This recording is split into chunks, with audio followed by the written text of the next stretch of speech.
first generation of the technological society, we have been acted upon by forces of such power that few, if any, of us can understand. Extensive information gathering on every American, human experiments with drugs and psychosurgery, electronic surveillance, the era of the computer, invasion of privacy, growing government and corporate power over our lives, a people plagued by dehumanization, loneliness, and violence. Dramatic? Perhaps. But we are losing control of our technology and our lives. Not so long ago, people in a similar situation did not awaken to the forces around them. Are we so unwise as to do the same?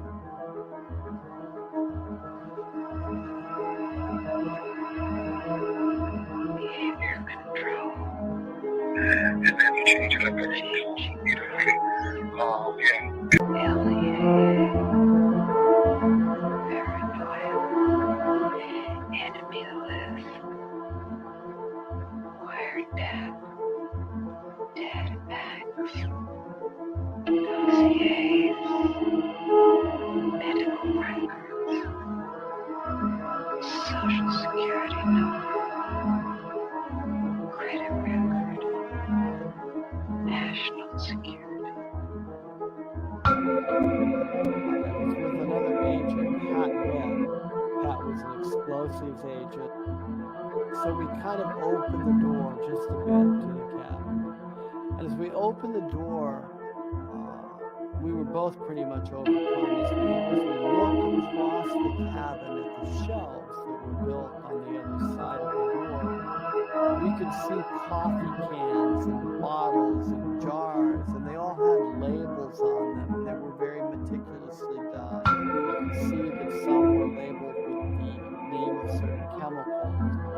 One of the things we saw was a hooded sweatshirt, that was hanging up there. And the cabin smelled as if you might start to think, if you really think about this. This is a person who lived in this cabin. They had a cutaway spot in the floor to go to the bathroom in if he needed to. Had built fires in the cabin.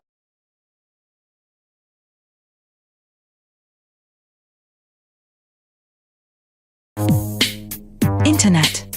The creation of a collective consciousness and the merging of the human mind with the internet is the basis of the aspiration of the transhumanists, known as the singularity. Their dream of creating a global brain came nearer when Tim Berners-Lee, a British computer scientist and former employee of the European Organization for Nuclear Research, CERN, invented the World Wide Web. Berners-Lee's breakthrough was to marry hypertext to the internet.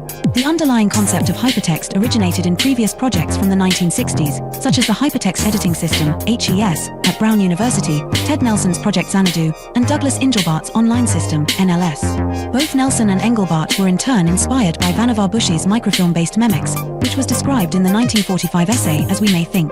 Berners-Lee founded the World Wide Web Consortium, W3C, after he left CERN in 1994. It was founded at the MIT's Laboratory for Computer Science, MIT LCS, with support from the Defense Advanced Research Projects Agency, DARPA, which had pioneered the internet.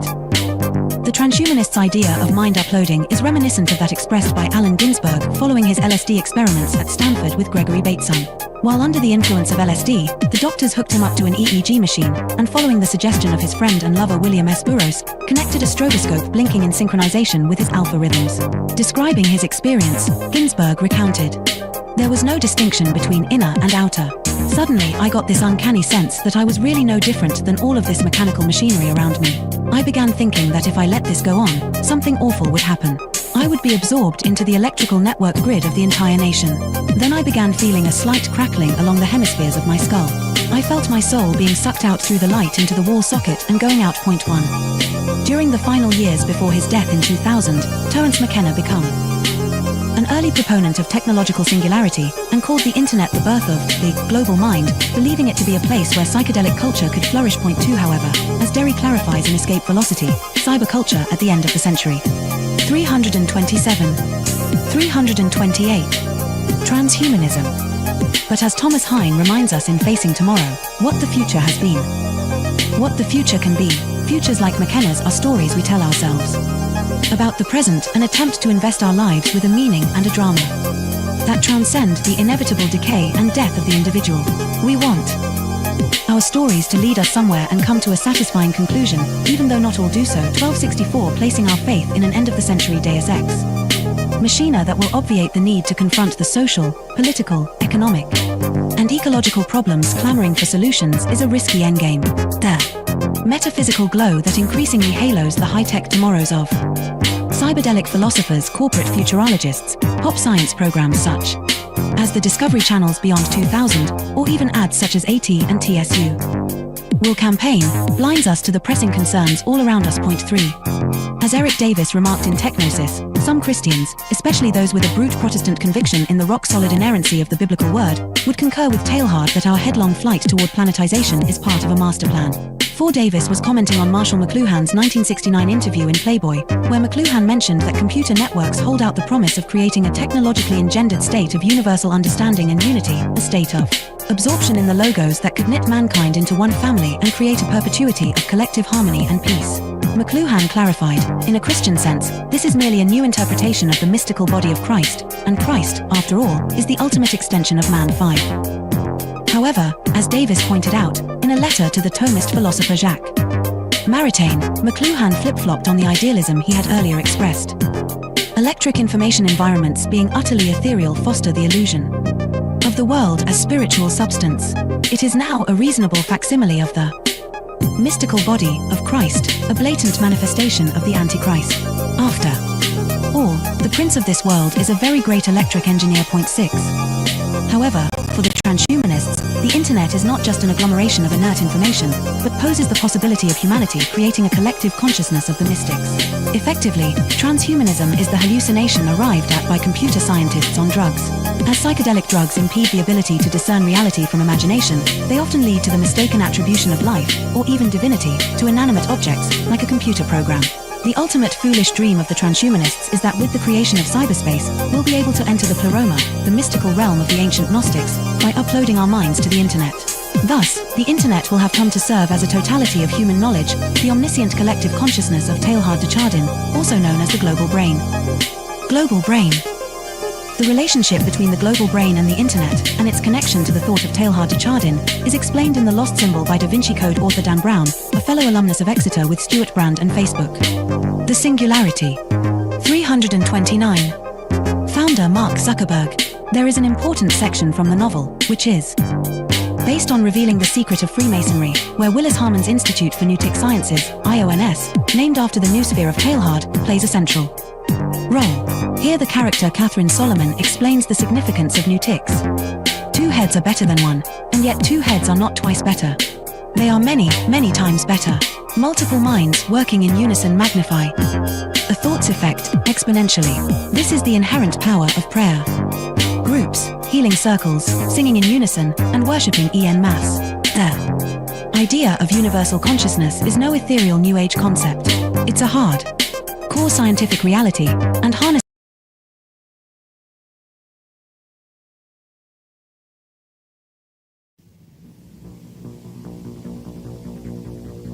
The Technological System by Jacques Ellul. 1. People are not machines, but in every opportunity where they are allowed to behave like machines, they will so behave. 2. 25 years ago, I arrived at the notion of the technological society, but now, that stage is past. 3. The industrial society. This term is very widespread, but I find it inadequate. 4. Present-day society is still industrial, but that is not its essence. 5. At one time, technology and machine industry were connected, but for more than half a century now, a gap has widened between them. industrialism developed a centralized, hierarchical system, with a linear growth, a division of labor, and a separation between the means and the ends. Mechanization created additional jobs and made human work more draining. It operated by means of steady reproduction, developing masses of men and integrating them in the industrialization. 6. Modern technology, however, contradicts each of those different points. If allowed to act, it leads to decentralization and flexibility. It does away with the hierarchy and the division of labor. It particularly has to bridge the gap between implementation and management. It presupposes a polyvalent and nonlinear growth. It reintegrates the ends into the means. It cuts down on labor and thus on the costs of labor.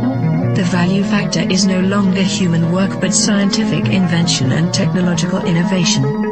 Consequently, we can no longer apply Marx's analysis, which states that the economic totality is based on the surplus value produced by the salaried labor of the worker. 7. The industrial system is a closed, repetitive world, with a linear revolution. The technological system is inevitably open, non-repetitive, with a polyvalent evolution. It can proceed only by the universal development of mankind, and that development is absolutely necessary for the development of the technological system. We are thus confronted with an ensemble that is totally different from any that has ever existed before. 8. Technology, conceived in terms of its automation, its chemical transformation of the world, its economy of energy, its cybernation, its data processing, its biological intervention, and its indefinite output of nuclear energy, has little to do with the old industrial mechanization. 9. Technology is power, made up of instruments of power, hence producing phenomena and structures of power, that is of domination. 10. Terrain, in contrast to Bell, hesitates about a qualifying term. Thus, he speaks of a programmed society. In this case, I am far more in agreement. For he thereby joins the overall outlook of those people for whom the new thing about our society is the organization. He sharply distinguishes between the primary, capitalist, era of industrialization and our era. He qualifies this new society in terms of 3 features. 1. The emergence of new social classes, technicians, bureaucrats, efficiency experts. 2. The new trend of business, which is now based on organization and no longer on the relationship between economic power and productive labor. 3. Spare time activities. All 3 characteristics boil down to a reduction and to the necessities of the technological system, which, as Terrain realizes, transforms the social struggles themselves. They are becoming more technological and are no longer subject to a takeover by the proletariat. Turin adds one more essential feature of post-industrial society: the importance of the student movement with its deep contestation, its challenge, and its political weakness. But, as I have tried to show in my studies on revolution, I regard this feature as episodic and contingent. 11. What triggers consumption? Advertising, that is to say, the technologies of advertising. What is it that demands greater consumption? Mass production, which is possible only because of technology. What are we given to consume? Technological objects, because they are the things that are produced most. Hence, the consumer society, in all its aspects, is primarily characterized by various technologies. 12. Spectacle is a complete way of life. Consumption is a spectacle, so are political activity and leisure and work and family life and revolution. Modern man watches everything as a spectator. Everything is supplied to him as a spectacle, including the things he believes he is most deeply contributing to or participating in. 13. Technological activity is, by nature, spectacular, excluding all internal reality. Technological activity is what waters down all serious things, since no action can be performed any longer unless by way of technologies. 14. Z. Brzezinski, Between Two Ages, America's Role in the Technotronic Era, 1970, also figured he could add something absolutely new by coining the term technotronic. He lists a number of differences between industrial and technotronic society. In industrial society, the machine plays the essential role. The dominant social problems are unemployment and employment. Teaching is done through human relations. The ruling class is plutocratic. The university is an ivory tower isolated from reality. Reading favors a conceptual thinking proper to ideologies. Political conflicts are intrinsic. The masses are organized into trade unions. Economic power is personalized. Wealth is the object of activity. 15. Technotronic is a portmanteau word combining technical and electronic. Come now. Isn't electronics technological? Does the word add anything to the early definitions of technology? Once again, technology equals the machine plus industry. Fine, then there is something new according to the famous definition. In a machine, there are material parts that move. Electronics operates with no moving material parts. Granted. But if the computer is not a machine in the normal sense, then in what way is it not the product of a certain number of technologies? In what way is it not integrated in a technological system? There is no reason to distinguish between technology and electronics. 16.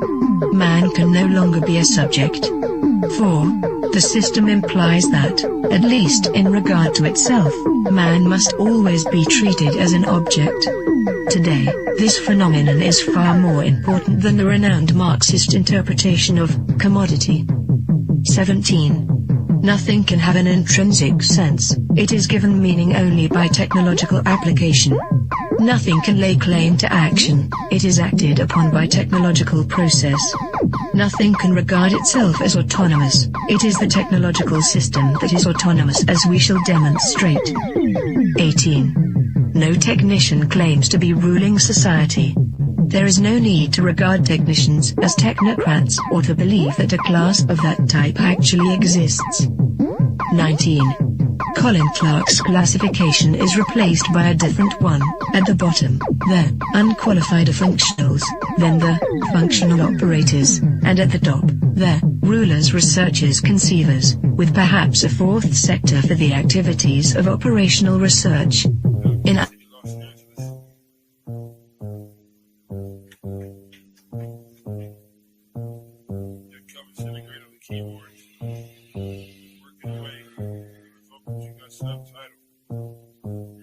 I gotta go to work so I can work it out.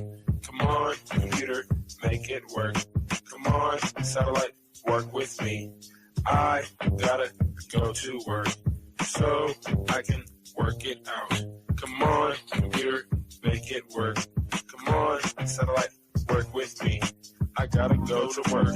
Who would have thought that I would starter these jerks? The first full-time clock and serial microphone rocker. I used to jump on the stage back in the day wearing a stocking. I conceal my identity in any stereotypical venue.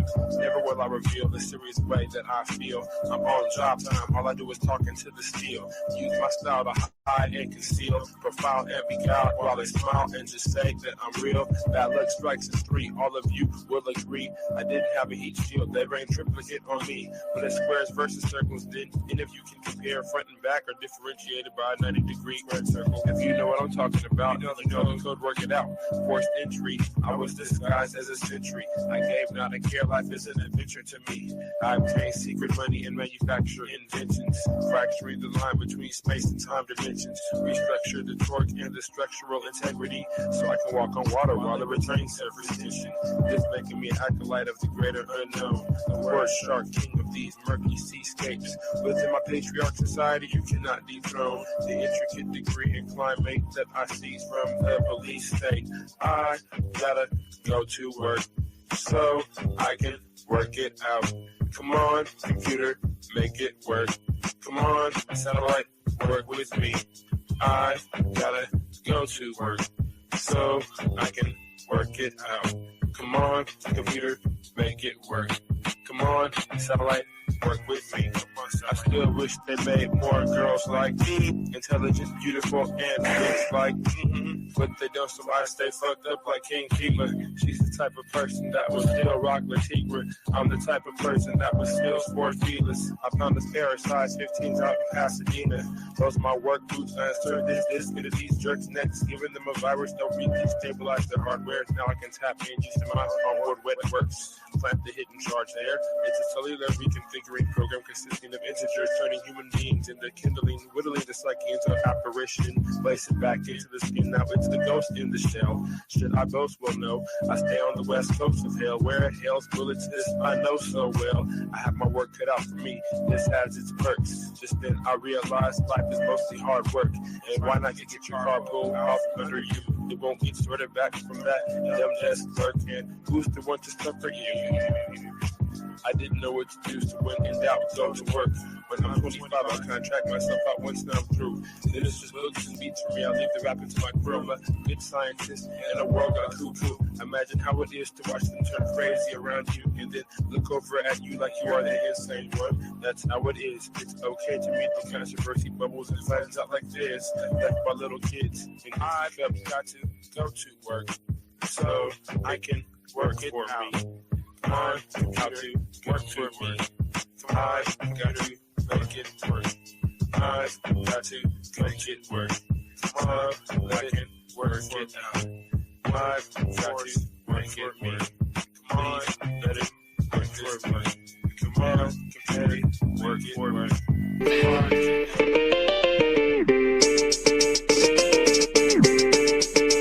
Drop shit. Hegemonic sentences through cavalcades of reminiscence. The dark soul mentions crevices of insight, appendages of tripwire reverence. The gun hill legend brandish your weapons for Armageddon. Headless corrections for willing participants before the line finishes.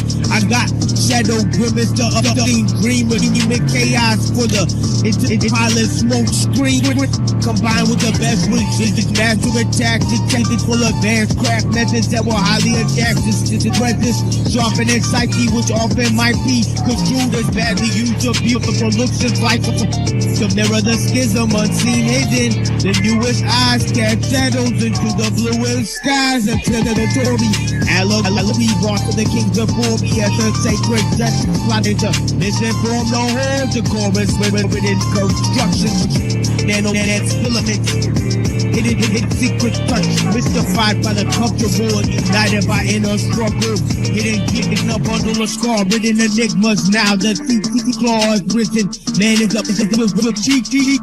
With this sight disease praying to the east, not to the man-made structures, but to the rising of the sun. A comparison of those diligent millipede legs rushing around in any direction. Misperception and prism seem bad design. That's the vision from the unlikely incision to the makeshift minions of bad decisions. I'm pressing danger to the head skill, to hidden cages you can't unstage this cause I'm live and in the basement with bones hidden all chrome, hidden with thrones. Like a program metal skull covered in the heart routinely cycled by a metronome. Bones are collected to make me feel like the connection is real. Now only steel can sharpen steel. They hit the record.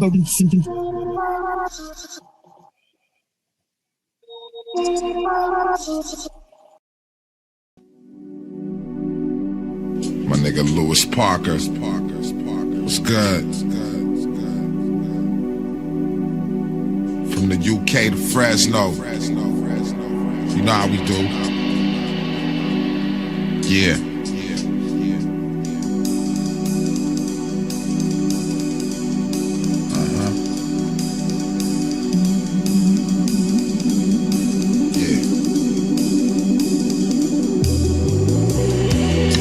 On this shit, man. Yeah. Yo, hey Yo, live and direct from the FCC. PA Medal, I bust like squeezing the heat. For my niggas in the trap, getting bundles of bread. Get money, but don't let it get to your head. This shit is funny. And 223s can make the situation ugly. It's no room for fumbling. Them happy-go-lucky type niggas get shot for always letting shit slide. They too comfy. It's all about me and my puppies. Oh, mamas, I'm a fucking tyrant. When it comes to that violence, the soundtrack is ambulance sirens from guns firing. Fireworks in the streets be going off like the fairgrounds. Fuck a stare down, niggas is there now, and you out. Shit be somersaulting through you, tearing you out. It ain't no hood in you, so quit acting like you bulletproof before I fuck around and put it through you. Yeah, you know what it do. Play crazy, tough talk, it don't faze me. Niggas get shot every day, B. Thug living, selling drugs like it's religion from the mud children. Getting busy, we don't listen, cause niggas where I'm from give a fuck what you think. As long as they getting money, then they fucking with the streets, cause we thug living. Selling drugs like it's religion from the mud children. Getting busy, we don't listen. These niggas where I'm from give a fuck what you think. As long as they getting money, then they fucking with the streets. Yo, niggas talk hype like they getting mad biz. LP on the SB, son, you know what it is. Young bloods on they hustle, need to stay on they ones and twos. Niggas step the wrong streets and have to come up out the gym shoes. It's hard not to lose when you're caught up in that ill static. It was nice living high like getting paid off of drug addicts. Try to play the big boys, got laced with them automatics. Climbing fast money, attract the young and poor like a magnet. Life is tragic for the dope boy who got new slickly. Carrying heavy weight, moving from city to city. Cats get caught on some silly shit like smashing out that dizzy bitch. Bust the stick up kid was in the hallway with his milli fix. But shots through your stomach and made off with your 50 bricks. Niggas wanna be really rich, I've got it all kinda ends. Now cats will switch up and straight up rip off their friends. Brothers can lose it all, going out for revenge. It's called thug living. Selling drugs like it's religion from the mud children. Getting busy, we don't listen, cause niggas where I'm from give a fuck what you think. As long as they getting money, then they fucking with the streets, cause we thug living. Selling drugs like it's religion from the mud children. Getting busy, we don't listen, cause niggas where I'm from give a fuck what you think. As long as they getting money, then they fucking with the streets. Coming straight out the future, it's all Gucci. When niggas like me get on top, it's revolution. Keep wishing, told you I was live and direct. Fuck, I look like sneak dissing. I do what I want, when I want, how I want, like I want. You fucking with me, what type of pipe you on? This is man shit, respect bitch, I demands it. I earned my spot while most of y'all was handpicked. The block, I'm a product of that, you a hoax. Frog cat trying to adapt, hey yo, all hell Medalliano. Last spotted up at Damiano's, Italiano, me and my manos, you know the motto. $300 gold bottles, rap nigga from Pato getting his avocados. Taste my coke, my nigga, it's the realest work. But play with my dope, get more than just your feelings hurt. Thug living, selling drugs like it's religion from the mud children. Getting busy, we don't listen, cause niggas where I'm from give a fuck what you think. As long as they getting money, then they fucking off the streets, cause we thug living. Selling drugs like it's religion from the mud children. Getting busy, we don't listen, cause niggas where I'm from give a fuck what you think. As long as they getting money, then they fucking with the streets.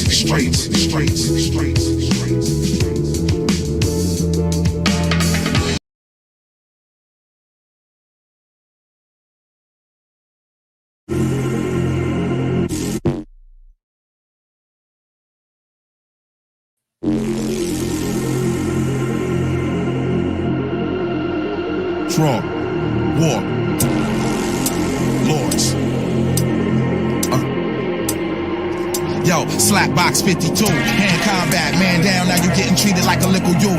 Pearl handle, black Ruger popping up, it's the return of the trench coat mafia. You got a click, but I bet they won't die for your last nigga that fronted, I Muammar Gaddafi them. I'm busting lead in, Armageddon, God is 7, top of the dome, it's embedded. I said it, step in the realms and get sweated. My foes get beheaded, live with no edits, shredded. Negative thoughts about the G.O.D., you better dead it, cause that's bad credit. All night, me on the mic is athletic, high heights, seeing my sight is like heaven. Firefight, fire and flights of bad weather, whatever, get it together, my neck leather. Once again, welcome to the fucking next level. Metal plus netter, stretch limousines, machine guns running up with 26 villains. Fuck everything old, we fight for the children. 10 steps raw, who want war? Raise your swords and prepare for the lords. Running around like lions in the forest, and we came to conquer the land just like Moors. 10 steps raw, who want war? Raise your swords and prepare for the lords. Running around like lions in the forest, and we came to conquer the land just like Moors. I'm throwing flying guillotines from Philistine. Came with an illa team to run up in your castle and kill your king. I'm doing my thing, dance with the Lord in the ring, standing firm in the square like Butterbean. I'm hotter than Shambala, draw swords before Makata. Rude boy shot up for top dollar. I'm not a fake ass rapper that's not solid. I got it, to say I'm the hottest is just modest.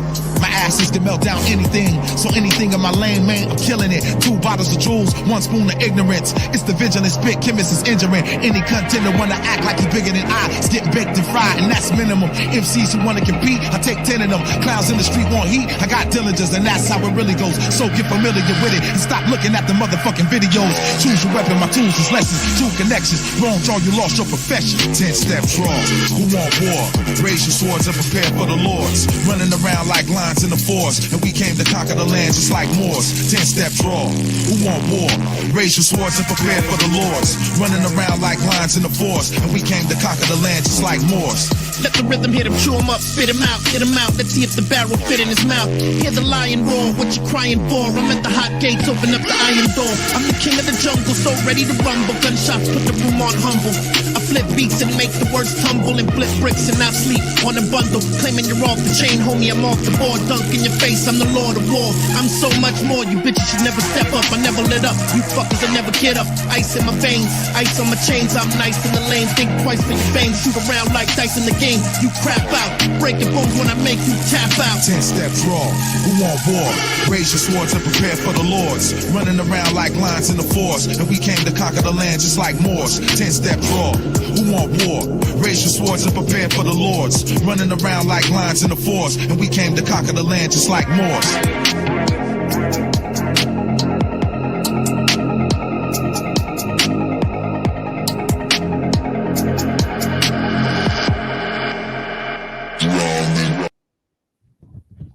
Yeah, welcome to the Machine Lies, where we talk about the lies of the machine.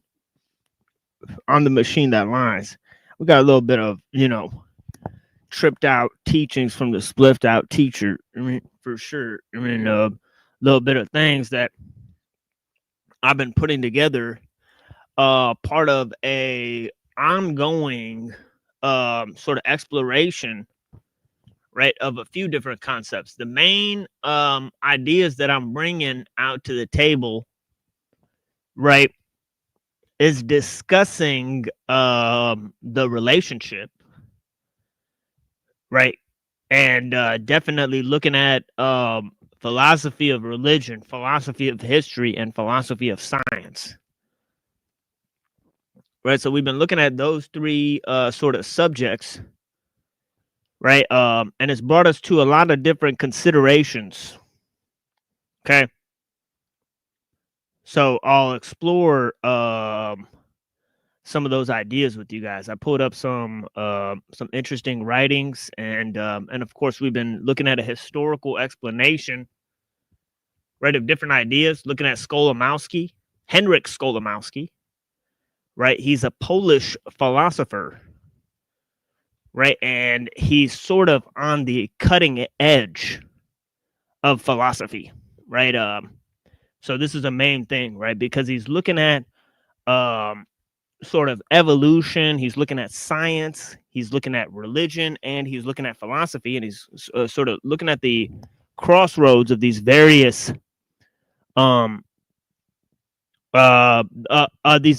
ideological constraints that have sort of presented themselves over time, right? And just as Reddington explained earlier, right, with the quote he put up, right? He put a very good quote up by ellul earlier, right?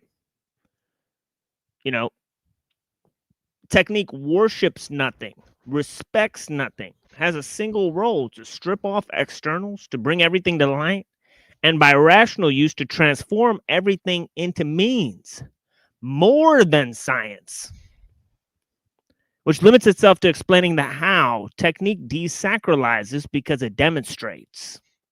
Okay, and that is one of the main aspects about how technique makes things active and uniform, right? To put in the words of Nietzsche, right? It's like a Midas touch, right? Everything technique touches, it transforms into a technique, right? So to speak. I mean, right? As ellul says, all embracing technique is a conscience of the mechanized world, right? Says by evidence and not by reason, through use and not by books. Okay, that's huge, right? Right? It doesn't need a theoretical framework. It doesn't need a ideological justification.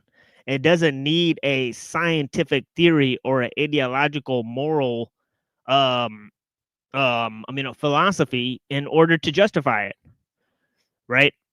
So this is the deal with technique, and technique drives science, right? And as he says, it desacralizes, right? What is the meaning of the term desacralize, right? And of course, our friend was already on it, right? It says desacralizes. What that mean, right? Basically, to profane what Yeah. is considered sacred. Yeah, profane what is Or at considered least sacred. make normal. Right. So we've been talking about this desacralization, right? And different things became desacralized, right? Like, for example, right now, this last one is very hard to wrap your mind around, right? But knowledge got desacralized, right? And that means that knowledge is not connected to God, right? There are some philosophers who would like to say that knowledge of God is a precondition for all knowledge, so on and so forth, right? So there's philosophers who claim that because that's their last bastion, right? We Because don't need to discuss such silly fellows. but yeah, well, it's a legit thing because of Plantinga, right? So we have discussed the legitimate aspect of it because naturalism sort of folds in on itself, right? So there is that ideological constraint that it has, right? But this whole idea of knowledge being desacralized, it means that knowledge, right, is about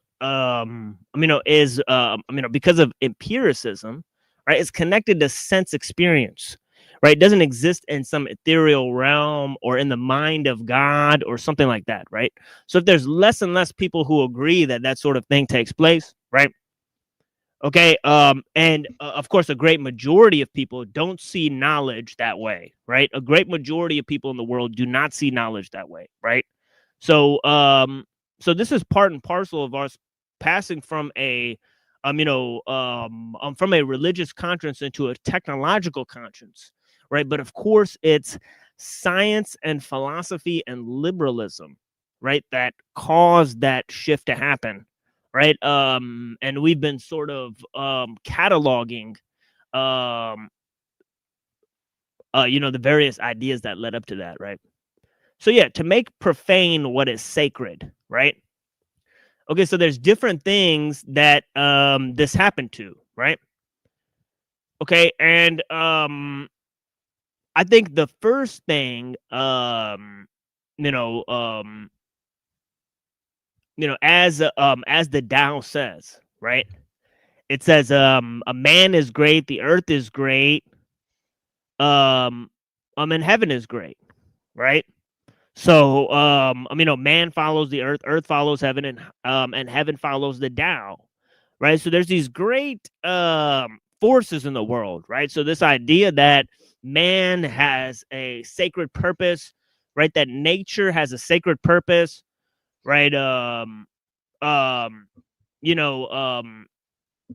of these ideas, right? They're very primary, to different ways of thought. So man and nature, right, perhaps represent a early mode, right, through which things are sacralized, right, or made sacred, right, in terms of you see man or beings that look a lot like humans in the temples, right? Okay, for worship. Okay, so you have this connection between the human being and the divine, okay, at an early stage, right? And you have a idea of nature and the divine. Now, these two things, right? By these two things becoming desacralized, man's knowledge became desacralized, right? Okay, it's easy to think how, right? Because God becomes not connected to nature, right? Man becomes part of nature, right? Man becomes subject to change based on ideas like evolution, right? So there's greater principles at work that man is subject to, right? And of course, those principles, right? right, are not based on any underlying, fixed state of being, right? Okay, but they're constantly discovered and changed and influenced by human beings, right? So you have this idea of the positivist framework, right? Now, obviously, we looked at, or let me pull this guy up, right? Wait, am I going to pull this guy up? Yeah, maybe not right now, right? But we have this guy, August Comte, right, who talks about these sort of 3 modes of history,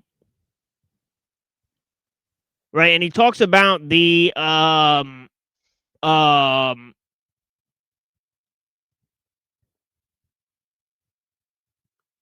sort of religious stage, the sort of metaphysical stage, and the sort of scientific stage, right? So he's saying that we moved from an age of superstition, right, to an age of reason and trying to understand reason and natural law, right? And then we extrapolated that, the rules for science and liberalism, right? So he's got this sort of sequential, sort of this quasi-dispensationalism, right? You could say this is the nub of futurism, right? Of course, here we look at the technophiles and we break down their various thoughts and ideas, right?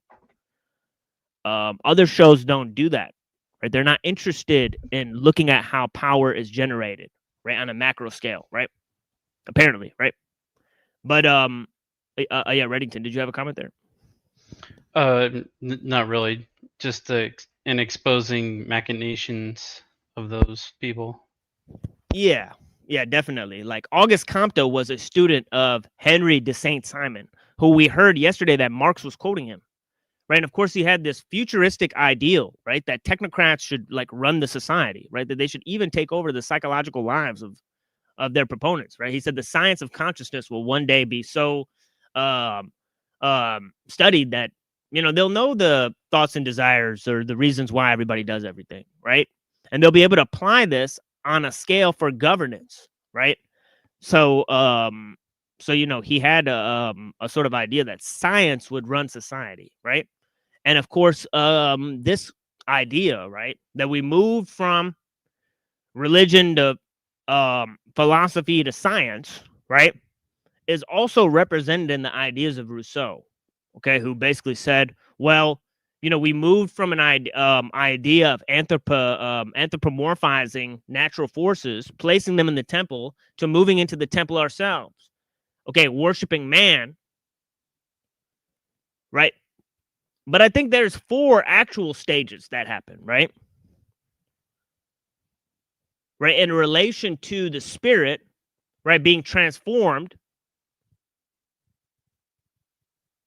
right? And we looked at different modes of this, right? Psyche transformed into spirit, right? This idea of the pneuma or the spirit, right? And this idea of the nous or this notion of universal mind, right? And how the collectivization of man and this got filtered through this notion of the universal mind, right? Okay. Yeah. What's going on, homie? How's it going? Yeah, blessings. I got a new name and avatar here. Started a new podcast. I've invited you to this podcast before. We're getting it going though. Yeah, dope.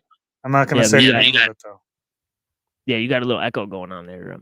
But yeah, let me see. Yeah, maybe I can fix that. If you unmute yourself. Yeah. It's like, well, it's been on my end but for a while. I think it's because I usually connect through Wi-Fi. Yeah. So there we go. Yeah, so there I fixed it by pressing the echo cancellation button. So it never works, but it did this time. So yeah, nice. Nice. Awesome. So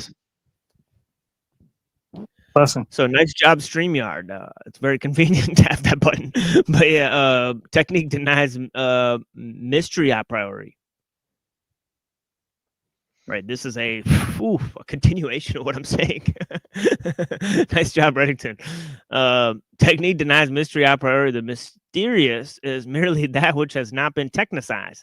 Technique advocates the entire remaking of life and its framework because they have been badly made. right? Oh yeah, we can perhaps take a segue into the Tao, after this this whole idea of improving nature, right? It's a no-go, right? Since heredity is full of chance, right? Technique proposes to suppress it. So as to engender the kind of men necessary for its ideal of service. Yeah. Typo. Yeah. Oh yeah, back there. Yeah. Yeah, it's all good. The creation of the ideal man will soon be simple, technical operation. It is no longer necessary to rely on the chances of the family or on the personal vigor, which is called virtue. Exactly. This is exactly what Bertrand Russell is talking about.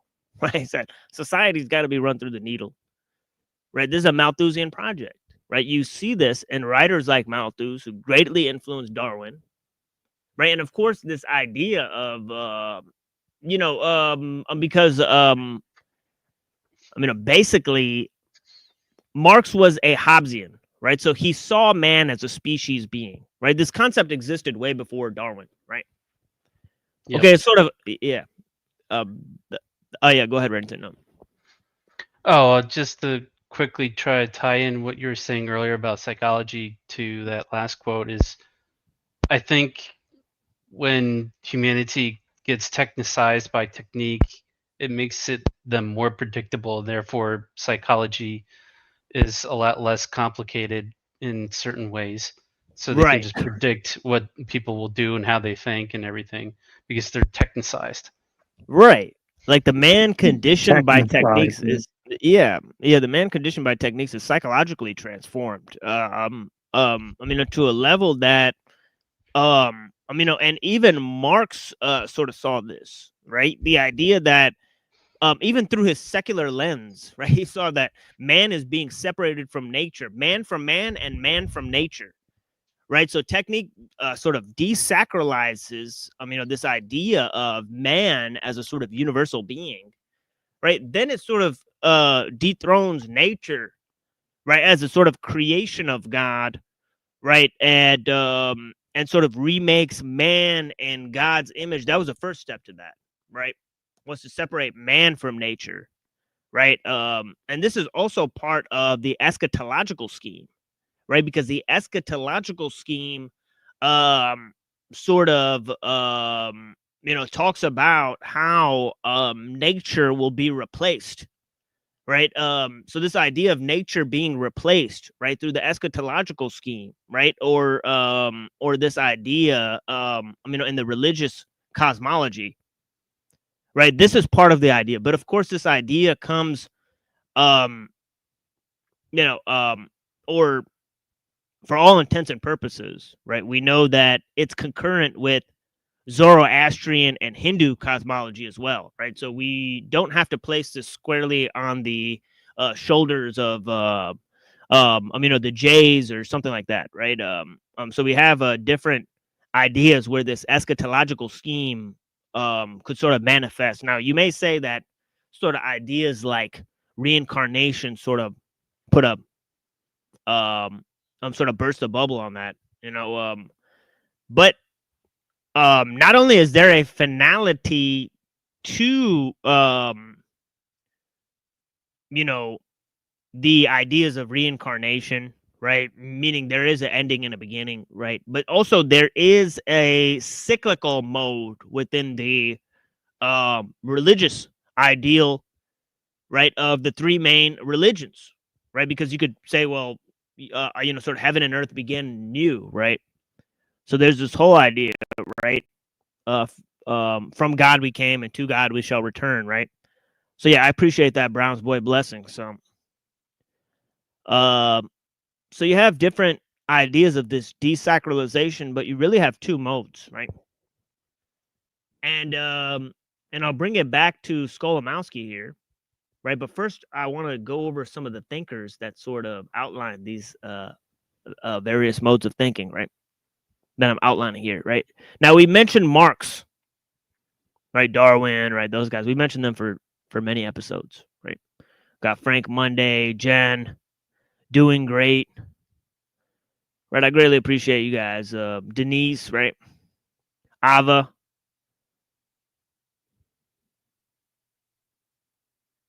Yeah, I appreciate you. Yeah, I appreciate you. Yeah, it's a little different. You know, but yeah, eschatology is about you know, end times, right? So if you're dealing with the religious eschatology, it's about end times, right? Now, how did this idea get transformed into futurism, right? Is what I'm exploring, right? How did the religious ideal get transformed into futurism? Now, there's the messianism, right? Okay, a sort of quasi-futurism that's seen or brought back within the scheme of the Eastern religions as well, right? Zoroastrianism, Hinduism, right?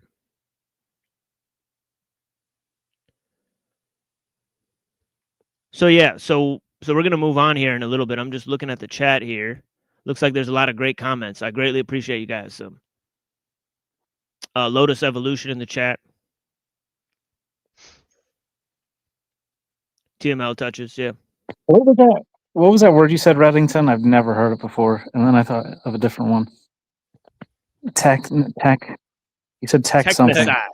Technicized. I mean, ellul uses it. Technicized. Okay, but like it sounds like technicide to me, like which would be like the poison of to technology. Right? Technicide and ecocide. These are words that have been artistically employed, right, by different artists and I like those musicians. Ecocide and technicide. Interesting. Ideas. There's a metal band that has a song called Ecocide where they have skrbina and like sampled in the background of the song. That's crazy, bro. Yeah, it's pretty funny. I need to hear that one. Yeah, it's pretty. I don't really like metal that much, but I'll hear skrbina anytime. Yeah, he's great. Yeah, personal hero of mine for sure. Don't worry about the overreaching components of technocracy. We can make technicide whenever we need.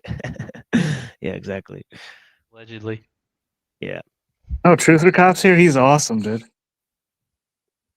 Yeah, he's kind of a weirdo too. Nah, fuck off.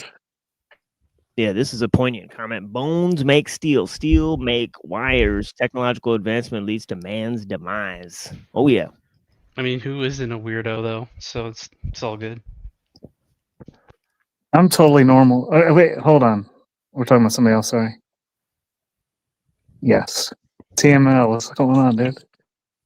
Yeah. So there's three modes in this shift, as we mentioned. Right now, you could look at the positivist ideal, right? And you could look at this this idea from Auguste Comte, right? Now, obviously, this idea also exists within Hegel. Right? Hegel's got this quasi-dispensationalism, right, where he talks about these three modes of history, right? It's suspiciously three every time, right? So there's an important reason for this. It's because of the Trinity, right? So yeah, this whole idea, and you could see that the dialectical idea, right? The whole dialectical wheel, right?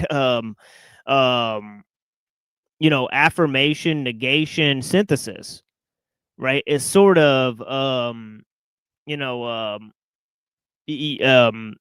actually how it goes is negation and then the negation of the negation and then the synthesis. Right? So it's even weirder than people think it is, right? Okay, right. So it begins with the negation, right? So the sort of negative formulation is sort of the engine of driving this thing, right? It's sort of like, suffering and sacrifice is the engine of chaos and change. Right? It's sort of like this idea that, you're being pulled up by your own bootstraps, this progress, right? There's a bootstrapping issue, right? Right. In terms of the dialectic, right? The dialectical movement, right? These three modes he says is one is Greek civilization, right? He says that's the realization of freedom within a people as a whole, right? Then he talks about Protestant Reformation, the affirmation of freedom in the individual, right? And he talks about the spirit of world history and this sort of global ideal coming forth in the French Revolution, right? So he even thinks that this is going off to a new stage, right? And so does Kant, right? Kant thinks that this is moving on to a utopian stage. So just like Auguste Comte, right, who again is influenced by Saint Simon, who influenced the ideas of Marx, right? He's talking about these three stages, right? These three modes, right? One is as I mentioned before, right, the theological modes, right? Then you have the metaphysical, then you have the positivist, right? So you have philosophy that's a mediator between religion and science, right? And so if I could expand this into different religious conceptions.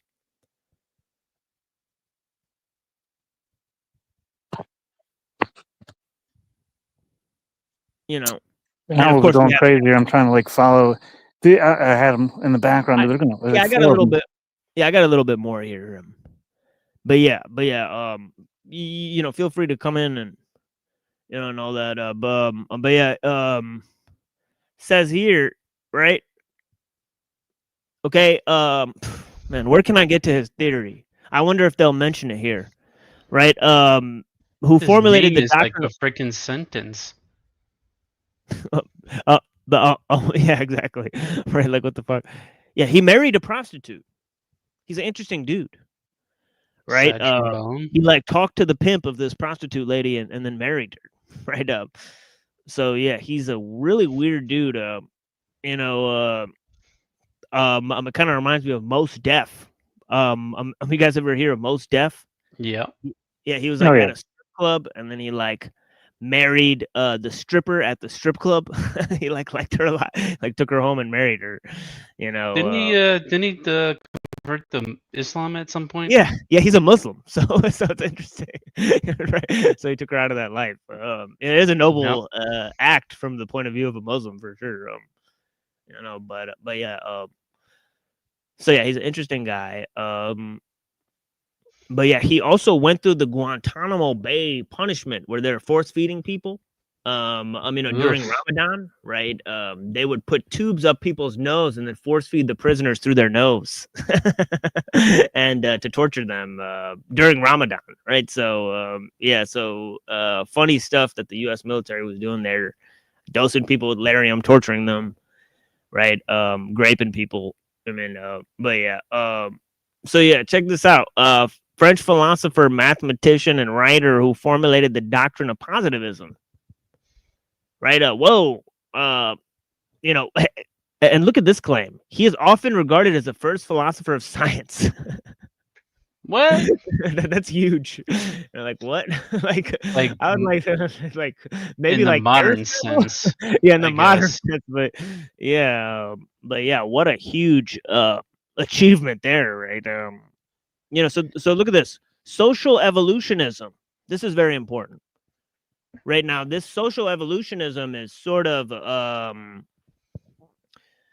part of this dispensational idea, right? Because we're moving towards world government, right? Or whatever, evolving into academic sociology presented by Emil Durkheim, right? The Marxist Jewish guy, right? You guys ever hear about this guy, Emil Durkheim? No, I don't think so. Yeah, he's colloquially seen as a founder of okay, so here is the three stages. Okay, so I was right. I was right. Those are the three stages. Man, I'm pretty sharp today, I think. But yeah, the theological stage was seen from the perspective of 19th century France as preceding the Age of Enlightenment, right? In which man's place in society, right, restrictions upon man were reference to God, right? Man blindly believed in whatever he was taught by his ancestors. By the metaphysical stage, Comte is referred not to the metaphysics of Aristotle or other ancient Greek philosophers. Rather, the idea was rooted in the problems of French society subsequent to the French Revolution. This metaphysical stage involved the justification of universal rights. Okay, so you guys see where I'm getting this, right? I've extrapolated. Yes, yes. It reminded me of a book I'm reading a bit right now on positivism and the law.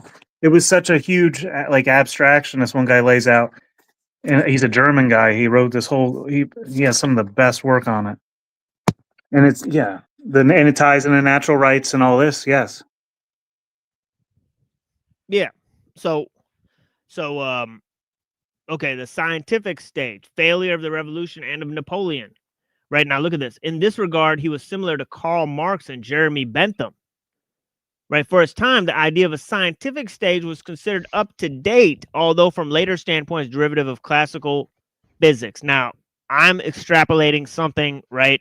But I'm adding the ideas of Aristotle. I'm saying, okay, that this metaphysical stage, right? The pre-stage, okay, the stage before Greek philosophy, right? That stage, man and nature and God were seen as the same thing. Right? Then they started to separate, right? Right. Then they started to separate God and nature, right?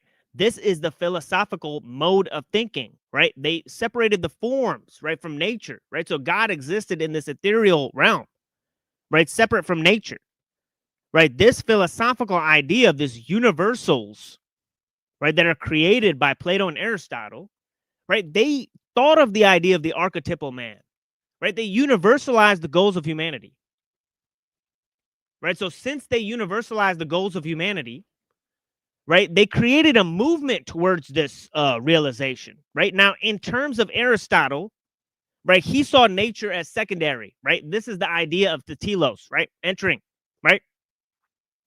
The principle behind the thing, right? Now, this driving principle was transformed by the Christian philosophers, right, into the notion. Now, they had a sort of idea, right, that God, right, he put the moral philosophy in the heads of the Greek philosophers to prepare the world for the Christians. So God is seeding the world with these ideas, right? Now, this was really a notion for St. Thomas Aquinas. Now, in the time of St. Thomas Aquinas, right, this movement, right, nature, I mean, God, man, and the state, right? The state was part of this universal design, right? Okay, so the state was sort of a divine thing, and so was nature, right? Now, nature and the state beginning to be desacralized, right, is the beginning of the desacralization of man, right? All right, loss of the divine right of kings, the creation of the universal rights of man, right? These are linked to each other, right? But this also has to do with the ideas of St. Thomas Aquinas, right? Because he's saying that God is separate from nature and the church is separate from the state, right? And he proves this through metaphysical principles, right? It's not just some horseradish, right? Okay, so horseradish is underrated. Side note, but yeah. So what? Where did that page go, man? It's interesting how it's tying right back into legal theories, though. Like I've studied before about the positivism. Like I'm not refreshed on it, so I don't even want to say too much. But I remember how important it was when I found it. Yeah, positivism, right? That's what they call this positive science, positivism, and legal, right? Science, right? And also, the behaviorists talked about this, right? Positivism. It means just it's sort of like naturalism, right? So it's like science and liberalism, right? Sort of using those as guideposts, right? These, as he said, this notion of universal rights, right, is very important for him, right? So, and this is part of the development of science, right? And also, there's the thoughts of the French Revolution. These are very important, right? As we know, Paine, he showed up to the Constitutional Convention, and he said, he was pissed. He said, this is not radical enough. And he went and joined the French Revolution, right? So the most radical thinkers of the time, right? The most progressive thinkers of the time, right? They thought American Revolution is chump change, right? We want the more radical ideas of the French Revolution, right? So that's what Hegel wanted, right? That's what people like Henry de Saint Simon wanted, right? Okay, and that's what people like Auguste Comte wanted. Right, now let's move to okay, so we looked at this idea here, right? Okay, of Auguste Comte. Let me pull this up here. Right, and I'll go into two more examples of this, right, from Skolimowski, and then we'll move to the text of Skolimowski, right? And then we'll move to some other ideas, right? And I'll play some music in a minute here, right? So it says the three stages: the theological stage, the metaphysical stage, and the scientific stage, right? Also talked about by Rousseau. Remember I said, man, put God in the temple, right? The gods look like men. Took God out of nature, put him in the temple, right? First, God was everywhere. Now he's just in the temple, right? Then he placed himself in the temple, right? This is the Promethean impulse, right? Man is the measure of all things, right? But then man becomes subsumed, right, by the notion of evolution, right? So that's where we're at, right? We're at the notion that man has been subsumed by the notion of evolution, right? And this idea that man's purpose is totally sort of forlorn, right, in the process, right? Right, because we're metaphysical, and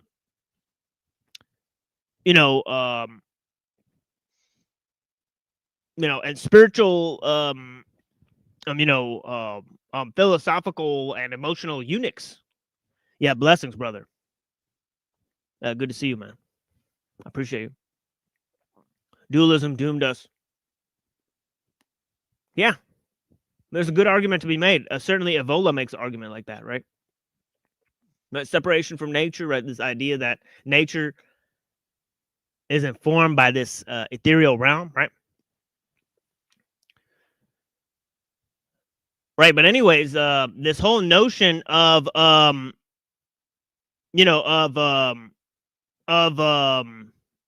this Promethean impulse, right? As I said, right? Universalizing man, and then sort of demotion of man and nature, right? Right through the process, right? And this is partly by this sort of dual sense of individualism and collectivism, right? That's enforced by the liberal ideology, right? Okay, now let's okay, hold on. I got something on my screen here. And yeah, so okay, so how does this relate to the spirit, right? Okay, the spirit becomes transformed, right? It's part of nature, right? Okay, then it becomes placed within the soul of man in relation to God, right? Then it gets placed within the collective, right? The sort of universal mind or collective soul, right? Right. This is where individualism comes from. That you're one part of the whole, right? Okay, obviously Hobbes and all these ideas, right? Right, where he saw man as part of a collective. We talked more about this yesterday, right? At the opening of the presentation, right? So this collectivization of man, right? Not merely a part of a whole in a natural creation, but a part in a whole of their creation. Like, yeah. Well, driven by two things, right? One is society, and the second is history, right? So man is constantly conditioned by these two forces, right? So yeah, so and you could see the historical conditioning right here. He's laying it out through these three stages, right? So yeah, so let's look at another idea here. Right now, remember it said the. Can you guys remember? Right. Right. Religious, metaphysical, positivist. Right. I believe it was right. Mhm. So yeah, check this out here. Joachim of Fior. Every time Now, I'm let me go here, back. I learn so many new words and hear so many new names that it takes me a while to process a response. Yeah, it's no worries. But yeah, Catholic abbot. Oh, the Catholics, they struck again, right? Oh, you got Divine Comedy by Dante Alighieri, right? By the way, who does he place in heaven? Was it Aquinas? Oh, you betcha it was. He put heaven. He put Aquinas in heaven as like the king of the people who know things. Right? The king of the people who Might know be a boring heaven. right, really ordered, like like not a lot of imagination in that heaven. Right, It'd be like a systematized heaven. yeah, no concubinage right, in that heaven. If you know what I mean. It's not very Yep. Islamic heaven. In other words, but yeah, so yeah, interesting. Boring is cool. Yeah, so No more new words tonight. Oh my god. yeah, so Joachim of Fior, I mean, right? Joachimites. There's a new word, right? Joachimites. I know, right? At least it's a Right. name, though. We gotta switch it down to like the 10-cent words instead of the 50 and $1 words. Yeah, you want to sound like intellectual? You go up to a transhumanists and you say, "You fucking Joachimite fuckhead." They'll be like, "What are you talking? What are you talking about? You're a futurist, you fucking coward. You believe humanity should be subsumed." Blah blah blah blah blah blah blah blah blah blah. Right? No. Street talk Just with the start machine line. beatboxing. Don't do that. Don't do that. But if you do that, tell them the machine lies sent you. Okay, and we want you to go against the machine, right? I just lost 3 viewers, right? But let's go back to the map here, right? Technicide, man. Rage against the machine, bro. Technicide, Christian eschatology, historicist theories. Right now, of course, the Bible is a historicist theory, right? Now, do you guys remember what I just said? Age of religion, age of metaphysics, And age of science. Age of science. Well, check this out. Age of the Father, age of the Son, and age of the Holy Spirit. Bum, bum, bum. So what's the first one? Corresponding to the Old Testament, characterized by obedience to the mankind, to the rules of God. That's right. They don't like that, right? Because it's rules. Too many rules. The age of the Son. Between the advent of Christ, 1260, and 1260. That's an interesting cutoff point, right? Represented by the New Testament. Right, like what? Right, Aquinas was around that time, wasn't he? Yeah, he sure was. He sure was. I'm sure they're not. He's not the cutoff. Yeah, I mean, if he influenced Dante, right? And Dante wrote about Aquinas, then I think Aquinas had already written. I'm pretty sure. I mean, but it's very close to that time. He was like during the 1200s at some time. So represented by the New Testament. Man became 1225 to 1274. So it's like right in there. Yeah. Yeah, so it coincides very deeply with Aquinas's teaching and his ideas that the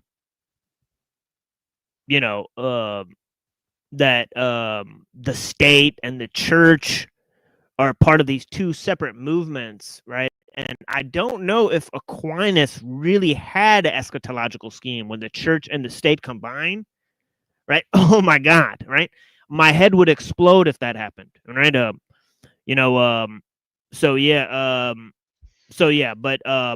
look at this. The age of the Son is obviously, right, God's entrance into history. Right now, the age of the Holy Spirit, impending a contemplative utopia. This is in the 1100s, right? So utopianism of the 1100s of the medieval. Are we supposed to celebrate it yet, or we're not supposed to celebrate it because it's not in the stars? They're always saying to praise these things in different ways, different languages. Yeah, exactly. And then we have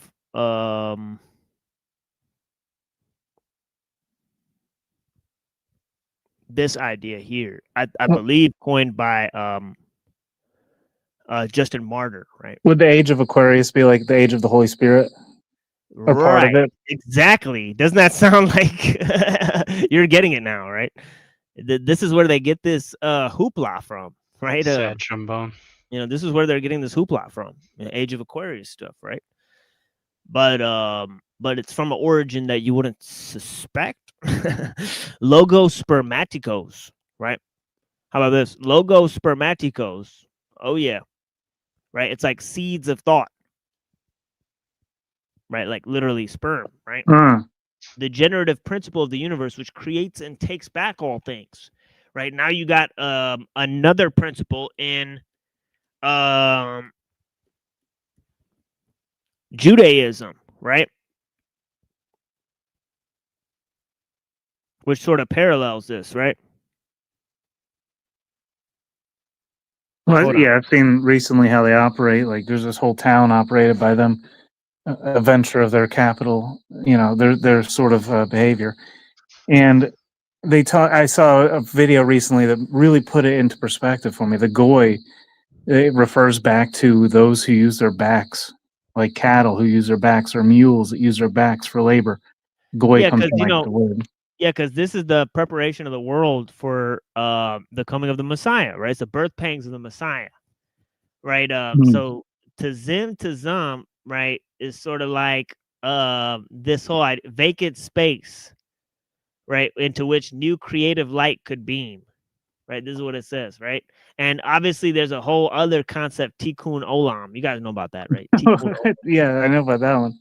Like the world revolution. No, is that world Yeah, world restoration. Yeah, exactly. restoration? Repairing the world. Right. And then you also have like the whole world revolution that the Marxists have always pushed. You know. Yeah, and what's wrong with the world, right? The problem with the world is that the Jews aren't ruling the world from Jerusalem, right? So there's a big problem there in Judaism, right? It's a huge problem. That's the moral of the story they're telling us. Yeah, basically. So pretty much. So that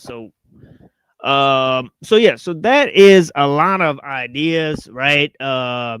Okay, that obviously Jesus said no man knows the coming or the hour or the time, right? It's related to this quasi-futurism. Now we're gonna focus in on the ideas of Skolomowski, right? So don't go anywhere. Sure. We'll move to Skolomowski.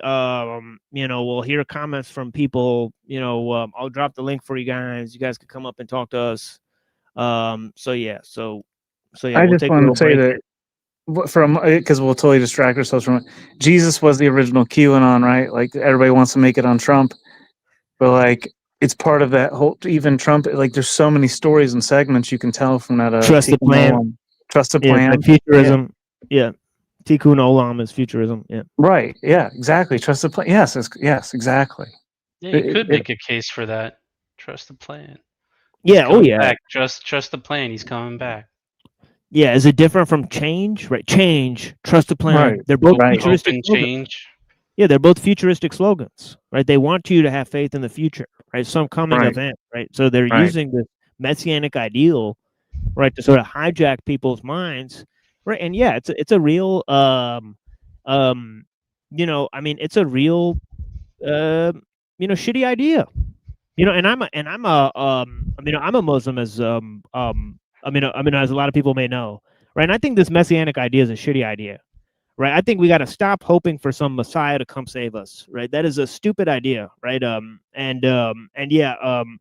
whatever we can do to prevent people from saying, "Oh, this is the time," or "This is the," and waiting for something to happen. Right, this is the main thing. Right, it's totally takes away your personal responsibility. Right. Yeah, and anybody could be the Messiah. I mean, right. So this is just a bunch of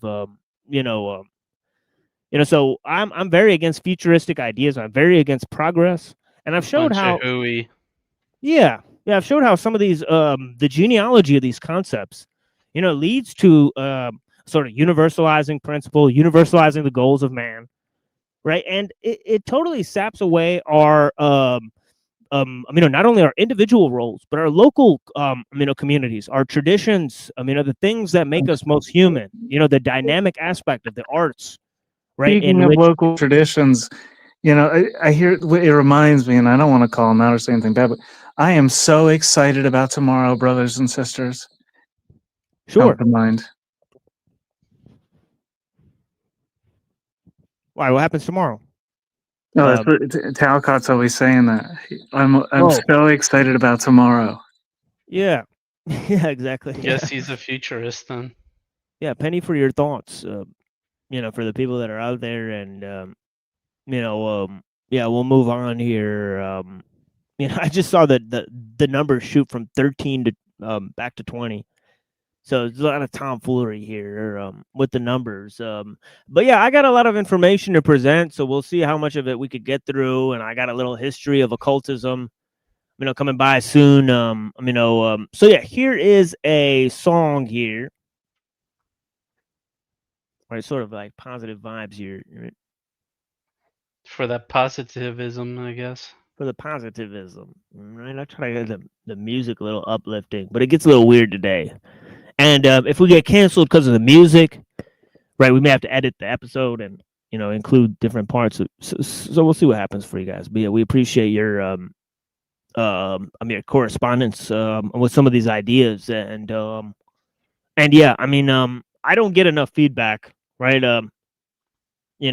That's serious. Okay, we get enough feedback. All of my haters are like the big name producers, right? I seldom get hate from the people, right? Which is a very interesting thing, right? But yeah, let's go on. Check out this song, and I came in here with my echo cancellation off and tried to give you feedback, but you wanted to turn it off. What? Say it again. No, play the music. Play the music. Play the music, dude. Get out of here. Run the tape. Run the tape. All right, hold on. Give me a second, folks. Oh shit. What am I doing here? All right, here we go. So yeah, enjoy your stay. That's the name of the song. But yeah, blessings. Last day music, mad invasion in effect. Y'all pay attention to this one right here. Stay. You enjoyed your stay. I hope that you enjoyed your stay. You enjoyed your stay. Go ahead. Eyes wide open and still can't see. Still ain't became what you was meant to be. Slowed up the process since the age of 3. All chained up and ain't never been free. Therefore you explore just to be lost. Lack of knowledge will soon cost us all as a whole. The devil came in and stole all of the soul. All the will to be real. Now we lack love and just kill. Kill and hate. He put out the bait and we ate. Lick the plate clean. Tempted by temptation so we tried it. Now we fiend. Fiend for the evil that men do. Now all our nightmares have come true. Wars, famine and lust.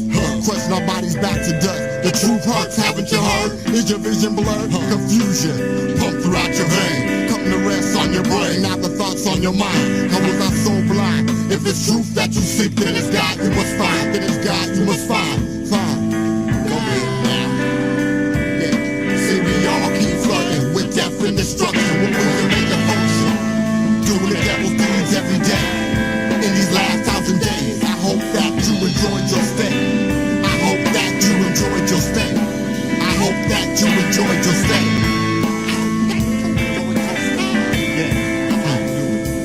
Our Father who art in heaven, I know your name, that's why I came. Pour it past the weekend.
true at the heart, with my part with this art that is done what most men couldn't do.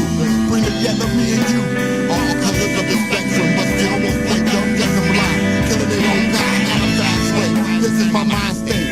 Shows over, close curtain, shows over, close curtain. See, we all keep flooding with depth and destruction, but when you make it function, doing the devil's things every day.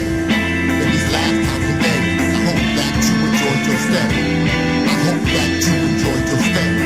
I hope that you enjoyed your stay. I hope that you enjoyed your stay. I hope that you enjoyed your stay. I hope that you enjoyed your stay. I hope that you enjoyed your stay. This is the ill mind sleep. I'm the man that lives behind the book. Or a pastor who spells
All right. Yeah, we got the homie here. Positive law. There it is. Boom. I wonder if that idea was influenced by Comte. I don't know. He mentions a lot of other. There's a whole obvious. It's too much for me. The positive law, on the other hand, is the boundary. So he defines right here as the boundary fixed for the time being by the social groups struggling for power and influence in the state of their authority and their influence. Gum Plowist. This guy is a German. This was translated to English. So I don't know. I took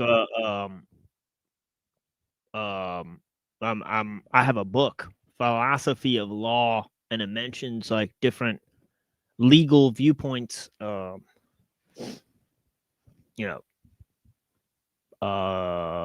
there's this guy there. Spelunkian explorers. You guys ever hear about Spelunkian explorers? Well, spelunking is cave diving, essentially. Like you find caves. Yeah, so there's this thing called The Case of the Spelunkian Explorers by Lon L. Fuller. So yeah, that's a example of a work of legal philosophy, right? So basically this guy gives a case, right? Where like these guys go in cave diving and then they all take a vote on who to eat because they get stuck in this cave, right? But then somebody rescues them after they've already eaten one of the explorers, right, to survive, right? So they kind of speculate in this legal piece, right? Different opinions, and positivist law is one of the opinions, right, that he offers. So it's one of the opinions that he says, this is how positivists would look at the situation, right? So he compares and contrasts the opinions of different judges in a fictional case, which he made up. And of course, these are fictional judges whereby they represent different legal philosophies, right? So yeah, it's an interesting case, right? Lon L. Fuller, I believe he's an American, right? I believe a lot of that philosophy of law is like the Americans are really innovative in it. So yeah, you know, and of course they're very legalistic, right? But yeah, yeah. That spelunking. So spelunking came from this dude, because I've heard of people going spelunking before. They call it going spelunk. Like, so that was a dude's name who posited this philosophy, like the positive philosophy. Are you? Who? Lon L. Fuller? No, he's simply exploring different ways in terms of the philosophy of law, right? So yeah, I don't believe he's a positivist himself, but yeah, he mentions it for sure. But yeah, law and science, right, and also psychology, right? I believe psychology has a positivist expression in positivism in psychology. Let me try to look this up for you guys, and then we'll move on to Skolomowski here. He breaks it up into a 3-part front. How positivism took over, and it started with it started with like a 3-part front. He lays it all out here. I'll try and catch up to it. Positivism has influenced the way we do research, exploring key principles of positivism, their limitations, how it influenced modern and how they influence modern psychology. Auguste Comte, the father of positivism.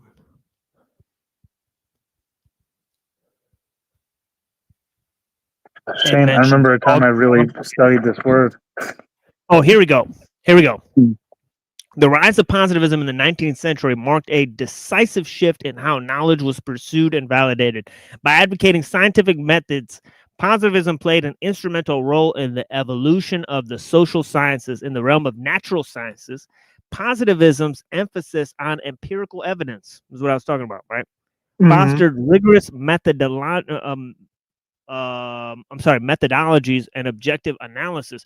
Furthermore, logical positivism. Now, this is a different idea.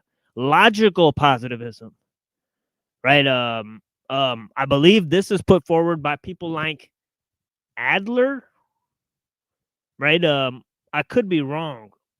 I need to like explore different ideas. I have this in different books, but I'll have to pull it out for you guys. But yeah, so yeah, this whole idea. But yeah, I was right here about its influence on the Vienna Circle. Right up. Are you guys seeing this? Oh, whoops. Your screen? No. Okay, here, hold on now. Let me share this. It appears to be from meridianuniversity.edu. Meridianuniversity.edu. It says, furthermore, logical positivism, which emerged from the Vienna Circle, argued that meaningful statements must either be empirically verifiable or analytically true. Who's the guy who thought of that? Was it Carl Rogers or was it Adler? Right? I'm trying to think, but I think it was a guy who was like a cross between behavioral psychology and philosophy. Right? He dismissed metaphysical statements. Right? He said they can't be they're not empirically verifiable, so they're not statements that have meaning. Right? And so yeah, it's a very weird approach. And then obviously the whole pre-sup thing is a response to that, right? Right. Further refining the positivist approach. It's just a philosophical. Yeah, I'm definitely looking back into this because I used to be able to explain how it, because when Paul and Slay says legal, lawful, basically look at this. Positivism is legal. Yeah. Look at this. Notable publications from Oxford University Press. Right. Who, if you guys are aware, they also published the Schofield Bible. The Schofield Bible, okay, that says that you got to return the Jews to Israel, is huge about futurism. Right? So Oxford University Press, by pushing this Schofield Bible, they pushed futurism in a religious context. And it's people like Samuel Untermyer, right? Like Jews who funded this thing, right? It's very weird type of thing, right? So if you look at the whole eschatological scheming of the Schofield Bible, right, and how it totally transforms, the expectation of the Jewish return to Israel, right? And and all this stuff, right, as a precursor to the return of Jesus, right?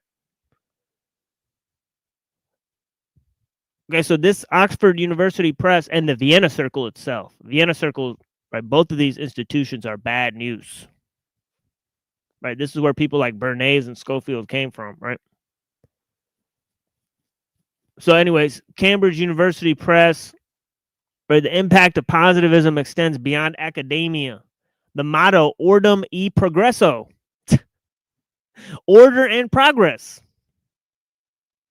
on Brazil's flag, embodies positivist principles. What? How does progress have anything to do with positivism?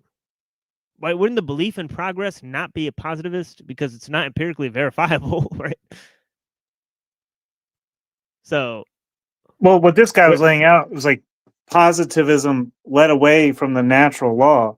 It was man's like add to the natural law. Was the whole like that's what positivism meant to this guy. And here's our guy, August Comte. This got him at the beginning of the article. It says, August Comte, the founder of positivism, whose ideas revolutionized our understanding of science and reality. Whoa! They really like him.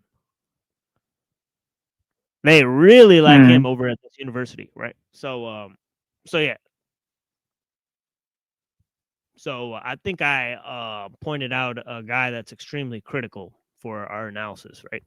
Anyways, let's move to Skolimowski, right? And Skolimowski, right? These ideas go from the expansion of concepts, right, within the historical framework, right? Looking at the world historical framework in terms of the separation or a dialectic between knowledge and values, right? In which it seems like knowledge, right, or this positivist understanding, right, seems to triumph, right? And it's sort of reductionist framework, right? It looks at, you know, sort of all nature as physical, right? It treats only empirically verifiable information as valid, right? Right. So yeah. So there's all of this idea there, right? Okay, and of course we've laid out the genealogy of how this developed over time, right? So we slowly laid out the genealogy of how this developed over time. But of course this had a huge effect on the moral framework of man, as you can imagine. Right, these notions of individualism and collectivism have totally scarred man's moral, ideas, right? Okay, and of course, the religious sensibility of man is gone away, right? Okay, the artistic sensibility of man has gone away, right? Okay, and so we move to this idea, right? In terms of 4 major shifts, right? You have the movement from Plato to Aristotle, right? At least in terms of Skolimowski, right?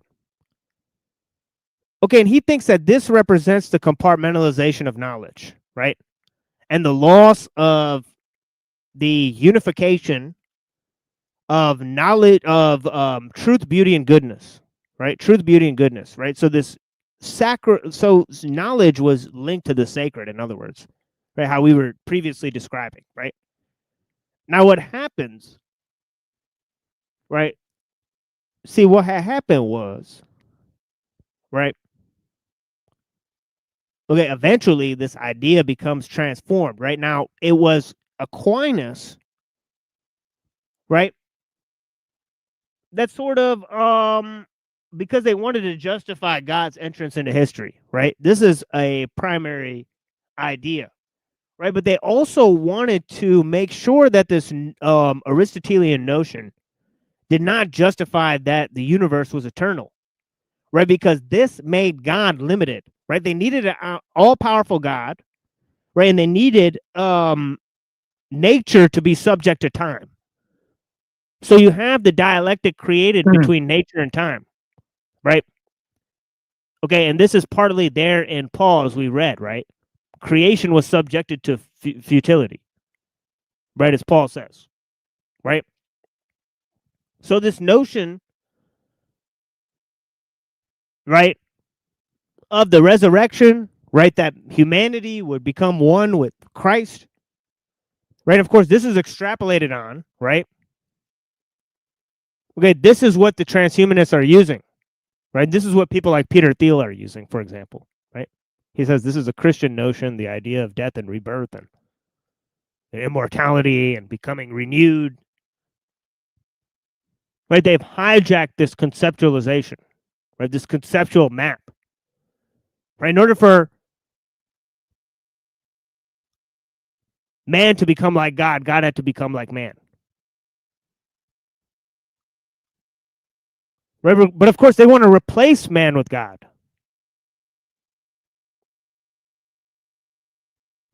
Right? And this is part and parcel of this universalized archetypal man, or this Adam Kadmon, right? Okay. So so what does Aquinas do, right? Aquinas and Maimonides, right?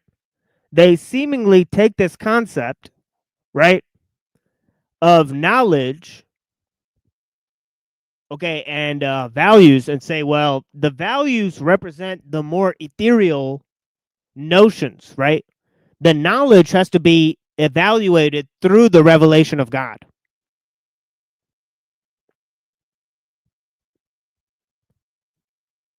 But there's other types of knowledge,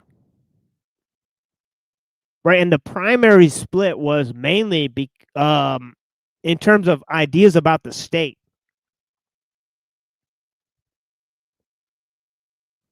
Right? Aquinas wanted to put the church above the state. Right? And for Maimonides, he wanted to put God above nature. Right? So Maimonides came before Aquinas, I think, right? It goes Avicenna and then Maimonides and then Aquinas, right? So what did Avicenna do? Right? Avicenna created the notion of the necessary being. Right? And he further said that this being created the world through a pure act, right? Which is the prime mover of Aristotle.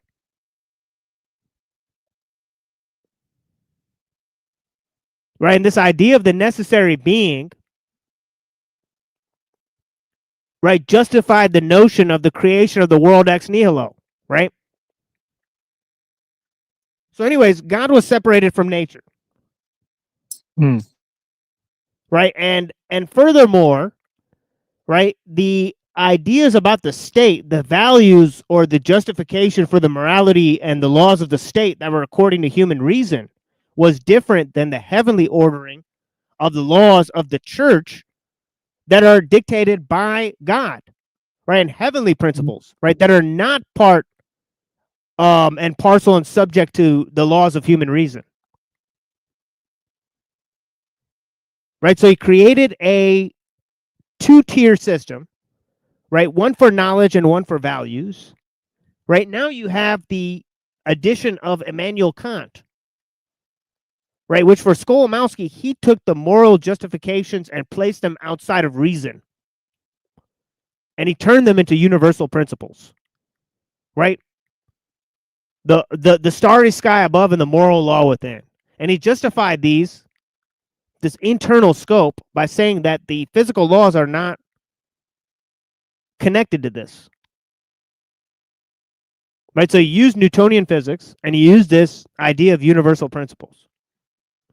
Right? Which he said were based on this notion of a priori justification. Right? So he said, well, it's not that values are above knowledge. Right? He said knowledge and values are in two equal and separate spheres.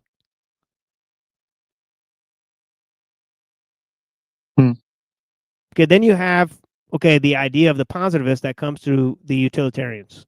Right? And this notion of positivism, right, that comes through the utilitarians is the idea that, you know, it's only knowledge, right, empirical principles, right, that could justify a true sense of value.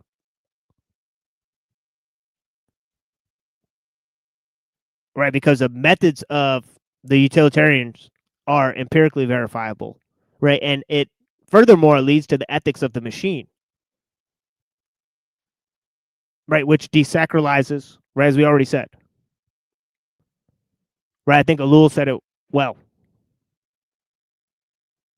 as we explored at the beginning of this show, right? So without further ado, let's move to the text of Skolimowski. I've talked now for, over an hour, right? I mean, please, I know Truther had something to say there. Still got that? Oh, no, I mean,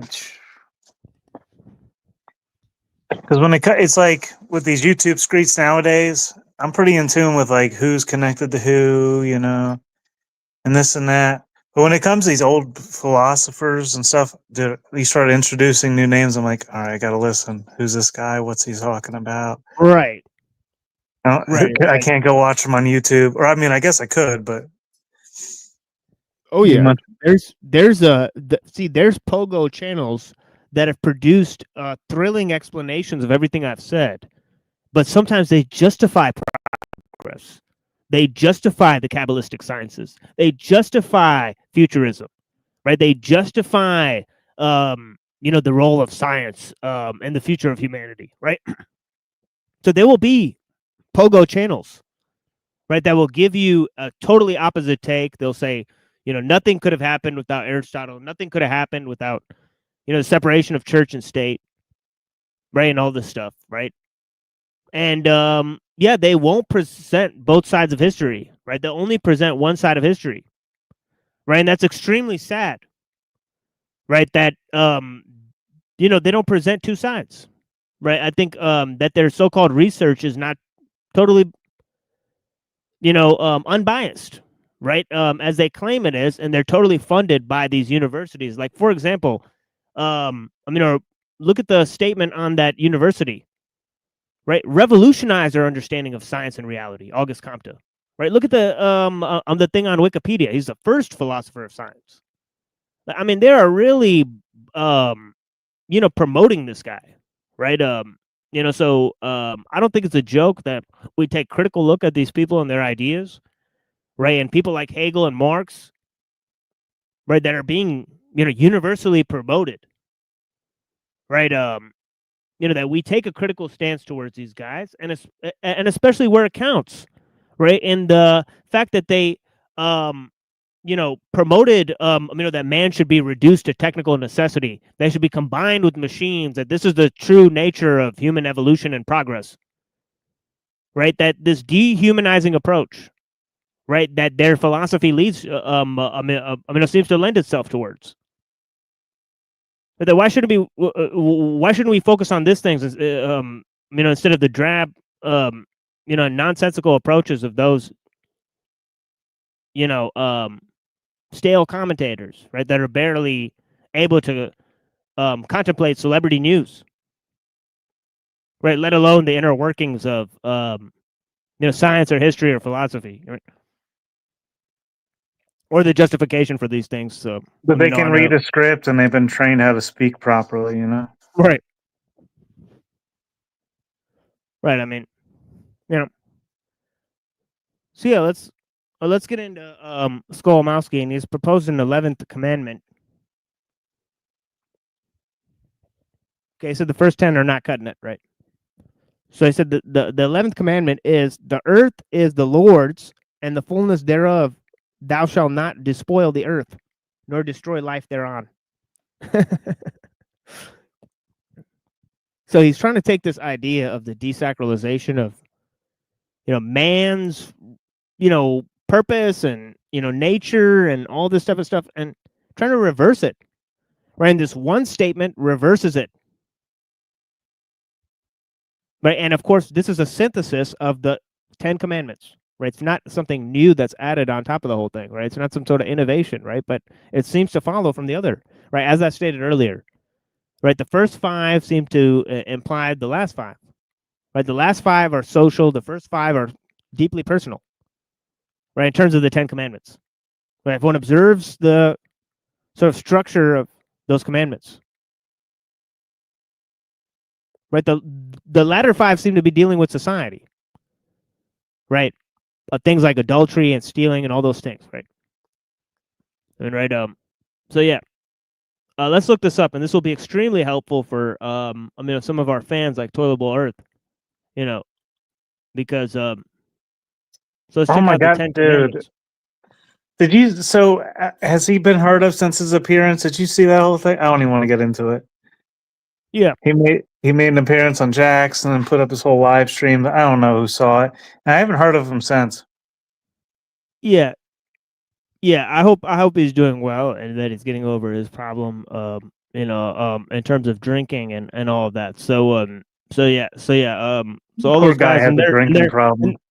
and they're welcome to come on the show and talk about these ideas. I noticed some interest among both Enslaved by Truth and Cockboy Hotline. They expressed some interest in those ideas of massification. Those ideas of technique. Those ideas about the monoculture. And they're welcome to respectfully discuss those ideas with us. Yeah, the reality is they're afraid to learn, and they know they're going to come up here and they're going to have to learn something, and they're going to have to admit that they learned something. They can't bring themselves to do it for some reason. It's weird. Yeah, so this is like sort of like in cursive or whatever, but as you see, the last 5 are very short. Right? Don't murder, don't commit adultery, don't steal, don't do false witness. Right? The first 5 are like huge personal commands, right? They're like addressed to the person, right? I am your Lord who brought you out of the land of Egypt, right? No other gods before me, right? Then don't take the Lord name in vain. Keep the Sabbath, right? That might be kind of like addressed to the community. Honor your father and mother. That's addressed to the person, right? Even the Sabbath, it's like, it's your personal obligation to follow that law, right? So, but this idea, you shall not murder, you shall not commit adultery, that's for crazy how others. they just got rid of the Sabbath, though? Like, they're modern Christians. They're like, what's the Sabbath? One of the 10 commandments, please. But the last 5 are for so what I'm trying to point out, the first 5 are addressed to the person. The next 5 are addressed to the society as a whole, right? So he's saying this 11th commandment, right? The earth is the Lord's and fullness thereof. Thou shalt not despoil the earth nor destroy life thereon. It's a synthesis of all those, right? That you're not going to disturb life, that you're preserving the thing, that there's an order that exists, that God's creation is good, all this type of stuff. So you're affirming all of those. The Bible says that man has dominion over that. Right. We talked about that. Right. And the 11th commandment, we talked about that. Yeah, we talked about that. Because he has dominion over it, but God made a covenant with Noah and all the creatures of the earth. Right. So if you read it carefully, right, and then if you read Genesis 9, right, it basically says don't you don't eat animals with the blood in it. Right. It gives commandments for the ethical treatment of animals as well in Genesis. Is that like an Islamic thing too? That's like halal, right?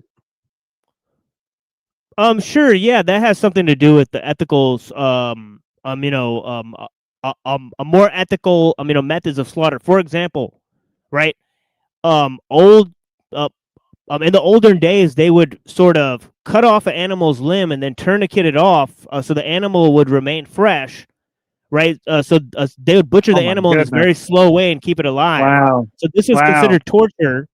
So for kosher and halal, laws, this is considered torture, right? You can't do this to an animal, right? Tourniquet its limb off and then slowly feed on it, right? That's right. That's against the law, right? Wow.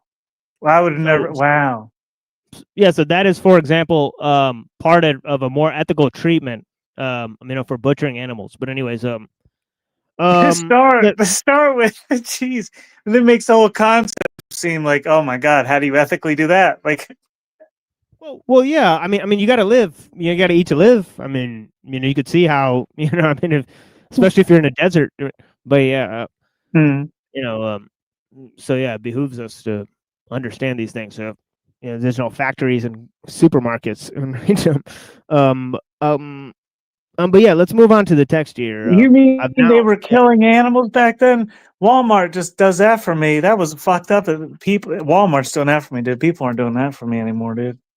yeah, the way they do it is crazy worse. I mean, if you look into things like bull sperm injectors and crazy stuff Oh like my, that, yeah, dude. Oh wow, yeah, right. you Yeah, know, they I take the know. baby That was away. what turned me vegan for the longest time, dude. I was like, oh my god, what the fuck? Yeah, it's disgusting. No sane person would think that that's a suitable position No, for and a who would living being. even commit to that work? It's like, what the fuck? It's Well, fucked it's like up, the same dude. thing. It's like the same thing. You know, you got to eat to live, and I mean, these guys got to feed their kids. I mean, who knows? I mean, I don't personally blame the individual people that are working there. They're symptoms and not,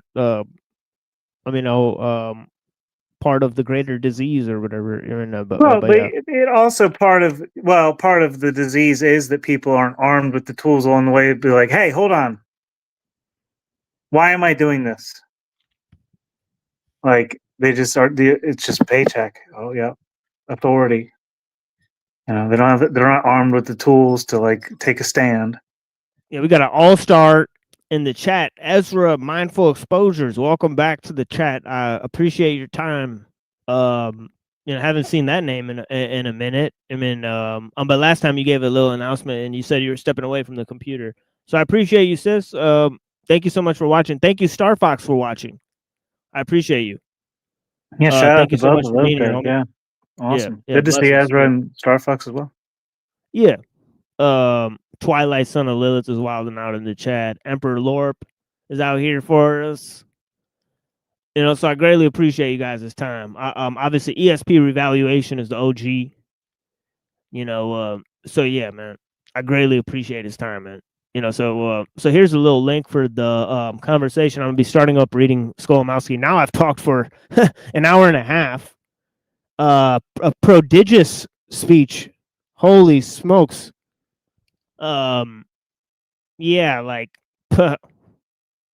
anyways, yeah, let me move to Skolomowski without further ado because we have a lot of stuff I want to get to. And where am I at with it? Well, I haven't even begun reading one fucking paragraph, right? Here, give me a second. Yeah, so yeah, let me pull this up here. Okay, here we go. So he said we should also mention the context of the work of theologians within the field of process theology. So this idea of process theology, right, inspired by process philosophy of Whitehead, right? They have been working out their own version of creation theology, which, although nominally inspired by Christian theology, departs considerably from present orthodoxies. Oh shit! I totally forgot to mention. Right, here's one thing I totally forgot to mention. Right, is this idea of Aristotle and Aquinas, right? And Hegel combining, right, in Teilhard de Chardin, right? So this is an important notion, right? So where post the age where Christianity and evolution have been synthesized, right? So when he's approaching this idea, right? Okay, and from a sort of pro evolution but anti-Darwinian and anti-Newtonian framework,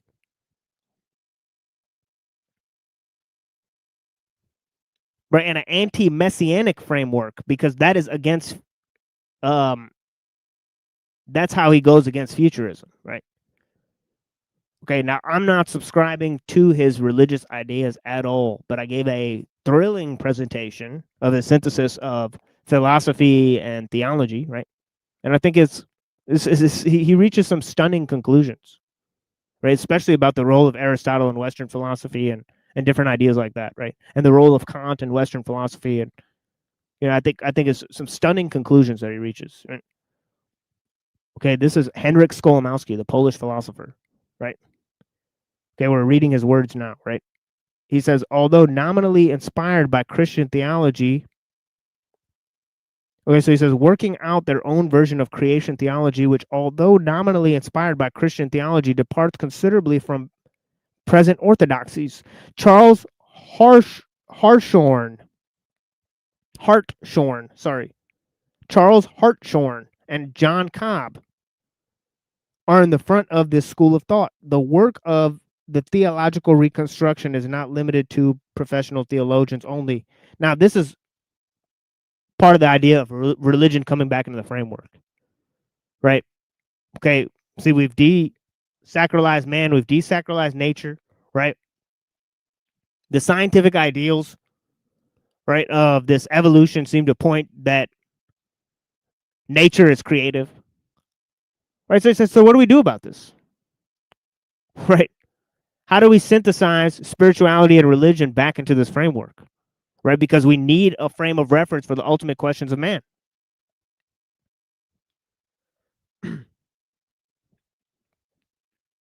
Okay. Let me finish reading this so I could turn on the video because I'm getting kind of hoarse from speaking so much.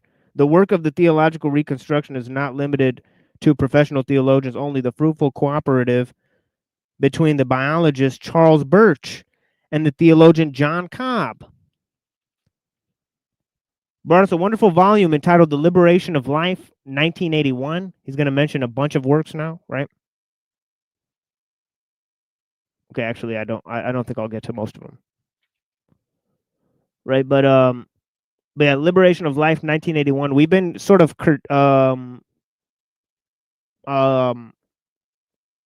corresponding with some of his analysis with some videos that we're watching, right? Especially looking at some concepts of new physics with David Bohm and Prigogine, right? And also looking at the ideas of E.F. Schumacher, right, who presents the concept of more human scale technology, right? So he says, perhaps some who do not believe in what they understand by God may be willing to consider the appropriateness of faith in life. Life as a central symbol, life as the central symbol is God. Perhaps some who do not believe in what they understand by God may be willing to consider the appropriateness of faith in life.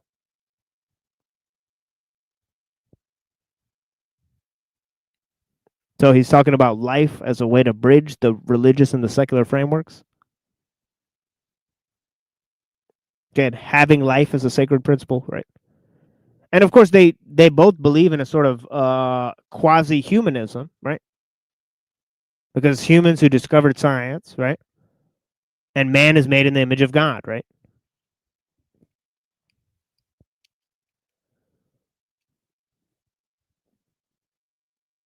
And perhaps others who are quick to say that what is not absolutely controlling cannot be God may be willing to recognize that it may yet be life, or at least the spirit of life, right? Right, the spirit of life being the sort of breath of God and so on and so forth, right? Or this animating principle. Okay, the theology of the earth of Birch and Cobb. Yeah, no banning people in the chat for the moderators. Simply will let's just not ban anyone, right? You guys are mods because you've been here for a long time, you've been on panel, right? Either you started out on the first episode watching the show with me, or or you've been on panel and interacted on panel, right? Anyways, the theology of earth of Birch and Cobb and eco-theology go hand in hand. And so much so that some of our statements are almost interchangeable. I could not but subscribe totally under the following set of statements by Birch and Cobb. The dominant paradigms of the recent past have not expressed life. Yeah, no kidding. No kidding. They have even attempted to explain life in terms of what is not alive. Ooh, big mistake. Big mistake.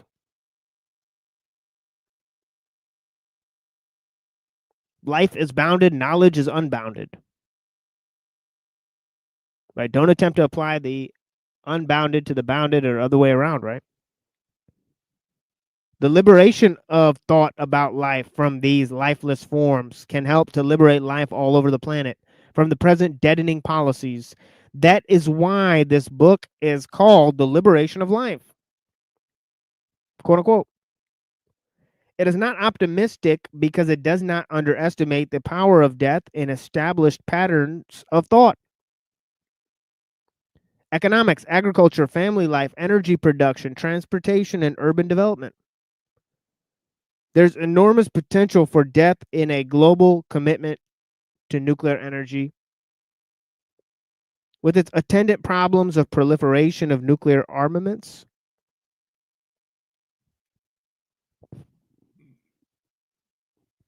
It's easy to understand why people become despondent at the enormity of the political and economic problems of a divided world, bent on pursuing clever means to no clear end. Numbers shifting again. I guess YouTube doesn't like Skolimowski, the Polish philosopher. Probably not. Probably not.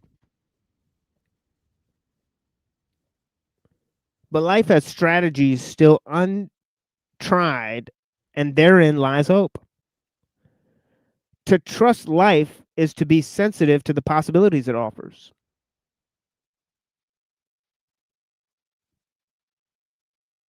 It is to be receptive to life's values, ever pressing in on us from all sides and only blocked by us. It is to be open to the compassionate and tender response and to follow one's intuitions. Trust in life releases human energy that makes it possible to transcend life. As it is in order to make life as it could be, faith in life's power to renew life exposes exploitation and injustice as denials of life. It calls for a revolutionary commitment against them. But unless that struggle goes hand in hand with actual liberation, there is no liberation in the struggle. Otherwise, liberation movements take the stamp of their opponents in their struggle. Even when they succeed, they can lead to new oppressions, to new alienations.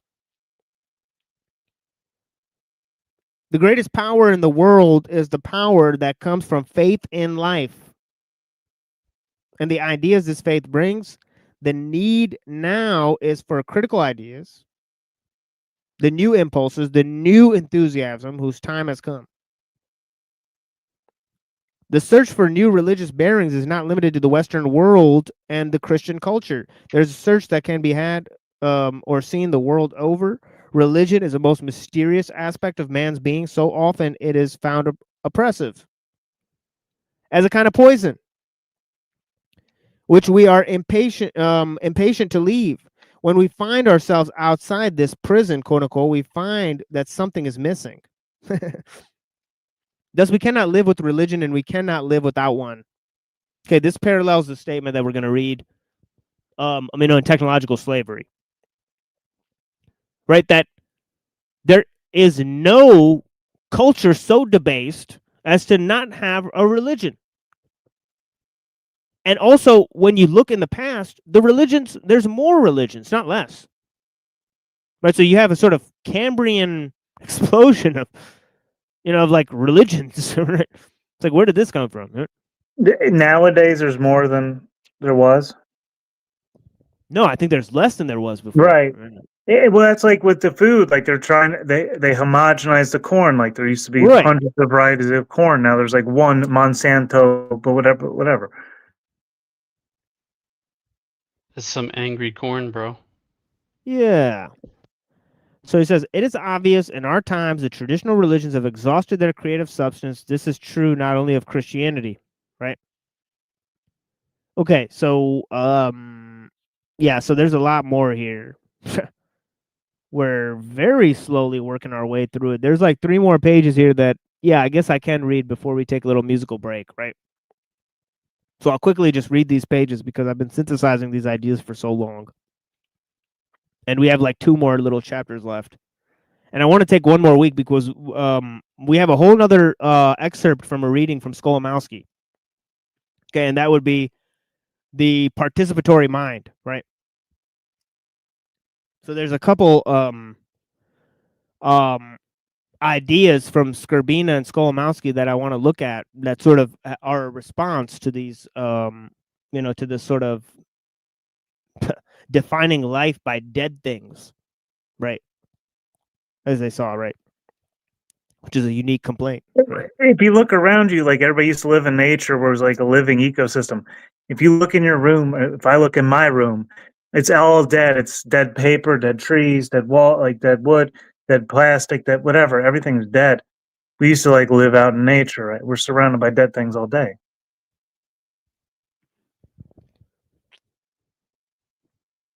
Very odd, man. Very weird. Yeah. Yeah, did you just say dead wood? But can I finish my inquiry, please, before you move off of it? If you masturbate with a wooden dildo, and that's conceivably fine, but having sex with a tree which is alive is not, then the only threshold breaker there is that the wood is dead.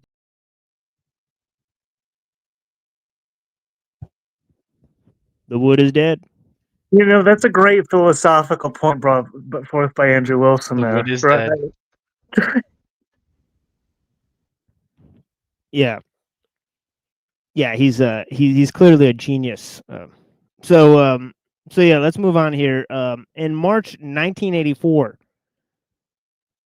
he said, I entertained a visitor from Japan. Ooh, Professor Hiromasa Mase, or Mace? Hiromasa Mace from Keio University in Tokyo. That's spelled Keio, Keio University in Tokyo, who is deeply concerned with eco-philosophy. Right, Hiromasa Mace, that's spelled Hiromasa, and then Mace is spelled Mase, if you guys want to reference that name, right? Okay, who is deeply concerned with eco-philosophy and the future of religion. From my various conversations with him, okay, now he's talking about switching over to sort of a critique of Eastern religions.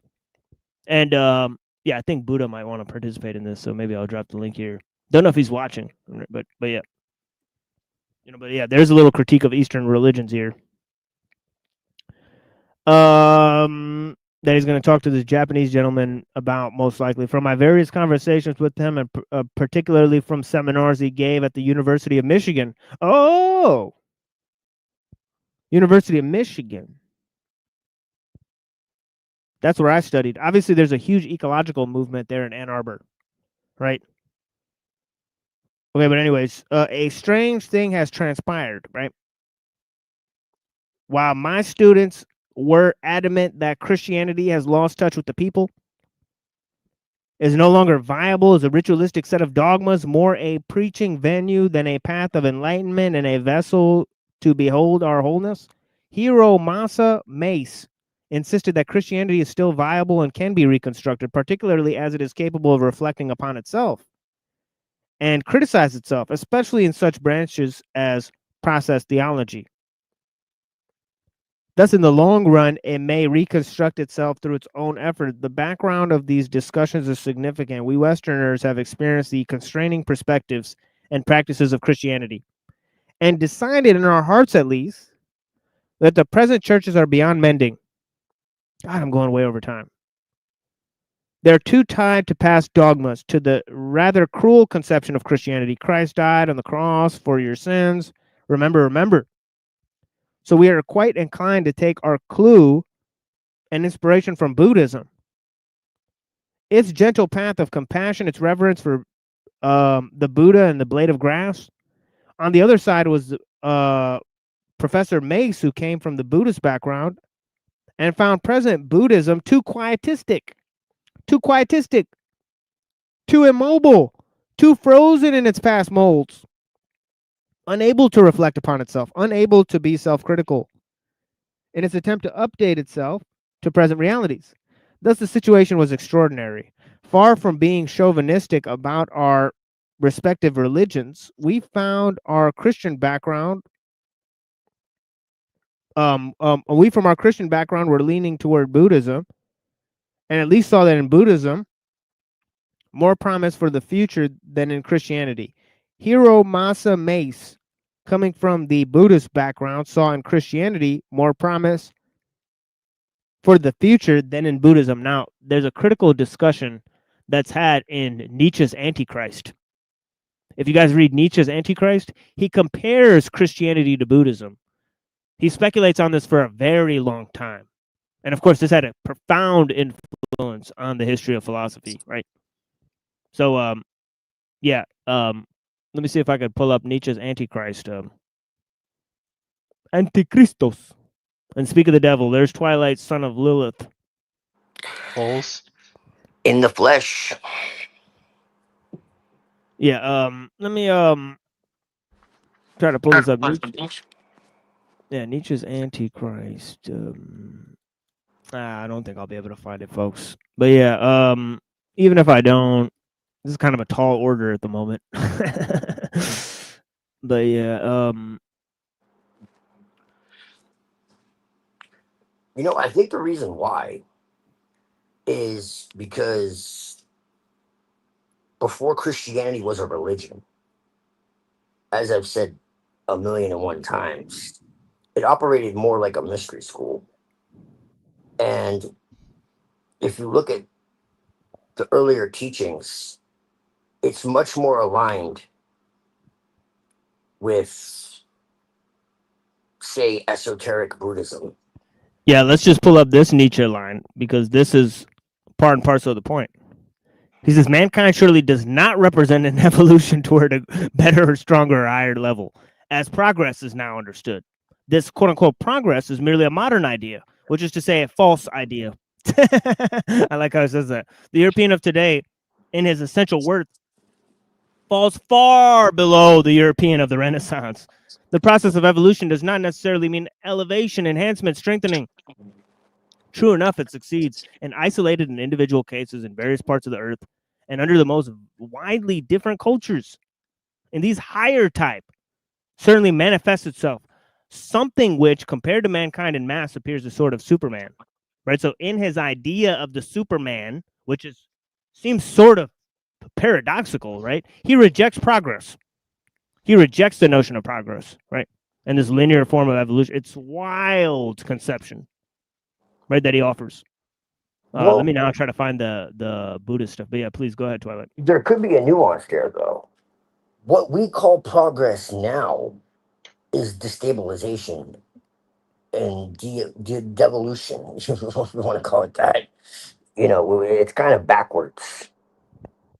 And so the linear idea of progress that we are presented with, especially through technology, is a sham. You know, real progress isn't really so much acquiring and attaining and striving and searching for more, but removing what isn't necessary. You know, like enlightenment, people think of light, but you could also see it as, if you look at like the Fool card, for instance, you know, you'll see the Fool has like this backpack and he's going on this journey, you know, but there's like nothing there on the backpack. And it's because that is another way of looking at enlightenment. Enlightened as in there's a lightness to you. You've taken something off your chest. You've taken something off your back, an ordeal, you know. The Fool card is also the Zero card because it's neither the beginning or the end. It's the Ouroboros cycle. So it's more that our conception of progress is flawed. That's just at least my conception of it. Because remember, even though Nietzsche said that God is dead, he was very spiritual. And he didn't say that tongue in cheek. He actually was dismayed by this. He just didn't particularly like the Abrahamic traditions. I feel Because like he thought that it brought Europe to, you know, basically it sent them backwards. It sent Europe backwards. the Fool reminds me of like the Joker in the card deck I just saw earlier. It And it's absolutely like, is. and it's when people like it represents this like egregore of like how I see people out here. It's like Jim Bob is a perfect example. It's like once you recognize a certain level of truth and like you play the fool, and some people play the fool like way too hard, like Jim Bob, you know, or the Joker, and instead of just being serious and like I'm like. You should be seeking this knowledge to expose evil. That's something Christians are supposed to do. We don't seek knowledge. That's Gnosticism. Don't seek that knowledge, man. Look out. That never gets old, man. I don't know if it ever will. Don't be seeking that knowledge now, you hear? Yeah. Crucify your mind, man. It's bad for you. Thinking is bad. Thinking is of the devil. For sure. God just endowed you intellect so the devil could deceive you with it. That because that makes a lot of sense. Yeah, I think he got mad and banned me from his chat because of that. But yeah, I'm not appearing in the Made by Jim Bob chat. That is a bitch move, sir. And so if you can hear me, if you can hear the sound of my voice, that is a bitch move made by Jim Bob. I mean, you know, I've always been pretty highbrow in my critiques. I mean, so I don't know. Dude, Jim Bob J, he jumps straight to the name. That's what he got it from Owen Benjamin. He hates Owen so much he can't look at himself enough to see it. It's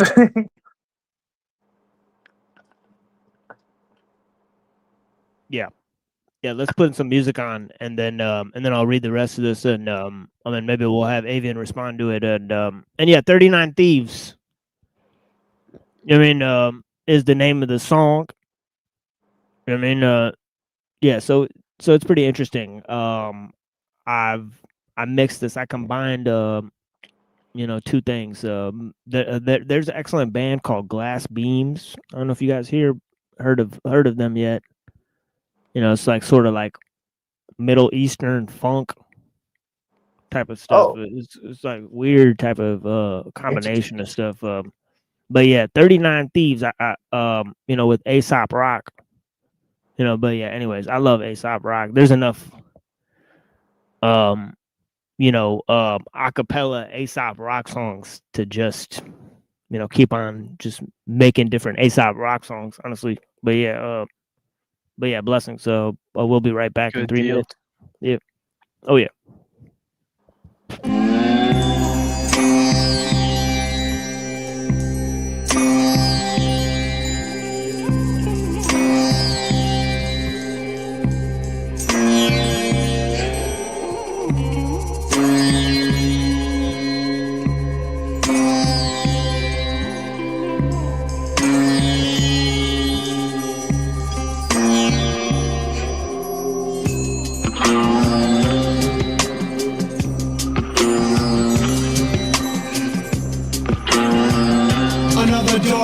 Then I'm walking a beast sheep like I walk in front of 39 thieves in a V.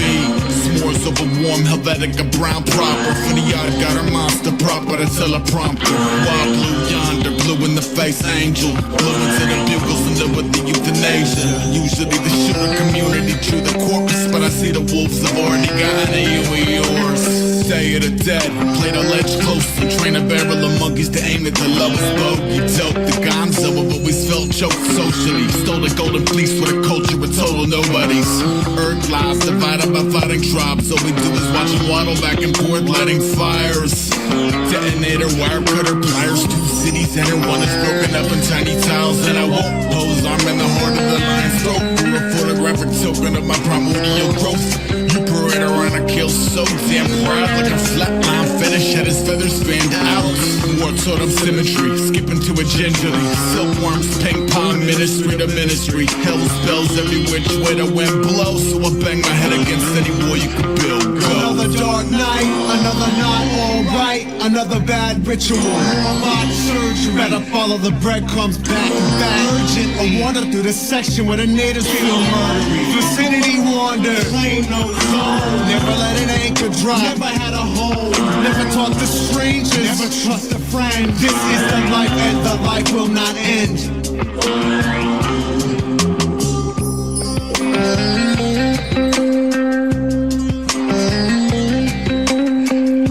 Next time think 39 thieves are quicker than 40 winks.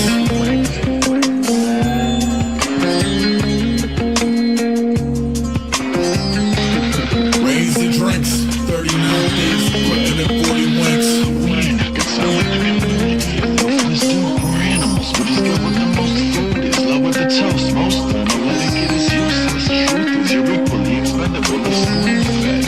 Money is cool, I'm only human. Use it as a tool to make the walkers feel excluded. Like the shinier the jewel, the more exclusive the truth is. Bullets don't take lives, stupid they shoot. Another dark night. Calicos, tread around a rabbit hole. Weapons to the heavens and arsenic where the carrots grow. Piss warm sugar water, water summer canteen. Plus burned rubber like green is the new green. Rubberneck froze, slows by the multiplex. Rodeo commotion, I'm open to see what culminates. Boost you on the right, left, rep, rebel force.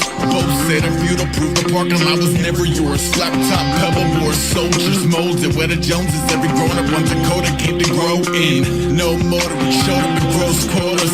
Hog barn burner, come see if your homes hold us. 85 rattle trap parked and fancy. You would swear he was stepping out of Comanche, antsy. Let us in a jetty when they jettison the medicine and paranormal hatchery cadets and bring the levies in. Folk know the cutting camaraderie, token of equality. They posted horizontally. Crown of golden loading doctor for the lobster colony. Half-mast flags, half-caps, water properly. And sleep with a just. Ready on the left with a witchcraft spun out of a neighboring sect with the usual undesirables and big brother cutters on the day your name became. Another dark night, another night, alright, another bad ritual. More bot surge, you better follow the breadcrumbs back and back. Urgent or water through the section where the natives feel murdery. Vicinity wander, plain no zone. Never let an anchor dry, never had a home. Never talk to strangers, never trust a friend. This is the life and the life will not end.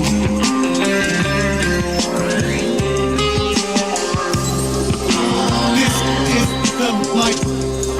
This is the life. This is the life. This is the life. This is the life. This is the life.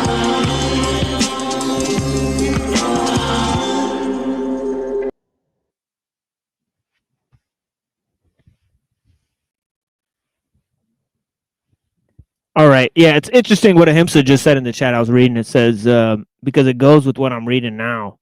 Where it says, Ezra, I have a really good book on the comparative analysis between Taoism and Jesus, but would like to investigate Buddhism more from this angle as I've heard it expressed before.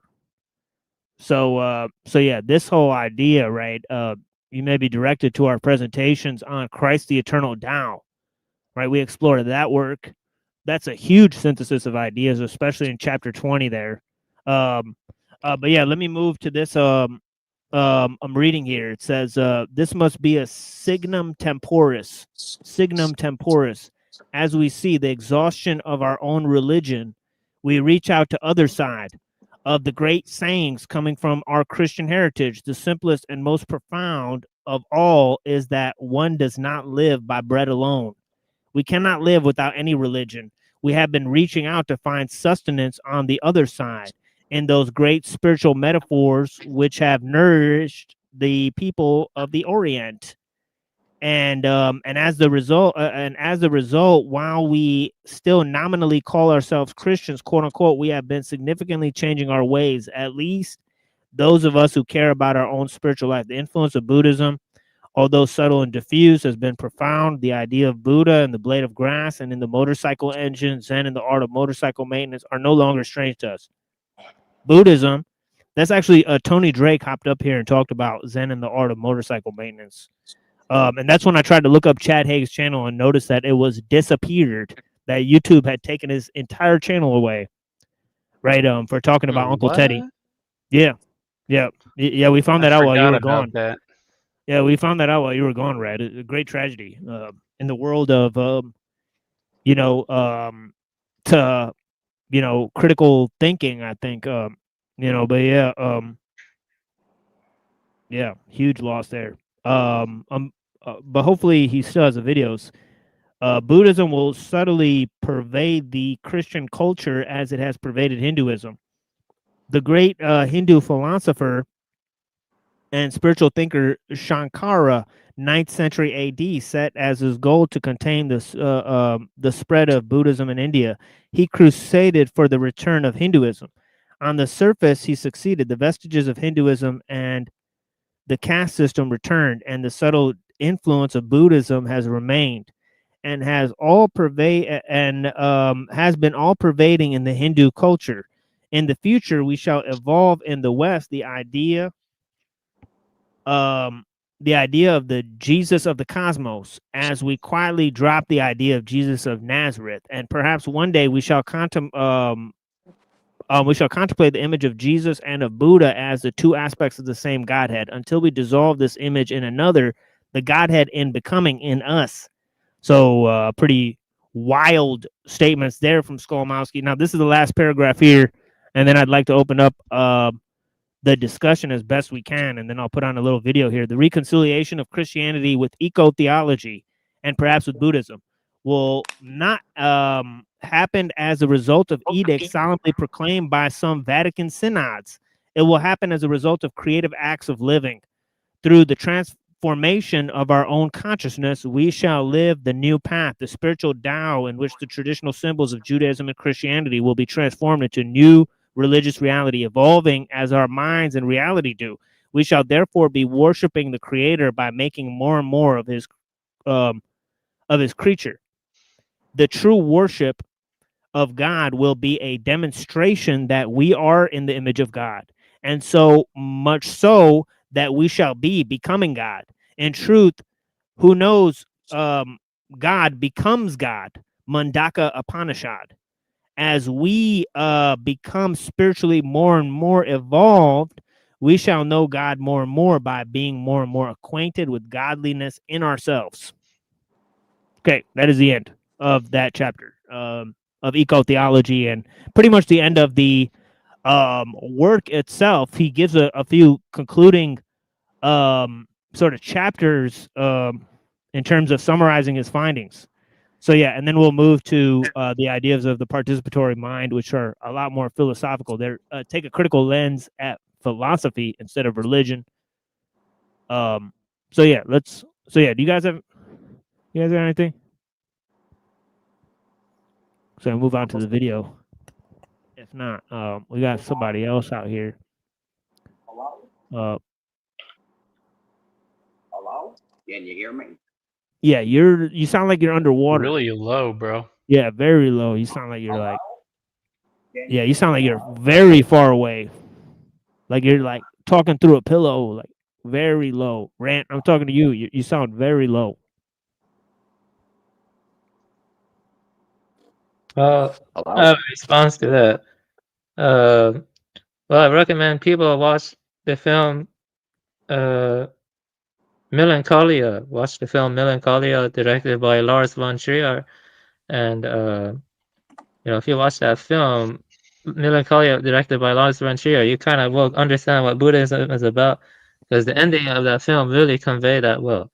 Right now, you can have, like, I don't know, your cows cave in and hit your head, and then you forget everything about your identity. I mean, your identity is impermanent. It's a transparent construct. It can always be, like, I don't know, reinvented. It's always reinvented to some extent. But anyway, I like this quote from Kudo Sawaki. It's like the deeper level of practice. When you like when you sit in Zazen, you have to let go of everything. Talking about it is one thing, but anyway, let me read the quote. Losing is Satori. Winning is illusion. Not coveting a single thing is the greatest gift you can give to the universe. So, yeah, that's from, I just read a small little 2 sentences from it. And, but anyway, the point I want to make is that, let's say you're reborn into a new world or something, and it's a higher realm, you know what I mean, or something. Like, they're like 6-layer cosmology in Mahayana, I think so. Even in those higher realms, dukkha will exist, because anything you grasp or cling to, it's not fixed, you know what I mean? That's what emptiness means. So I would say that, you know, in the beginning, Jesus can serve as like a good, skillful means. You know, it can help you cultivate loving kindness. But on a deeper level, like Bodhidharma's level, you have to let go of everything, you know. Yeah, that's what it means for you to wake to the luminous mind, which is, you know, it's unborn. You know, that's the best word to describe it. Unborn, and you know, a luminous mind. So I would say that it's not good to mix up the traditions too much. You know, the thing is that Buddhism came from, you know, like Central Asia and Northwest India. You know, the Near Eastern traditions came around the Levant. Right. I mean the West Asian traditions. I mean, they're very different. You know, they have different focuses. You know, Buddhism is about the here and now. You know, so I would say they're very different. You know, I don't know. Did I give the right response? Cause I'm kind of tired. I didn't know if I interpreted things correctly. Yeah, that's an excellent response. Yeah, thank you for that. Hello? Can Yeah, I y'all can hear me you. Yeah, now? much Hello? better. Yeah, much better now. Better. I can hear you Perfect. much better now. Let me see if I could turn you up on my end as well. So that, Hello? Can you hear me now? Hello? Still like you're talking through a pillow though. yeah, it's kind of like low, Well, but hello? it's not as low as before. Yeah. Is that you, Jared Fogle? Yeah, we got you. So, Yeah, what you got to say? philosophy. Yeah, there he goes. Philosophy, right? Philosophy is overthinking masquerading as wisdom. Yeah, totally. Yeah, 100%. Thinking about thinking. It's like dead end, dude. Dead end. For Thinking sure. about thinking is even worse. Oh yeah. Yeah. But I would completely disagree with you, Rant, because if I didn't do that, then I wouldn't be able to see all the LARPs that the satanic elites have put in my face since I was out of my father's balls.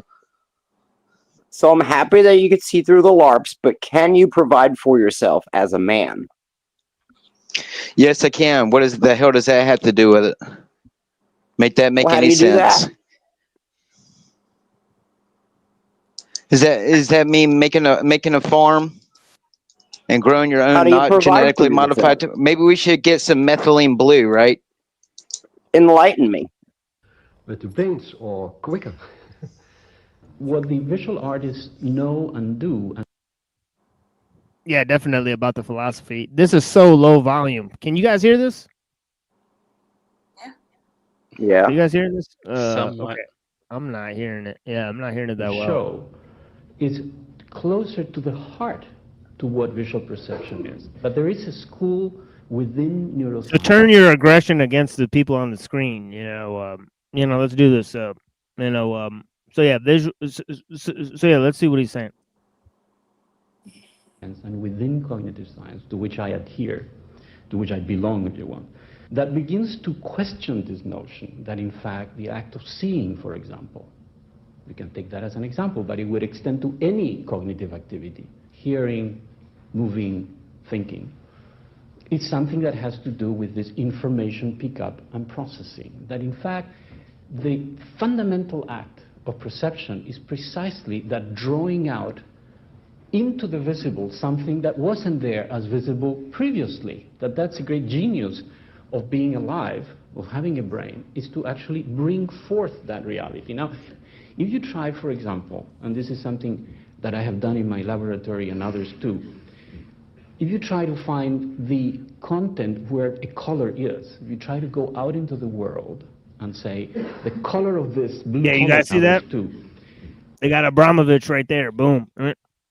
If you try to find the content where a color is, if you try to go out into the world and say, the color of this blue is, your shirt there, is contained in some property of the light or some property of the tissue, you will not find it.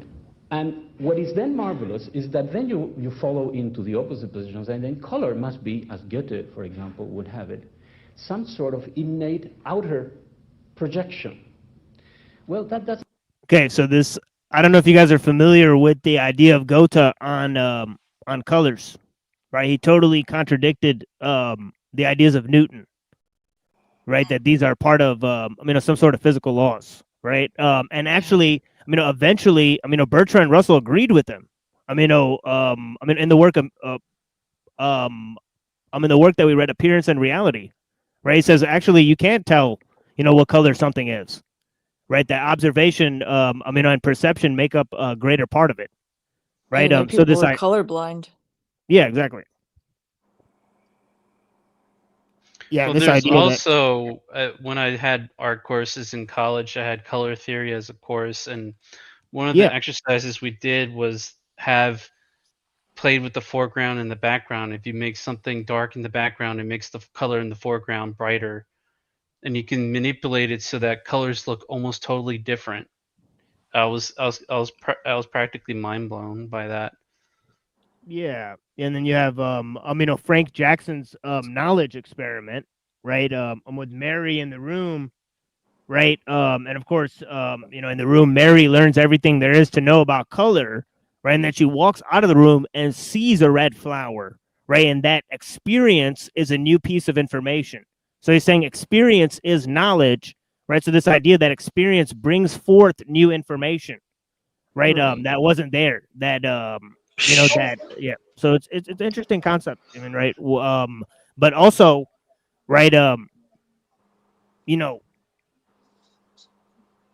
I guess it goes back to the great notion of Parmenides, right? That the actual is the same as the possible, right?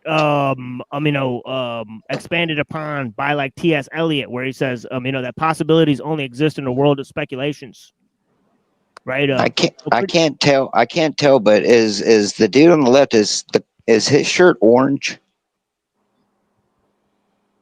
Yeah, it's definitely orange.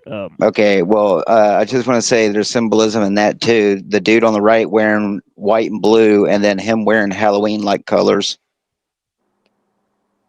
Yeah. You get a cookie. Francisco Varela. Let me see. Francisco Varela, I guess. Varela, Chilean biologist. So, philosopher, cybernetician. So there's a cue. Cybernetician. So that is right in line with what we're talking about, and that goes, expansion of some of Bateson's ideas right there, right? If he's looking at this idea that, you create information through the act of perception, right? This is a critical piece for cybernetics. Neuroscientist who founded Mind and Life Institute.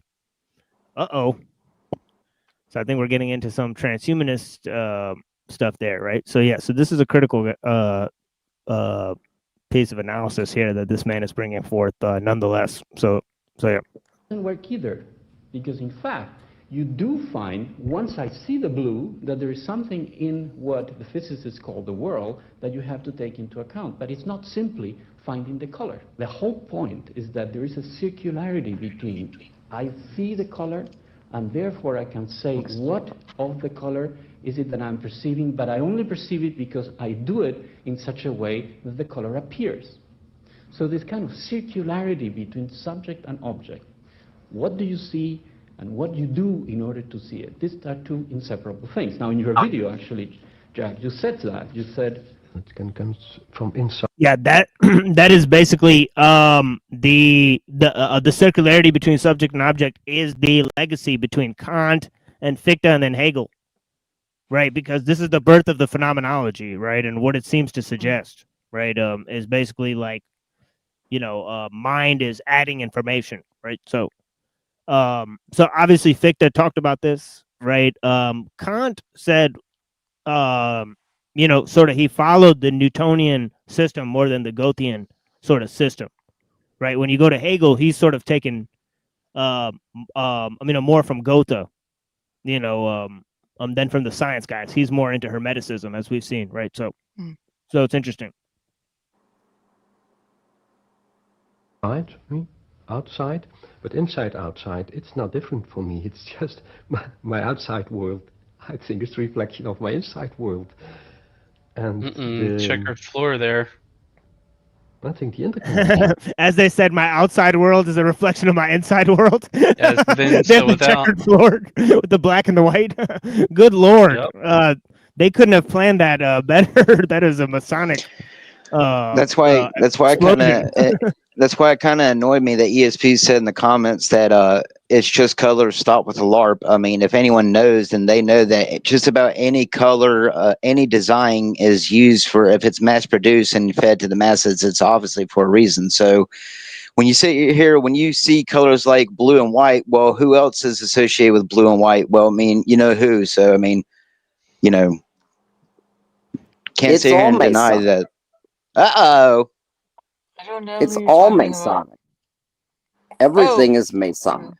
You know, All of it. Ellen DeGenerate and, you know, Mr. Plepstein. All of it. Obviously, all colors have, you know, symbolism, so. All of it. Hey man, come on, brother man. I'm a Mason. I'm a son of Ma. Mama. All of I it was, is Masonic. Oh, brother. I was Every just going color. to say that I've been doing some homework on Teilhard de Chardin. Yeah, You know? nice.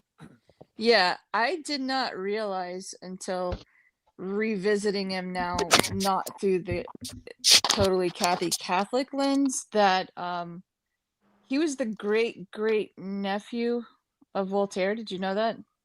No, I did not know that. That is an Did you- extremely important piece of It information. is. It is a very important piece of information. Did you know that his father was also a very strong humanist philosopher into that movement that was taking root at that time?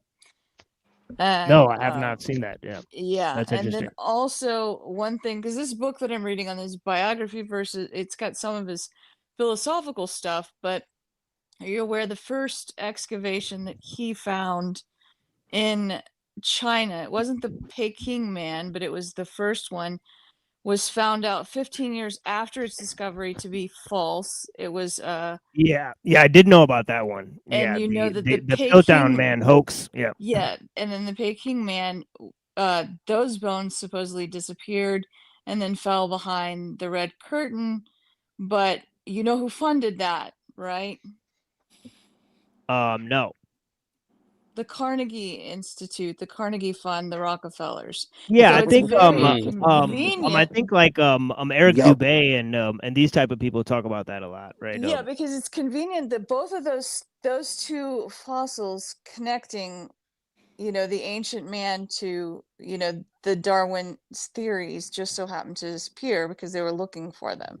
So given all of that and then the strong Jesuit leanings, I don't know if Right. any of what he did or said or professed was actually Yeah, you're on the right track. Yeah, that's real. exactly what we're saying. There's a really I'm glad you good came to book. that realization. Yeah, I haven't Because even read the other books, but yes, that's my yeah. observation because I was very Catholic, and when I started getting deeper into, you know, the uncovering of the abuse cover-up part, there was part of I found a writing on Bella Dodd. Have you heard of her? No. How do you spell that? Bella is her first name, Bella, and her last name is Dodd, Dodd. Archbishop Bella Fulton Dodd. Sheen recommended her to write her book, which was called School of Darkness. And it was talking about, and there she explored and uncovered and shared with the rest of the world. She died in 1953, but it was basically about how the Awesome. socialist and Yeah, communist this is movement, crazy stuff. Yeah, Bella Dodd. communist movement was infiltrating the public school system in New York City and how it infiltrated around the rest of the world, but they were doing it also simultaneously within the Catholic Church. It's like the Trojan horse rotting from within, you know, and the Jesuits were a big part of that for destroying it from within. And they did that with the seminaries in the 1950s, whereas if they were normal men, they were turned away. But if they had predilections to other kinds of alternative sexualities, they were recruited. And there was a reason for that, you know. I mean, there's always going to be some weirdos, but that was done, but he did not allow her to write about that. Alice von Hildebrand swore a testimony that she was told that in private. It just wasn't allowed to be written because the 1950s were a completely different time. But I went back and looked at, just from theological prospects of, I think it was Pope Pius XIII in the 1800s. He signed his name in a Masonic lodge, and so there is strong indications that he was potentially a Mason, and he's the one that created two dogmas, I think the papal infallibility and the Immaculate Conception, which fully broke, there was no longer any, when he did those two, no longer could the East and the West churches combine. They've been split for a long time. But with the creation of those two dogmas, that it was a further division where it can't be unified. You know, that to me was intentional. And then the next pope who followed was a Jesuit. So yeah, I think this is all intentional, but I don't know what the Jesuits actually stand for. You know, I don't know what the other religions are behind it and what the reason is for like the humanism and even to some degree, in my opinion, the distortion of Nietzsche. I think he was wanting to be proven wrong, not so much taken as literal with what they did with the deconstructionist movement, you know, that we still have. But anyway, that was just my thoughts on just studying him a little bit this weekend and my critical thinking skills, I suppose. I don't know if that's good or bad. No, Yeah, I don't know if Nietzsche you. would definitely want people to critically think about what they believe, not just take his word for Yeah. anything. Yeah, totally. Yeah. That was the Yeah. point. Yeah, Yeah. exactly. Yeah. I liked him. Is anyone familiar with Alfred Russel Wallace? Yes. Yes, I've talked about him before. Actually, he was in the writing of Ecology of Mind, by Gregory Bateson. So when we read Ecology of Mind, he's actually quoting Alfred Russel Wallace in that. Obviously, Lyell and Darwin sort of talk about Wallace, and obviously they took this this idea of natural selection from him, and also basically he was a Freemason, and he believed in like animal magnetism and all this crazy what would be considered today to be sort of pseudoscience, and right but yeah I don't know, Ahimsa, if you've ever heard of E. Michael Jones and Malachi Martin, two Malachi opposing Martin, yes. Yeah. two opposing figures that are very interesting. These two sort of I guess E. Michael Jones said that Malachi Martin was like an infiltrator or whatever. But yeah, pretty weird stuff with that. So yeah, I've read. What did Malachi Martin do? Was he the? Why is he familiar? He's like a guy who I think he was a Jesuit, and he did exorcisms. Exorcism. I have that book. I do. I've never read that one, but yes. Did Neurojack share with you the stuff about Nick Land and the hyperstition? Or he shared something very interesting with me, Neurojack. But I'm not sure if he shared it with you though. Yeah, I think you're talking about the Kabbalah stuff, right? Where he's promoting the Kabbalah. Nick Land? Yeah, but talk about the philosophy a little bit more about hyperstition, and yeah, let me know about it. Yeah, I can share it with you. Yeah, sure. This is kind of relevant to all of this, like the Freemasons and industrialization. I was very surprised because what he shared was so interesting. But let me get it up again. So he gave it to me last night randomly. Yeah, blessings to Rant. Thank you for joining. Neuro's on this Nick Land stuff, ever since I sent him this. It was pretty complex, but I tried analyzing it. Okay, here you go. Actually, you can just send the link. I'll just send you the link over the private chat. Here, just read that, and we can analyze it because it's relevant to everything we're discussing.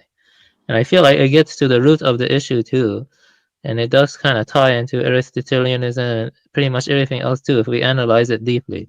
Yeah, this is what I was talking about. Yeah, this is what I was talking about. The thing on the Kabbalah. Yeah, he sent me this too. Yeah, this is a great post. Yeah, I agree. This is a great post. I got a lot out of this post. We should read this. Yeah, you're right. Thank you for reminding me.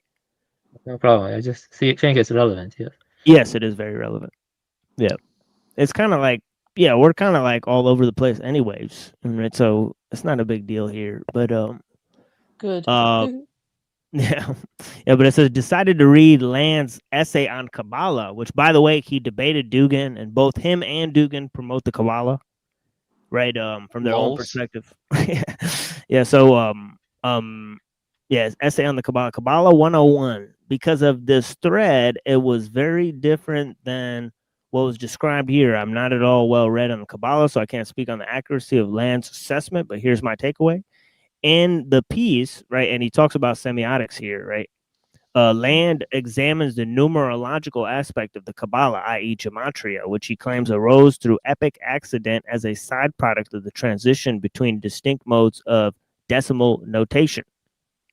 This technical system is in absence of a traditional basis, right? Quote, was compelled to hyperstitionally generate an extreme antiquity for itself in a process that is still ongoing.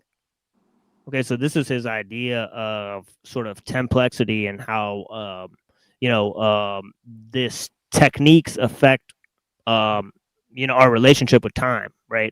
Which is part and parcel of his accelerationism, right? I also have some interesting stuff to say when you're done about it that ties into neural networks. And, there are certain things we don't know about neural networks, but you can keep reading it. Yeah, sure.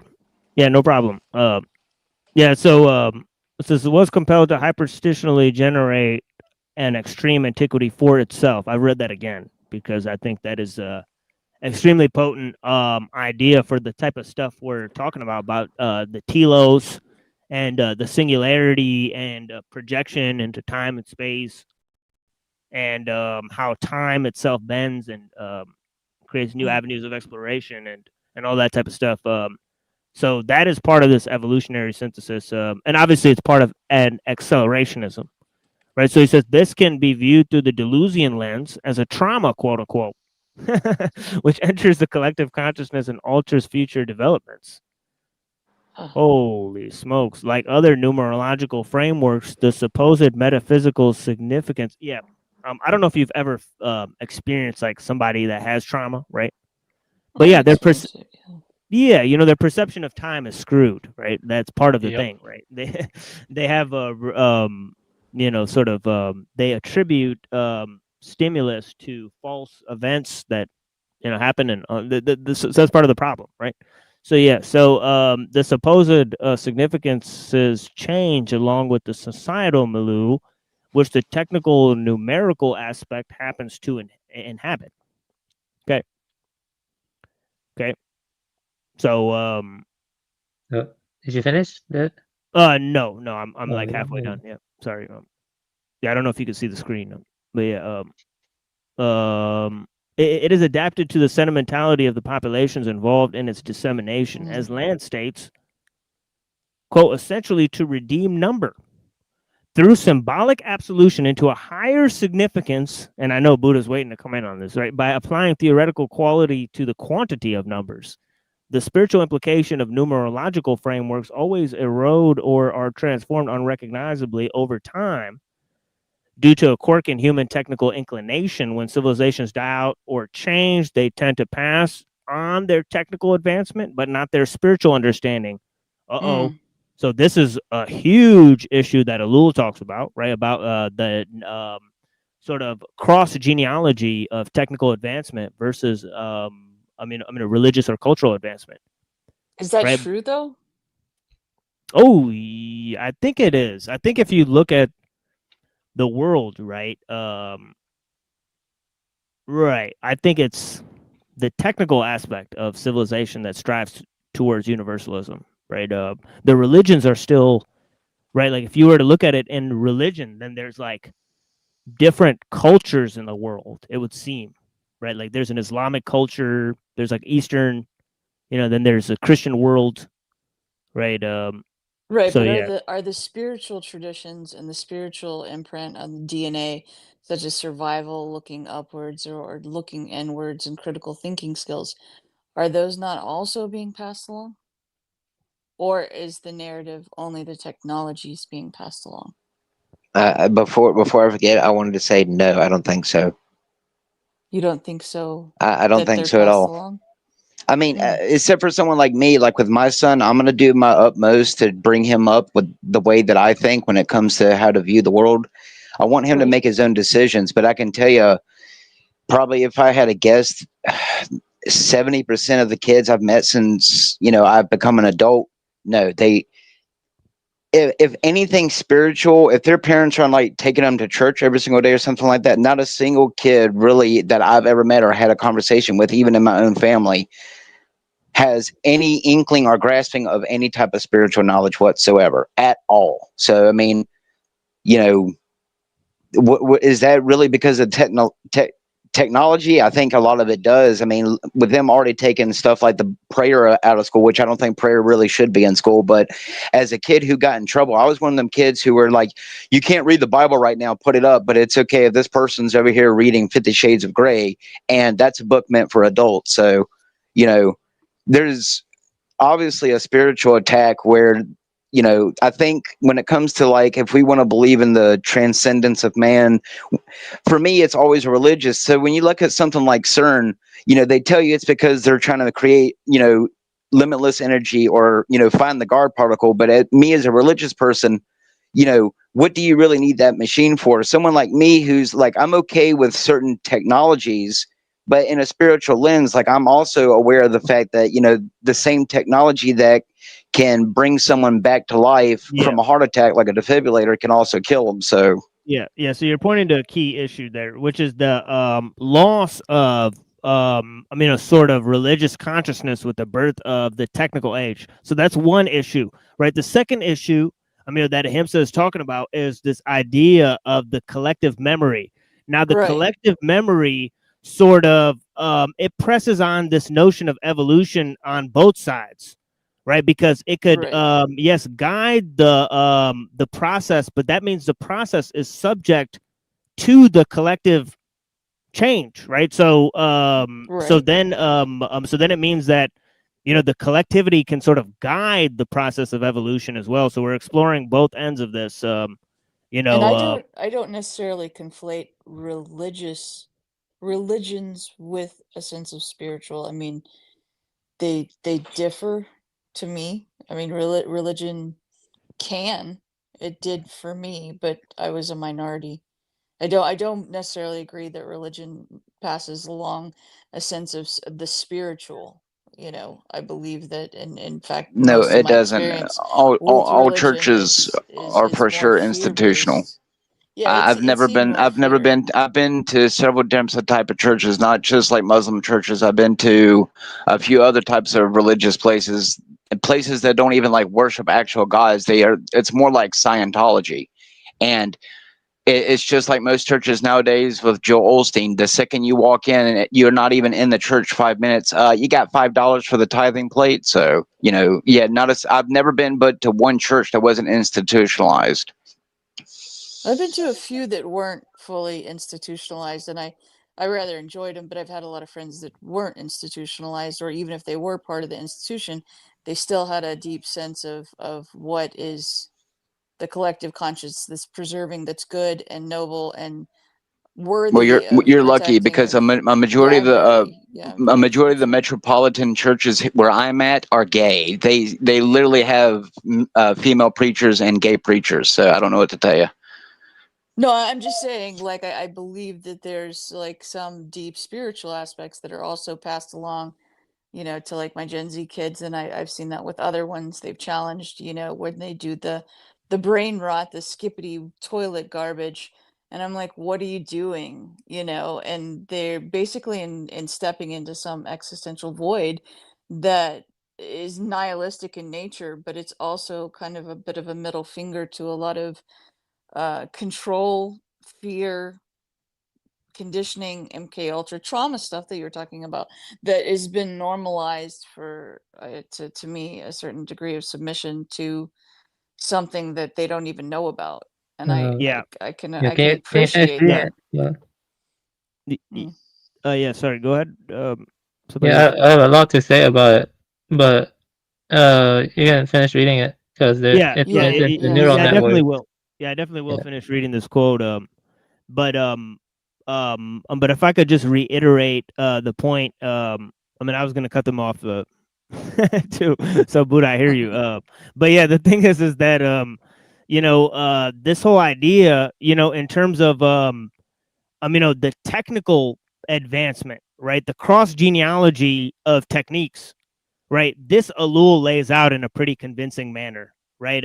So he argues that culture and religion cannot perform the same function, right? That technique does, and it's because they were simply because they were not able to create a global system, right? That's one aspect of the problem, right? The second aspect of the problem is that technique does not care, what religion or tradition you're from. Yet all traditions and cultures could use them, right? So they become indispensable, right, to all types of people, right? True. So it seems like technique has a more the technical advancement, also he explains this with the sort of cultural artifacts, right? If you look at how swords were made, right, it wasn't like they were trying to create the most efficient type of sword, right? But each of the types of swords had their own designs, right? So the sword, it was sort of related to the culture. But now you see, like, people are like looking for the best type of knife, so technique has, influenced modes of production of even simple tools, right? So yeah, but so that's that point. But yeah, so let's go to this. I think I may have skipped part of this. Let me go up a little bit. Yeah, like like other numerological frameworks, the supposed metaphysical significances change along with the social milieu, which the technical numerical aspect happens to inhabit. It is adapted to the sentimentality of the populations involved in its dissemination. As Land states, it seeks essentially to redeem number through symbolic absolution into a higher significance by applying theoretical quality to quantity of numbers, the spiritual implications of numerological frameworks. Holy smokes. I need to take some mushrooms. I'm getting a little bit, clouded. And always erode or are transformed unrecognizably over time due to a quirk in human technical inclination. When civilizations die out or change, they tend to pass on their technical advancement, but not their spiritual understanding. So this is the key point that we were talking about. Now, obviously, this is refuted by the notion of collective memory, but obviously the technical aspect is part of the collective memory. So, so it supersedes it as well. So then it says works of art from the ancient societies fill museums and are appreciated for their inventiveness or aesthetic qualities, but they are essentially, quote unquote, dead artifacts. What makes the numerological aspect of Kabbalah interesting is that it is not preserved due to its mathematical utility, as Land writes. From a mathematical perspective, it remains undeveloped, even ineducable. I've not employed that term since it cannot advance beyond the natural number line, even to the level of the rationals, let alone to the higher numbers, or set theoretical post-numerical spaces where counting ceases. Kabbalism becomes impracticable. Nor, as it was explained above, was it valued for its use in antiquity, at least at first. Instead, it seems to work as a hyperstitious lightning rod. Whoa. Giving birth to an endless array of semiological mutations. Is that a reference to Benjamin Franklin? The new Prometheus, as Kant called him? Right? In order to propagate itself like a virus, as OP's meme states, quote, so many metaphysical abstractions, unquote. Land rights. Kabbalah assumes that semiotics is already cryptography, that the cryptographic sphere is undelimitable. It proceeds on the assumption that there cannot be original unproblematic coding, providing the basis for any solid definition or archetypal symbol. Since the terms required, whoa, man, I think he's skating fast and loose here, right? Since the terms required for such a coding are incapable of attaining the pure arbitrariness that would ensure the absence of prior cryptographic investment, there is not and can never be any quote unquote plain text. So this is the key part, right? He says, it proceeds on the assumption that there cannot be an original unproblematic coding providing the basis for a solid definition or archetypal symbol, since the terms required for such coding are incapable of attaining the pure arbitrariness.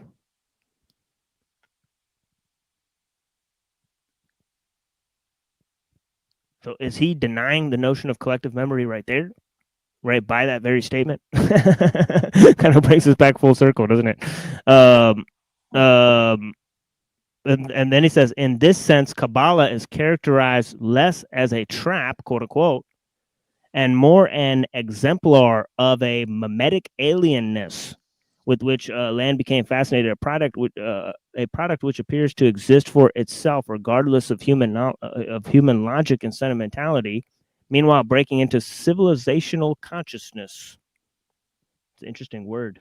That is interesting. What does that mean? Does that mean it's global, right? In a way that both accelerates and schizophrenizes. Okay, these key terms: accelerate. Interesting. Schizo. Let me get an interesting quote from classic Chinese literature. It's called "Story of the Stone." Truth becomes fiction when the fiction's true. Real becomes not real where the unreal is real. Story of the Stone. And it ties into what Land says. And yes, Avian. That's what we call in the PSYOP community subliminal messaging. Welcome to it. Yeah, well, this is more like something deeper than subliminal messaging. It ties into neural network. So neural network, there are hidden layers. You have an input layer, and then you have hidden layers with linear transformations in it. And the weights of the neurons change, but no one knows how the weights of the neurons in each of the layers, how they lead to the output of the video. What is the logic, the internal logic? Is it semiotic in the neural network? There's lots of papers on that, but no one has figured out how the weights change and how the output can model it. You have supervised learning, you have stuff like unsupervised learning, and then you have other stuff. But the point is, no one really knows how that works. But that kind of ties into that. Neural network. What Land is arguing is that hyperstition is a process or mechanism. Fictions that become real via feedback loops. I mean, media markets memes. You mean like subliminal messaging, which allows us to put in your faces what we're going to do to you as we do it, and you'll just sit there and take it. Yeah. No, Like this Snake one is not Eyes with subliminal messaging. This one's more like a code making machine that Yeah, spends exactly, Avian. A code making machine, subliminal messaging. That's why we can go and put, all seeing eyes and 666 and penises of a JJ's in your face in your movies and media, and you'll go and not realize it, but then subconsciously see it. Yeah. Yeah, let's see. Yeah, let's hear out Avian's point, because I think he's saying it's deeper than that. Yeah, it's like a self-propagating meme, code-making machine that spins endless new interpretations to keep itself alive. You know what I mean? Yeah. Yeah, just like the Illuminati, who constantly come up with different names like Bilderberg and use different peoples and their faces while hiding. Yeah, I don't see how that's not connected. No, I think Snow, what I was more saying with connected. It starts with the human biology, actually, because the cells communicate with science also, though, in a way. Their assignment, life That's is right. That's right, Avian. Star Wars told you about it. It's called the midichlorians. But you laughed at George Lucas when he told you about it. No, I mean, no, I'm saying is organisms link cues, signs to world features, and then through object action guiding effects interpret it. But you see what I'm trying to say is they're trying to it's like cryptography. This, I don't think it's maybe on some level the social plane it applies to what Lorf is saying, but I think this applies more to a more, I don't know, something more. What do you mean? It's just social. He's saying that you can interpret any text by this, so there's not a fixed sort of reference frame that's sort of used to interpret the symbols. Like, for example, right, A is equal to whatever, right? So you can't map on the symbols, so they're not based on A, the efficacy of numbers, and B, this notion of of the arbitrariness that's used to map on symbols to objects, right? Because because they have fixed valuations, right? So what he's saying is that it reinterprets every system according to its method of coding, right? Yes. So it persists through time in Also, that way, right? also this leads to the question: can you, like, I don't know, de-encrypt technique? If I were to put that in a religious lens, would you mean like a digital way of, or a way of like shedding its skin and coming out with a new facade? Yeah, sure. Yeah, sure. Yeah, kind of like a way to hide itself. And that's what the first guy was alleging. But then Land and the other guy's response is that it prevents itself from being capable of doing that. But Avian, were you gonna say something? No, I think you got it, but it's like there's an element of like cryptography in the technique. It's always layered and preloaded with prior interpretations in some way. It's a kind of like self-reinforcing, though. It kind of ties into egregores. I think he was talking. Lorp was talking more about the egregores, but the hyperstition is more like what generates the egregore. Well, I guess what I'm getting at is that when you hear the word Illuminati or secret society, what's the first symbol you always think of? You think of the all-seeing triangle at the back of the dollar bill. But what was the symbols they used before that? Well, if you know the symbols, then you know. So that's what I'm trying to get at, is that it's related back to the whole ancient societies, people who obviously set up different factions and fall factions, that kind of stuff. Yeah, because all that's based on the Kabbalah, right? So yeah, so 100%, right? But I mean, most people will come up with secret societies, whether you're talking about the Kabbalah or the Illuminati, right, or whatever. That's just inevitable part of that's social gathering. That's where I'm getting at, where I point out the LARPs, in the game The Hitman, they call themselves the ARC Society, and the American Horror Story, they call themselves the Cooperative. And Resident Evil, they give themselves, if I'm not mistaken, the exact same name or something like that. So I mean, and it's just, what I'm saying is these people can put right in our faces, change the names, change the symbols. Like in Resident Evil, instead of seeing an all-seeing eye, look at the umbrella. The umbrella symbol. So that's what I'm trying to get people to understand, that everything you consume, it's in it. I get what you're saying, because I mean, again, I was working behind the scenes to expose the essay cover up in the Catholic Church. So I got to see a lot of the darkness, whether you're talking about the Vatican Bank, various cults within it, and being I was basically stalked for a long time to join a cult within it, and I'm talking literal stalk. But I've gone through all the darkness. But my question is, when you see all Sad these trombone. pieces, that's funny. That's awesome. But when you see all these pieces, what are you going to do to change the narrative to be what the narrative you want it to be?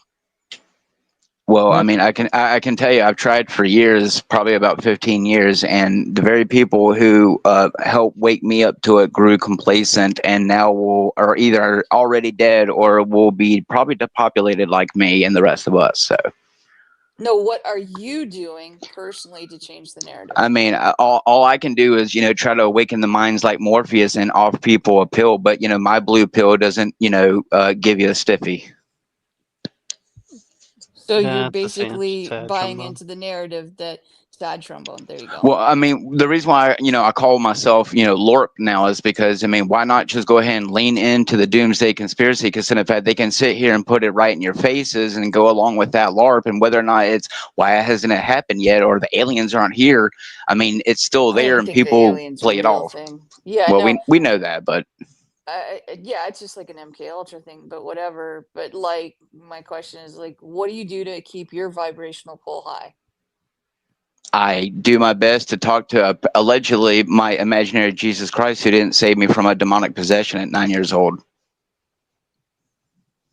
Okay, are you I'm just saying, I'm tired of the world living in a, satanic place where people literally go and put on puppet shows at Super Bowls and BET Awards and, say, suck at Jesus while they turn around and put on, satanic rituals on the masses and put it in your faces in media like they did 9/11 and, no one do anything about it. I don't watch a lot of that stuff. My kids and I, we have the Well, most I mean, you don't have to. amazing, You don't like, have to. It's just conversations most of the around the world. Most table, of the world did. Most of the world consumes the media.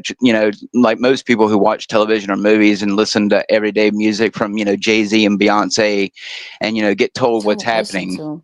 But what Well, I I'm know. saying is, what are you doing to deprogram yourself?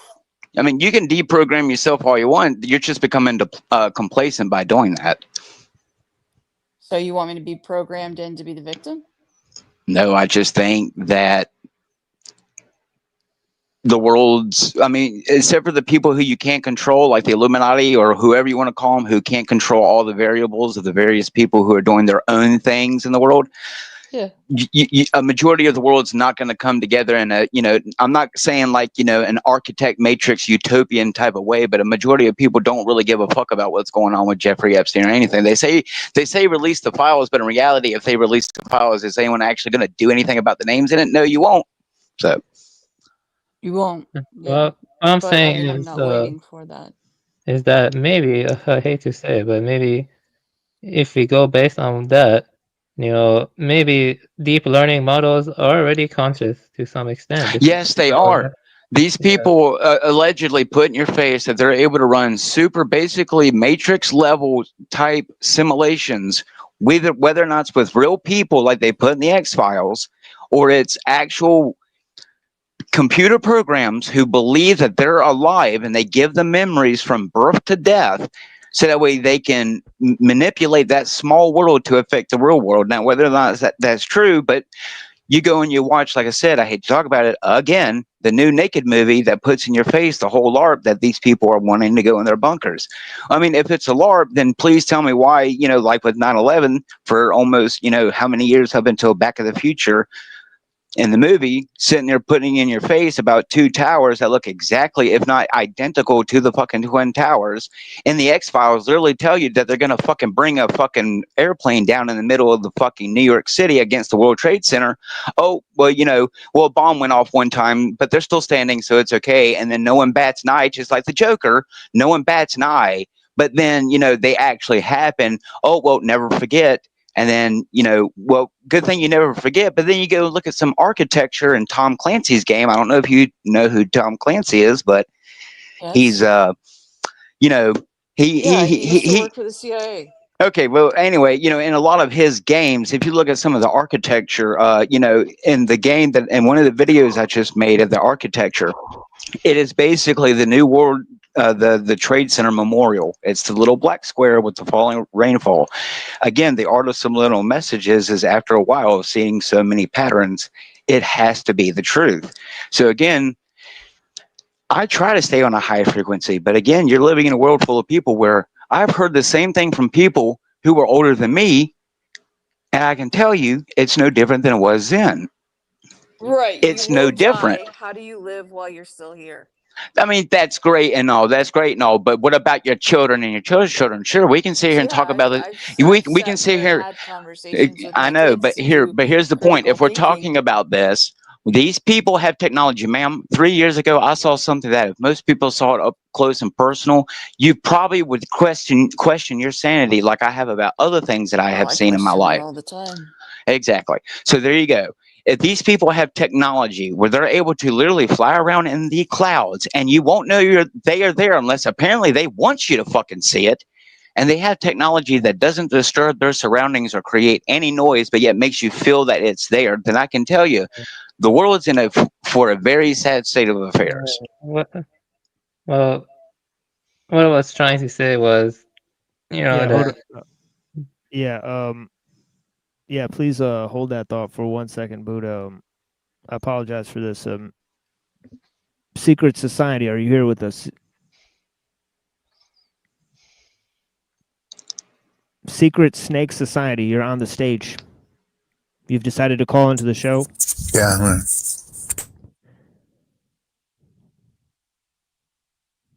Yeah, I'm not familiar with the name. So if you could come up and wave for us, or are you familiar with the show and the material? All I can say is I'm learning, man, slowly. Oh, okay. This is Star Fox. Oh yeah, what's up, man? Yeah, blessings. Yeah, Blessings. Thanks for being here. Yeah, I appreciate you. Yeah. For commenting on the protest I went to. Actually, if I asked you a question, remember the protest where the car crash happened? Wait, hold on. Wait, hold on a second. Before you go into that, Avian Buddha had a thought. So, Buddha, please proceed with your thought, and then you can come in. Yeah. Basically, does tie into the neural networks a little, because, like I said, no researcher, I mean, they know what they're doing, but they don't understand everything about it. Like the human body, you know, no matter how much scientists dissect your body or whatever, they're not going to learn everything about it, because the body involves semiotic communication. You know, the body is like dynamic. But this is kind of like that with a neural network, because, you know, each time you generate a picture or a video with the neural network, it's always different in some ways. You know, they can analyze the output, but they cannot tell you exactly like how the weights change, you know, because the weights are changing in the hidden layers, and you know, they cannot tell you everything about the architecture and the, you know, and what I'm saying is that they can like make architecture now that has elements of stochasticity. You know, it's like a meme generator, kind of like how you generate stuff. Yeah, it's like a new level of technique, I think, you know, like where technique becomes more, I guess, eldritch, I guess, you know, with the, I mean, it's more eldritch, you know, that's the direction we're heading, you know, I mean, it's becoming more, you know, even the elites, maybe they cannot control it entirely if it gets out of hand, you know, I mean, if the future of AI or agent. Well, I mean, yeah, but I can tell you, Avian, they're not concerned whether or not they worship a Satan, but if these people obviously don't have a fear of the technologies that they claim that they have control of. So again, you know, whether or not Stephen Hawking, you should not play with it because it will fucking make a black hole. You know, whether or not he went and told you shouldn't be messing with it, is it really logical that we should be playing with technology that literally, allegedly, hypothetically, could create, you know, a singularity, you know, and according to science, you know, a teaspoon of a, you know, black hole is enough to swallow the earth. So if you want to take that chance, by all means, continue funding CERN. No, I agree with you, Dark Lord. That was a good comment. I appreciate that comment. Thank you. But like I said, that ties back to that technology that I saw 3 years ago. That shit is not a LARP. I may laugh and joke with y'all because I consider some people close to me friends, but it is from the deep bottom of my heart. I've seen things in the sky, sure, you know, a bright light that seems to go at a weird angle, you know, just like I saw a few weeks ago. But what I saw 3 years ago, that was the first time that the alien LARP was close enough that I could basically reach out and touch it. And I can tell you, it brought the, as you say, you bring up your frequency and live positive. It's kind of hard to live positive because, you know, if there's something like, no, it's not, because I mean, sure, if my faith in Jesus Christ, but you know, Jesus also tells me to love my enemy like I do my neighbor. So even though people may hate my, you know, existence or my LARP, you know, I care about human people and, you know, people in general, people's kids, people's mothers and fathers and grannies and dogs and pets and the earth and, you know, nature in itself. But I can tell you, they don't want you to. I plan to make a video in the future. I agree with you. I believe in your experience because, you know, my dad, when I was like 15 or 18. Yes, you told me. Yeah. I have this theory called rollout theory, where technology, like right now, what we see in the market is like 10 or 15 years ahead of in the DARPA, you know what I mean? Like, or what they keep confidential, you know. Actually, believe it or not, I'm reading some weird stuff that they claim doesn't exist, but I know it does exist. They're just getting people prepped up, you know, like the Pentagon is saying that semi-autonomous weapons do not exist or whatever. No, Avian, I love you, and I hate to bring up the Terminator LARP. Dude, we already got 100 killer drones. I mean, I'm sorry, but we literally have technology that can scan your face from a distance and lock on you with pinpoint accuracy, and it's quiet and you won't hear it coming. So, I mean, again, there's a difference between what we're going to do in the world. Again, it's like it comes down to what we're going to do in the world. I'm not talking about, you know, espouting revolutionary maxims as we like to say here, because I agree. But I mean, you know, it's not just technology that we have to resist. There's a lot of psyops, a lot of LARPs, a lot of factions, and there's a lot of stuff going on. Sure, you have your daily life to care about, and I'm not expecting everyone to just, you know, overthrow the New World Order or Old World Order all at once. But I mean, I'm not seeing evidence, and I haven't seen any evidence that we're not going to end up in Deus Ex Machina, you know, $6 million man type cities with surveillance drones and a camera and iris scanner at, you know, every single feet with the clickety click of little spiders to spy on you. So unfortunately, get ready for your Minority Reports. So, you know, again, if it's not a part of the LARP, of, like, Armageddon addicts out there. You know, there's just, that's what one of my kids called it, Armageddon addicts, and it's the I end mean, of the you world. you call I'm not, you call it that, but these people sit here and go and play with viruses and things and hidden facilities, and then, you know, release it on the All population. right, brother man. So All right, brother man. We hear you. All right, Mr. LARP, I hear you. You're my brother, man. You know that. I really do respect you, and I know you're genuine. Brother But you have to man. ask yourself a question, man. A bomb could go off tomorrow. Okay. The sun could explode. I'm not saying it's going to happen. I'm just saying that life is not promised. Yeah. Day to day. Yeah, let's So- engage in a let's engage in an important discussion. So everyone's about saying to everyone's saying kumbaya as the horizon gets brighter, but not from the sun. Okay. What I'm Not at saying all. is all that you can focus on is yourself at the end of the day, and those close to you and those who care and dare to listen. But at the end of the day, man, you have to look at life as a miracle. Okay? Because that's what it is. If you believe in God, then I mean, I don't even know why I have to explain this to you. Like, it doesn't matter. Yes, I That which believe is in I that which believe is life is a within us miracle, but you know greater what I than know that it's which not a is in the miracle? world. Living Yeah, with I'm going a to- population of people who has been psyoped to act basically like 28 days later ravenous zombies who will stab your eyeballs in.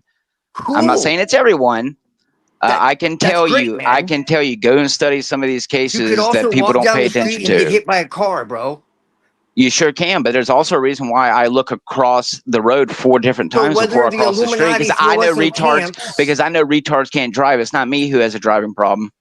Look, so whether the Illuminati throw us in camps, okay, or some digital virtual prison, okay, some fake reality where we can be gods or porn stars or whatever the hell and watch the world burn, okay? Yes, Or but you die okay. choking on fucking Okay. chicken leg. All right. So- At the end of the so- day, man, what matters is right here and right now. You actually could be Right. Right. You know what I mean? You know, like That the is stuff precious. like the stuff that they're putting in your ears, yeah, that's precious too. Why as you breathe it in. So we should do nothing about it and just breathe it in. LARP, you focused on so many LARPs and know them so meticulously that you've fallen for the biggest LARP of all. And that's that they have a lot Which less is power than you think they do. Do they? Oh my God, Twilight! Yes. Look, dude, I love you so much. I want to bitch smack you sometimes, dude. What I saw 3 years ago, they have Because I the refuse power. to be a victim? Oh, a victim! You won't be a victim when they have you subjugated. So Let them it's either try. A, that was a, and I hate to use this word, God forgive me, either that was a goddamn alien who came here to visit the fucking beach, or they have technology where when it comes to it, a majority of the population will kill people like me and you, people like him, Are people you like afraid to her. die? No, I'm not. But again, Okay, so then what are you concerned I about? should be happy, right? That's the worst thing that can that's the happen kind to of you world is I your want flesh my son to dies. grow up in. I want my son to grow up in a purge-like world with a technological master with an all-seeing eye, which will answer any question, which will put me in the world of idiocracy. Oh my The God! worst that could happen is your flesh dies. So what? I don't want people to fear God. I want people to love. Jesus said there is no fear in love, but perfect Oh love yeah, casteth well out you fear. know that's also.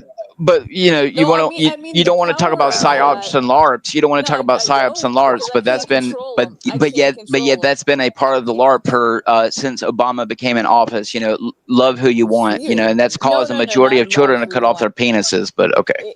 I mean, Worshiping at the altar of fear. I don't want to do that. Exactly. I don't want to worship at the altar of fear, because that's been pumped out by our government for so freaking long, since JFK had his head blown off on God. TV. Exactly. You know? I mean, Yeah. really, No, I don't want to JFK got his fear. head. JFK got his head blown off on TV because he was literally telling you that there are people out there who have the literal financial and Yeah, man, we military know. King means. Kill 33. It was a Masonic ritual. It was used for trauma-based mind control. Yeah. I know. Okay, but at the end of the damn day, At the end of the damn day, we'll all just be depopulated, whether by any ways that they want, or they'll Okay. create their technological gods. Yay! Okay, so it's a matter of if we die slow, we die Yeah, fast, but we die Gen by Z natural tried to causes, we get crash poisoned. in on Area 51. I mean, these younger kids are kind of like, we're gonna die. Okay, let's live over here. Well, I mean, they've already pushed. Yeah, but kind of they don't. Yeah, because they've already pushed a YOLO mentality since I've been growing up. I was one of the people where basically kids around me were putting guns in their fucking mouths and blowing their brains out because a majority of YouTubers were pushing a YOLO lifestyle. Yeah. YOLO lifestyle. Yeah. But just live positive, right? Like as you Yes. continue Well, consuming we your can live TikTok. negative, then we can all die sooner. It's not even that. See, I love how people say it's considering being negative. No, I'm just tired of living in a world who will march to a fucking guillotine and yet sit here online and complain about it as it fucking happens. But I'm just a donkey and a negative Nancy, and I don't live positive. I'm not saying that. Sound I'm like, like a what are you Democrat. doing to change it? I don't believe in politics or a vote. I You don't believe in either. something. What do you Maybe believe? it's reptilians. You don't believe that you have power? Jesus Christ. I definitely believe I have power to some extent. I have the power to maybe annoy people enough that maybe Oh, they'll start to God, actually pay dude. No, attention. no. but I'm yeah. not talking about other people. I'm talking about within Sagittal. you to affect I change am in your set. own I am reality. set, Twilight. Unlike you, I don't claim to Dude, talk don't make to me a. start. Don't make me start I quoting do not Crowley. claim to talk to a primordial other entity. I have claimed to have several, 4 or 5 experiences in my life. So while you continue to claim multiple things, I have stuck to the same story, which is I put a Bible underneath my pillow. I had an experience And with the I've name still Jesus yet to Christ. try to convince Shut the anybody fuck up. of my experiences. And Wow, people are Christian telling people people are to gonna shut the sit fuck here up. and tell me yeah, buddy, because you're gonna sit here and tell me that I'm all doing No, nothing no, but you're doomsdaying. telling me what you believe in, dude. While You just a believe in few years bullshit. ago, shut up. While people just a few years ago You want sat to here and cuss? You're a Christian. believed I about can a push you cough further. cough, Bring out that believed about devil a and cough prove cough, you're no and different than anybody out there who got a kills cabbie in people. an arm. That's the Wah, wah, fucking wah. point, nigga. But yet I've been around 9 people almost with COVID because I've been to the hospital while they had it, and yet I haven't compromised immune You're system, and yet Christian, everyone's correct? caught it. Hey TML, I'm gonna jump off. You're I have Christian, little correct? cats That's and right. dogs Run away, fighting run over away. here. Here, hold on. Here, hold on, guys. Here, hold on, Live in guys. your umbrella world. Here, There you go. here, hold Just on. kick me off the stage. Here, hold on, I homie. don't wanna- I don't wanna Yeah, kick just you chill out. out for a second. Yeah, Hamza, you want to talk for a second? Go ahead. Yeah, no, my cat and dog are like literally fighting. I could tell the tension's like. Yeah, it's no worries. I don't usually talk like this, you know. I'm not usually Right. that intense. So I mean, one I would think say they're that's what picking happens when up you have a on. cat and Here, dog hold on. together. Here, hold but- on. Here, hold on, No, dude. Let her finish. they Let her usually finish her statement. peacefully. They're usually pretty chill. But I'm obviously talking like I'm too intensely involved with this conversation. I don't usually do that. So they're like picking up on the stress, which is what animals and other living creatures do. So I'm just like, Yeah, yeah. well, most people who claim that they've been experienced to actual secret societies type stuff wouldn't be on the internet talking about it. But anyway. You're right. Yeah, Okay. these guys have been I mean, they've had this back and forth for a long time. So we have a sort of a struggle, an ongoing struggle between apocalypticism and futurism on the show that's brought out by those issues of evolution and transhumanism and I mean also exploring the religious eschatologies and all that stuff. I mean, it's present there in the Kabbalah, so I'm glad that Avian brought that to my attention because I was reading that with a lot of fervent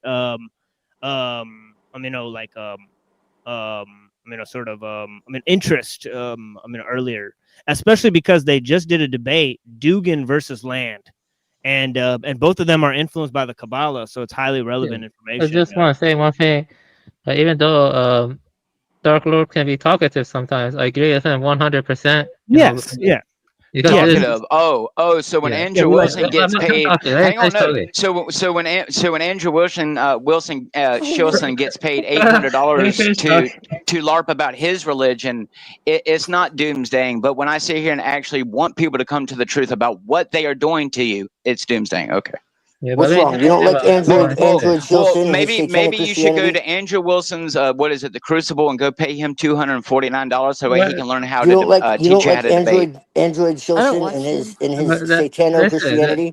No, I'm Create me just to a car. I'm just saying that, you know, if y'all want to remain complacent in the LARP, then at least don't bitch at me when I'm trying to get people who don't want to be complacent like me. I wasn't Sorry. complacent in the LARP. I've done my part. I continue. No, to do you're my just part. you're just saying being positive when I Yeah. know I'm that if saying we being don't want our positive, I'm saying children, stop if you being don't want disempowered. your children to be in fucking futuristic concentration Okay, camps, now we're you talking. might want to actually do something.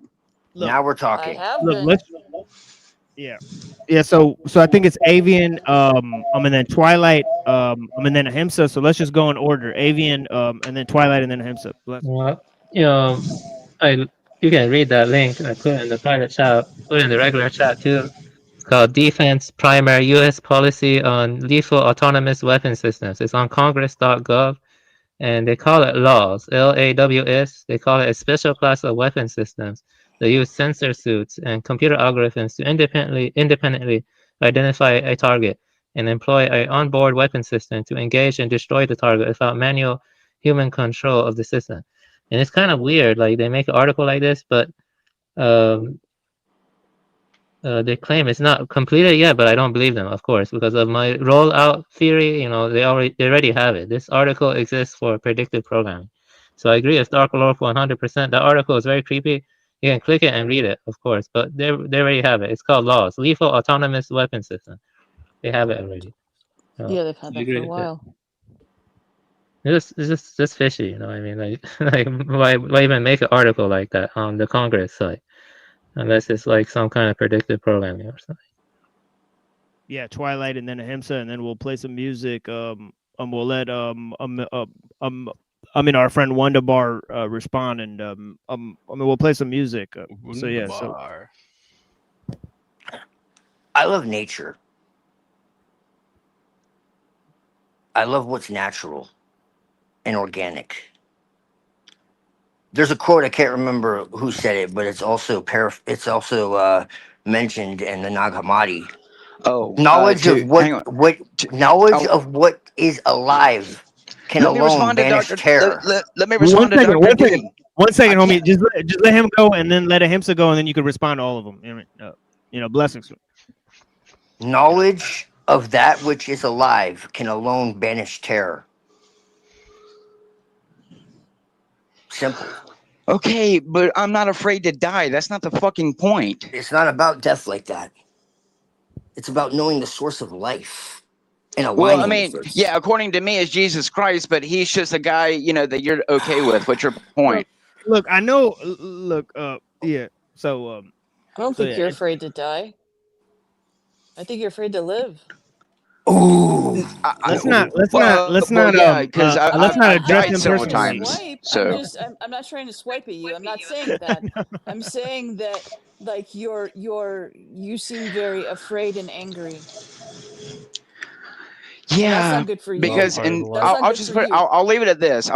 Until I had a son, it didn't bother me all that much when they put in my face that they were gonna, make us eat the bugs, have no freedoms, and be happy about it, and either put us into machine pods or depopulate us. It didn't bother me. But sitting here and having a son, and then I see other people with their kids, and you sit here and say be positive. I'm trying not to cry. See, I'm authentic.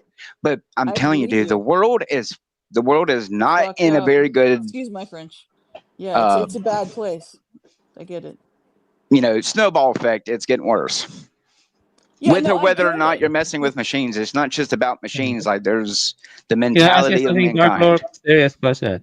Do you have off the grid skills? Like, I'm just curious. Do you have off the grid skills? Like, I'm just curious. I live on a farm. Yeah, I do. Yeah, I think probably places like Bhutan or the Himalayas or something like that might be safer compared to, here, maybe like if shit hits the fan with all these crazy technologies that are rolling out, which they already have, maybe places like that would be safer, But I think if you plan accordingly, you could like, so your son and everything can be fine. You just gotta plan and don't get sad. You're a strong person. I mean, you're stronger than me. I'm really not that strong. I can tell you're stronger than me. Have self-confidence. Have self-confidence in your abilities. You're a very strong man. Most people don't know this shit. I mean, you're very strong. Believe in Thanks for yourself. saying that. That's a very valid point. I mean, Yeah. his intellect is really high, and he's very observant of patterns and It's sees not so about me. much. It's about other people. Yeah, I care about other Over people. I 9,000. I know that there are people like us, but there are many people who can hear the same material every single day, and I don't think it's clicking. Like they live.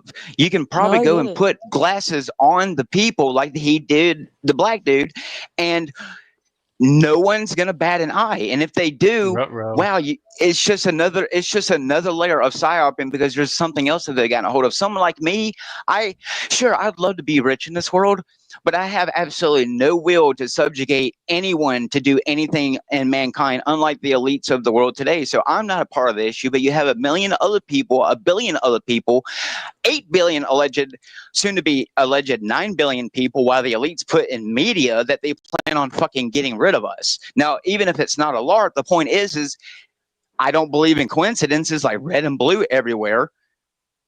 So what's the point of the LARP? Well, then they're going to do it. Well, be positive. Sure, I'll be positive so that way, whether or not the New World Order is in my lifetime, that those who come after us are, well, if they're lucky, maybe in 100 years, TML's after he's long dead and we're all dead, and they maybe will be able to identify our bones as male or female or mecha.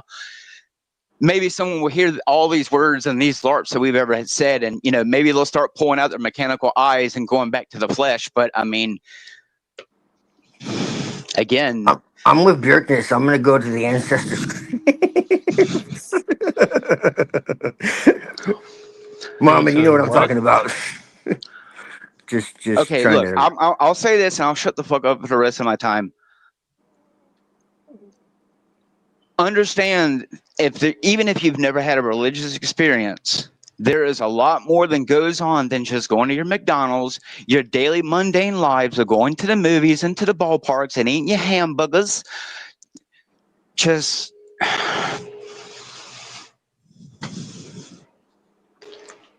I get it. I mean, do you want me to talk? Do you want me to close or whatever? Yeah, let's let Ahimsa get a Yeah, good I long was word in before we I'm gonna move to a musical break. Yeah, thank you so much. Yeah. Blessings, madam. Yeah, blessings. Yeah, no, I wasn't trying to like gaslight you on what you're seeing. I believe that's true. I don't propose for you to ever be positive in the face of what you're seeing. My concern is that I too was once in your shoes with like a younger kid. And because of that, I realized that what I was seeing in the patterns with this particular priest, that it was my war to fight, and I didn't realize that it was going to become national. But I did help create a slight movement with other people to expose the cover up. And I didn't realize I had that in me. And part of that was because I was trying to protect the future. And I was trying to keep the PDFs away, and expose it. It took a long time, but it was because I cared about my kids in the future and doing my part for today. And the flip side of that is I didn't realize I did actually have influence and power to change trajectories on things. I didn't see that before. I just was reacting to how afraid I was that they would grow up in a world where these kind of people still reigned. But there weren't many people who wanted to wake up. I agree with you. There aren't a lot of people who want to see it because they're comfortable, and they oftentimes aren't that intelligent, and so they can't see, and they get played because they just do a lot to get by. So I don't necessarily want to blame them, but I want you to basically take care of you and whatever that looks like for today to protect your kid in case these things don't pan out. I want you to be there for him. Does that make sense? I get the genuine care for me, but as far as my actual personal life, no one needs to be concerned about it. Trust me. Like I don't have the money to go and grow and build a fucking bunker out in the Ozarks like these people do. If if I wanted to. So, I'm just in as much as in the fishbowl as what the rest of everyone is. So, I'm here for the rest of you. I'm not here for me. Like I put my videos, I LARP for you. I don't LARP for anyone else. It's just I think that we need to be a little bit more, open, dialogued, and aggressive sometimes. Where it's just especially when I come around, because I don't very often have a chance to come and openly speak to other people, just because I don't like human beings.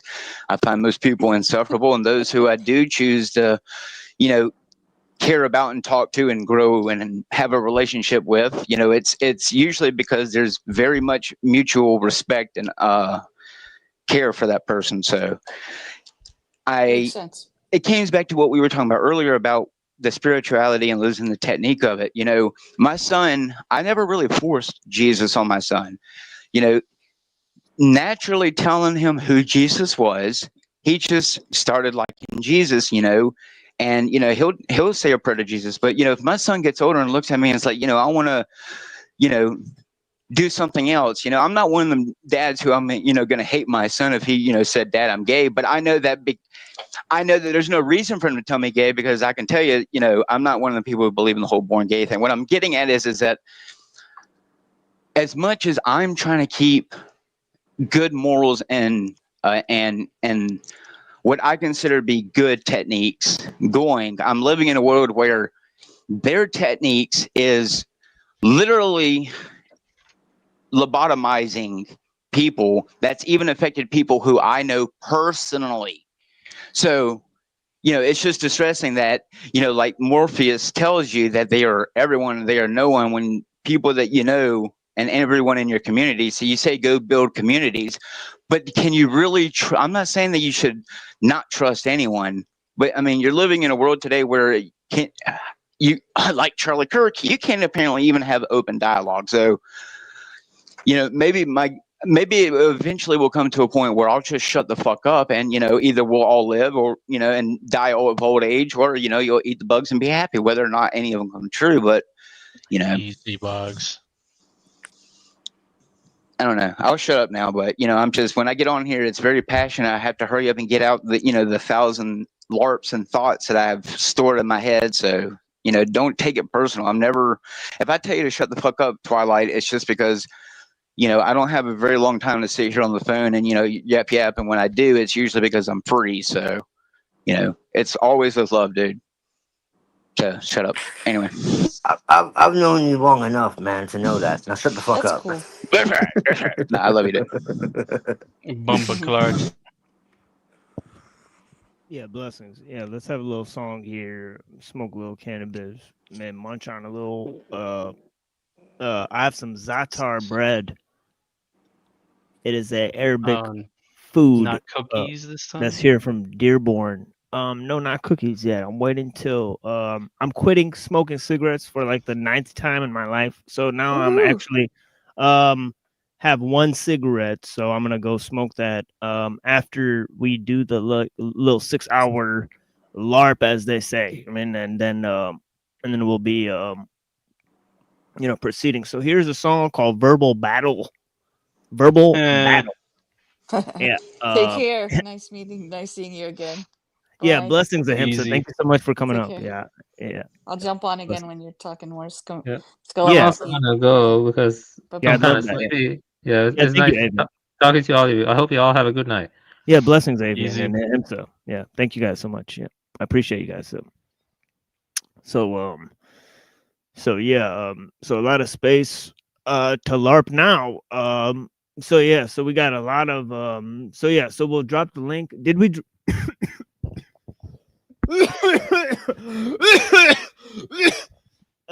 I drop the link? I mean, no offense, TML. We can make jokes and jabs at me all we want, but we all LARP. You, me, every one of us. We all live in a system that's completely constructed to keep us complacent in our place. So that as much as I don't want to overspeak you, I mean that's just I want to be open and honest with you as if you're in the same room with me. We all live in a system that doesn't want us to know God. Yeah, don't worry. Yeah, blessings, brother. I mean, I just care about I hear people's you. souls, you know. Yeah, I think me, Avian, Neuro, some of the OGs of this channel, you know, we hear you fully. I mean, so yeah, man. You know, definitely not falling on deaf ears. In terms of you know what you're saying. So I'm saying I appreciate your correspondence. I appreciate your company, and of course, you're one of the few people to come up here. It is a weird type of show, you know, so I greatly appreciate you guys' time here. But yeah, let's I'm gonna move to a little thing. Of course, we got a lot more material that I have not gotten to. But of course, we like to engage in the discussion. So yeah, blessings to the people. I was surprised we didn't get the two Italians going earlier, but Mike, right, exactly. Yeah. Guess his microphone situation wasn't working.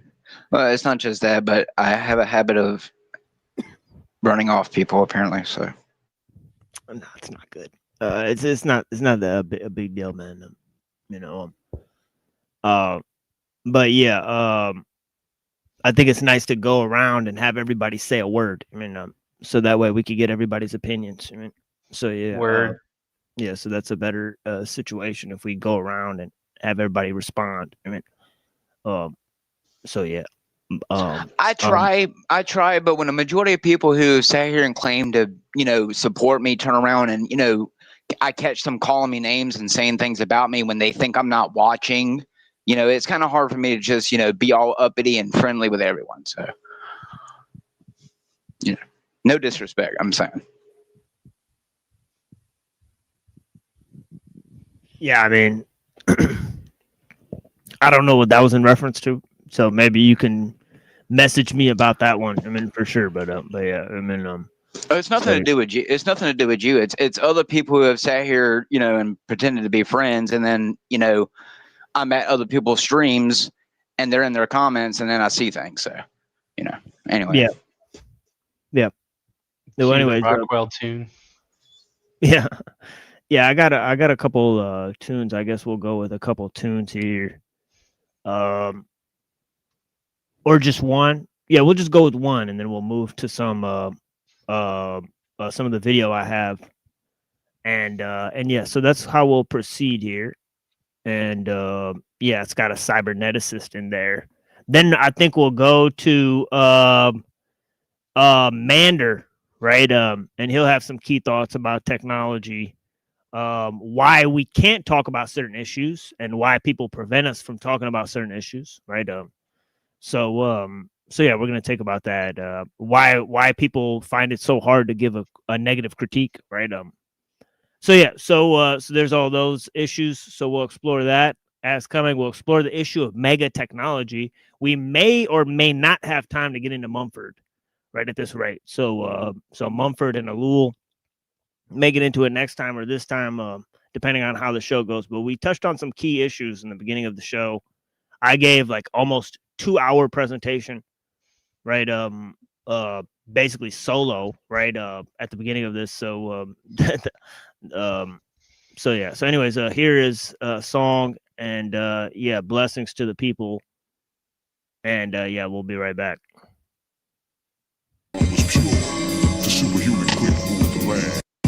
And whoops. And sometimes these videos and songs may be missing from the video. We get like copyright, right? So I had to like cut that out and then remake the video. So yeah, so it happens. But yeah, these are just musical interludes, like the kind you would see on like Adult Swim or something like that. But yeah, anyways, but yeah, I'll be back in like 5 minutes. The superhuman clip ruled the land, bringing that futuristic hip hop in present day and time. The first lieutenant in arms of the superhuman clip was the almighty, all-powerful Ms. Marvel. I think she can describe how she does it best. Thought I disappeared, now that the smoke has cleared. I come to terms with inhibitions, face to face with fears. Watch shooting stars, wishing that I could shift my gears. So I raise my glass high, I'll drink to that, say cheers. And let the fire water wash away the tears. Burn like salt on open wounds. Thoughts consume all perception. Give birth to these rhymes like an oral C-section. Positive connection throughout the galaxy. Time to switch to reality. Make proper arrangements for the souls of fatalities. It's the same for niggas that stuck with that slave mentality. Or these whack-ass rappers they got no originality. But my mentality helps me travel around the galaxy. As time gets shorter, I'm on the border of insanity. It seems like everyone was after me. 6 million nasty girls in this world like vanity. Make niggas wild, I smoke lie. Anything to keep my sanity. Ain't got no friends, everyone with me is family. If they standing next to me, nothing's what it seems to be. Sending energy when I rhyme, but no time for idle questions. And freestyling is my Bible when I fall in hip-hop sessions. Up with tribal blessings, lessons to be learned. Respect had to be earned and not given. Honor for the dead, but none amongst the men that's living. Pride collides when selfish minds can't ask to be forgiven. Ain't no turning back the hands of time when past spirits are prison.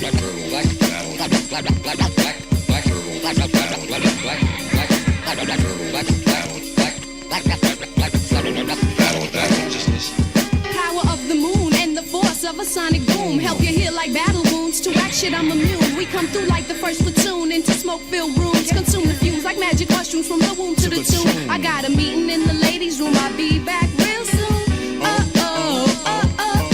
An all-pro, precise precision like a crossbow to strike the death blow. Continue with the never-ending flow. Friend or foe, gas heads go from CEO to Skid Row. See the toxic green glow as poison waters overflow. Paint a mental picture, lyrical Michelangelo. Words pierced with the sting of a Scorpio. Beats bang on to collapse the walls of Jericho. Overflow and explode. I hope you got your blunts rolled, cause the shit is the same no matter which zip code. My mind's pro, bitches is rope, sucking the diamonds out your earlobe. I keep you tracked like a barcode of Illuminati and fight these devils back with the code of Hammurabi.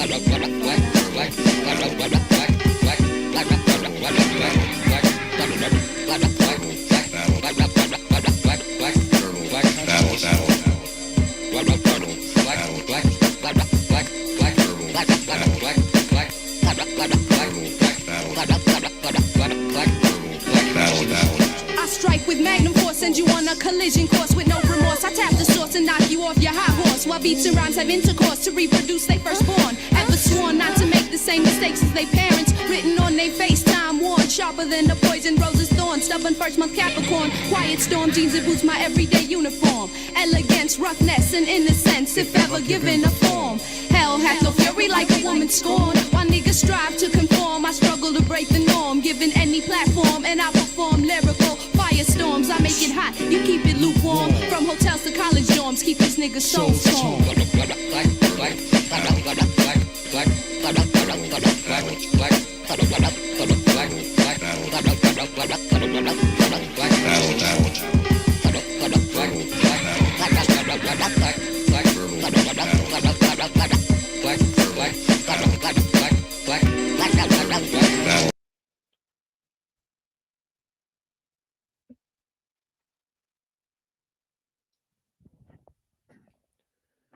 Okay, let me share this back up. We got into a little side tangent of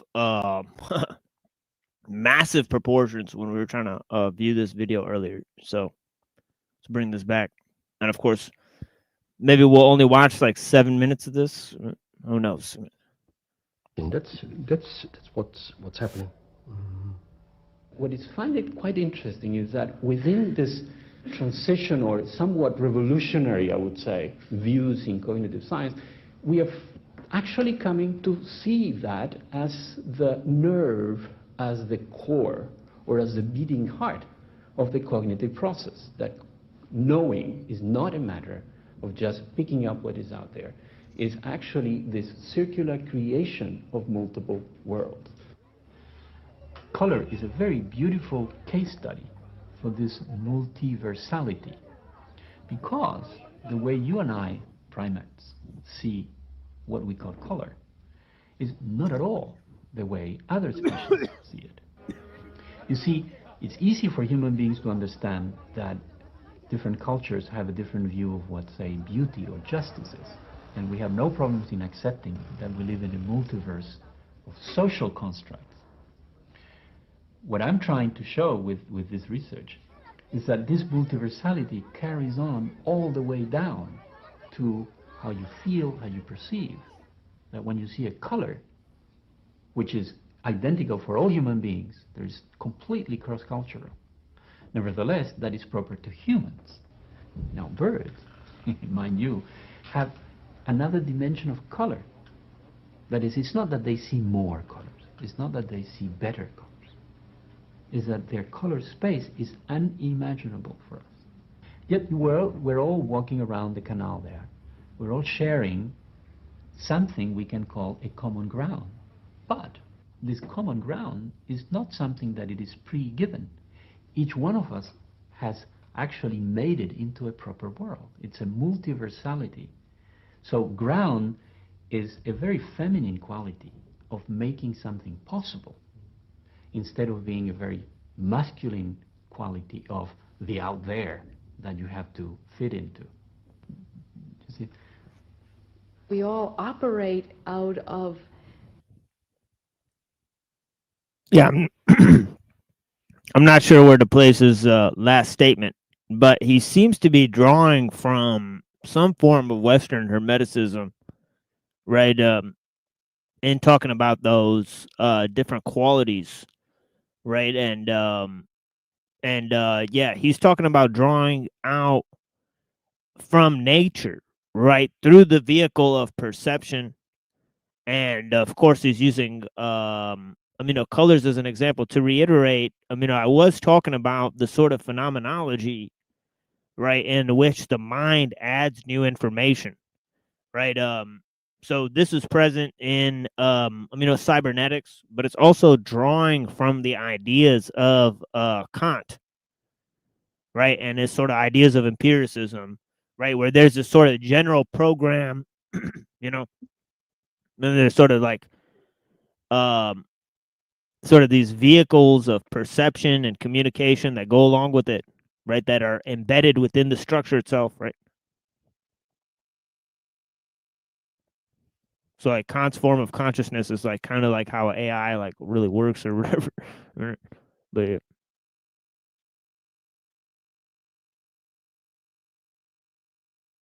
deeper levels of perception and deeper ways of knowing than rational ways of knowing. And Francisco has a lot to say about how we see as a scientist, because he's dealing with the brain, but Francisco is also a very serious Buddhist meditator, so he sees in many other ways besides this rational process that goes on in his brain. And as I listen and read him, I'm not sure when he's speaking as a Buddhist practitioner and when he's speaking as a scientist, which makes him a unique combination here. And spirituality is really a whole way of life, and it's really quite natural and spontaneous. And the more natural and spontaneous and unself-conscious it is, the better it is. And in other eras in history, people were more naturally and spontaneously spiritual. Spirituality is just an inevitable part of being human. And societies in the world today that are more primitive, as people would say, are definitely spiritual societies. It's westernized, industrialized society that's having difficulty living a so-called spiritual life.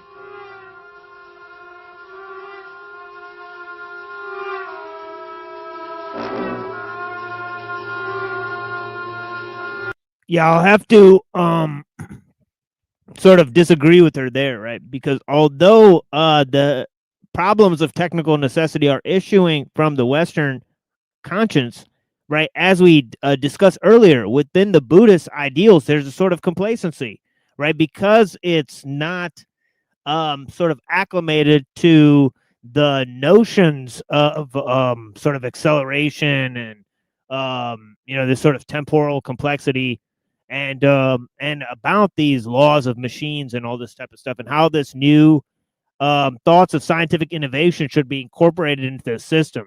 And of course, a lot of the ideas that are very critical of these are issuing from the West. Why? Because they've got a firsthand look at the problems, right? Because they're in it, right? So of course, there's no critiques such as the one that Ellul offers coming from the Eastern side of things, right?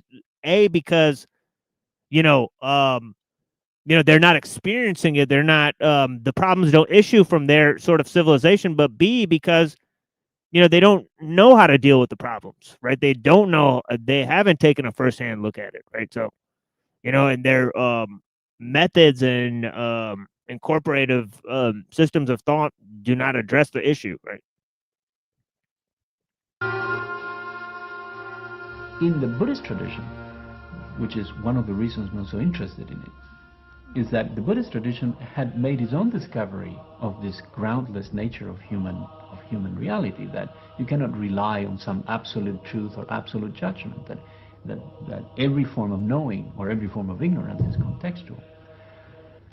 The interesting thing about the Buddhist tradition is that they warn you from the very beginning that if you don't pay attention, if you don't have a profound work on what is it for you in your life to confront that lack of foundation, you're going to fall into the pitfall of that nihilism. Confronting this lack of foundation immediately makes it essential and points to the need for a human practice, for a human learning, for a human transformation into that. It is not enough to know it. It is not enough to understand it. It is not to have a scientific theory of it. You have to grow into it. The need to understand the immaturity with which we are born to confront it, because maniacally we want to solidify things, maniacally. So when you understand that you have no ground and yet you are maniacally solidifying it, you begin to lead a life that is completely strange.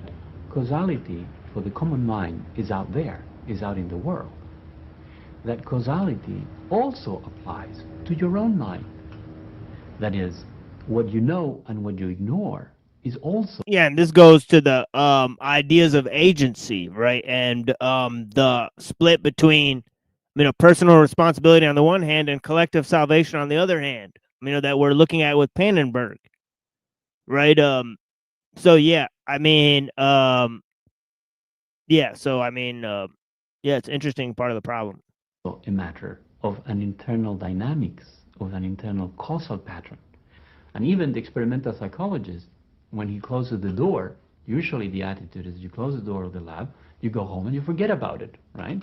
Then you behave as if you had a very solid self. And you have very neat dogmatic ideas about what is right and what is wrong, and how to avoid the awareness of death and the awareness of aging and the pain of others and so on and so forth. No more consciousness than consciousness in the moment. So then in one day, or in 1 week, you can say, but it's only the top of being. I see the sun now, and I see everything, the table, and I'm sitting here, and I can see my fingers. That's the top. Jacques is calling himself a visual artist, and what he does, we look at with our eyes. We're not just seeing with our eyes, and we're not just seeing because of what the brain does. We're seeing with the whole body. And I so appreciate Jacques as an artist, because he says, well, for years I didn't do art, and I don't even know if I'm an artist, because he's a person first. And that's what is most important, is that we meet as persons, not as categories. And if I get locked into the monk box, that's terrible, because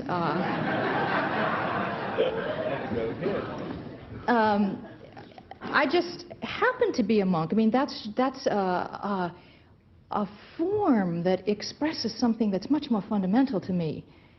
And this also has a lot to do with perception, because if you're out there thinking monk, then you have all these preconceptions, and then I can't be who I really am, and I'm just Tessa. And you don't want to just sit here listening to talking boxes. And then you have to be able to make some kind of a connection in your own life. That's the point of our coming together.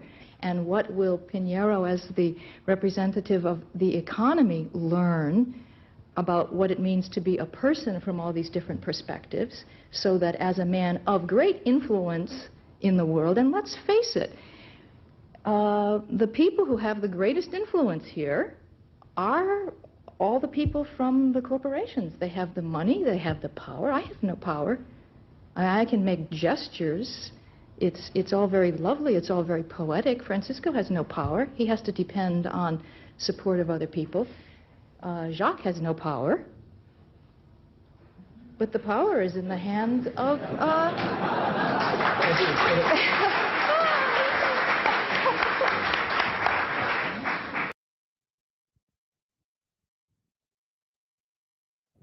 Okay, let's move from that to Mander, because I think it will be very relevant.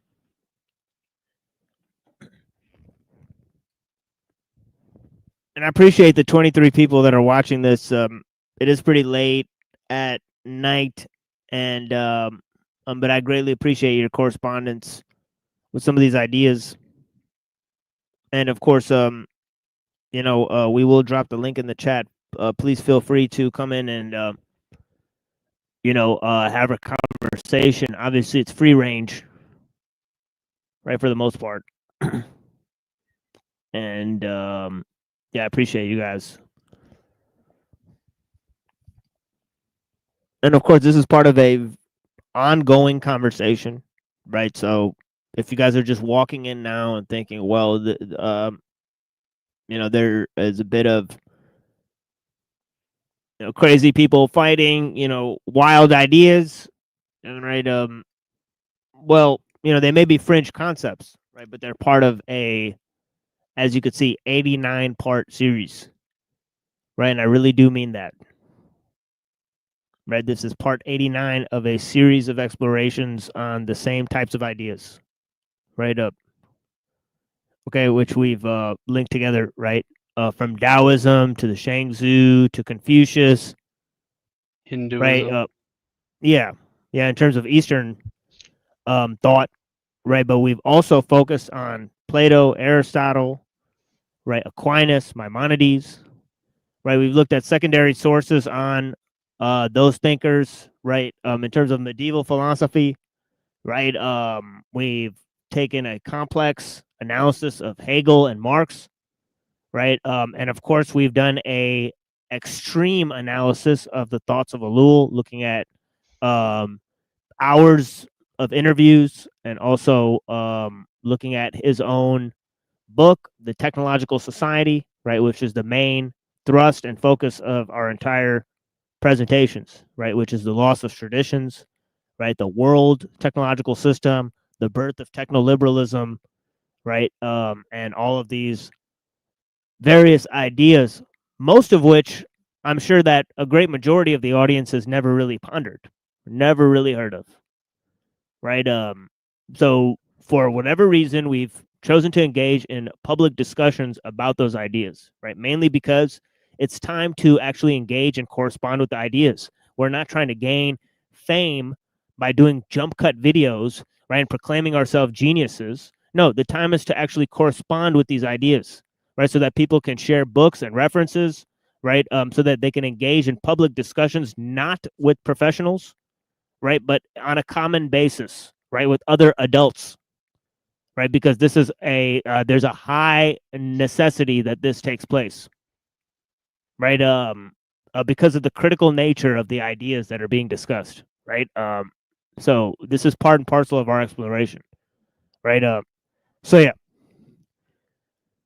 So we live in a new kind of global environment where everything is mediated by technology, right? This is Jerry Mander, right, in his work Mega Technology, right? We are interactive with it every minute of the day. We are in a car or in an office with all kinds of machines or relating to computers or watching TV or walking down the street, which is also a form of technology. So we are constantly relating to it. We live in a technological environment. Okay, we live in a technological environment, a technosphere. So he said two things, right? One is, right, the idea that the environment is mediated by technology, right? So one fact is the separation of nature, right? The mediation of, nature through the synthesis of technology. Right now, another key aspect is the establishment of a global system, right? Global, a technical milieu, as as ellul says, right? That you're in it, you're in the thing, right? You talk about it, but you're also conditioned by it, right? So this technosphere, right? Global system, right? It's about the influence of technology, right? And about the interconnectedness.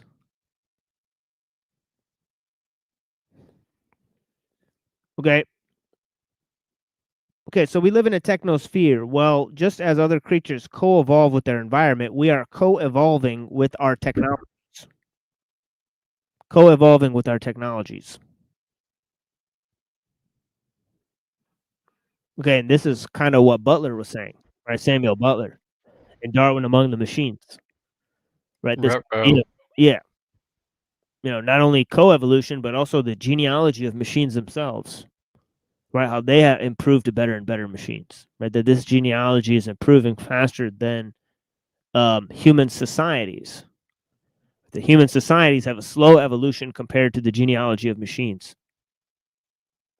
Right? And that whereas human society puts a complexity on top of nature that is sort of exponential and way far removed from it, right? The technological scope puts that same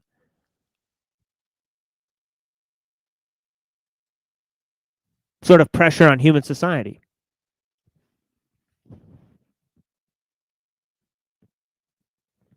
So this idea of co-evolution, right? And this has some powerful implications, right? It may mean that we're spawning or we're changing the direction of evolution itself, right? So we're co-creative in terms of evolution, right? So that is a pretty wild concept, right? That seems to undergird our analysis of Darwinian evolution, right? It seems to expand the notion in significant areas, right? And then reject it at certain respects. Right, so we talked about that, this notion, right? So it's the way that so it used to be that way with human beings as well, but now we are co-evolving mainly with machines, he says. Our compromise with them is that we start to become like them. We start to become a little like them in order to use them. Right, if you're going to play a video game, for example, the point is to speed up your hand-eye coordination. The better you get at the video game, the faster your hand-eye connection. What you're doing with your hands is involving yourself with the computer program. So you're creating a cycle of actions and reactions.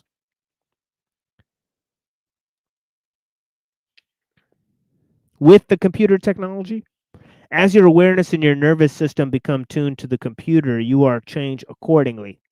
This is true of any technology. Look at television, for example. To watch television is to take in images that are artificially created for a specific purpose. By carrying these images, you begin to turn into them. That's basic education to all experience. As you ingest your environment, you begin to evolve with it. In the case of television, you are evolving with the basis of carefully selected and programmed images. So you're getting acted on in a very aggressive manner. Television turns you into its own images. It certainly turns you into a potato. Yeah.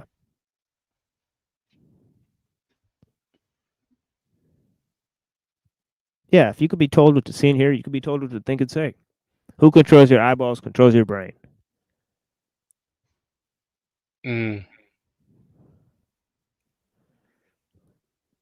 Television turns you into its own images. It rearranges your mind, he says.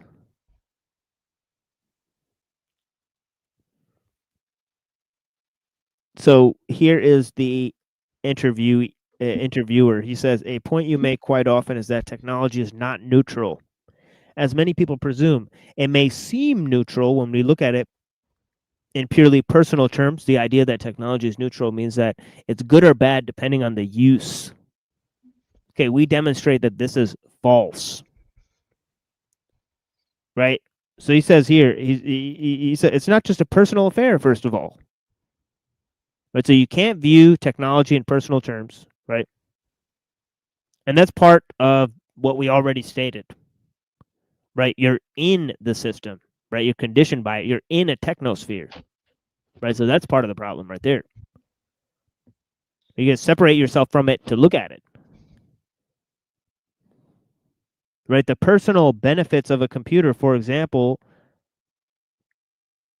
Okay, but from a broader social and political perspective, technology actually changes our reality in a dramatic and sometimes dangerous way. Mander says, we need to understand how technology affects the whole system.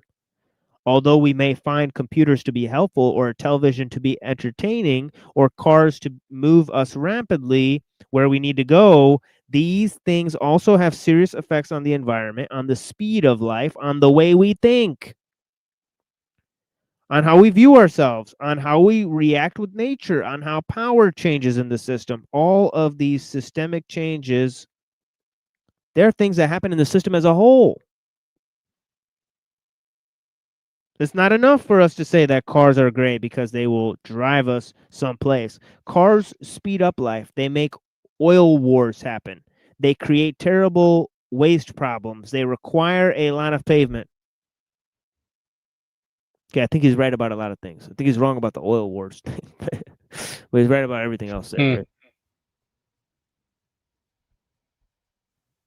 The wars seem more complex from a geopolitical standpoint, right? But yeah, but everything else he said, yeah, 100% true.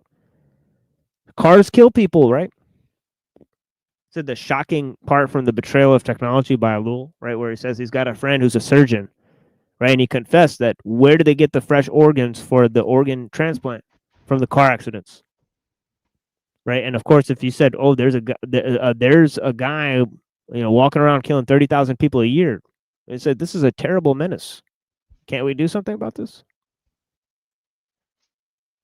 Cars kill 30,000 people, right? It's like traffic accidents, right? And this is like an old statistic.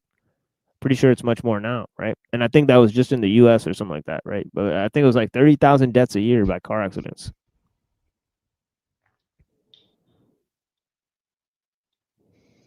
And of course, we can't stop driving, right? You can't prevent the accidents from happening, right? And they're kind of systemic, right? And of course, nobody who's using cars is responsible for the deaths, right? So,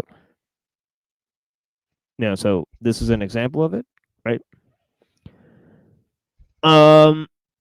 Cars speed up life. They make oil wars happen. They create terrible waste problems. They require a lot of pavement. They kill people.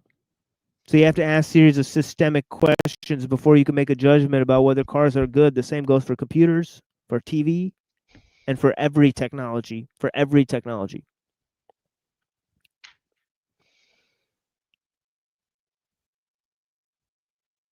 So he says, how do you respond to the argument that technology is not inherently good or bad, or it's a use that matters? He said, that's the major homily of our time. And it's a very serious mistake. The idea that technology is neutral, that it does not have social, political, environmental characteristics is very dangerous. Is very dangerous. Consider nuclear power and solar power. Both are energy forms, but they have entirely different effects on the system. Nuclear power is inherently centralized technology. It requires centralized military industrial institutions. Nobody knows what to do about 250,000 years of dangerous waste. If we were to judge energy only in terms of who uses it, that would be like saying, quote, well, if some good people got together and ran the nuclear power industry, the waste wouldn't have to be safeguarded for 250,000 years.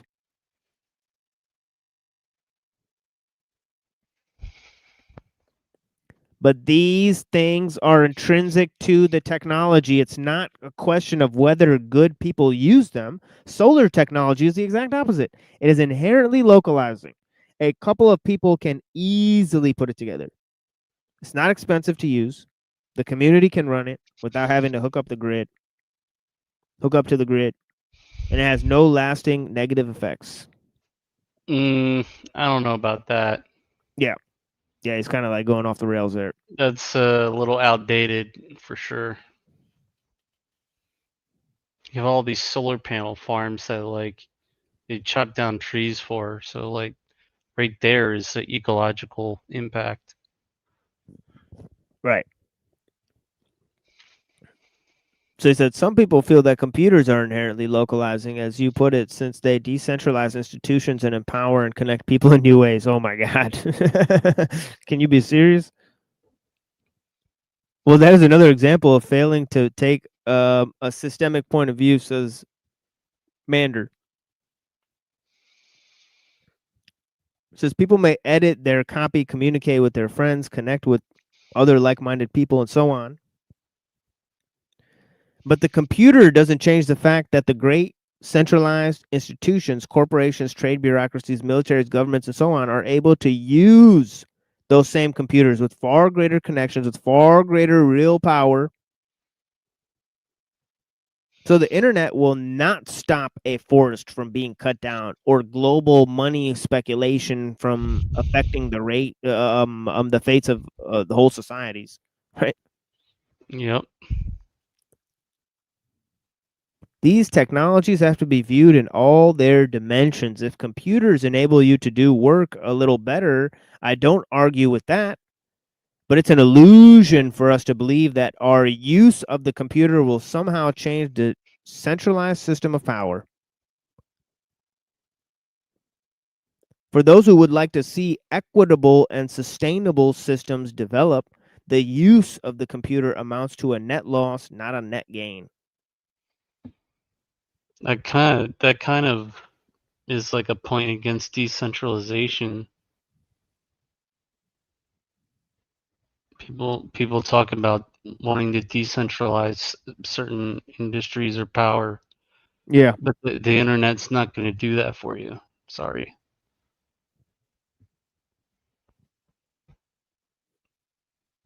Yeah, it's interesting.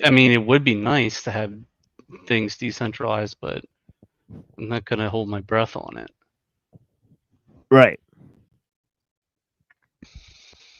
So yeah, fascinating. Let's go to the video of Mander here. You know, I procured another little video of him that I think is he makes some useful points here. So let me open this up for you guys. Oh, okay, trying to skip this commercial for you guys. Okay, here we go. All right.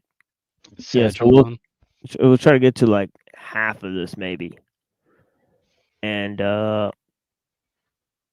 yeah, so let me open this up.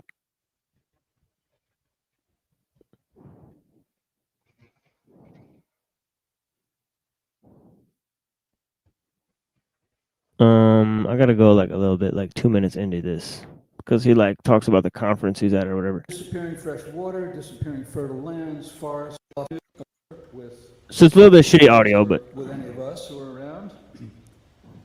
I do believe this meeting is extremely urgent, given the state of the climate and of the skies, the state of the oceans, which are rapidly acidifying, corals disappearing, sea life disappearing, and now the news of the imminent sixth great extinction, the expected loss of 30 to 50% of all wildlife species on Earth by mid-century.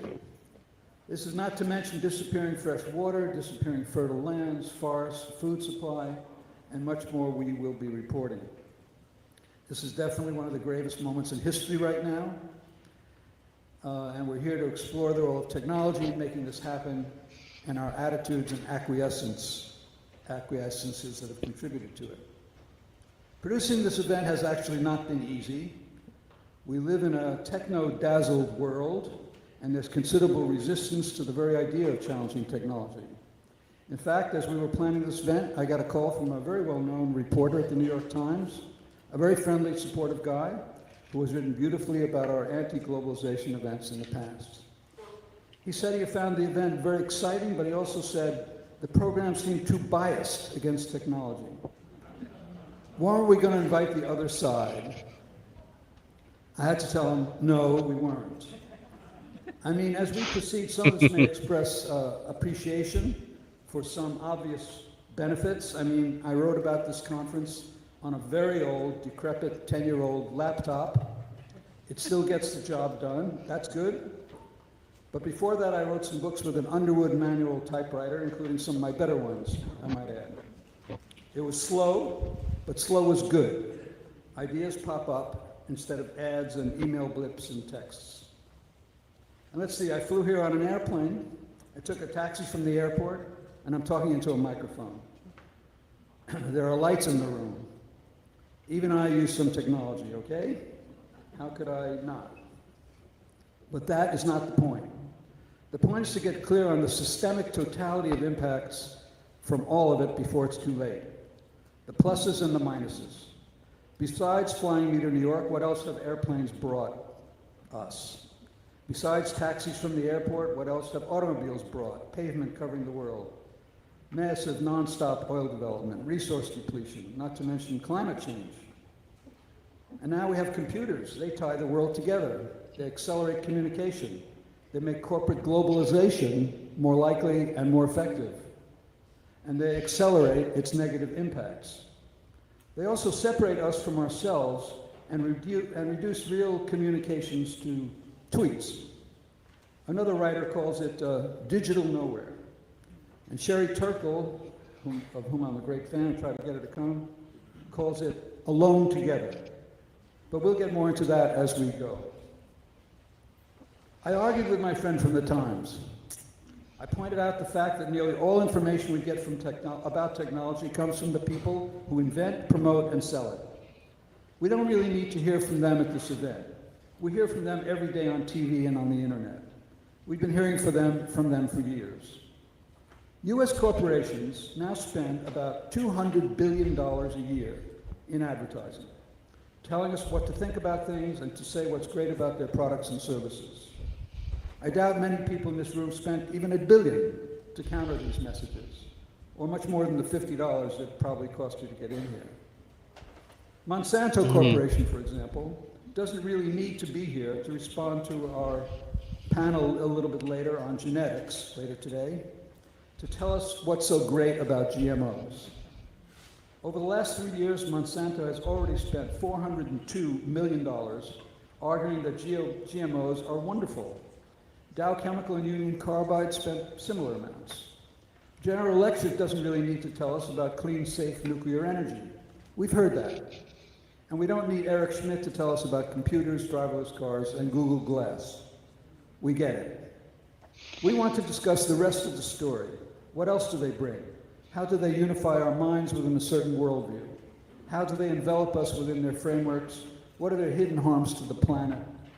And how do we deal with the staggering information imbalance that exists right now in our country on these questions? So, okay, let's get started. I'm already running out of time. I see we have 50 speakers this weekend, and we're each of us allowed only 15 to 20 minutes. You're going to hear gongs go off when we proceed after 15 minutes. Not even and enough I've already time. used at least 5. Where to begin? Should we start with agriculture 5,000 years ago? How about monotheism? Or with the Enlightenment 300 years ago? Maybe we should. They're all relevant. But I think I'm going to start in 1936, the year of my birth. In the midst of the Great Depression, and just as World War II was getting underway.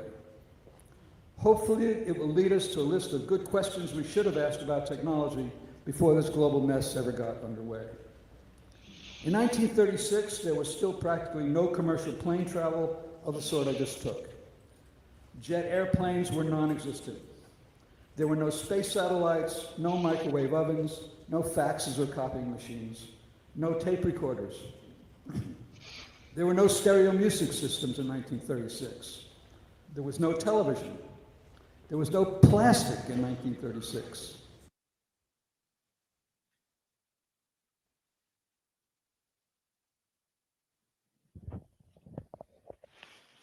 There was no plastic in 1936. What a shocking fact, right?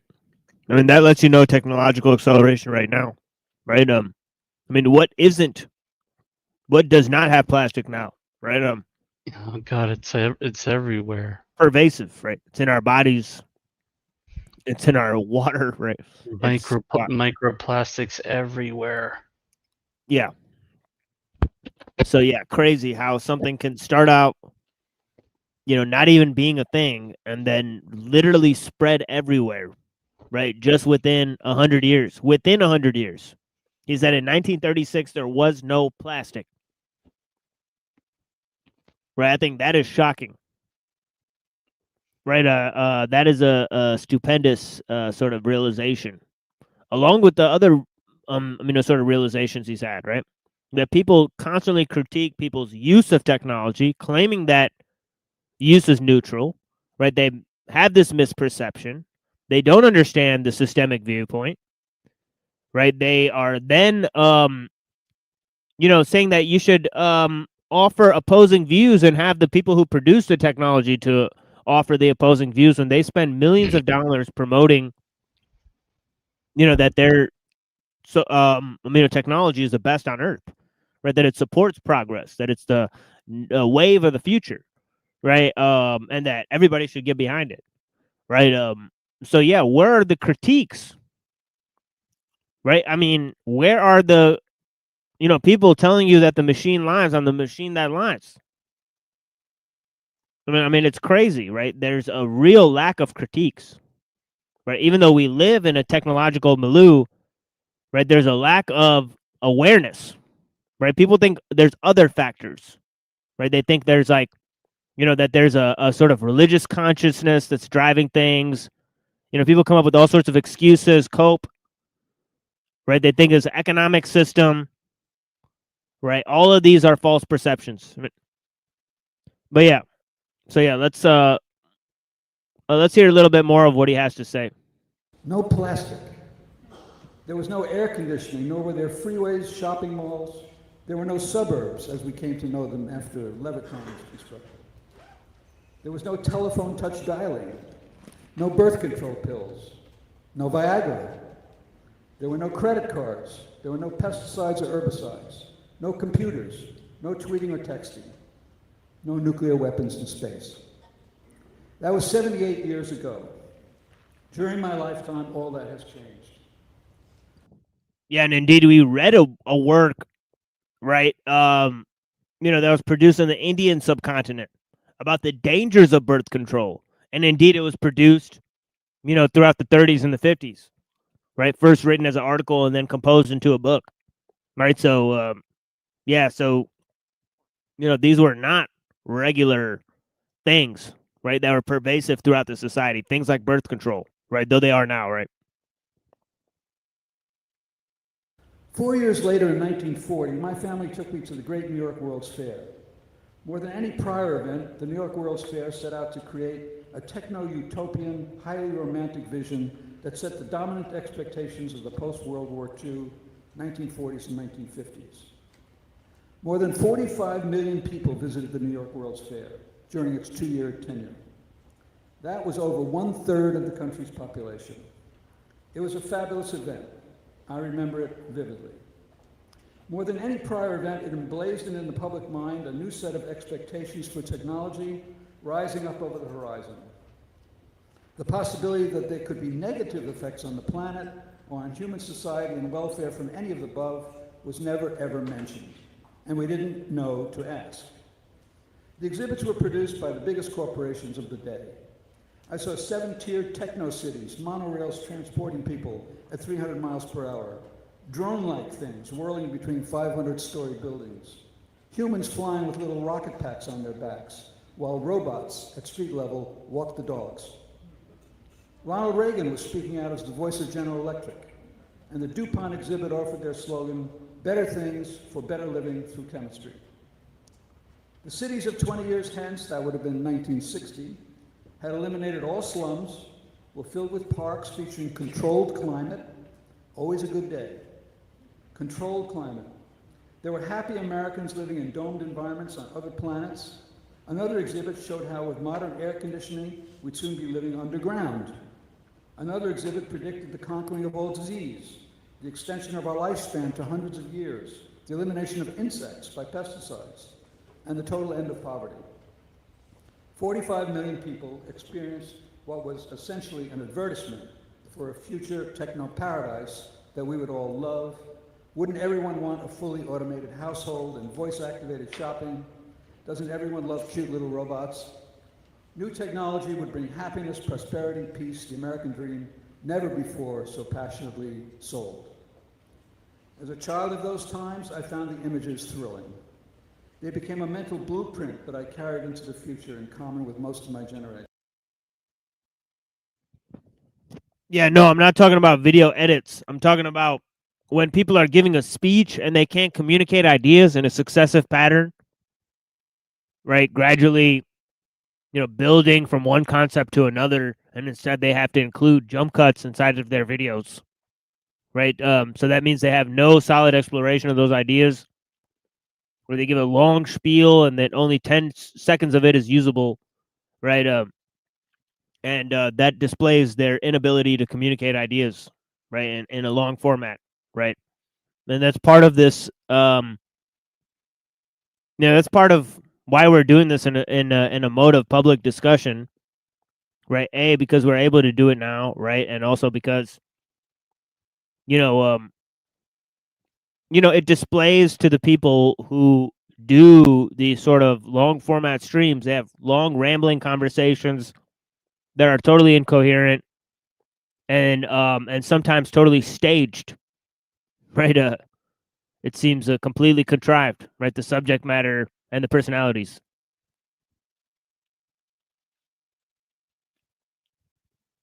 So yeah. Anyways, I'll move now to some songs.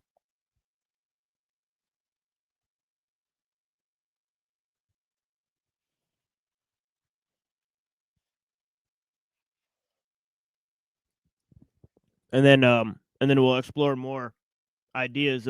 Possibly we'll look at some celebrity inventors and their sort of role and their sort of visions of the future, and how sort of stupefying they are, right? So yeah, we'll look at a series of that. And allow me to gather my thoughts, and we'll do a little. So yeah, we're at the sort of midnight portion of the program here.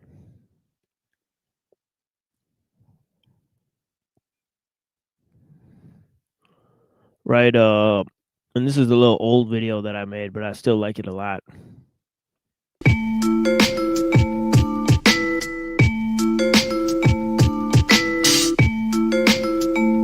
Live each day like your last. One day you'll be right. Until that moment happen, I'll reach new heights. It's amazing how evil the world can be behind a beautiful face. Summertime murders when he get erased. My friends say MF, you're in outer space, but I have to blast off. I hate this place. I mean, I love it so much, but it's going to waste. Mind control, people don't know what's real. Programmed to kill, so we reach for steel. American hunger, everyone is a meal. Fuck napkins, thieves wipe their mouth with sleeves. United States on its own, young it feeds. Born to starve because the others would greed. Trapped like lab rats, causing a craze. But I want out this maze. I say, for the trees, the birds, the bees, the all-seeing eye, floating in the sky. A satellite named Horus. This is for the sun, the moon, the stars. We'll watch from far by the all-seeing eye. A satellite named Horus. This is for life, for death, separated by one breath. Yes, we're blessed until all has left. Monitored by Horus. Tell me, is there a way out? I walked through the doors of hell. It said stay out, I didn't. Fell even deeper, trap floor was hitting. Programmed to eat fruit that's forbidden. Mankind don't live up to its name.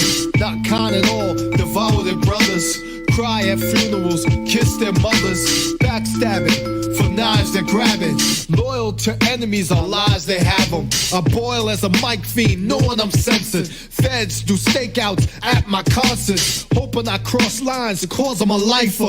Correcting my wrongs, turn uplifter. Divine is comedy, from pain come laughter. With a clean slate, I choose to die with. While in park, I look up in sky. This is for the trees, the birds, the bees, the all-seeing eye, floating in the sky. A satellite named Horus. This is for the sun, the moon, the stars. We'll watch from far by the all-seeing eye. A satellite named Horus. This is for life, for death, separated by one breath. Yes, we're blessed until all has left.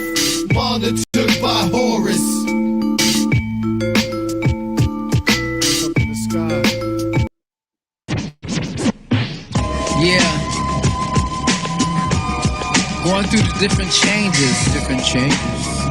From 1998, 99, 2000. Moving forward, technology.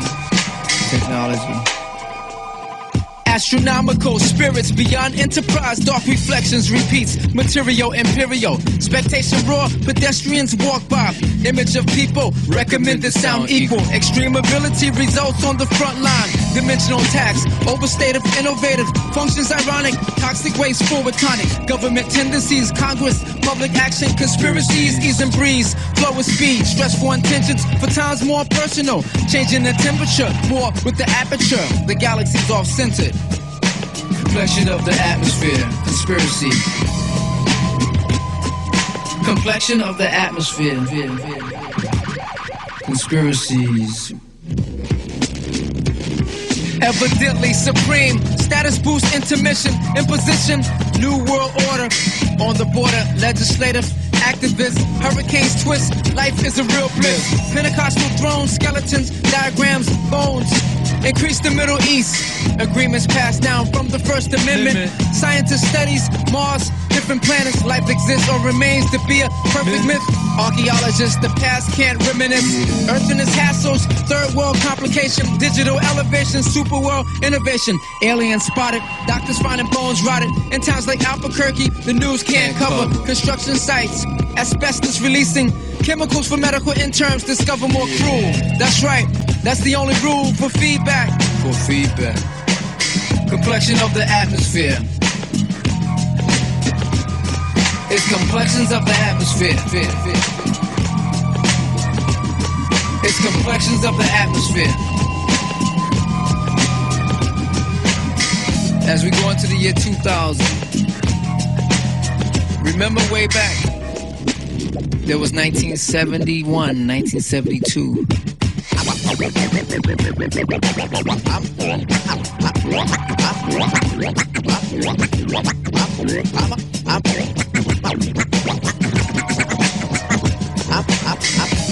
out here. I'm out here. I'm out here. I'm out. Astronauts take off more, but can't discover. Eclipse casinos, Vietnam, Afghanistan. Summer, winter, spring, 4 seasons don't change, good for the right reason. Monkeys get tested, birds get taken from more animals. The platypus won't exist. It won't exist.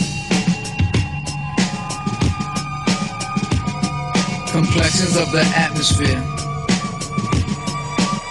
Total conspiracies. It's governmental things.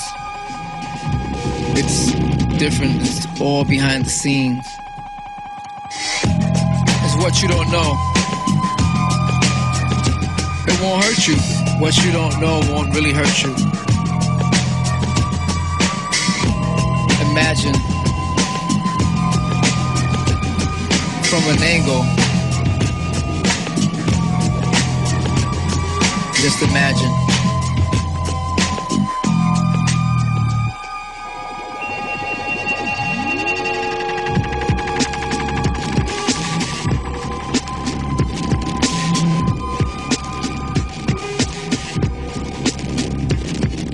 Complexion of the atmosphere. Complexion of the atmosphere. It's complexions of the atmosphere. It's complexions of the atmosphere.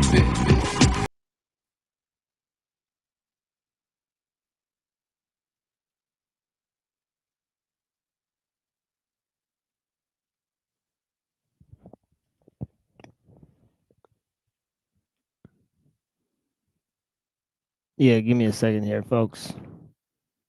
Let me organize myself. So here is one. Oh, actually, no, I can't find it.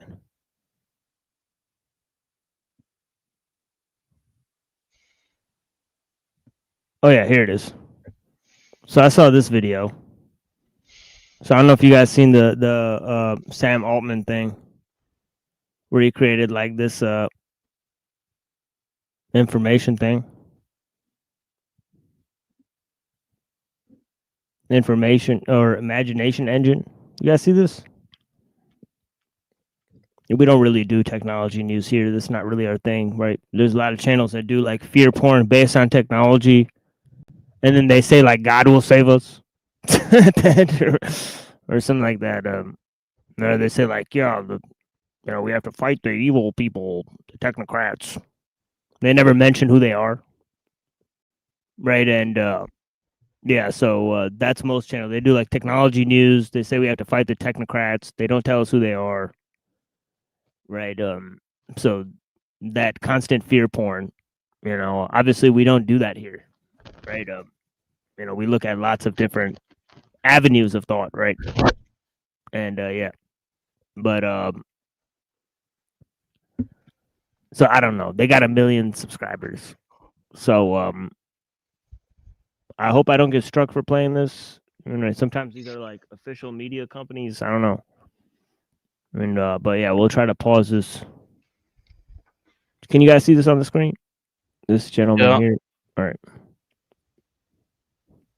Not content with risking human extinction, OpenAI is now bragging about bringing forward the information apocalypse.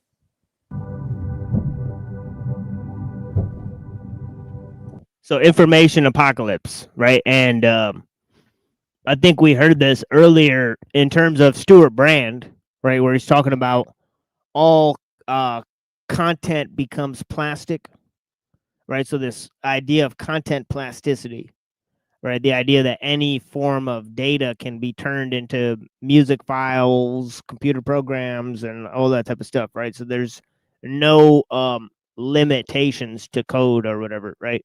So this leads to total plasticity of content, right? So we talked about that, right? Mimetic complexity, content plasticity, right? And how that affects the modes of communication.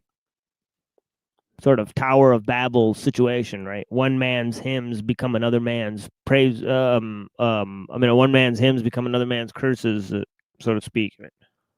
But yeah. 1 year ago, Sora 1 redefined what was possible with moving images. Today, we're announcing the Sora app, powered by the all-new Sora 2. So I don't know on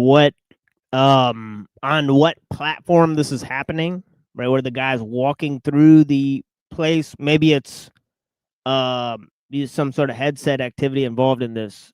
But yeah, I think it could just be metaphorical, right? That you create these spaces, right? I don't think it's virtual yet, right? So I have no idea what this is, right? But yeah, I'm just showing you guys this commercial. It's the most powerful imagination engine ever built. And it's packed with new features. I'll pass it to Bill for more details.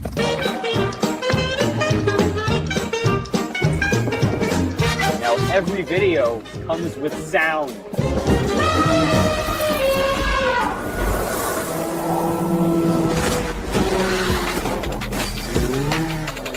Sora 2 is also the state-of-the-art for motion, physics IQ, and body mechanics, marking a giant leap forward in realism. Imagine being able to build an app with your name. What? This looks like a continuation of the same commercial. This commercial inside the commercial looks like it's a continuation. It's like, imagine being able to build an app with whatever kind of parameters you would like to design and the app itself. And they're like, what? Like, are they literally... What is this? Are they literally designing virtual reality simulations in this app? On it, just by thinking about it. Just by thinking about it. What the fuck? This looks like it's a continuation of the same commercial, man. Base 44, a complete AI creation. Look, let's make your dream a reality right now. It's essentially saying the same exact thing that the other. Like, there's a commercial inside of a commercial that we're watching, and it's saying the exact same thing. Good Lord. Base 44. An AI simulation program. Good Lord. Is this a commercial for the very same thing that we're watching? This is interesting. Describe what you want. and watch it take shape.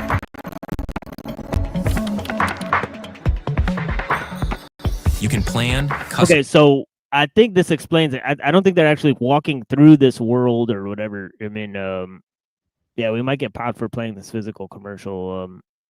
But yeah, I guess we can pause it and talk about it. But yeah, I guess this is what Imagination Engine is. Right. Reach out to us if you understand this. And of course, I may ask some of the experts that we have in our Discord just exactly what this amounts to, right? But yeah. Optimize and expand in any direction. From tools built for one to platforms ready for many. From passion Did you hear mindful meditation app? So I guess it builds apps. So yeah, so that's I guess this is the way that they create open source apps or whatever. But of course they'll tax you for using the AI platform to build the app. They'll get a cut of that. All right, most likely, even though I think that's how it'll work. But yeah. Or at least they'll change the laws for patents. But yeah. And of course it's already started that sort of thing, right? Because who owns all the AI videos that they're making right now, right? projects to enterprise-grade systems. Everything is built in and ready to launch. It's a new world of creation, where you can go as far as your imagination takes you. Can you imagine it? Let's make your dream a reality. So now let's switch to the commercial that we're watching.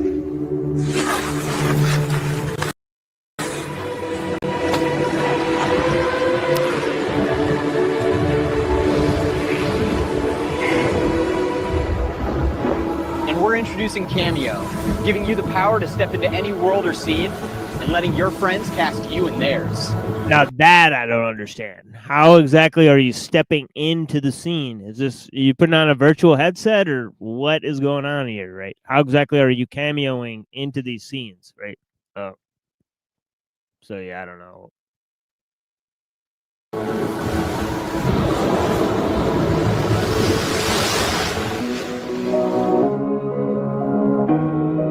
On the path to AGI, the gains aren't just about productivity. It's about creating new possibilities. It's also about creativity and joy. 1, 2, 3, 4.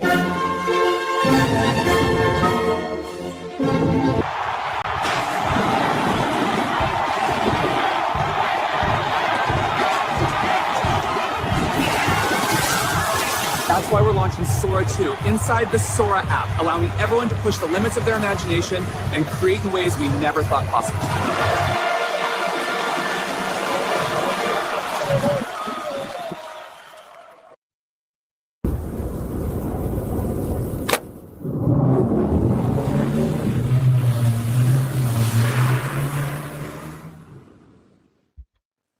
No one asked for this, right? It's like you have this multi-million-dollar company that sort of says, we've got this great new product for you, which is going to make it really easy to do fraud, right? It's sort of like,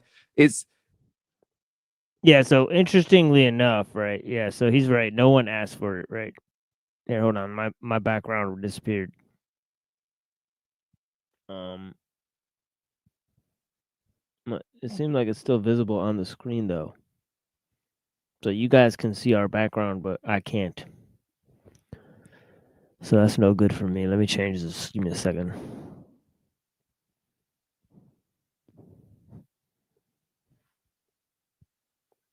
All right. Yeah, let me move to another video I have here.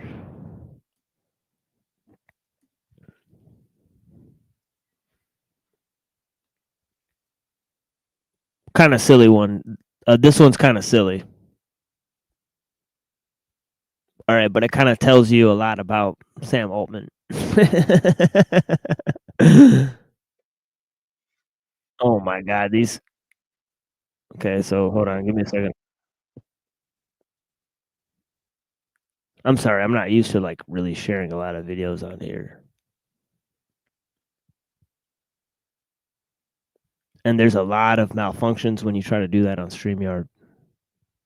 Like sometimes the screen blacks out, and especially when it plays a commercial for some reason. But yeah, anyways. So yeah. I had complaints from one programmer who said you guys are basically stealing people's stuff and not paying them, and then he wound up murdered. What was that? Also a great tragedy. He committed suicide. Do you think he committed suicide? I really do. Have you looked? This was like a friend of mine. This is. So yeah, it says down here his name. I forget his name. Suture Balaji. So yeah, let's look this guy up. Suture Balaji. Sheesh.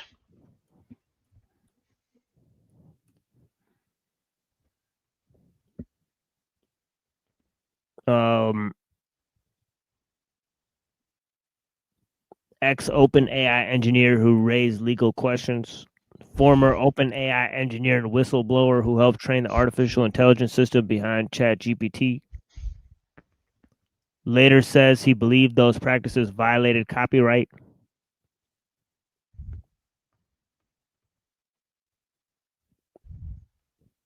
This is APN News.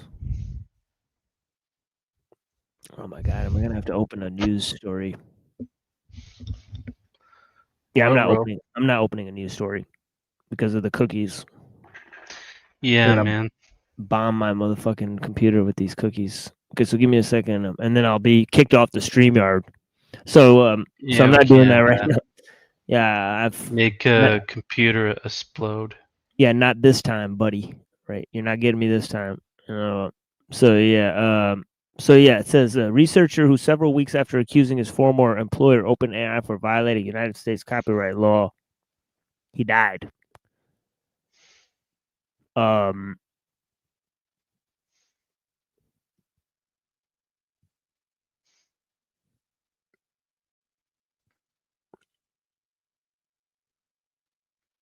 And he said, quote, "If you believe what I believe, you just have to leave the company," unquote.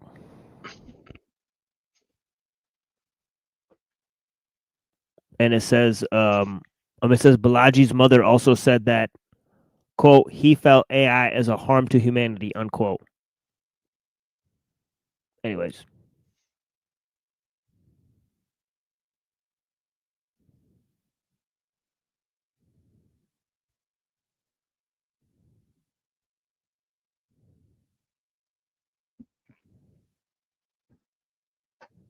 Is like a guy that, and not a close friend, but this is someone that worked at OpenAI for a very long time. I was really shaken by this tragedy. I spent a lot of time trying to, read everything I could, as I'm sure you and others did too, about what happened. It looks like a suicide to me. Why does it look like a suicide? It was a gun he had purchased. It was this is like gruesome to talk about, but I read the whole medical record. Does it not look like one to you? No, he was definitely murdered, I think. There were signs of a struggle, of course. The surveillance camera, the wires had been cut. He had just ordered takeout food, come back from a vacation with his friends on Catalina Island. No indication at all that he was suicidal. No note and no behavior. He had just spoken to a family member on the phone. And then he's found dead with blood in multiple rooms. So that's impossible. Seems really obvious he was murdered. Have you talked to the authorities about it? I have not talked to the authorities about it. And his mother claims he was murdered on your orders. Do you believe that? I'm asking. I mean, you just said it. So do you believe that? I think that it is worth looking into, and if a guy comes out and accuses your company of committing crimes, I have no idea if that's true or not, of course, and then is found killed and there are signs of a struggle, I don't think it's worth dismissing it. I don't think we should say, well, he killed himself when there's no evidence that the guy was depressed at all. I think, and if he was your friend, I would think you would want to speak to his mom or... I did offer, she didn't want to. So... Sad trombone. Do you feel that, when people look at that and they're like, it's possible that happened, do you feel that that reflects the worries they have about what's happening here? Like people are afraid that this is like I haven't done too many interviews where I've been accused of like. Oh, I'm not accusing you at all. I'm just saying his mother says that. I don't think like a fair a read of the evidence suggests menacing suicide at trombone. all. I just don't see that. Right, like it's like the shark thing, right? I think. Jaws, yeah. But yeah, the evidence suggests that, dude was murdered. There's a struggle. He ordered takeout. His mother says he was murdered, right? And by who? One can only speculate. But we've laid out what. I mean, he's behaving a little weird. Yeah. At all. And I also don't understand why the authorities, when there's signs of a struggle and blood in 2 rooms on a suicide, like how does that actually happen? I don't understand how the authorities could just kind of dismiss that as a suicide. I think it's weird. You understand how this sounds like an accusation? Of course. And I certainly, let me just be clear once again, not accusing you of any wrongdoing, but I think it's worth finding out what happened. And I don't understand why the city of San Francisco has refused to investigate it beyond just calling it a suicide. What I was going to say is after the first set of information that came out, I was really like, man, this doesn't look like a suicide. I'm confused. This looks like... Okay, so I'm not being crazy here. Well, but then after the second thing came out and the more detail, I was like, oh, okay. What changed your mind? The second report on the way the bullet entered him and the sort of person who had like followed the sort of likely path of things through the room. The fuck? That's like the most bullshit answer ever. Wow. You'd think you would have that rehearsed by now, but he just like flopping around like an idiot. He basically said it without saying, I'm not accusing you of it. But seemed like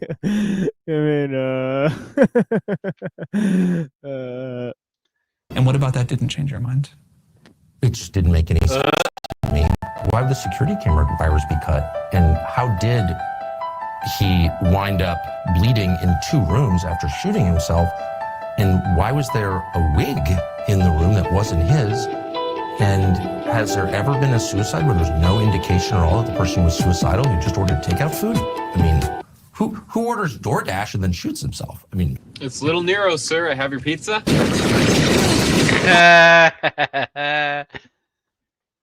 Nice. Keep the change, you filthy animal. So yeah, let's go back to this video now.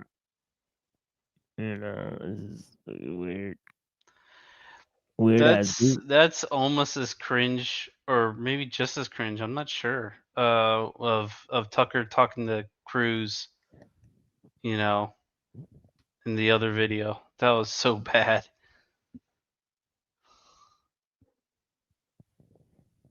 About APAC and shit.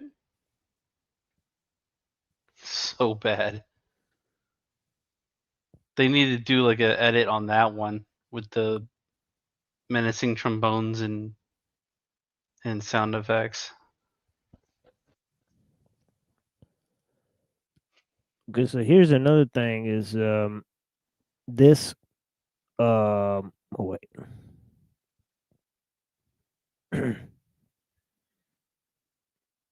Cult connected to, okay, so we looked at some thing from Riding Jules, right, where she connected this terrorist movement to the trans shooters.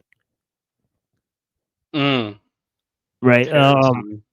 So I haven't really, we haven't explored that avenue yet, but it's worth exploring. Terrorism movement, a group of 3 organizations based in the United States. The name Terra Earth Sem Seed was inspired by Earthseed, a fictional religion from the works of Octavia Butler. The movement was founded by Martine Rothblatt. Uh-oh. And Bina Aspen Rothblatt. Check out her middle name, Aspen. They keep coming back up. These Rothblatts. Projects go include splat. Yeah. Projects include cybernetic beingness revival as part of a multi-decade experiment to test the compatibility of a single-person human consciousness with a digital representation of the same person. Created by personality software that draws upon a database of the original person's digitized interactions. Ruh-roh. Online publications include the Journal of Geoethical Nanotechnology, the Journal of Personal Cyber Consciousness. No such thing. Geoethical mumbo jumbo. Right. Terracin Motion Info Culture produced a screen adaptation of The Singularity is Near in partnership with Ray Kurzweil. Oh, dole. That might be a good thing to get our hands on and Yeah. review. Current projects include LifeNaut, a long-term research study that offers free online repository of individual digital reflections, biographical information, or mind files, and a place to cryonically store DNA samples, biofiles, for long-term preservation and eventual reanimation as technology evolves. Whoa, this is getting crazy, bro. Yep. And there's Bina 48. Yeah, Bina 48. So we looked at the Bina 48 thing. Cringe as anything. World Against Racism Museum. To be a feature sci-fi film based on evolving technologies, techno-human, quote-unquote, conundrum.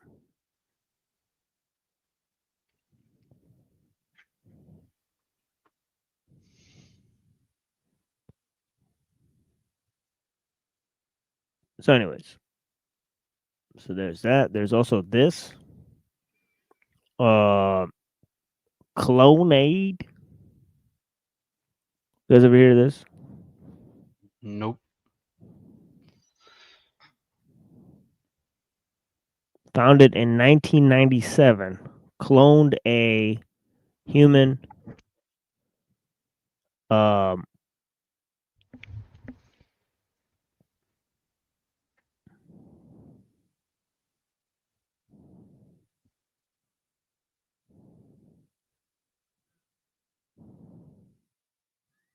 alleged clone baby Eve.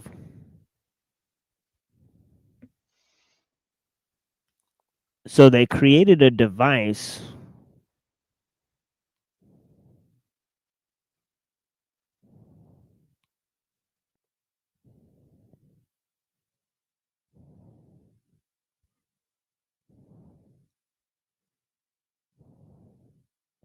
I forget where I read this, but yeah, they created some sort of device or claimed to have created some sort of device that replicates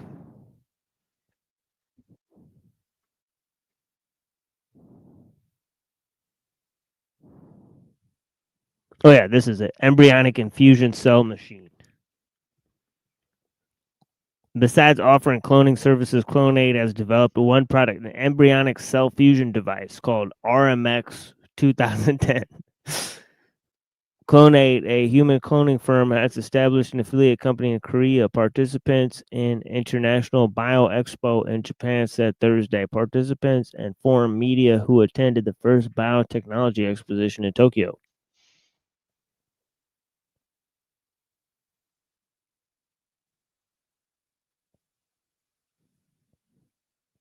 RMX 2010 allegedly creates a stable electronic pulse required to develop human embryos to the blastocyst stage. The blastocyst stage is a state an embryo reaches 5 or 6 days after it has been fertilized, which is a critical step to instigate the cloning procedure.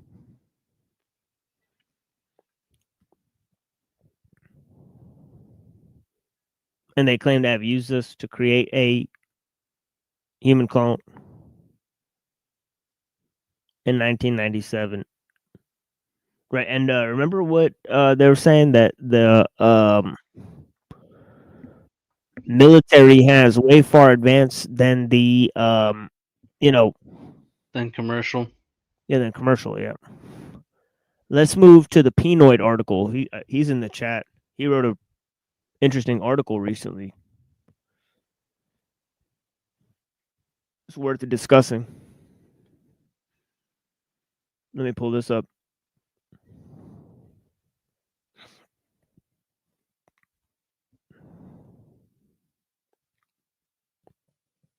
See if I can find this here real quick.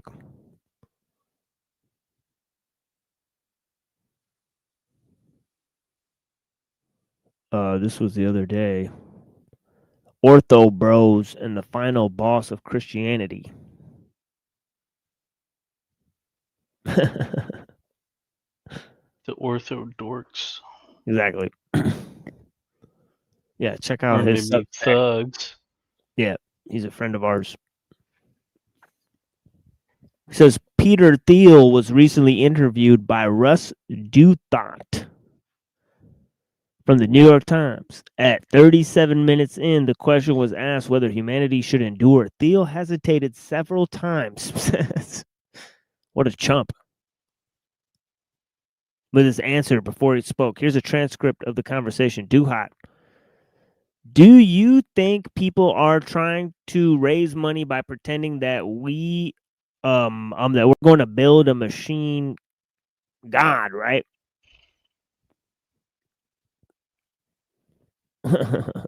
By the way, I think Minsky and Kurzweil said that statement, this machine god stuff, right?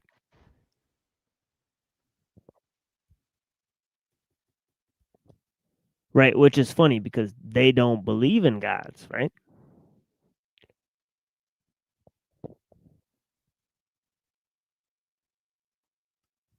So whatever could they mean? It is he says, is it delusion? Is it something you worry about? I think you would. You'd prefer the human race to endure. You're hesitating. Thiel, well, I do thought, yes. Thiel, I would, but do thought. I don't know if that's how you actually say his name.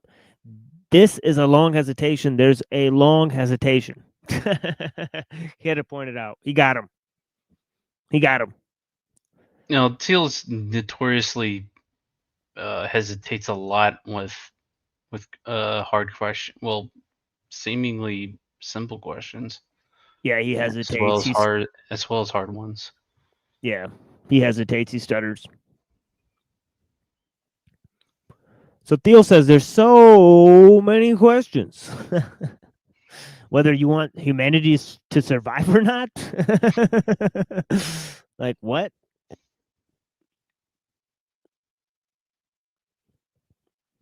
Yeah. Should the human race survive? Yes. Okay, but I also would like us to radically solve these problems. Right. So, I mean, what if the cost of trying to solve them might be, elimination of the human race? Right. I think they don't care if their solutions are worse than the problems. Right. The remedy's worse than the disease. Yeah. And I think they don't even understand what the real disease is. That too. It says, so it's always, I don't know. It says it's always, I don't know. So is he saying that if humanity doesn't solve problems that he's saying humanity has, it's better off if they die? Is that what he's saying? It's being wishy-washy about it. Yeah. It says, yeah, transhumanism is this. The ideal was this radical transformation where your human natural body gets transformed into an immortal body. Whoa. I don't know. I don't know. Immortal. That's Yeah. a little bit hopeful. Yeah, I think transhumanism, right? And we sort of explored this.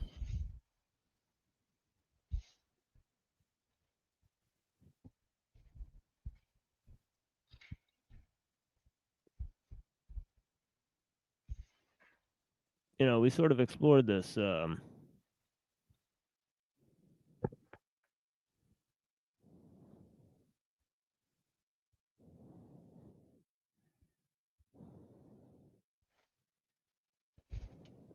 So here's our guy, Huxley.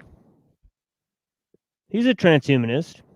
The term transhumanist was coined by Aldous Huxley's brother, evolutionary biologist Julian Huxley. He says, I believe in transhumanism.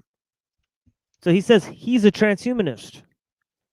Once there are enough people who can truly say that the human species will be on the threshold of a new kind of existence, as different from ours as ours is from that of the Peking man, a hoax. It will at last be consciously fulfilling its real destiny. So it's as much a fantasy in his extrapolation of the past with the Peking man as it is with Thiel's extrapolation of the future with immortality. But either way, their definition of transhumanism seems to be very different. Right? Huxley's definition does not include immortality, this science fiction, so it seems like even the transhumanists of the past were more rational than they are today. Right?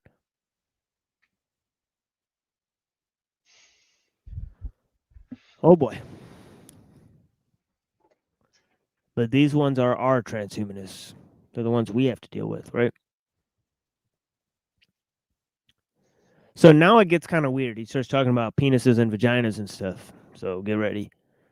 He says, yeah, transhumanism is this. The ideal was this radical transformation where your human natural body gets transformed into an immortal body. Weird. Where the fuck did he get that, right? And there's a critique of, let's say, the trans people in the sexual context. What? And he's gay, right? Or I don't transvestite is someone who changes their clothes or cross dresses. Transsexual is someone where you change your penis into a vagina.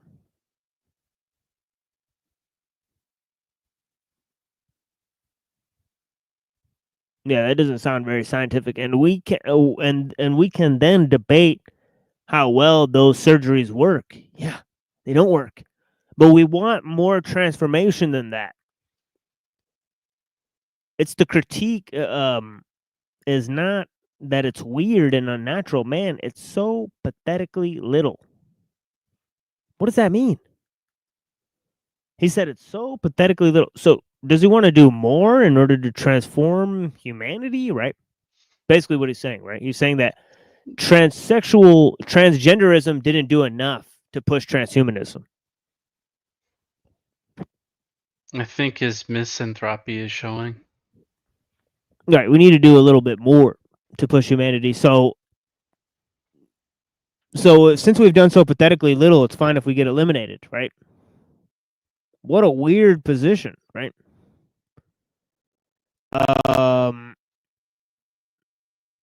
We could debate how well those surgeries work, but we want more transformation than that. It's a critique. It is not that it's weird and unnatural. It's so pathetically little. Man, it's so pathetically little, he says. He's kind of saying, like, guys, you could do more than just the transgender stuff to push transhumanism. After all, we want immortality, don't we? Right? We want to live in this place forever.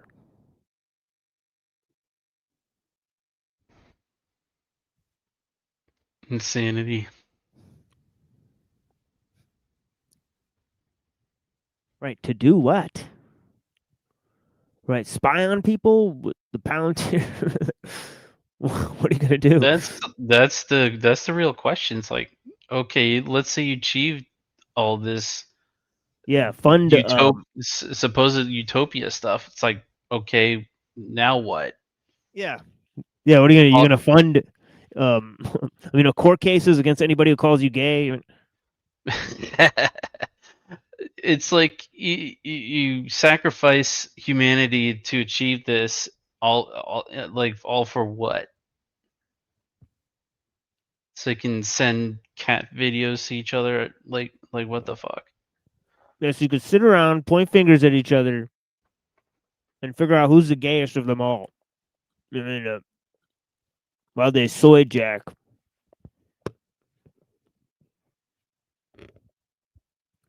So yeah, crazy optics. Not about preserving nature, becoming a warrior, or an artist. And it's just like, yeah, it's just all just trash. Yeah, how do the penises into the vaginas? It's not happening fast enough. Damn it!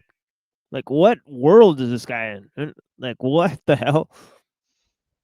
So pathetically little, right? And we want more than cross-dressing or changing your sex organs. Good Lord.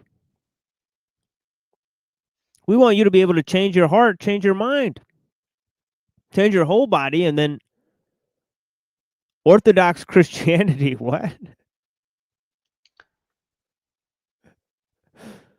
What?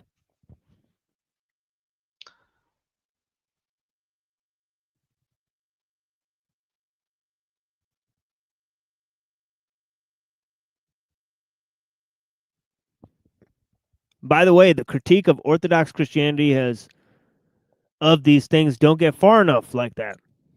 Transhumanism is just changing your body. But you also need to transform your soul.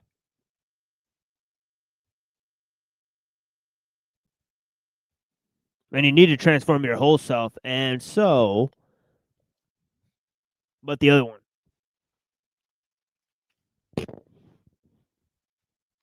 That's the plan, bro. Change you into a zombie, digital twin zombie or whatever. So, could frolic around the metaverse as a trans post-human in a giant metaversal cage.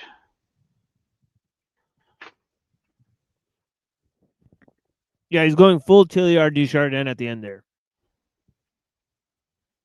Right, he's saying that the singularity means that it's a transformation of ourselves at the soul level.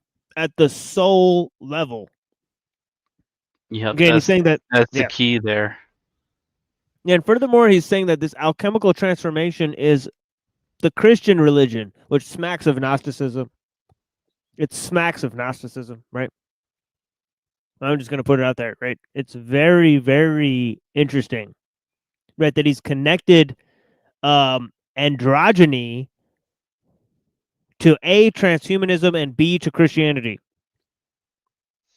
Right? I mean, he is pointing towards alchemical transformation 100 million%. Right? And he's doing so in a public interview. Right? So this is layered with the cult theology. Right? This sentence, right? Let's hear the guy's response, right? Because the guy is like, he's like freaking out. Right? He's like, what the hell are you talking about, man? That is like gay shit and Christianity and transhumanism?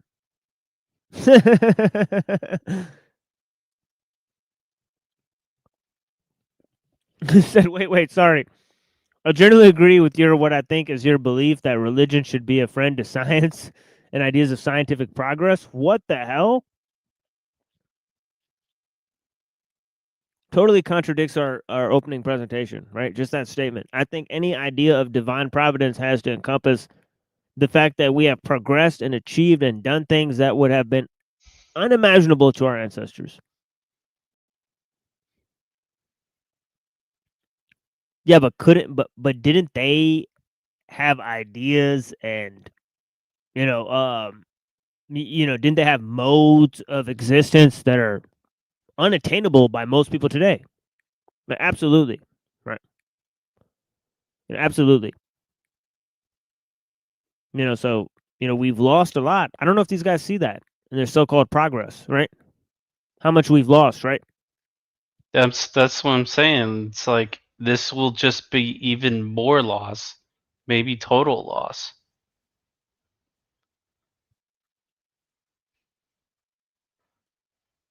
It's like literally selling your soul,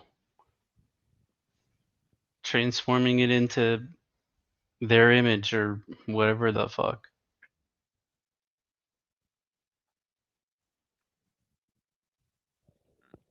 Okay, so here's the pushback. It says, but it also seems like, yeah, the promise of Christianity, in the end, you get a perfected body and perfected soul through God's grace. Here's the key.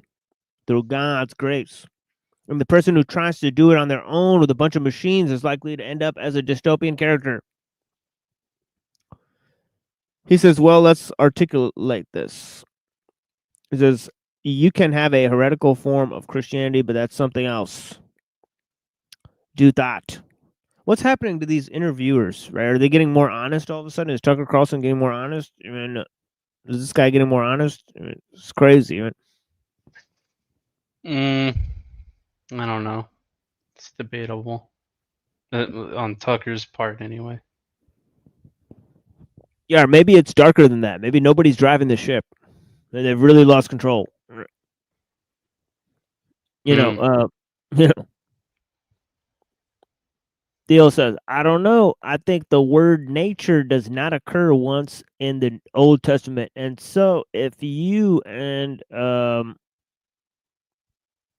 there's a word in which a sense in which the way I understand the Judeo-Christian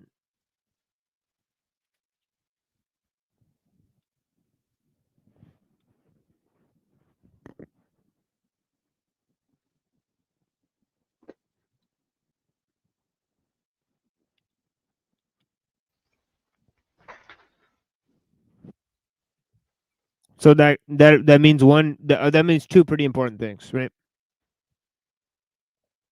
It means that Christianity's been Judaized. Right. This is because there's a strong Jewish emphasis within Christianity anyways, and once it does not reject Judaism, it becomes totally Judaized. Right? So this Judeo-Christian, this is a total infiltration. Right? So I implore Christians of all stripes to resist this. And all those who do so, I award them points in the battle for humanity, right? There's another key issue here, right? Judeo-Christian fundamentally means Western, right? Because it excludes the Islamic world, right? And it excludes a lot of other ideas.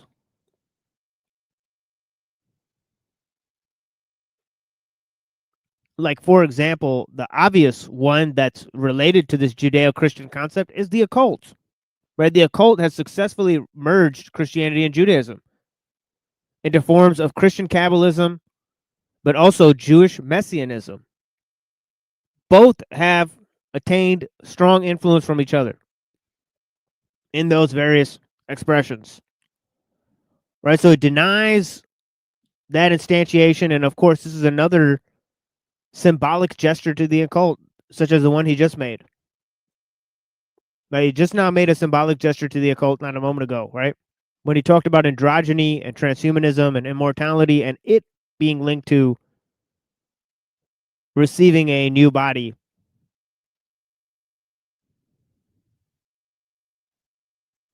This is the closest thing you can say.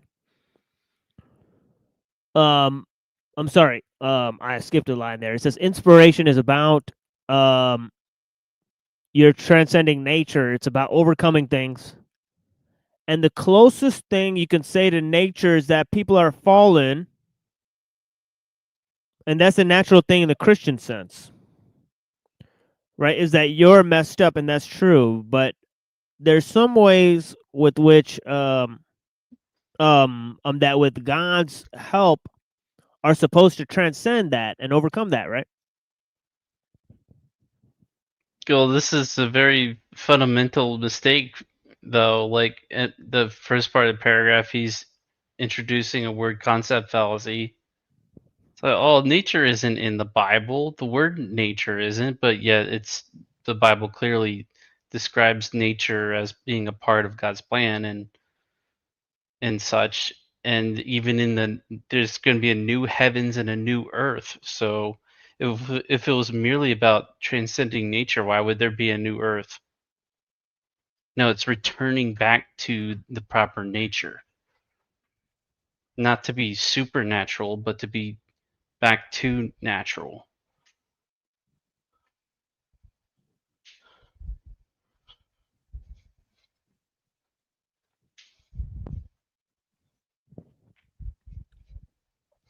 And this is where on the one end we hit him with you know,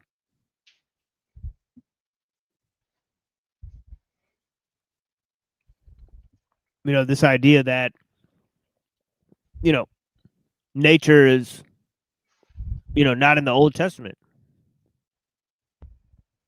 I mean, on the one end, we could just say, well, it seems like this whole idea is essence and energy. Whereas on the one end, we can hit them with polymos, right? And say, well, nature is God's creation. Right? So there has to be some essential aspect of God within his own creation, right? Fingerprints of the divine, if you will. Right? Then secondly, we can hit him with Teilhard. And he's a Catholic. And he believes in the singularity. So isn't God supposed to combine with nature at the end of the day, right? So this fallen state that he's talking about, right? This isn't really a separation. Right? Because there has to be some essential thing there that in which they can combine. Right? To quote the idea or from earlier, right? In order for man to become like God, God had to become like man. Right? So the essential link between nature and God is there. Right? So yeah, so I don't think he got this right. I don't think he got this right. Even within a Christian theology, I don't think he got this right. Not even close. Yeah, not even close. Right? Because there's even within his occult sensibility, there's ways out of this. Even within his sort of Teilhardian framework, right? Or Giacomite framework, there's sort of ways out of this, right?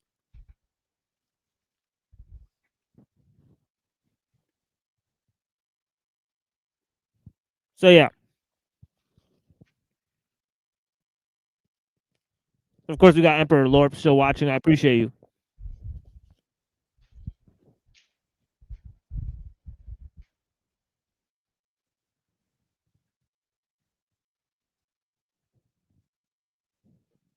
So, Theo, I don't know. I think the word nature does not occur in the Old Testament. What the fuck is he talking about? Yeah, the word nature. I mean, what are you talking about? But there's nature there, right?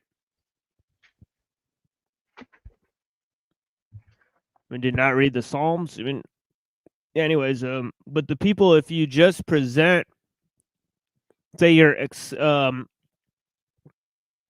accepted present company accepted most of the people working to build the hypothetical machine.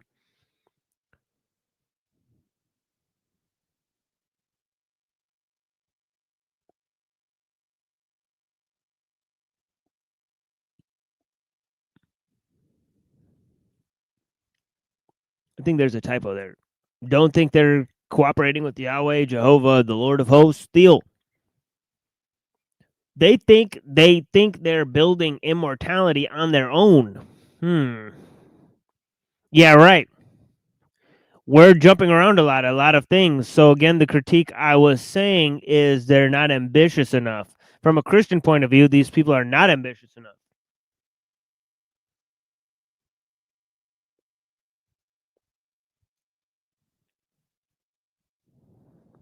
So I wonder why he thinks that it's his responsibility to take charge of the Judeo-Christian perspective. Already he's muddled the waters by saying it's Judeo-Christian.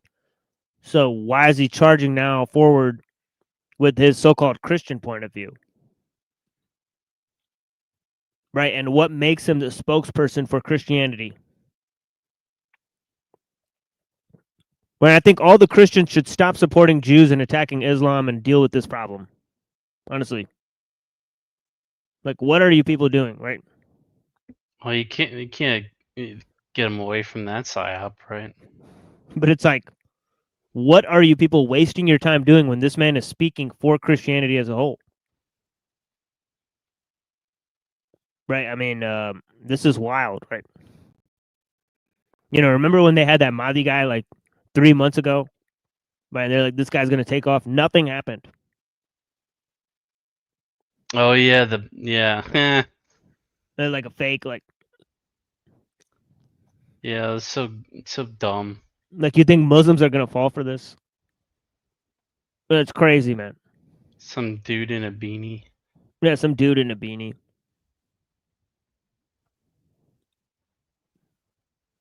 Yeah, so they think they're building immortality on their own. Yeah, right. But he thinks from a Christian point of view, it's not ambitious enough. So what makes him the spokesperson for this way of life, right? So I humbly ask Christians that question, right? Do thought, but they're not mortally and spiritually ambitious enough. I'm sorry, morally and spiritually ambitious enough, Theo. And are they? And then are they still physically ambitious enough? And are they even still really transhumanists? And this is where, okay, man, the cryonics thing,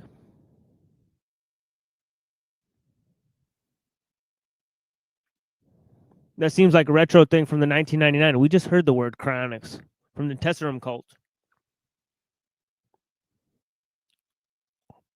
Ruh-roh.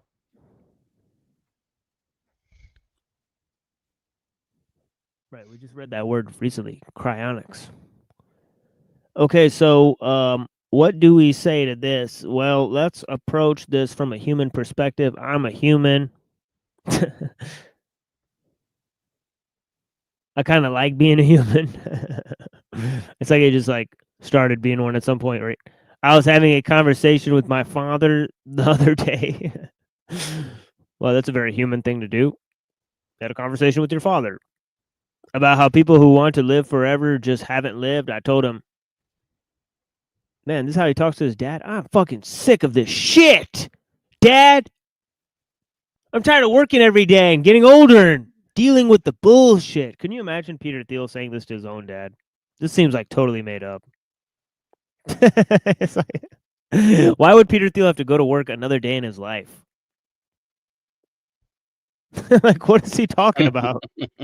This is the stupidest thing, dude. Go fish, dude. What are you talking about? He like has to get up and go to work, like no matter what. The guy's got millions of dollars. What the fuck is he talking about? What? I'm sick of this, Dad. It's like Engels accusing his dad of forced labor, right? Yeah.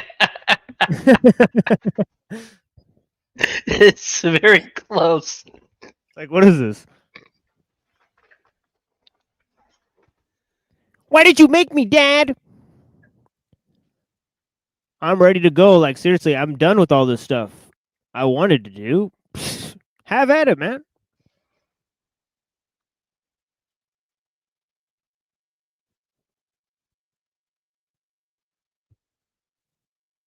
Okay, so here comes our friend, right?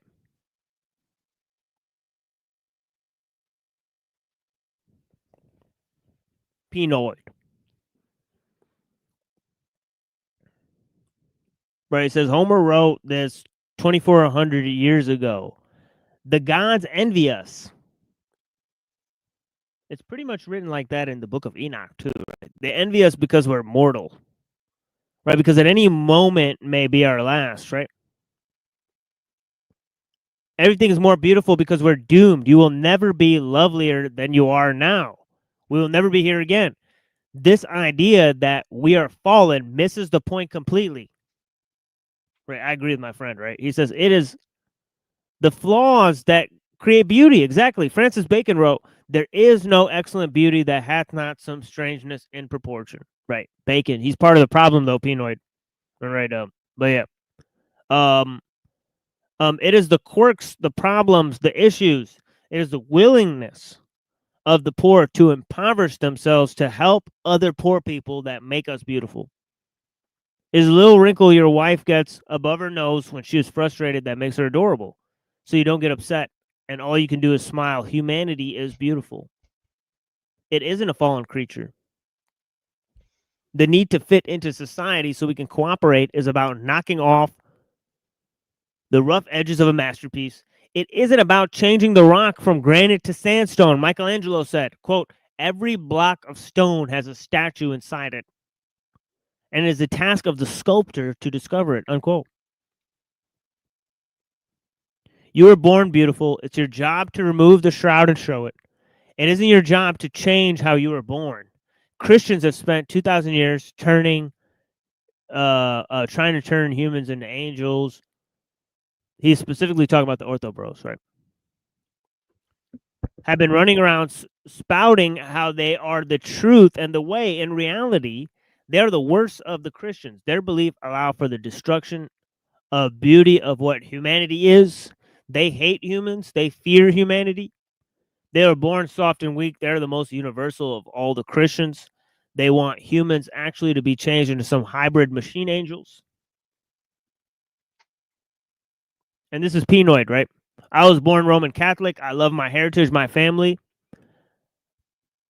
I love that they baptized me in the same church where I baptized my son, where my father was baptized. I love the spectacle of it. I love the robes, the gold, and the glitter. I hate the words. The words are always aimed at the women and the weak.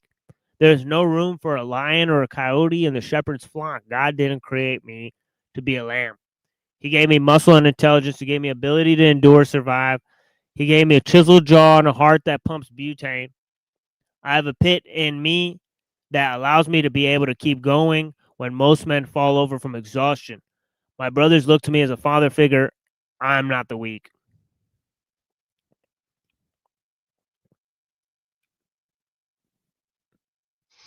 Apostle Paul might have something to say about that. Yeah, he's going with a sort of Nietzschean attitude, right? So he says, and of course he's a sort of huge fan of Machiavelli. This is Pinoid, right? We're dealing with here. I watch as women and children interact and smile at their stumbles. I'm not intimidated by people who are slow or simple. I love my brothers and sisters. I am never intimidated by other men. I glean jewels of knowledge from the intelligent. I appreciate those who are better than I am. This is how men should be. This is not Christianity, though. This is humanity, being the best man you can be in a good society. We would throw these tech bros and ortho bros into abyss for the good of all of us. These are not aristocrats. These are weak men looking to use their wiles to protect themselves and enrich themselves from the suffering of others. I'm Tom P., the Appalachian Gorilla. Heed my warning. Do not fall for the glitz and glamour. Rage against the dying of the light. Okay, so there's our friend Pinoid, right? And that brings us to the conclusion of this show, right? I wanted to share that with you guys. Sad trombone. Right, his sort of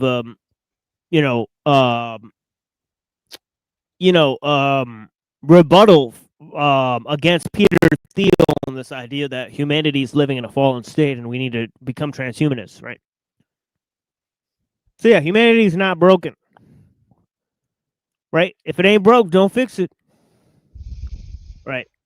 But yeah, interesting thoughts from our friend. But yeah, blessings to Pinoid and blessings to the people that are watching this. Okay, we've got our viewers cut in half at this point, so I thought that was gonna be. I didn't think he would. Well, knowing him, I'm not surprised he took it that way. Yeah, right. It was basically turned into oh, look at me, I'm not weak. The end. It's well, I mean, maybe there's something to be said about that, again, going against transhumanism, because obviously transhumanism is saying that the human form is inherently weak and flawed and whatnot. So I guess that, in that way it tracks a little. But I was kind of hoping for a little bit more, maybe, a little more substance. Guess I was hoping too much. He's got a lot of writings on there, but yeah, it's an important moment to catalog. That Peter Thiel interview that that moment, those lines that he said, you know, and exploring his ideas of transhumanism. And I'm glad it was the transcript because it makes him sound like a freaking meth head to me. Yeah, Peter Thiel, he does sound like that. Tired of this shit, Dad. Give me more meth. Yeah, weird outburst. Talking to my dad, I'm like, you know, I'm tired. I don't want to work another day. Weird statement, outburst from Peter Thiel. And of course, you know, not a high probability that this episode will be available tomorrow. A lot of spicy comparisons and critiques here. I mean, but yeah, Reddington, do you have anything to say to these people? Do not seek the treasure, especially the treasure of transhumanism. That's the worst treasure because it's not a treasure, and that's the point of why I keep saying this phrase. It's from "O brother, where art thou?" And you come to later in that movie to find out there is no treasure that they're looking for. So, do not seek the treasure. Yeah. Exactly. And yeah, you know, as we looked at, you know, perception, you know, is duality. And, you know, you can't kill what you can't see. And, you know, the first step to blinding somebody is getting them to open their eyes. And the first step to seeing beyond the programming is to realize how you've been programmed. And, you know, what most people pay attention to is just flickering shadows on a screen, you know, images of things that aren't even real. But yeah, anyways, you know, the eye has no conscience. You know, I implore you guys to explore these ideas and concepts on your own. And of course, I'll be here for you guys. Although we shall take 2 days of break, hopefully away from these computers and things. And I'm going to go fast and pray for an entire day. And yeah, and go and, you know, sort of take my mind off, take a lot of walks outside. And yeah, blessings to all the people. You know, if you guys need me, please message me. And yeah, blessings to all the people. Yeah, so we'll be back on Saturday. And of course, our Wednesday and Saturday shows have different content at this point, a little bit different, right? So we're starting with Pannenberg on Saturday, right? It's a little, he's exploring the same types of themes that Skolmowski is exploring. So, yeah. So, and we have a video with that. So yeah, I appreciate you guys. And yeah, try to play some music for you guys. All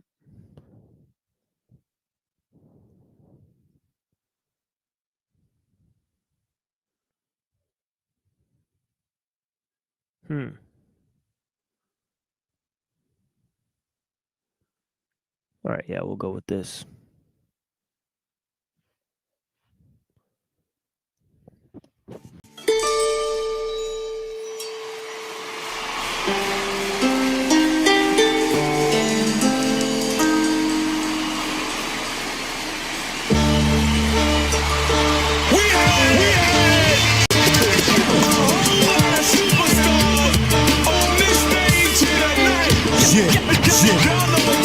It's on now. Yeah, you know Queens is in the building. When niggas be chillin' at the round table building. My robberies and killings, man, they ran up in the spot. Knew the guap was in the ceiling. Saw niggas in the hood get down for the millions. They bust gats, some rap, some be dealing. But watch out for them thugs, you don't wanna fuck with them. Cause niggas real grimy, you have to fucking kill them. They living like life, just wipe his ass with them. Niggas strung out, have your gun out when you see him. Cause dude money hungry, you wouldn't wanna be him. He stick you for 500 and flip it to a G. Put dope in the bags and sell it in the streets. He known as a hustler, watch it, he'll cut ya. Dig in your pockets, turn around and gun butt ya. Running game when your brain is street hustler. Yeah, bad motherfucker. I'm a natural born hustler. Coming from Queens, where we don't get caught up in between. Oh shit. Gotta hustle to hustle. Some hustlers, naturally born with street smarts. I'm a natural born hustler. I'm a Queens state. Represent to the fullest. Oh shit. Gotta hustle hustle to hustle. Some hustlers, naturally born with street smart. Banging on them pads, hanging on them abs, raining on that ass, whip high to straight slash, my professional. Yeah, we still sparring in them vegetables, beating niggas, leaving them like garden vegetables. Trying to stay up while everybody doing bad, make a little lag, get low down like ball skags. There's too many brothers walking around, get smothered for their everyday wordplay game. I discovered knots of cash underneath lots of ash, where our forefathers used to fling rocks and flash for the cameras, like Bob Vila with the hammers. Too much beef, forget a motherfucking sandwich. From both ends with no folks and no friends. The pain of having choking the box and more trends, while I maintain on them blocks with oceans of love. Lost pro still keeping it raw. Get that money done. I'm a natural born hustler, coming from Queens, where we don't get caught up in between. Oh shit. Gotta hustle to hustle. Some hustlers, naturally born with street smart. I'm a natural born hustler, with Queens State, represent to the fullest. Oh shit. Gotta hustle to hustle. Some hustlers, I'm from NY, but thorough niggas get that money. Call me the ventriloquist, the way I talk with the dummies. Dummy G ain't running no sideshow act. Think it's a game till I put one in your chest and make your eyes roll back. Reppin' Corona Queens, Nova Boulevard. You can let your chrome scream or you can get bullet scarred. You like Duke Spade here's nothing to pull a jar. Cause niggas know the shit come out that net fully hard. But no problem, better take notice. You notice and learn to focus your hands. Niggas watching the time, you niggas learn you in line. You know how to design move. Real dirty with it. Niggas will leave your ass for somebody to find you. Here you get nowhere but all the front. You either hustling up a mile a minute or shaking down something. Lean a shack body waiting and weighing down something. For real, telling you boy, you better move with the function. Feel me? I'm a natural born hustler, coming from Queens, where we don't get caught up in between. Oh shit. Gotta hustle to hustle. Some hustlers, naturally born with street smart. I'm a natural born hustler, McQueen. Yeah, it looked like my camera is like not functioning. Give me a second. I'm gonna reload and come back in.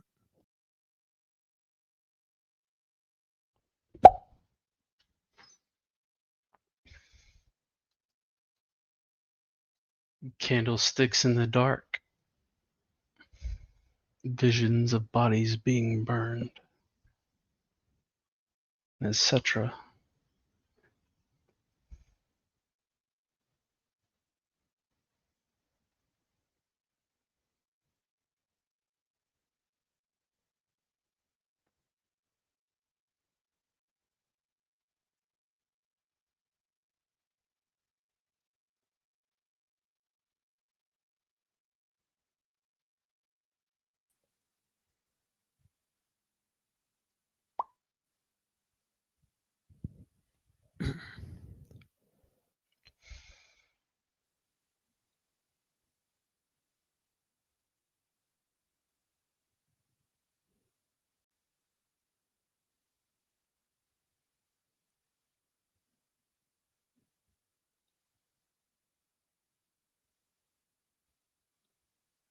Yeah, I appreciate you guys.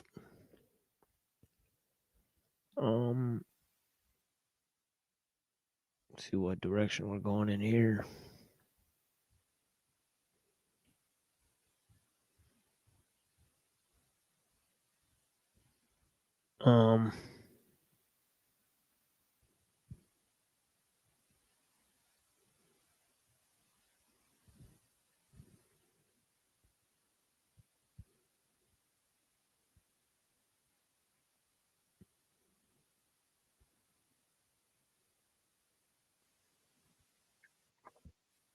Okay, yeah. So yeah, we'll be back on Saturday. Blessings, guys.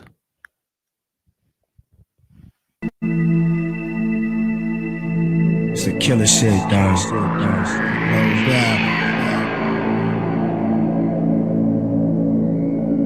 The undisputed. For street niggas living with their lives on the line. For young guns coming up during these times. For police who find drugs letting niggas slide. For niggas out slinging like 4 in the night. For your mans not snitching when the pressure is tight. For pistols that don't jam when it's time to strike. For bootleg liquor on a Sunday night. This be the realest shit you heard in your life. Yo, when the gas refill, you cash get billed, and that's the deal. Fuck the bitch ass and switch fast, niggas that lack a real. When the slugs burst, G-Rap be aiming at your mug first. Niggas is bloodthirst, we see who get blood worse. We dug earth to place you, put the nickel bladers to your facial. Bullets ain't racial, kid, they only hate you. My nine to seem like it's a time machine, BC date you. Jacking you more than Ripper, my fifth's an organ shifter. The human organism lifter, you'll be hearing organs if you're leaving orphans. If you let these fools hit you with a law split you, a forfeit you. The bump heads with those that don't let accurate shots in back of your knot. Leaving one dead, G-Rap havoc a prodigy. Let's put these bitch niggas where bodies be done. Yo, if it gotta be, it gotta be, it gotta be. For street niggas living with their lives on the line. For young guns coming up during these times. For police who find drugs letting niggas slide. For niggas out slinging like 4 in the night. For your man's not snitching when the pressure is tight. For pistols that don't jam when it's time to strike. For bootleg liquor on a Sunday night. This be the realest shit you heard in your life.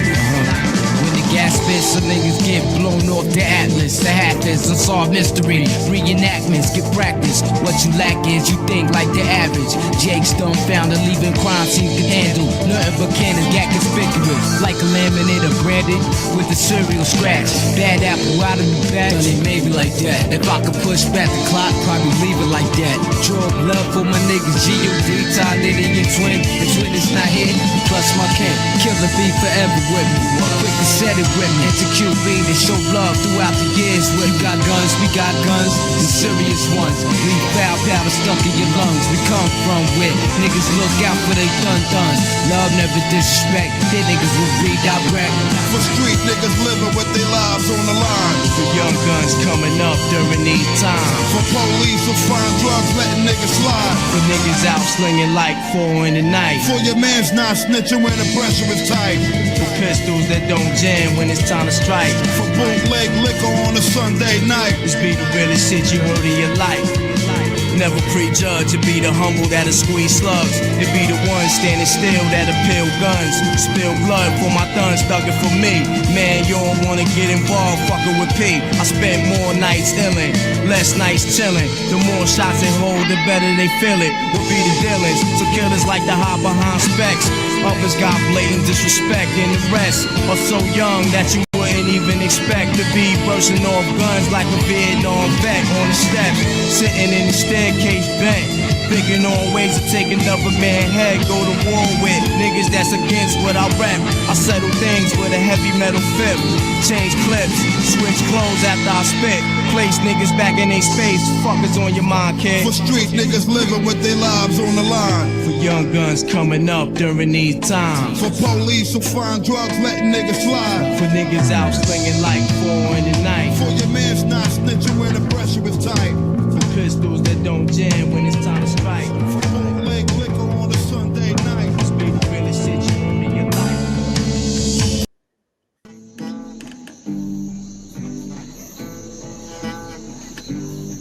Behind enemy rhymes when the curriculum storms.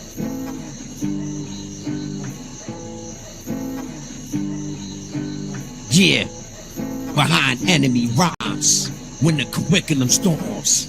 It's like this, yo, check it out, Yo, when the curriculum storms, modern rap history is reborn on CD code in the form of a poem. Anyone that studied cannabis past knows he has the answers to questions you're probably not advanced enough to ask. Super advanced faculty math, chairman of curriculum class. 85 percentile never pass, 10 percentile smile, 5 don't even laugh when the chalk's in my hand and I'm drawing up raps. I present the contingency plan to the top brass. They probably think I'm on speed, I'm talking so fast. The body of the rhyme is smooth like body and bath. The summary is more explosive than a meth lab blast. My symmetrical shockwave shatter glass. As my U-235 rhyme hits critical mass. Apocalypse now, lyrical raps blow everything off the map. From green grass to African baobabs. Spike with electromag to aircrafts crash. CDC in the streets passing out gas masks. Rhymes. Gorgeous women thank me for the oxygen tank, baby. The chevrons on my arm is saying my rank. Maybe I become another casualty in the field. They'll engrave my tombstone with the master steel. The best beats in the world couldn't rival my skill. It's like pouring a cup of water on a million bees' wells. Grand eloquence of an unprecedented scale. Close your eyes, feel the rhymes, cause I'm better in braille. The Francis Bacon basics, I should reiterate this. We rise to great heights by winding staircases. Lines spiraling the French curve design. When the curriculum storms behind enemy rhymes. When the curriculum storms, this is lyrical law. Computer program bars come out of digital jaws. This is the toughest course in hip-hop so far. Behind enemy rhymes. When the curriculum storms, when the curriculum storms, this is lyrical law. Computer program bars come out of digital jaws. This is the toughest course in hip-hop so far. Behind enemy rhymes. When the curriculum storms, written addendum, curriculum, attention deficit disorder, magicians flipping them with serotonin reuptake inhibitors that inhibit them from seeing the vision. When they spit against bits of them, they must want to get dissed again. I'm sick of the singing sense. Inhale breaths through the Louvre, my chest bigger than wind tunnel vents.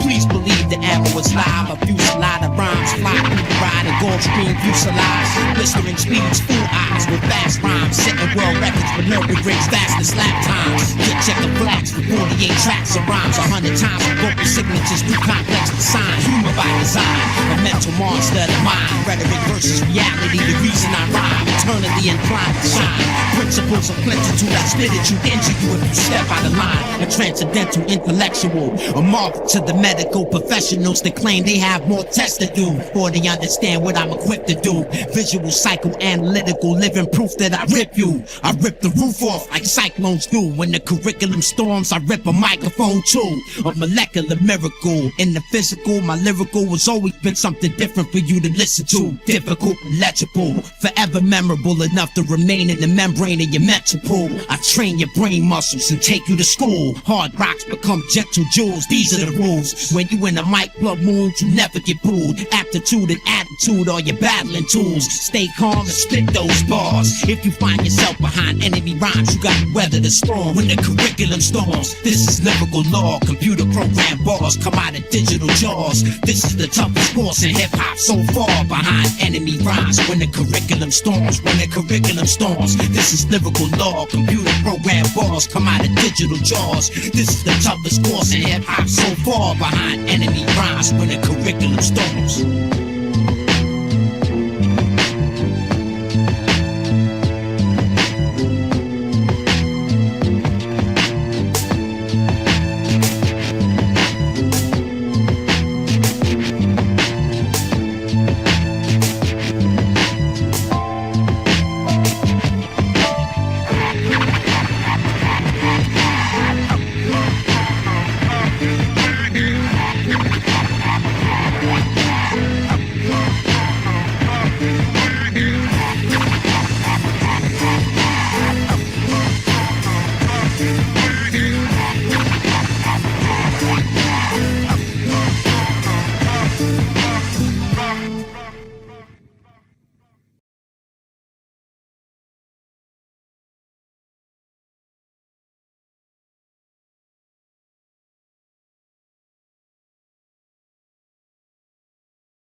That from him, and I think he's right. So you are listed as the most humble guy. So I think you got some humility awards this last year from the Jesus Committee of the Internet, right? Yeah. Most humble here. Okay, so I'm going to go ahead and just say that I'm being serious. I was impatient. I don't disagree with any of the takes that I had, but I do think that I shouldn't have been as impatient with you, because you and I have always pretty much had a good back and forth. We never really had DM disagreements or public disagreements, but maybe on some of these geopolitical or historical issues, we might come to some loggerheads. But I would just say, if I say something that sounds outlandish or crazy, at least have some reason why I think so. I could be wrong about that. And I will say too that I respect both of you guys' breadth of information and knowledge that you have in regards to Islam, the Quran, history of Islam.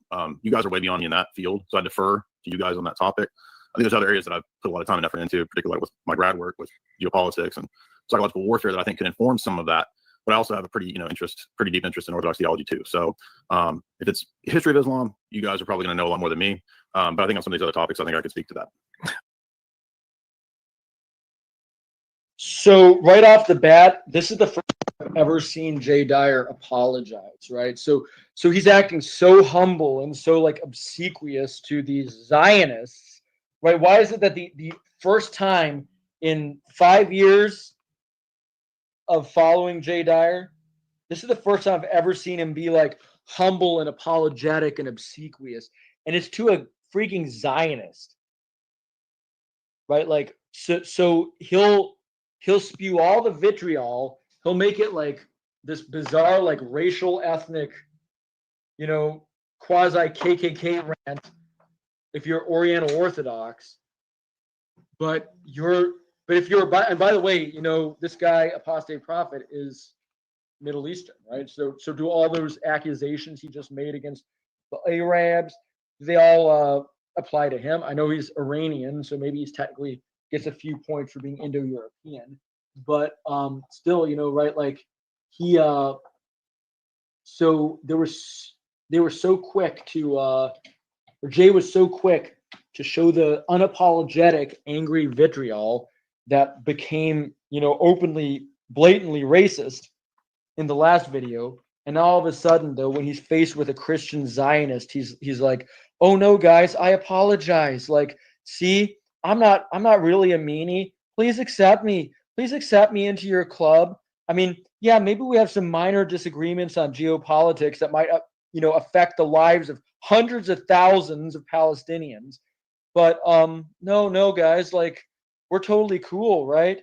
Like, I'm sure we can find a middle ground. Maybe, maybe only let's agree to only massacre like some Palestinian women and children, right? Like, that'll be a good compromise we can all agree on. And I totally apologize for my unchristian behavior to me, Mr. Zionist. Please accept me. I'm really a good guy, right? See, I can learn. I can learn from my mistakes. Like, I've never seen Jay Dyer do this before. And it took, a Zionist, a Christian Zionist, to bring him to his knees like this. I mean, I came to you to ask you questions, to learn stuff from you in private. Welcome, Machine. How's it going? About Christian. Yeah, blessings. I don't know how much of the stream you've been catching, but yeah, like, have you seen this? I mean, this is like already right off the bat, we're what, 2 minutes in, 5 minutes in, and I've never seen Jay Dyer be this obsequious in my life. It's weird. Yeah, you have to think, like, what is the apology, right? And also, the most notable event was in the Hakikachu debate, where he actually pointed to the dual aspect of God and said it actually comes from the Kabbalah, and even quoted rabbis like Gershom Scholem. Right. So I think he's heavily entranced by Jewish theology. He even studied the Kabbalah before and converted to Judaism. Well, so this is all part of this, yeah. Well, because of the like the sort of person I am, right? Like, I like to investigate things deeply. A couple years ago, I noticed, on Jay Dyer's blog, Jay's Analysis, that pretty much all of his posts from 2012 and 2013, like, there just weren't any, right? Like, it went from like 2011 to 2014. I was like, well, that's a weird jump. So I went on the Wayback Machine and I looked at older versions of Jay's Analysis, and I found out there's this huge long period where he, that was 2012 and 2013, where he did all these posts about the Kabbalah and basically said that he was converting to Judaism, and he was studying the Kabbalah and studying like witchcraft and magic, and it's now all gone, right? Like, you have to, if you go into the Wayback Machine, you can still find it, but all these posts are gone because he's tried to reinvent himself as, oh no, I'm not like that. I'm an orthobro. See, guys? Very weird. Yeah, and then of course you got this guy, right? Yeah, this guy, apostate prophet, right? And Jay has been doing nothing but blowing smoke up his ass in this whole. And by the way, this was billed as, oh no, they're going to have a confrontation, right? And if you know anything about Jay Dyer, he has no enemy of confrontation. He's very confrontational, and yet so far, literally all he's done is like apologize and say, "Oh, I'm sorry for hurting your feelings," which I've never seen Jay do in my life. I followed this guy for years. I've never seen him behave like this. It's really weird how it took a Christian Zionist to bring Jay Dyer to his knees in the first 5 minutes of this. Yeah, there's another guy named I think his name is Bartholomew, right? Who's like an Orthodox priest, right? That that this guy AP, right, apostate prophet, he endorses, right? Because he just feigned a conversion to Orthodox Christianity. So you mean the Patriarch of Constantinople? Which, because that's another thing, right? Like the Eastern Orthodox hierarchy, on both sides of the schism, right? Because I know there's a schism right now between the Patriarch Bartholomew and the Patriarch of Moscow, but they're both pro-Israel, right? Like, so any schism over like Ukraine or whatever is irrelevant to the actual question of Zionism, because they're both support Zionism, which is a problem because the traditional Orthodox theology, there's no place for supporting Zionism. So what the hell is going on? Right. You look at the verses, from people like St. John Chrysostom that are very, visibly against, what the Jays represent. So, David Wood has commercials for Israel on his channel. So this is the guy right here. He's the main guy that's just literally just funded by Israel. And by the way, Jay and David Wood, as far as I know, maybe they had beef in the past, but as far as I know, they've always been like buddy with each other. Which again, you compare this to the way that he treats like other people that are Christian but not Christian Zionists, right? Like I don't know if you saw the thing I was covering just a little bit earlier when he was going off on the Oriental Orthodox with this like bizarre like racist rant about like Arabs being inbred and having low IQs. I was like, there's no way in hell. Like, so here he is. He's going to completely just diss an entire church of 60 million people as being like low IQ Arabs, right? And meanwhile, he's going to go on this Protestant evangelical Zionist channel and be all buddy with them. It's weird as hell. Yeah, and what this might actually represent is him sort of kowtowing to the pressures of someone like the ADL, having appeared on another channel like Alex Jones, right, trying to sort of clear his name and say, look, I'm actually for you guys, right? So you guys don't need to sort of deplatform me and investigate me because I'm here with the good old boys, David Wood and AP, so so I think this is his attempt to sort of rub shoulders with those that are that those types are most pleased with, right? So that because he has been involved in venues that could very easily get you deplatformed in the current political climate, right? Well, yeah, I see it as basically just a follow-up to the same thing that Andrew Wilson did with like he and Jim Bob doing that like bizarre apology tour after the debate that they had with Apostate Prophet, right? Where Andrew Wilson suddenly say, "Oh no, guys, like don't cause a schism. Don't cause a schism," even though from the traditional Christian perspective, these Zionists are like literally satanic. But no, don't cause a schism with them. And it's just cowardice. It's just complete cowardice. And they're really showing their colors, right? Like the fact that of all the people that Jay would be humble and apologetic towards, it's apostate prophet. That's really all you need to know about the sort of person that Jay Dyer is. So it's quite clear that I will also publicly express this, that I have respect for your knowledge and respect for the stuff that you have studied and all that. So I similarly have respect in that regard. I know David is smirking right now because he's trying to fight or something. I don't know, but I have had that respect for you as well. And I did apologize to you in private, and I also want to publicly state that I think I handled the situation in a very wrong way, because I also easily got carried away and started saying nasty stuff when I saw some hostility from your side. I guess I kind of easily went down a very bad path and just started getting nasty as well, and then later regretted that. And that's why I actually contacted Father Lillian and asked him to basically asked him if he could jump in and fix this, help fix this. And he was so kind to actually immediately respond to me and to immediately do that. So very thankful to him. And he did, and the results were very nice. So I did act wrongfully as well, and I want to apologize for that. I also over the last months, over the last weeks, there were times with me going through different changes in religiosity and my perspective on things, where I guess I'm starting a new perspective. I'm going down a new path, and I'm suddenly encountering lots of people who have huge difficulties with stuff that I say, and I have huge difficulties with things that they say. And I started fighting with lots of people that I didn't think I would be fighting with in the Orthodox sphere and the Christian spheres and all that. So I have to say, much of that was a very, very big mistake. And if I could go back now, I would tell myself to just be quiet and not comment on everything. Well, I took my schizo meds today, so I won't be schizo.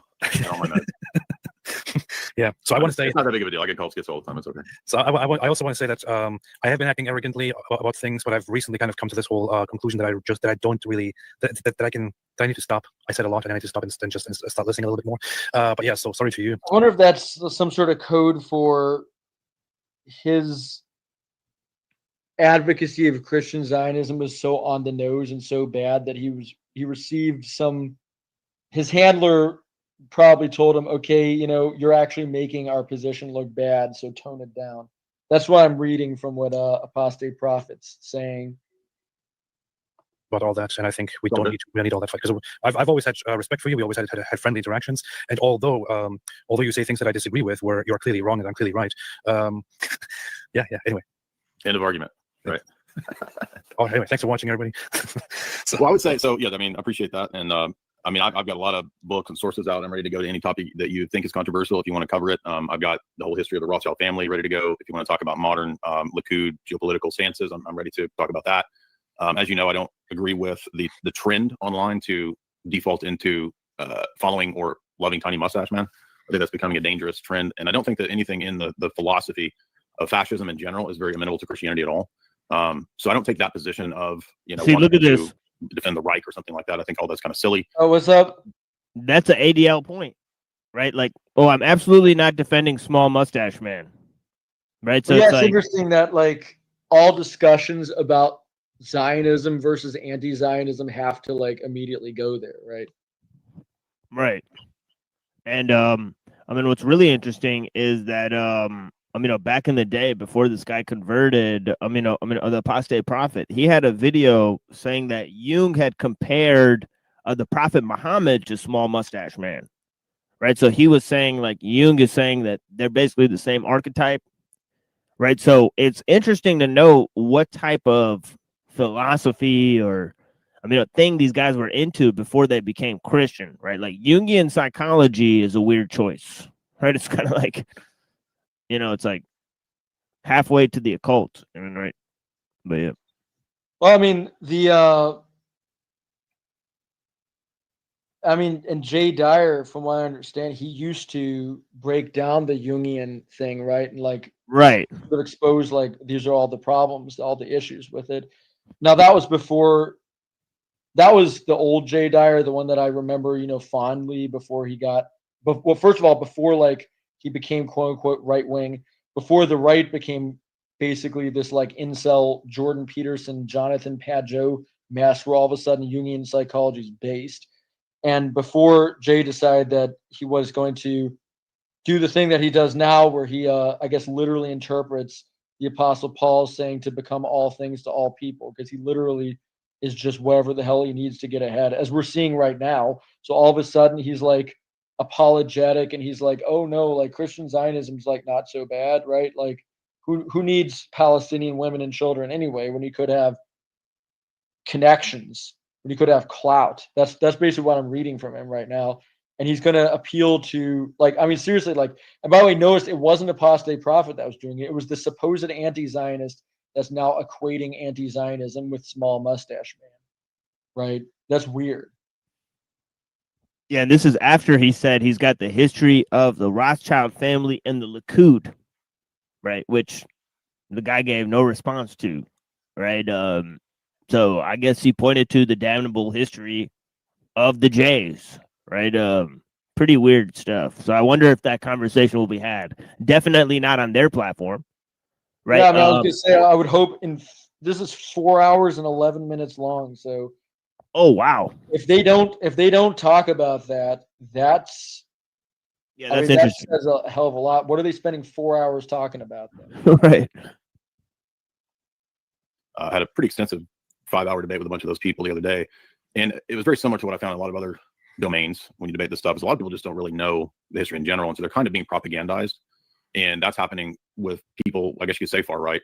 I kind of think it might be engineered, and people are pushing this idea. So I don't agree with Tiny Mustache Man. I don't agree with Malthusianism or eugenics or social Darwinism or any of those positions that. By the way, so he's saying he doesn't believe in eugenics and social Darwinism, and he literally, we just saw him go on and on about how basically the Arab race is stupid and inbred, in order to, in his mind, win a point against the Oriental Orthodox, and so basically he has no problem invoking all of these like racial tropes from the early 20th century when it's about Middle Easterners, when it's about Muslims, when it's about Oriental Orthodox, when it's about Black Africans. We saw him diss the Africans, but all of a sudden when it's about Jays, right, it's like, oh no, see, I'm not like that at all.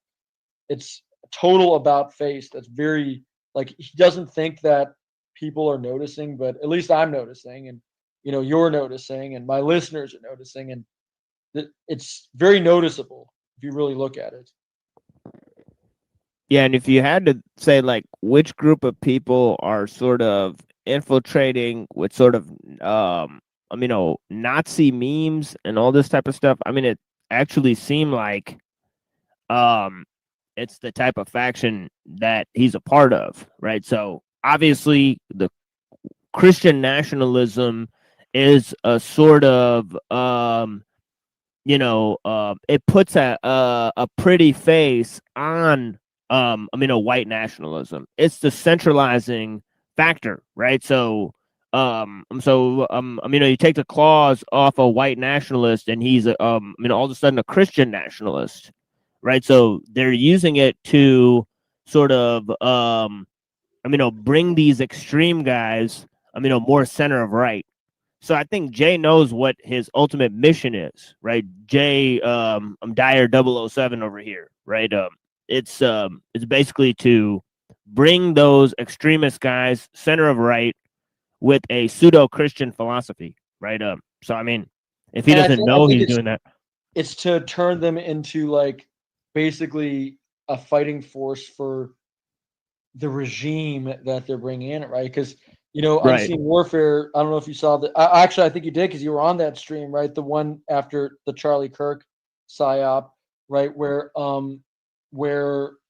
Unseen Warfare was basically saying, and I haven't tracked down this clip yet, but I'm really interested in seeing it, that like Jay Dyer apparently was on a Twitter space or something, and he was fomenting Wignat revolutionary crap after this, and basically trying to create like this force of just angry, disaffected foot soldiers, I guess, for the American government. I don't know what it was all about, but he was playing into this us versus them mindset, this Christian nationalist, American nationalist mindset, which 5-6 years ago he would have been completely critical of, but now he's completely pushing this. And it's very much in keeping with, keep in mind this guy, he is buddy with Andrew Wilson, who's always been like this. Andrew Wilson's always just been like a neocon, right? My first interactions with Andrew Wilson was him attacking me for daring to point out that, people are still going hungry in rural parts of the United States because that made America look bad. So these are the sorts of people we're dealing with, basically like just another like George W. Bush neocon psyop, basically. And these people, these supposed conspiracy people, are all buying into it, and they're all pushing and promoting it. Yeah, and I got the clip because I sent that to Unseen. He was asking me for that because it was from Southern Israelites channel, right? Of Jay protesting with Alex Jones. Yes. Oh my God, and that thing too, right? So like, you want to talk about how you're not a Wignat, you're not into this like crazy stuff, and then he's gonna come and like alongside Nick Fuentes go on this like January 6th escapade, right? And that was January 6th, right? That he was at agitating. So he was agitating. He was responsible for that whole, at least partly responsible for that whole big, gay op. And he's buddy with Nick Fuentes, and so is the Crucible. I know that they had like a fake fight at one point, but then they became buddy again. And Rach for Patriarchy was out there trying to like pawn her daughter off to the highest bidder among the Groypers, which is weird and cringe as all hell. And Southern Israelite covered that too, by the way, right? This weird like Groyper auction for Andrew and Rachel Wilson's daughter, who was like barely legal at the time. Right. So who are these mysterious, wingnats that he's, sort of referring to, right? That are trying to infiltrate the right wing that, he's against, right? It's yeah, it was like this whole thing. I mean, it just reeks of prevarication and two-faced behavior and just grift. But I mean, that's the sort of person that you have to be to do this escapade, right? Like, I can't imagine, like, if I ever was on a stream with Apostate Prophet, there's no way in hell I'd be sitting there apologizing for being mean to him while meanwhile he's advocating for the wholesale slaughter of children in Gaza, right? Like, oh my God, but I got to be apologetic and nice to him because like maybe then I'll get more subscribers. Come the hell on. But he was a good speaker, wasn't he? I guess. I mean, I don't. If you find optics like that, convincing, maybe. But yeah. So this has come up a lot over the last months, and I kind of fought with lots of people over that. That's one of those things like where we have a disagreement. Like you said you think it's an op, the whole Hitler thing, and where I was kind of responding to it, I also commented on it live, and I said it's not an op, it's just a very popular thing. So, but you think that there is a push of well, to be clear, what I argued, what we opened up in that debate was whether or not it is. So I'm asking the question. I don't have direct proof or evidence that there is some entity that funds that or pushes that. Oops. I think that, for example, Kanye. Oh, there you go. He let it slip. That's so funny. He's like, wait a minute, is it an operation? And he's like, well, I kind of said it was an operation, but I don't really know. Yeah, like he's basically saying, and keep in mind, this Jay is Mr. Bravado. He will always tell you that he's the best debater, that he never loses. He's basically saying, yeah, like, guys, I lost and I suck, right? Because again, he's basically riding Apostate Prophet's cock, and that seems like that's what I got from the Adam Green clip, is that's what he was going to do. And so far in minute 10 of the 4 hours and 11 minutes, that's all he's done, is basically just like, oh, please Apus, oh, please Apostate Prophet, please don't think that I'm like one of those bad scary guys. I'm not a scary meanie. See, I'm like, I totally actually am just a loser who sucks at debate, and I need you to bless me and improve me. I need you to fix me, Mr. Apostate Prophet. It's disgusting and obsequious, and it's really un-Jay Dyer. Like, I've never seen him act like this before. Yeah. Let's ask the real question: how many of the influencers pushing anti-Semitic slogans are actually paid by the ADL and the Jays?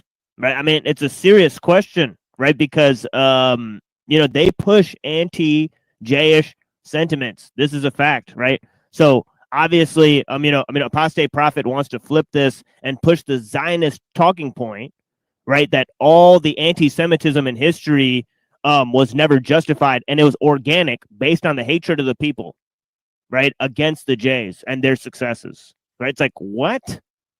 Well, we have prominent Zionists that were literally out there saying, like, our people, the Jays, need to suffer because it's only through their suffering that we can get the world on board with Zionism. So these are in their, this is in their writings.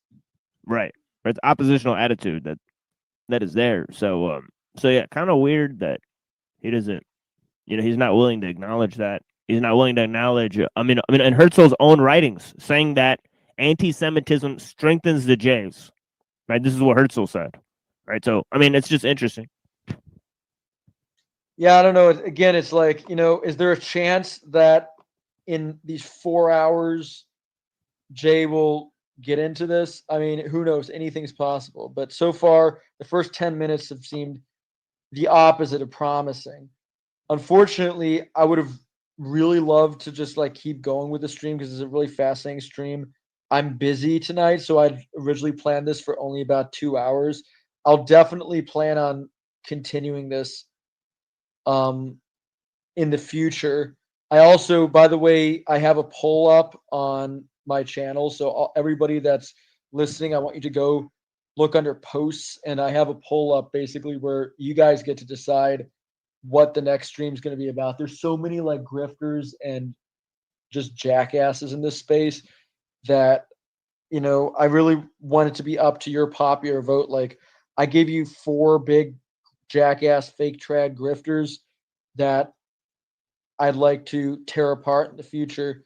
And if everybody could just go before I end the stream and just vote on that, I am going to continue in future weeks with this Jay Dyer apostate prophet fiasco. But I would also like if you could vote on like any other sacred cows that I can roast. That would be beloved.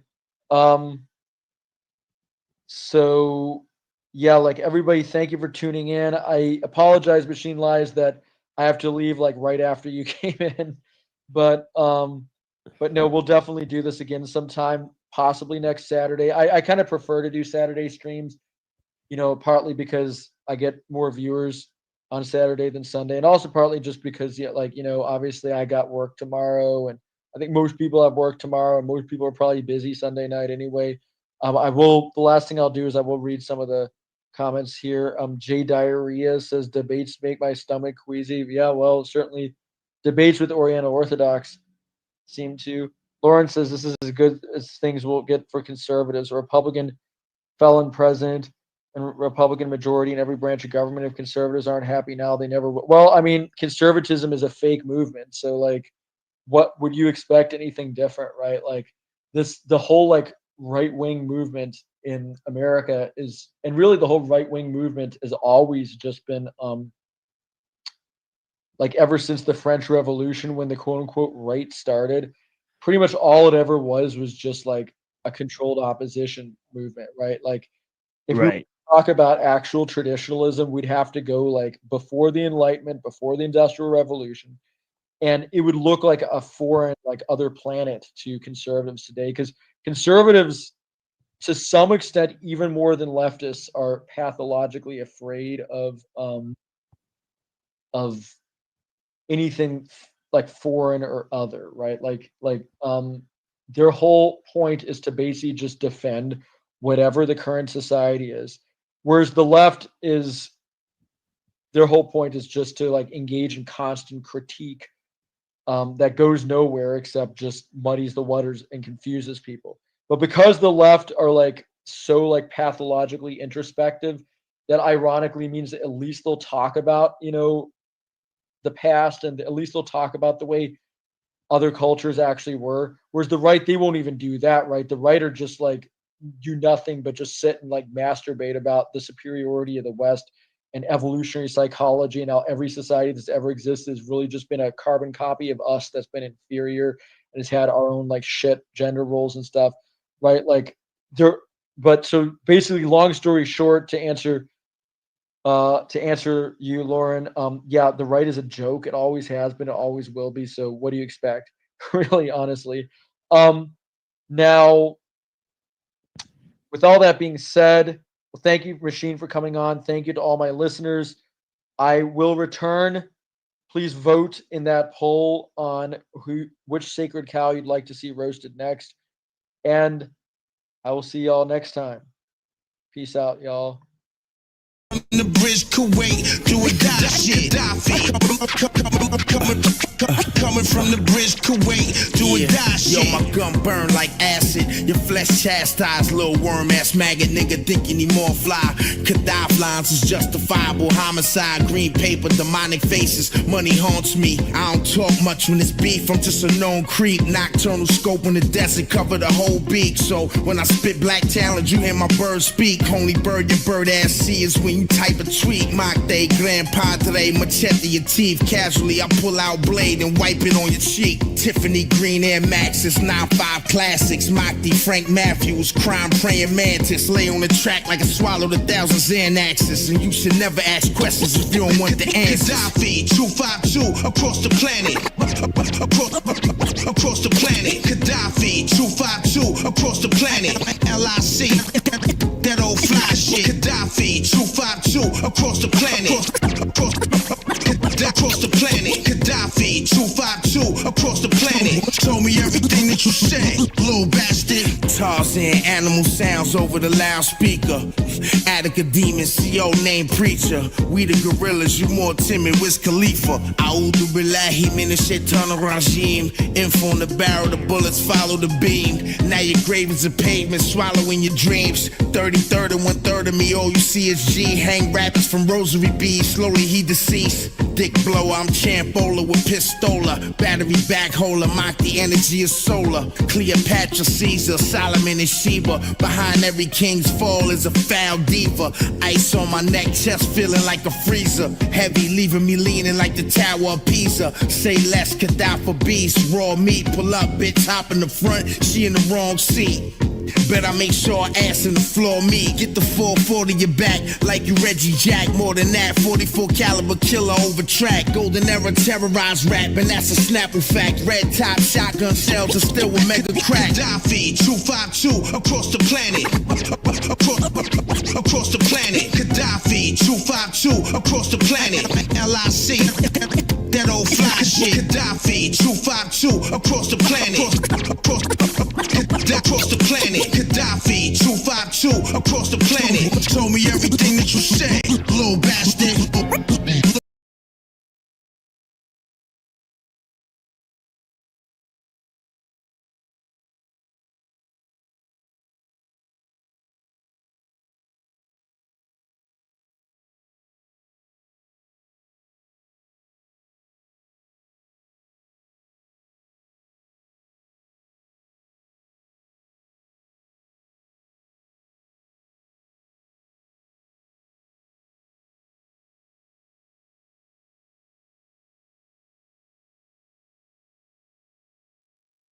And that's it. And that's all they know.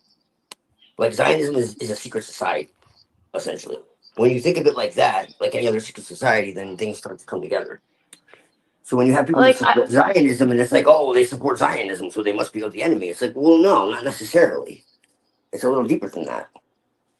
Yeah, but the thing is, Doc, and like I do believe that, but I think within the context of now and the situation is now to say, oh, but not all Zionists, I don't think that's relevant. And I think it kind of pollutes the issue here because I'm not really interested in sticking up for Zionists in this. Like they should stick up for themselves. They should speak up if they are not against slaughtering 25,000 children. But it's not up to me to then say, like, defend them while this I'm not is here to happening. defend them. No. I'm just Right. making that clear. And I believe you, like, obviously. Like, I cannot imagine every Jewish person being okay with this at all. Did anyone see South Park? It No. was so funny. Oh, it was so funny because what's the Jewish mother from the one dude? I watch it every time. I cannot even think of Kyle, I think. Kyle, yeah. Kyle's mother is like going completely berserk on Netanyahu, which was so funny. It was so good. Yeah, it was good. You know, you should take small pleasures where you can in these times. I haven't seen South Park since like Obama was becoming president. Yeah. The first time he was becoming president. So I have a lot to catch up on. But yeah, I used to watch it. like all the time. Okay, do you remember how that movie came out and Saddam was in bed with Satan? Yes.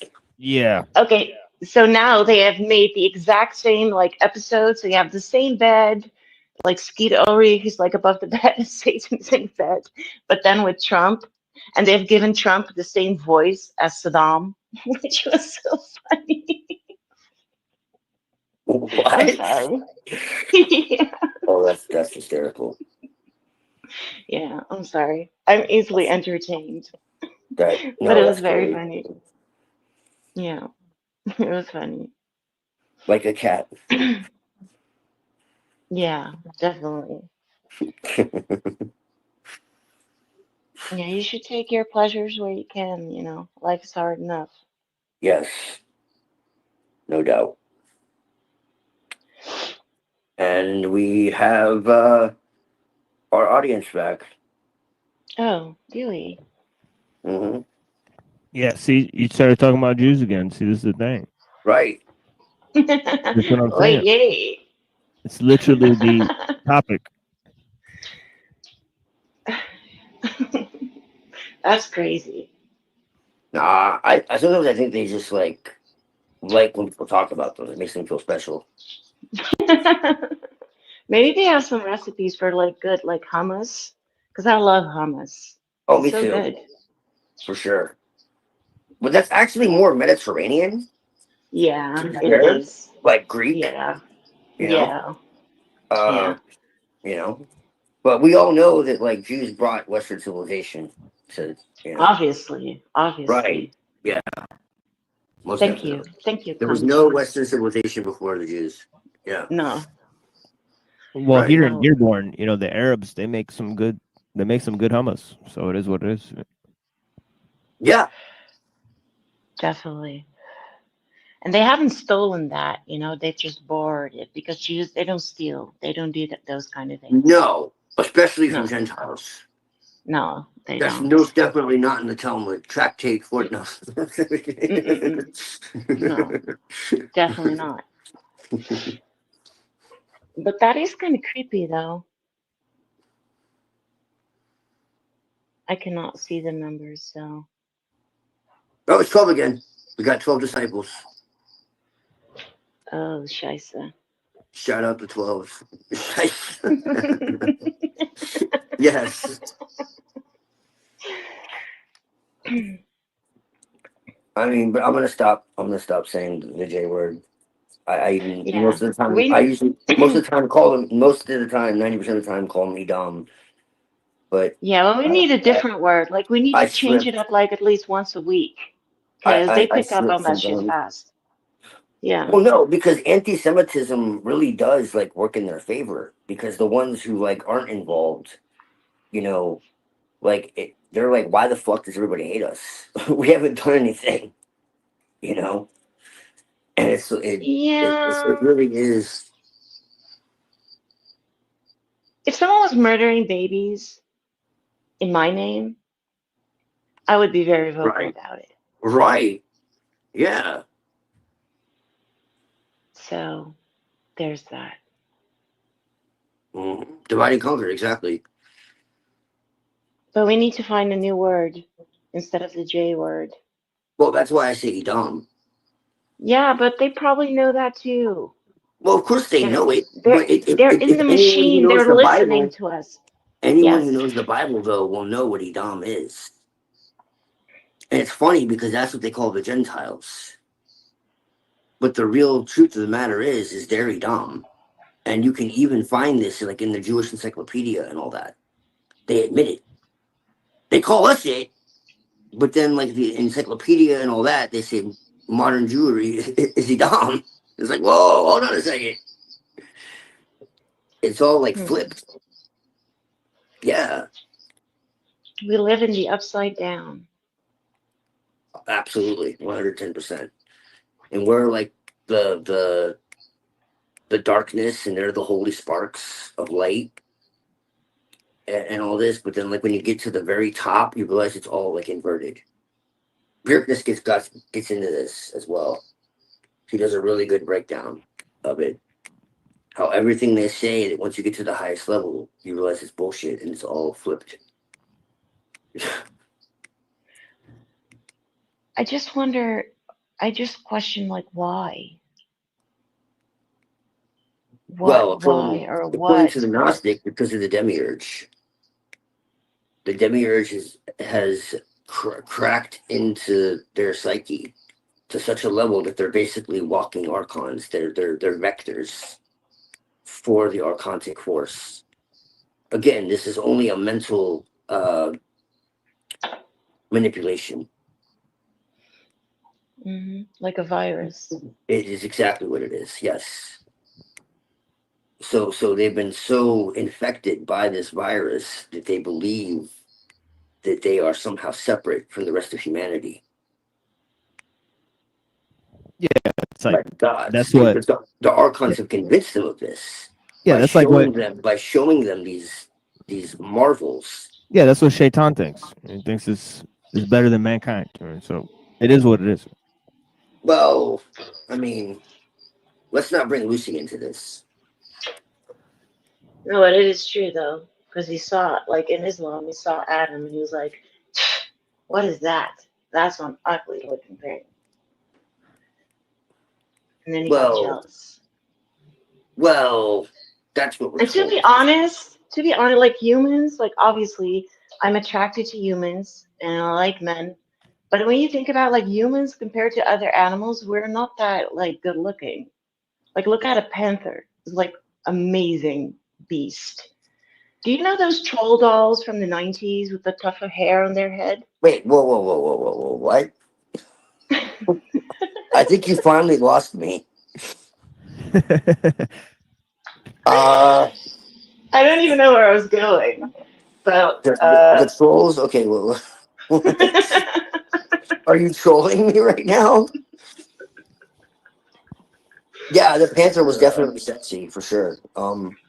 I'm saying that humans, like compared to other animals, we look kind of like those troll dolls from the 90s, you know, or like Sphinx cats that are naked, but then like with one like little tuft of hair on top of our head.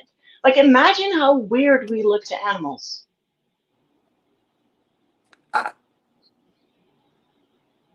Like you don't ever wonder these things? I do. This is the first time I think in the whole time I've known you, you actually lost me a little bit. That's okay. Never mind. Yeah, I think we created the animals. Honestly, I think it's the other way around. I think we created most of the plants and the animals is created by humans, most likely. I mean, at this point. Whoa, that's like we are gods type shit. Oh, Muhammad, whoa. Like how they say like plants have 90% genes with humans. It's because humans created them. Whoa. Are you calling me a potato? Where's your source for this, Muhammad? I mean, I just like look at like corn, right? Like tomatoes, like every plant that exists, all the animals, like cows, right? They're created by humans, right? So Dogs you're created by saying humans. humans have a primordial origin? Oh yeah, I think we were there with the dinosaurs for sure. I mean, if there were dinosaurs, I think we were there for sure. Right. Okay. There never was a time when man was not, you know, to quote Noble Drew Ali. So you are saying that humanity is primordial and godlike. Am I got this right? I mean, I would say primordial. I wouldn't say godlike though. But you know, well, how did we create animals and plants? But if you mean like angelic, I mean, right? Yeah, like through sort of green alchemy. I mean, I think. Well, I didn't say gods. I said godlike. Yeah, godlike for sure. Yeah. Okay. Well, we're made in the image of God. Yeah, of course we're godlike, right?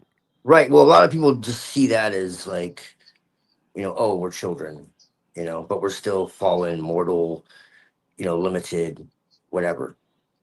No, I would agree with that. Absolutely. I just wanted to make sure I was clear. Yeah, but primordial for sure. Yeah, it says in the Tao, it says, you know, man is great, the earth is great, heaven is great, and the Tao is great. And that all four of these things are, like essential principles. I need to write that down so I don't forget.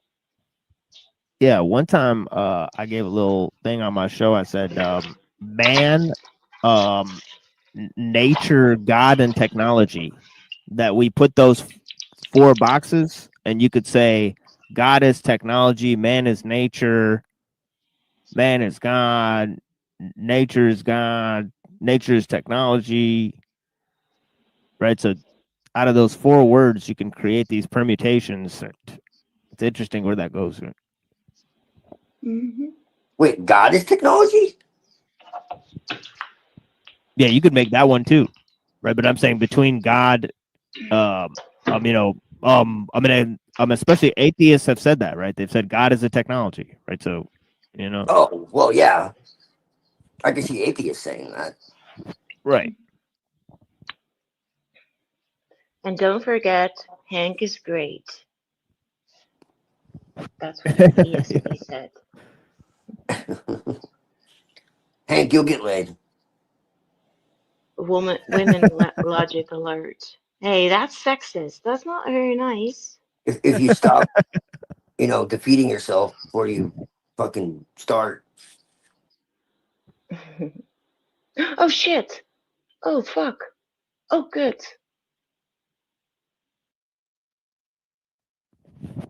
What the hell? I hope she's okay. I hope she's all right. Well, at first she's like, "Oh shit, oh fuck," but then I think she said, "Oh good." So yeah, I know. Yeah, so I think a lot of mixed things. Yeah.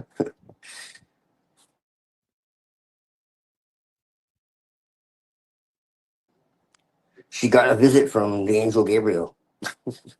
She's the new prophet.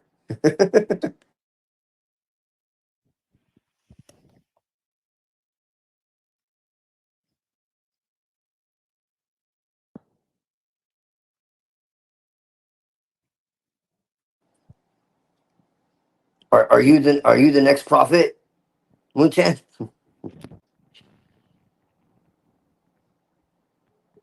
Yes, we forgive you.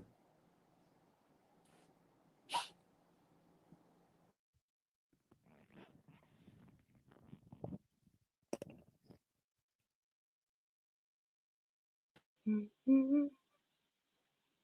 Yes, I'm back. Be not dismayed. I have returned.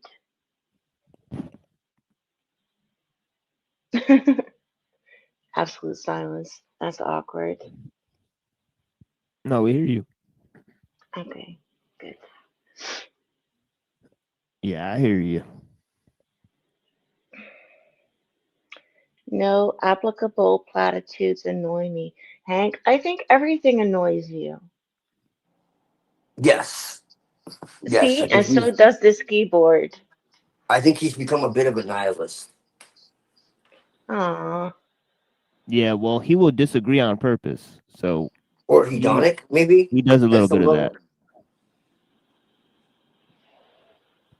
Well, I know he's going to clarify, and that's kind of the point. Because I actually don't think he's a nihilist.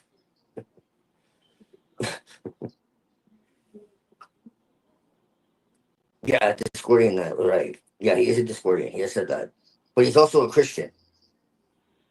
And an occultist. Huh? So, yes. Well, he's a Unitarian Universalist. But see, if he's a Discordian, those all can actually work together. Because he's a Discordian. So there's actually no contradiction there. Yeah, he's he really doesn't like contradictions. Right.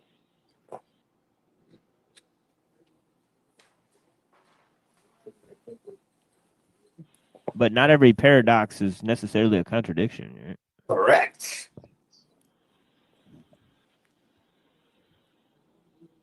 Well, I mean, the prefix para means beyond. So, like, paranoid is like beyond normal awareness.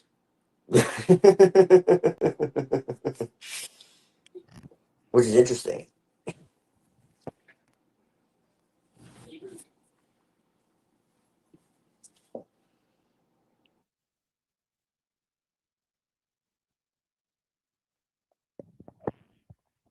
Yeah, like that. Too weird to live, too rare to die. It reminds me of the Shang Tzu, right? Because of its, uselessness, it will never succumb to harm. Because of its uniqueness, it will remain. Or it's the other way around. I don't know. But yeah. So if you are paranoid, you are operating with beyond normal awareness.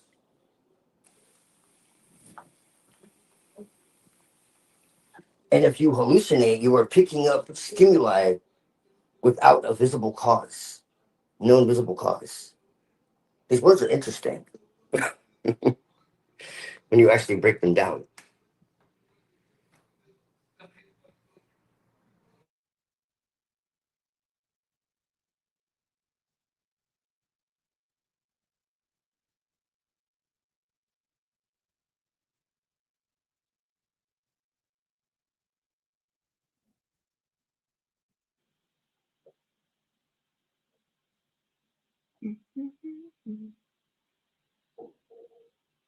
What if the wood is dead? Should we still sleep with the tree? Well, you should always ask for consent before you do that. So, Yeah, that's from a clip from my show called Sex with a Dead Tree. oh, Yeah. that sounds okay. Interesting. Yeah, it's a clip of a famous debater named Andrew Wilson, and he's postulating in a debate that he's going on to make a point. If you cut your grandma's head off and have sex with it, like Kemper, yeah. Yeah, is that immoral because the your grandmother's head is dead by that point? So he's saying that you wouldn't be having non-consensual sex, right? So he's because he's trying to make the point that if the only thing wrong with sex is that the only thing that can be wrong with it is that it's non-consensual, right? Then he's postulating that you can have sex with your dead grandmother's head. So he says if you have sex with if you masturbate with a wooden dildo, then that's like having sex with a dead tree. So if we would drug him and then stick a chair leg up his ass, would that be immoral? Because he cannot consent, right? Like, I don't understand. Like, even if she didn't consent, and she's dead, it's still her body. The body doesn't lose its, like, she doesn't lose her autonomy just because she's dead over it. Yeah, I wonder if we still have 10 people watching, so after that outburst, so it is what it is. But yeah, we so that's a clip from my show, right? So he says, if you have sex with a dead tree or masturbate with a wooden dildo, would it be wrong if the wood is dead? But can I finish my inquiry, please, before you move off of it? If you masturbate with a wooden dildo, and that's conceivably fine, but having sex with a tree which is alive is not, then the only threshold breaker there is that the wood is dead. The wood is dead. And so this is a clip I play on my show. Like anytime somebody says something sexual on my show, I play this clip. So it's like yeah. Interesting. Yeah, Hank. Like even Hank understands. It's defiling.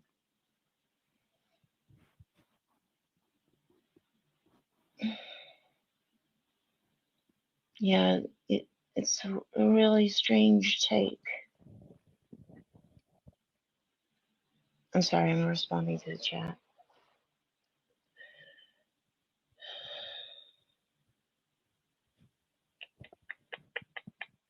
Fake Christian debates. So obviously, this is a Christian debate type of thing. This is two Christians debating each other. And so they speak about these things? They're speaking about this, yes. See, this is what I'm talking about. It's like, wow.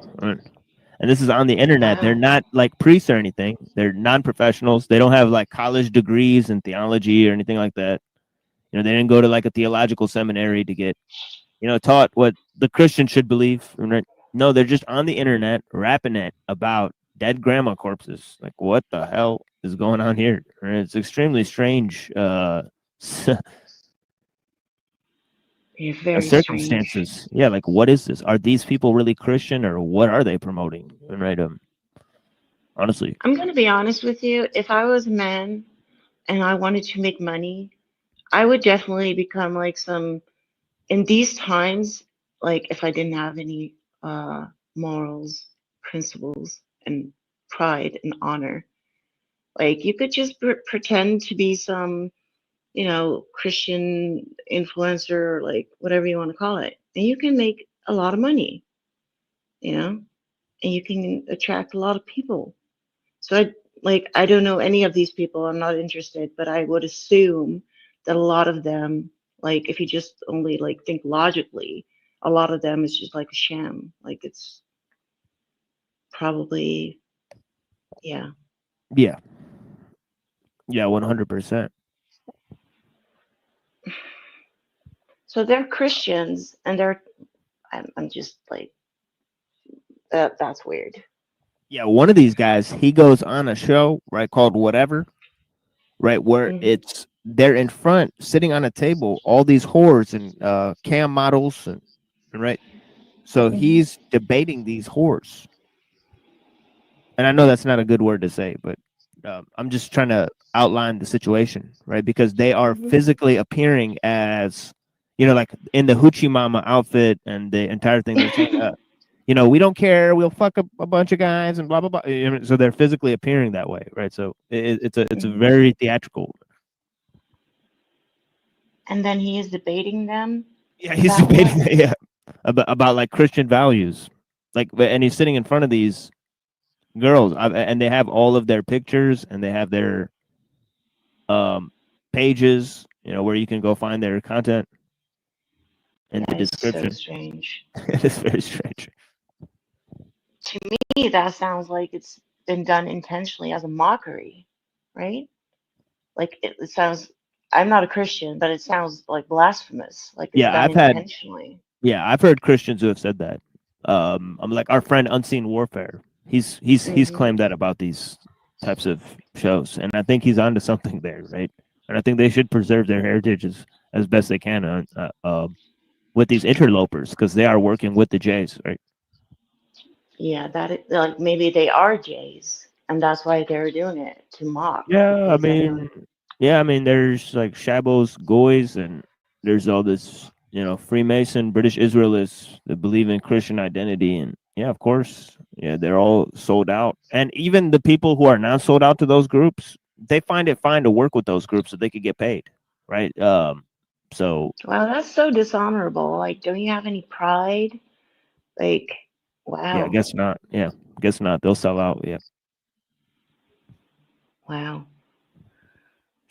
It's very strange to me. Yeah, a bunch of namby. I would understand that they're like Unseen Warfare seems very, what's the word? Serious about his religion. And I could understand that would be like Christians that, you know, have a more casual approach. But this is like beyond anything. Like this is a mockery. This cannot be sincere. How can you be a Christian and act like that in public? That's just very strange. It's really weird. Yeah, I guess that's where the road swings off for me. It's like if you're visibly not even upholding the values that you claim to represent, then I can't take you seriously. You're a clown, you know. So it's like, yeah, I have always maybe I shouldn't go there, but when it comes to American Christians, and I'm not saying that, you know, I cannot look in their hearts, but I think American Christianity in general is very strange to me. Like, I have this image of like people with trucks and like stickers and flags that like are absolute piece of shit humans. Don't really act like Jesus or his teachings. Like, do you understand what I'm saying? And I'm not, obviously not all American Christians are like that, but this is mental image that I have of American Christianity. And I've always found that very strange because Yeah. you claim to be so convicted. Yes, you cannot. Yet you cannot anchor your own will to act according to your own convictions. It's just very strange to me. But yeah. Yes, democratic mind or whatever. Or they said like, like Alexis de Tocqueville. He said, in America, everybody learns how to be free the same way. Like they're all free, but none of them really stand out. Mm-hmm. Yeah. Yeah. It's a strange world for sure. Where did Doc go? Did he fall asleep? Yeah, I think he's like, but it's a world that promotes mediocrity, right? And mass-produced mediocrity. And it's like there's no impetus for greatness. That is so true. Like everything has turned so bland.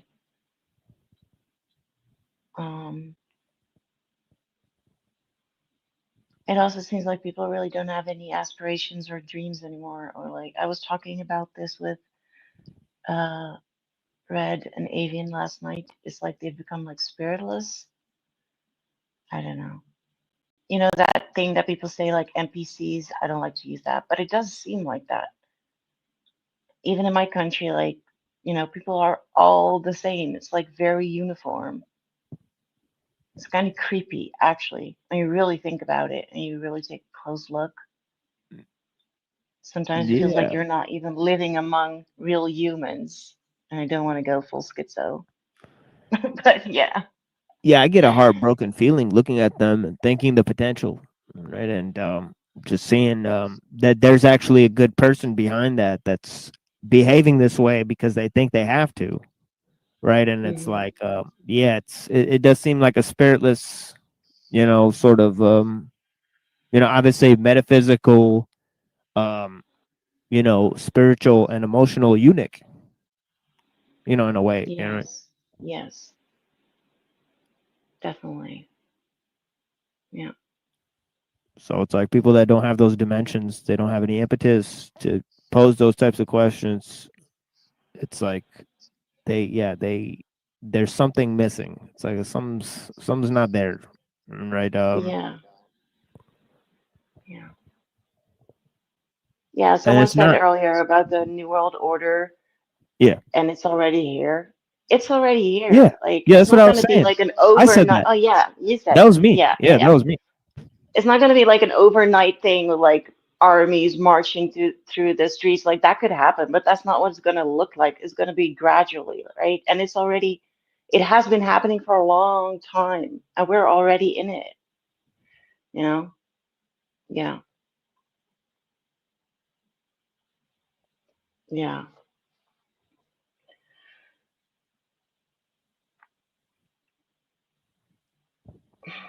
Yeah. And yeah, I mean the thing is how to get people out of that. So yeah, I mean and I think it's take a small group of people, right? I don't think everybody has to see beyond things, right?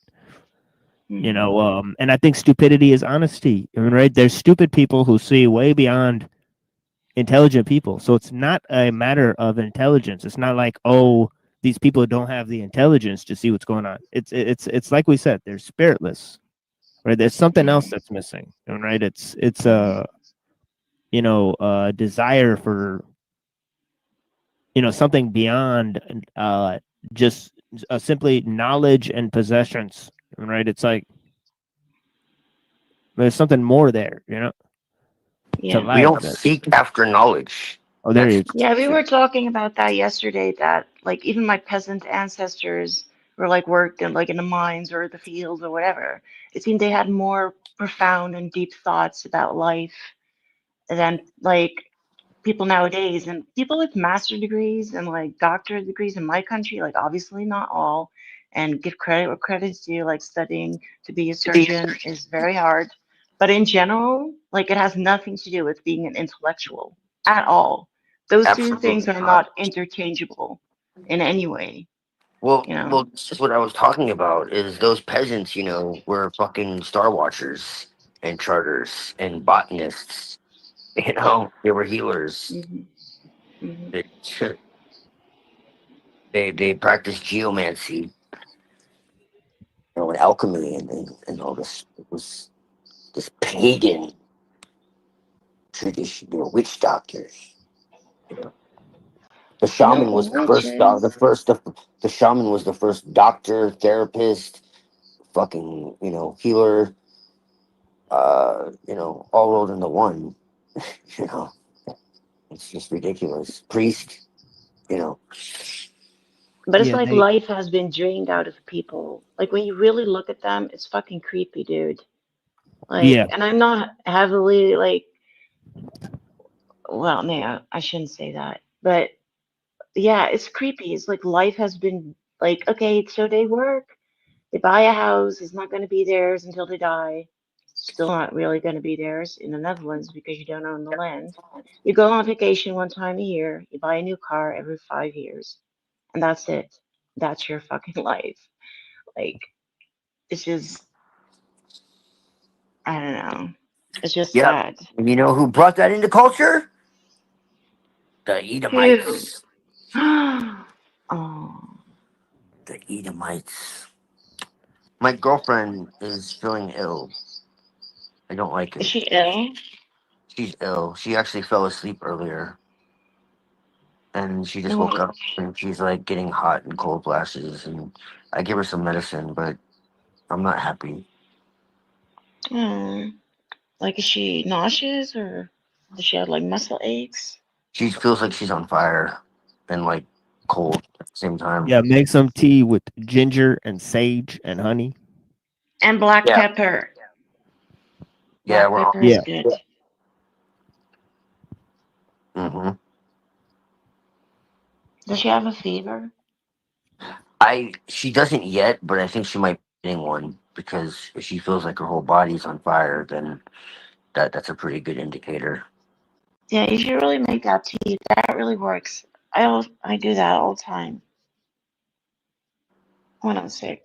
And kiwis. Like if you can get kiwis, I know it's not local and it's not really good to buy fruits that aren't local, but they have a lot of vitamin C, which is very good if you can get those.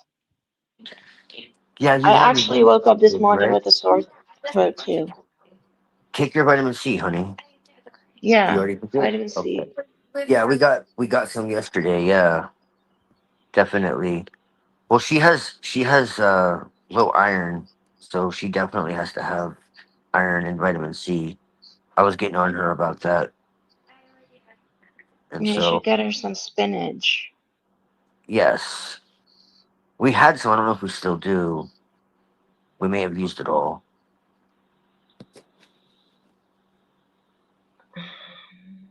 Do you have like apple molasses in the US? Yes.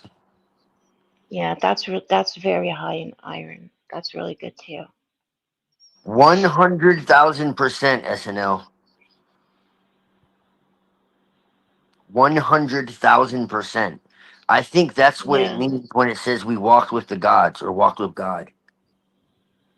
And that, like, you know, using the Abrahamic tradition as an example, because that's what everyone knows, you know, like Adam named all the animals and they came to him. Well, how did he do that? Well, because there was a direct connection. There was no need for him to gather them. He just thought about it and they were there. There was no enmity between them, it talks about. You know, like the lion laid with the lamb. Well, now it's wolf, but we won't get into the Mandela effect and what that actually is. It's nothing that people think. It's actually Sophia hacking the Matrix. Watch the movie Lucy. You'll see what I'm talking about. She does some explaining. Who is Lucy? Lucifer. Who is Lucifer? Sophia. It has become a wolf?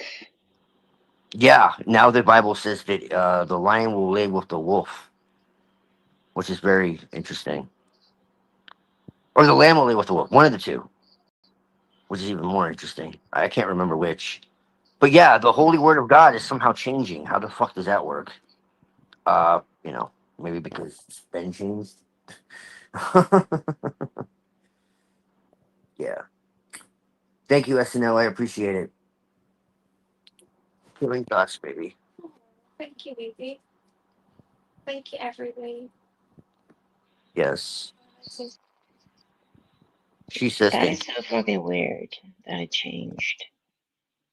There's a lot of weird things that have changed. Yeah. Yeah, I used to be really into that, like the whole Mandela effect, like years ago, like in 2012 or something. But then, like after like a few years, I just had to walk away because it felt like so depressed. Because It's like depressed because they lied about it. They don't want you to know that what it's actually really showing is that there is a supernatural element to reality, and it's making itself known. And it's yeah, talking that's the way yes, a mother would talk to its children. Watch the movie yes, Lucy. Watch the movie Lucy. yeah. I've seen that movie. Yeah. Well, that movie is about Sophia. Whoever wrote that movie knows what's But going that's the on. thing. That's the thing. Also, like when Remember the Red Post. drug that Lucy. Sorry, I just want to say this real quick. No, Before I it's forget. okay. It's okay. That Yeah, movie. no, I interrupt you. Yeah. If you remember, yes, we do it to each other. It's okay. If you remember the drug, quote unquote, that Lucy gets, you know, put in her, injected with, or whatever, is actually made from, you know, what a mother gives a child. Hmm. That's what it is. And she reaches like samadhi, and she starts like realizing that she's connected to everything. She basically reaches non-dual awareness. Yeah. And she's like, I remember everything. I remember when I was 3 years old and you patted my head and you took care of me and you fed me. And I remember when you breastfed me. And I remember before I was born and all this. And she starts like interconnecting with like, you know, everything around her to the point to where she actually goes inside of the technology and starts communicating with everybody and all this. And like, this is like, you remember like I Love Lucy? Lucy, you have some explaining to do, right? Well, Yeah. Lucy is Lucifer, and the real Lucifer is Sophia, the organic light. That would take a long time to get into, but yeah, Lucy was feminine. Sorry, Lucifer is Yeah. female. I hate to break it to everybody. That's the thing. The What you said big about bad boy is a big bad girl. yes, it's us. But what Yeah. you said about her talking to us, that's what I meant when I talked to you about the synchromysticism. Like when Red posted that snake eyes thing, it's the same as with 9/11, all these things that like suddenly seem to have predicted it happening. Like, is it really that they put that there, or is it something else? Is it Sophia communicating or expressing itself? Maybe not even with the intention to reach us, but Well, here's the thing. It's literally pre-verbal.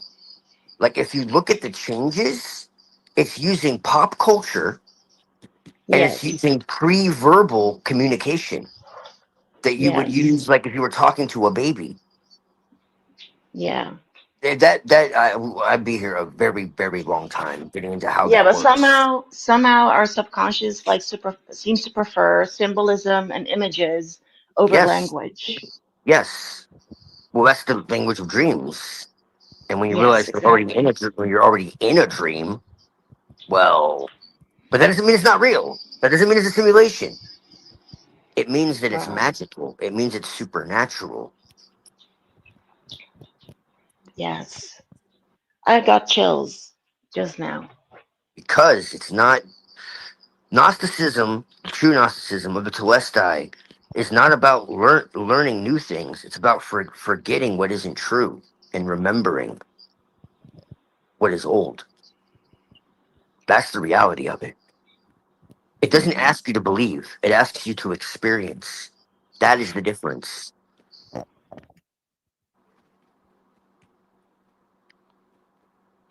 Yeah, that's really something for me to think about because to me, like, You are I have part of a shared. divine experiment. You have a mother. She is beneath your feet. Yeah, no, I know that, but the thing about her expressing herself in pop culture, I Yes. think that is incredibly interesting.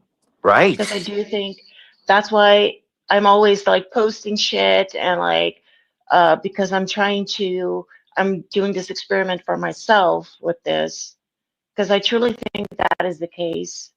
That Remember the Mandalay Bay incident? no, you need to remind me, refresh my memory. You know, I just said that and I lose it. We've had long days.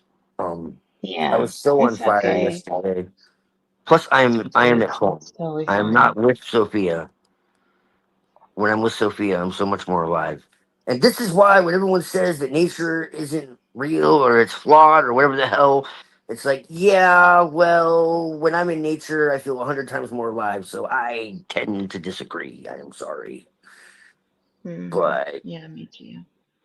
yeah. And hugging trees is totally Yes. awesome. Yeah, trees get me hot. I have to say. Yes. Don't only smoke trees, also go hug trees. Yes. Trees are good for many things. Yes. Just But wrap don't up. fuck them without consent.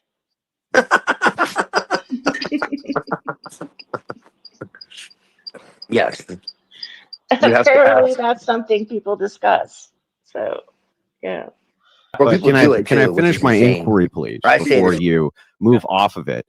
If you masturbate with a wooden dildo, and that's conceivably fine, but having sex with a tree which is alive is not, then the only threshold breaker there is that the wood is dead. Joke, but people actually do it. And that's fucking disturbing as hell. Yeah, that is. But that expression, Imagine, like, I can't imagine get the over. splinters, like, just out. Oh my God. Ow. You know, right. Yeah. That would do a big suck. That would be awful. It's but yeah, you know, there was a certain somebody who was called the Wolf in history. It was a nickname. Yeah. Mm-hmm. Yeah. And he might have something to do with this Mandela effect. Shockingly enough, it may have something to do with how history has been manipulated. Because remember, Nelson Mandela was a terrorist essentially, but He some was a people terrorist. remember him being this peaceful guy. Yeah, I do Right? remember when I was younger. Yes. Yeah, Yes, I do. yeah. That he was a peaceful guy, and some say that he died, and some people say that he was still alive. Yeah, Yeah, I thought he was dead. Berenstain. Yeah, Yeah, all that shit. Interview with the vampire and all that. Yeah. right. That blew Yeah, my mind. who was the vampire? You know, and it sounds like, whoa, that's just, you know, you're reaching. It's like, no, no, no. When you go deeper, look at the word Mandela. Look at the etymology. There's like 6 different etymological definitions for them, and all of them are very interesting. Uh, I'll let, there's some things I can't say, but yeah, look at some of the signs, like vulva, for instance, how they've been changed. You know, it's yeah, it's a lot to get into. I would need my notes to even like give it No, that's fine. credence, like, you know, because it's gonna sound nuts. Okay, but apart from the theory, I'm sorry, I have to go back to this. But her expressing herself in pop culture, apart That's the from the point. theory, what is Yes. something that how we can utilize that? That's what I'm interested in. Like, what can we do? How can we Connecting use that in nature. our occult practice? Because It's I've called been planetary trying to talk. tantra. It's called planetary tantra. That's exactly what it sounds like. I've been very interested in how I can use technology, like at a spiritual level. Because I don't like this is a little bit luguber. I don't know if that also a word is in English, but this is a little bit sinister. But do you remember what happened? Do you remember Chris Watts when he murdered his wife and 2 kids? Oh Lord, yes. Okay, so the cops come to his house. His neighbor is there, and the neighbor is asked to show the footage from his camera at the garage, and they're watching that footage. But like when you have a TV and then you switch over to a different source, so they watch that video. They see him backing his truck up to the garage. Oh, it's weird. And he's like nervous, right? They turn the footage off, and immediately after comes a commercial. You see a fetus in an hourglass, and time is running out. And then the hourglass bursts, and there's like a skull in oil, right? And it was a commercial for American Horror Story. And it turns out that he actually dumped their bodies in an oil barrel. His wife was actually pregnant. So that commercial was like completely snitching on what he did. And to me, like that could not be a coincidence. Something was expressing itself, communicating what he had done. Like you should look that video up. Like that was wild. It was crazy. So I do truly believe that happens. In shock? And I wonder how we can use it to, like, I don't know.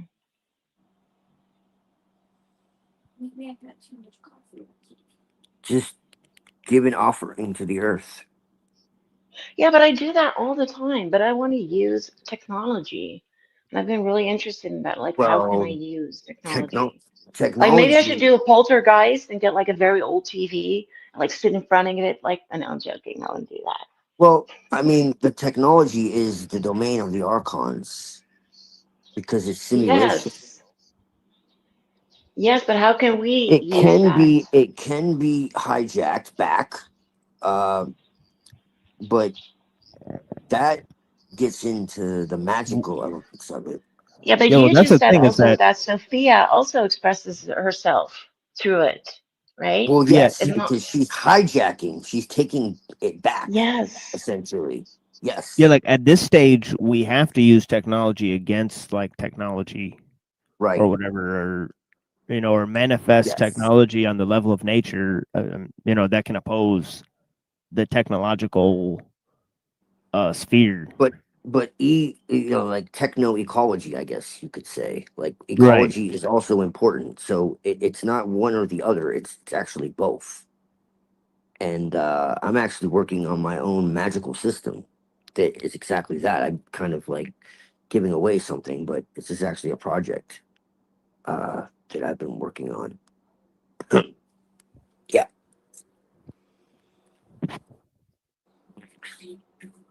For sure.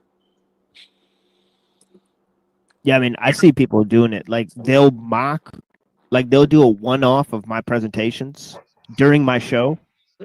Oh yeah. Like that's a form of black magic. I mean, right? Like they're doing I've seen like 3 different people like stealing our ideas, bro. Yeah. Yeah, so that's a form of black magic where they'll do it at the same time. And right, so it's a form of time magic. Right? Like just like my show. Like it'll be Wednesday and Saturday. Like that's time magic using technology. Right. No, yeah. I'm not a magical guy, but I can surmise. I've just offered a couple ideas. You just don't know it.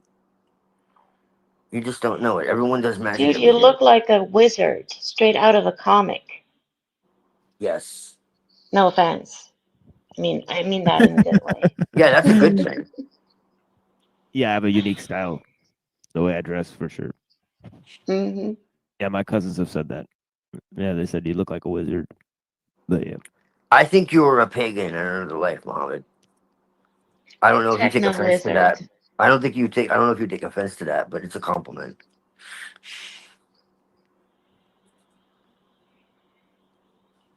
I need to search if there are some bugs like on cyber magic and stuff like that. Well, chaos magic. I mean, most definitely. You There's a Yeah, guy but that Hank showed called Cyber Witch. yeah, You ever seen her? Orly. Yeah, I know Orly Orly. Stewart. Yeah. Yes, I know her. Yeah, you ever seen her? Yes. Yeah, she's cool. Yeah, she's pretty interesting. Yeah, she's Jewish too. And So, I was gonna say, yeah. yeah. So again, you know, Yeah. she's very genuine. But I actually want to see, like, my real goal here. I want to see if I can use technology for divination. Oh, for sure. That would. Oh, my daughter came on. I'm gonna mute myself for a bit. Mm-hmm. Sure. Well, 1 second. My girl needs me. Yeah, Hank was the one that introduced me to her content. Orly Stewart, if that's her name. The Cyber Witch. Interesting.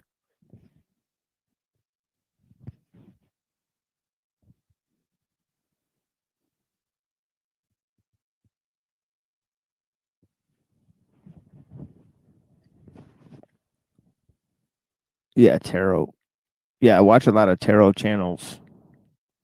And what really interests me is the personality and the presentation of the various people that are doing it. Right? I don't understand the system or anything.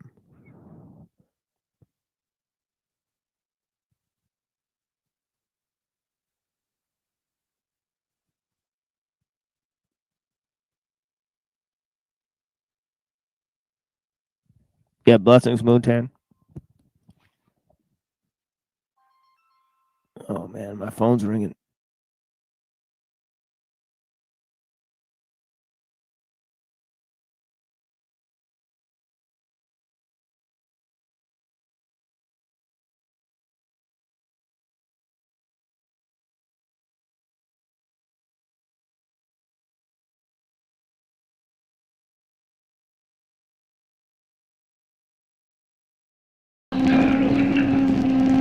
Making himself up. Exactly.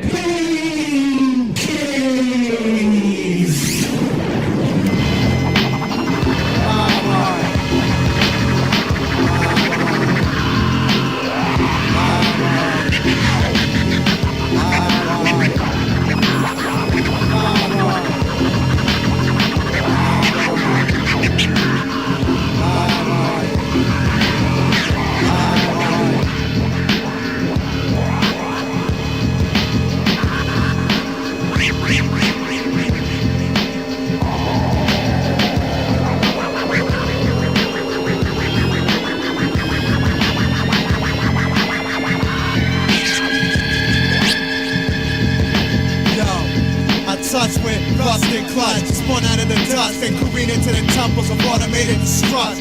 Nanotech bugs in the plug and unplug. Vision for the fly shit hybrid. I run among the mud, skipper sworn through warnings and good warning Beirut. Little Billy blunderbuss looking for more recruits. City life is practice, casket truancy.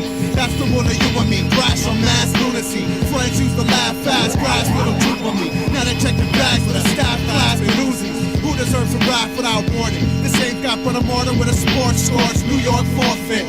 Run among the poppy fields, order some more clips. Store trips are rare, but the fare is forceless. Gloomy bought the city of Lego and shitty metal hole. Jitters to the floorboard, heard almost aborted. Flight of the accidental tourist morbid. The advertising god so oddly courtship.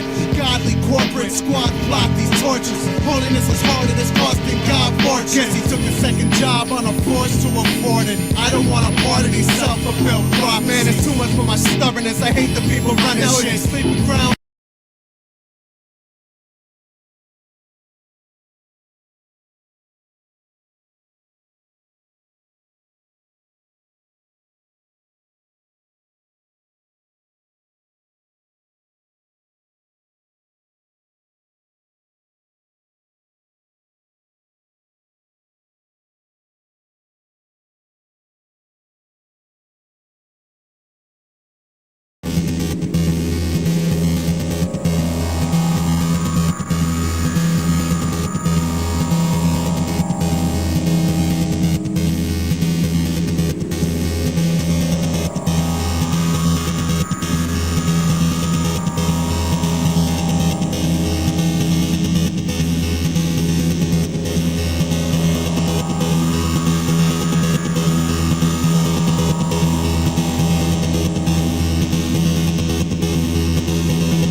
connected to sun or the hierarchical universe. You know, we think breathing is just something we do here, but it's a process that connects to like the totality of the cosmos. Like how each moment is all being, each moment is the entire world. Your single breath is like the entire world. The prana is like when you breathe in and out, the inhale and exhale. It's like connected to the creation and destruction of things in some way. It has a more cosmic origin. Oh, hey TML, how are you doing? Hey, greetings, my friend. How you doing today? Doing fine, yeah. I think I kind of almost finished the presentation. You know, like I can go through it again, but I don't know. You know, just going through it again would be a lot. But I mean, you can bring up any topic you want to talk about, and we can talk about it. You know, but it's nice that you came over. I appreciate it, though. Yeah, of course. Yeah. Yeah. So yeah, I really went over a lot of topics. Went over CTUHLU and biosemiotics of. Did you watch my videos or you haven't watched them though? Or Yeah, I watched part of the biosemiotics video. You know, I watched I think one of the evolution ones. You know, yeah. Well, I can just go through it again, I guess. So basically, you know, this is the one I watched part of. Yeah. Yeah. So, you know, basically, yeah, I can just go through it again. But the most important thing that Jesper Hoffmeyer does is he's you know, the thing about third wave evolution, Pidrak and Jesper Hoffmeyer is they're making, you know, biology more Aristotelian, and I was talking about that. You know, I mean, and how biology is moving in an Aristotelian direction. You know, this is the most important quote. If in place of inner feelings, we put the processes of self-organization at work in a species, the Lamarckian scheme does in fact approach the most modern conceptions of the ways of nature.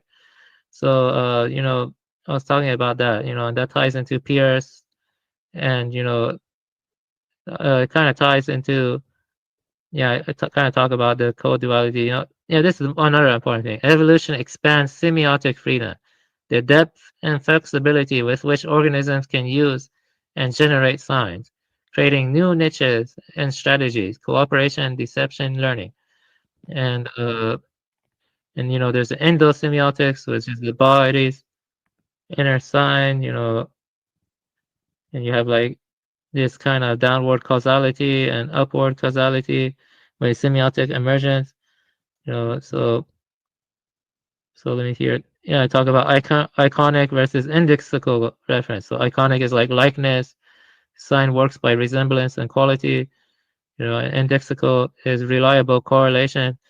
The sign points to an object, you know, right? Hoffmeyer Sharps, it stresses a sharp discontinuity between human scale symbolic system. Yeah, so basically, let me see here. Yeah. Decon symbolic reference. I already talked about this before, but it's like relation among relations. Words live in their combinations with other words. The ham sandwich at table 5 is impatient. Like if you're like working at a, I don't know, you know, at a diner or something, you say the ham sandwich at table 5 is impatient. That implies that, you know, it's someone who like wants the ham sandwich. He hasn't got a ham sandwich yet. But it makes sense only within language game. You know what I mean? Roles, not by direct pointing. That's like symbolic power, you know. And, you know, so yeah, this is like the summary, you know. Like I find that a lot of books or like things can be like summarized in like the core ideas, you know what I mean? But basically life is a continuous sign activity, you know, organisms link cues, signs to evolve features, objects through action, guiding effects, interpretants, you know. I mean, that's an evolution layer, semiotic scaffolding, habits, signals, tools, social routine that stabilize and amplify meaning, you know what I mean? So you have analog and digital organization help build these layers. As scaffolds grow, semiotic freedom increases.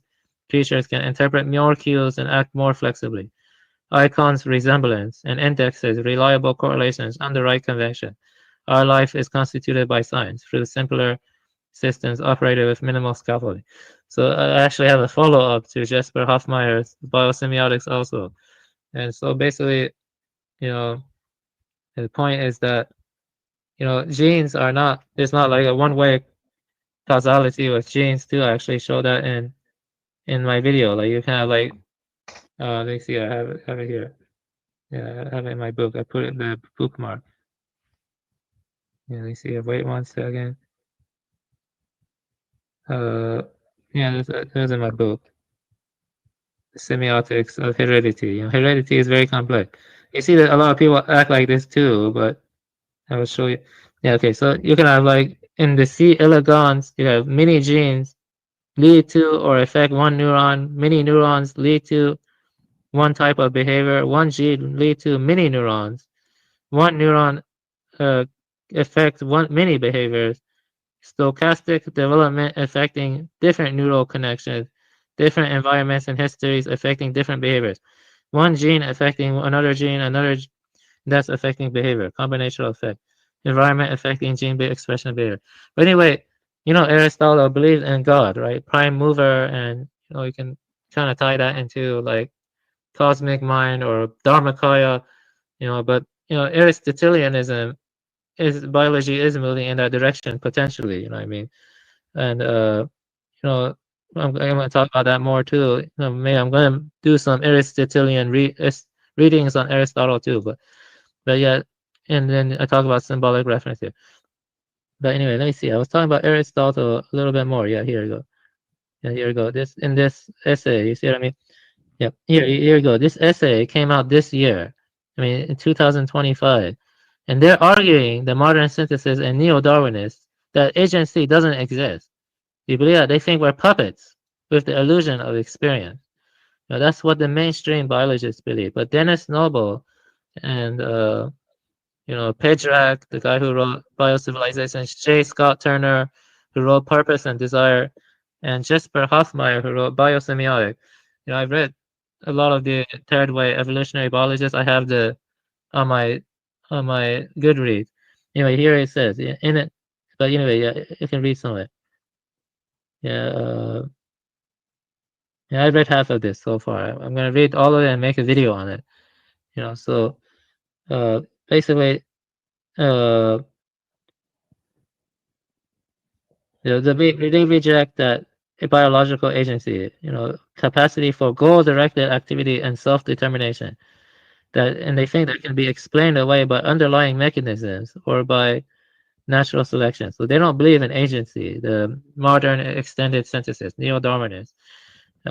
In addition, much of the recent work on agency aims to resuscitate the Aristotelian view of biological purpose and teleology as real rather than merely apparent, and as rooted in individual organisms rather than being explained in terms of Darwinian natural selection or population.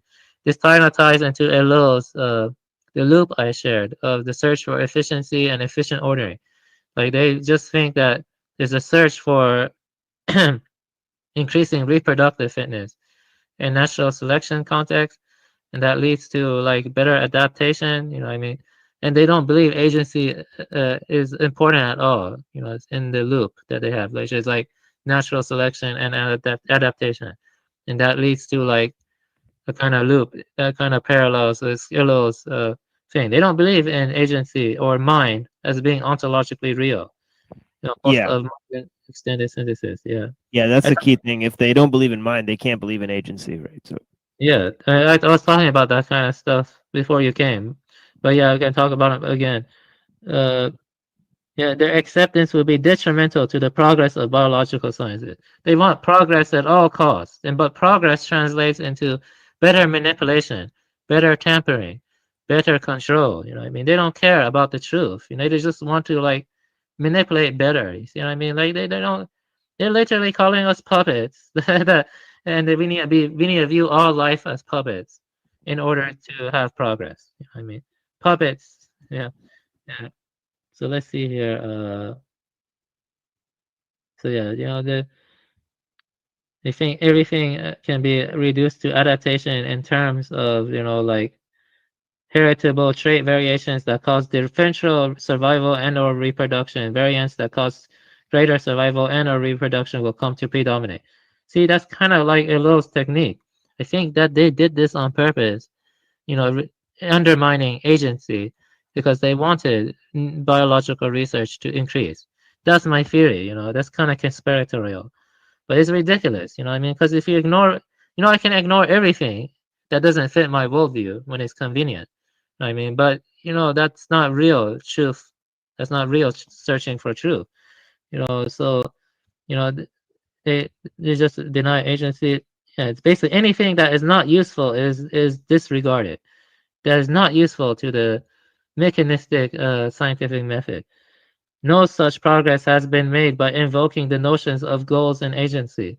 Well, then that's good. You know, we need goals and agency back because we don't need any more progress in empirical sciences. You know, progress has been destroyed. Yeah, you know, this is a very evil essay. You know what I mean? It's a very evil essay. And, you know, the people like Dave Farina and his friend, they share this essay like it's proof that agency doesn't exist.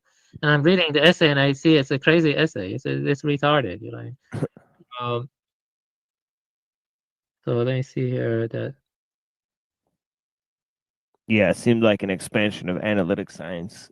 Yeah, it is. It's like positivism. Yeah. Yeah, if It's you can't solve it, just dismiss it, right? Sweep it under the rug. Yeah, and this is agency is very important. If you sweep agency under the rug, you're basically saying we're puppets, you know what I mean, with illusion of consciousness, you know what I mean. In order for goal attributions to explain anything, goals would need to be linked to some empirically detectable feature of the system other than actual outcomes of the behavior. But that's like an assumption, you know what I mean? Like you cannot like point to the mind of another being or, you know, but we know mind exists. Like I know you have a mind, I have a mind. You know, it's like if you cannot like make it detectable, then it's useless to them or something. It's just crazy. And yeah, that's I have to like see this one. Almost done reviewing this. I haven't finished reading this yet, but it is important to read, I think, for people who want to like. Oh yeah, this part was interesting. They actually did talk about panpsychism. For example, one can avoid pointing sharp discontinuities or emergence events by picturing cognitive agency as being on a continuum or gradient. Stretching back in time with, say, bacteria also having cognitive states, but to a lesser degree. A gradualist view of agency may even seem more consistent with evolutionary gradualism. Yeah, and that's better, you know, if you see agency as, you know, being a matter of degrees, you know, that is better, I think. But they reject that because I don't know why they reject it. They reject it because it's not useful to their explanatory model. The evolutionary emergence of a complex trait is not explained by imagining that same trait to be present earlier in evolution to lesser degrees. And it should be concerning that the same gradualist reasoning against emergence and discontinuity has been used to support panpsychism, the idea that even elementary particles possess consciousness to some degree. That actually ties into Skrbina's own arguments. I think panpsychism is way better than rejecting freaking agency. You know, I mean, that's crazy. Yeah. So let's see here. Oh, yeah, at this point, they were talking about a flock of birds, and then they said that if there's a deviance in like one bird or something, they should just dismiss that because, yeah, by invoking agency, by dismiss it because they don't like to see any agency on any level. So like I see here. Yeah, I still need to read this in full. I'm gonna make a video on this one. So later, probably 1 or 2 days, I'll make a video on it. So let me see here. That's enough about that. But yeah, this is an interesting article. Yeah, basically they just deny agency. Yeah, I saw the name Prigozhin in there back there. Yes, I need to read it in full. Yeah, I read half of it though, but I need to read it in full. I'm kind of at this point. I mean, at this point. What? Yeah. Okay. So so let's see here. Let's see what else I can share. Yeah, let's remove that. Let's see what else I can share. Yeah, I also talked about skrbina and you know, panpsychism versus analytic idealism. I was talking about that. So basically, Okay. So basically, yeah, sorry about it. Sometimes I get this thing off here. There, that's better. So basically, panpsychism versus idealism. This is like Kastrop versus Skrbina. So dual aspect panpsychism or dual aspect monism, every concrete thing has an intrinsic, mental, and extrinsic physical aspect of one reality. Panpsychism as the default. Assume mind is widely, perhaps universally present unless convincingly shown otherwise. No, panpsychism is a meta framework compatible with several mind theories.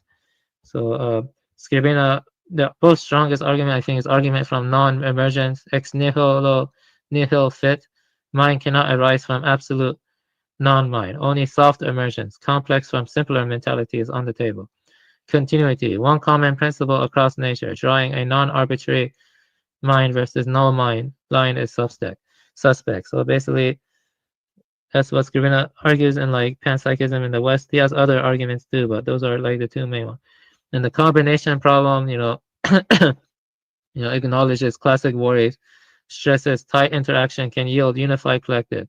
For example, a swarm of bees, and like the colony has a more collective mind. James later views mental facts can function singly together. Composition isn't unintelligible. Skrbina, causation and science, he maintains causal closure, empirical interface, like there's patterns of organization and degrees of experiential unity and complexity. And and then we can have Kastrop. Kastrop's ideas are interesting too, but there are differences between his ideas and the Skrbina. They both accept the argument from non-emergence. But they have lots of divergences, but they do accept argument from non-emergence. Basically, Kastrop argues there's one mind. It's fundamental. Everything is in consciousness. Like in panpsychism, is like parallel to all material processes, While in idealism, everything is in consciousness. Individual minds are disassociated alters. Disassociation occurs at the level of living beings with unitary consciousness. Physical world is the extrinsic appearance, dashboard of inner phenomenal dynamics. The thing in itself is one mind. If physics further unifies, for example, towards a single field, idealism would treat that as an extrinsic face of one mind. So that like the brain is the intrinsic face of what experience looks in from the inner, basically. I read that in my video too. But space and time as a priori forms. This ties into Schopenhauer, and even Buddhist or Vendetta, a lot of them. Space and time are mind-imposed forms, semantic associations. In idealism, the idealism of Kastrop, projected by disassociated alters, Kant Schopenhauer lineage. No extension pre-projection. That's important. That is a very big diversion from panpsychism. Prior to disassociation, mind lacks spatial extension and metric time. Physical extension is how experiential properties appear extrinsically. So let's see here. So brains and bodies dashboards. Correlations among phenomena reflect representational interfaces of inner dynamics, not generators of experience. So let's see here. So the contrast of Skrbina. Dual aspect monism, which is Skrbina's position, treats spacetime as extrinsic aspect to co-fundamental with the intrinsic. Kastrop places space-time inside experience, not alongside it. Space-time isn't an ontological primitive of analytic idealism. So the dual aspect cosmopsychism. Cosmos has phenomenality and irreducible physical aspect in the dual aspect monism. While idealist cosmopsychism, cosmos is constituted by phenomenality. The physical is appearance in mind. See, that's a very big difference, between the two, So Skrbina is like soft emergence, combination from simpler mentality, bottom up. Kastrop rejects bottom up panpsychism. Macro subjects arise by dissociation, top down. So you can see there's one of them is bottom up, one of them is top down. They don't have to be mutually exclusive, I think. They don't have to be mutually exclusive. In my opinion, they don't have to be mutually. So there's two routes to macro unity, but there is one difference between it, and that's the space-time stuff. Yeah, I don't know if space and time is imposed by the mind. Actually, I'm not decided on that. Yeah, so let's see it. What do you think about that? Do you think space and time exist as a priori categories in the mind that's imposed on the world, and prior to that imposition of space-time, the world exists in a state of no extension or not? No, I think space and time are created by movement, right? Yeah, that will lean more towards skrbina then. That will lean Right. more towards skrbina. Yeah, he actually talks about that too, about how the animated nature of things points to mind. Like the dynamics. The dynamic. So it's tied to movement. Yeah. So Kashtap would be wrong in your view because he literally thinks there's no space and time prior to the projection of the mind. So that's interesting. So yeah, talk about it here. Space-time as existing alongside or in experience. Or you can say it's a space-time as a consequence of movements, you know what I mean? Which is, I would say, closer to the former. You know what I mean? But that is closer to like, yeah, okay, so yeah. Yeah, I think like activity is prior to like mind. Yeah, right, I or had some interesting notes on Aristotle and like how that ties into the third way or some other stuff. I had at my notes, like I was talking about that before, you read that note again. This is from Skrbina's book, Panpsychism in the West. This is what I believe, kind of, that's the movement I'm going to, because that's what the third way evolutionary biologists and let me see here, the biosemiotics of Jesper Hoffmeyer argue. Okay, one influential reading from David Skrbina following Rist, Aristotle's teleology and pneuma suggests a quasi-panpsychist cosmos. Nature is pervaded by an upward tendency toward form and life, with pneuma construed as a universal link imparting a lifelike impulse, even to so-called inanimate things. On this interpretation, statements such as matter desires form, the cosmos aspiration toward the good, and the heavens action, like animals and plants, indicate a 10 worldwide animation, ordered by the unmoved mover, who moves as the beloved. Mind would be immanent in natural processes, even as the first cause remains transcendent. Rist further argues that intellect is ultimately attached to the unmoved mover, though some operative agency must persist within nature. Thus all genuinely living beings have soul, the form of a self-moving body. And on this quasi-panpsychist gloss, what lacks soul still participates in a soul-like presence via pneuma, carrying a lifeward evolutionary impulse through things. Framed this way, one can argue Aristotle has panpsychist views, that all things have by nature something divine, that the cosmos is suffused with upward desire, and that matter's desire for form signals a ubiquitous, if minimal, mindedness. So we can kind of see that in the structures of, weavers, birds, weavers, beavers, I was talking about birds, like birds have like some of them have very complex nests. And I can show that from my book too. And so do beavers have very complex structure. We can see that in the like complex structures of some vertebrates that they make. There's like an upward trend, but I would say that human beings have reached, they're kind of declining now, human beings, because of technique. That brings us to ellul. I'm going to talk about ellul also. But human beings recognize the unmoved mover, what I mean? And in my tradition, we say Dharmakaya, but God, I'm fine with too, saying God too. But I do see like a kind of movement towards greater order and complexity and evolution that leads to recognizing the higher transcendental truth. I mean, that's my opinion. That's my view. That's what I see. I see too much evidence, defending that. And I have, now I'm going to like, maybe talk about ellul. Yeah, I already talked about him before he came, but I can talk about him again. And then about, let's see here. Yeah.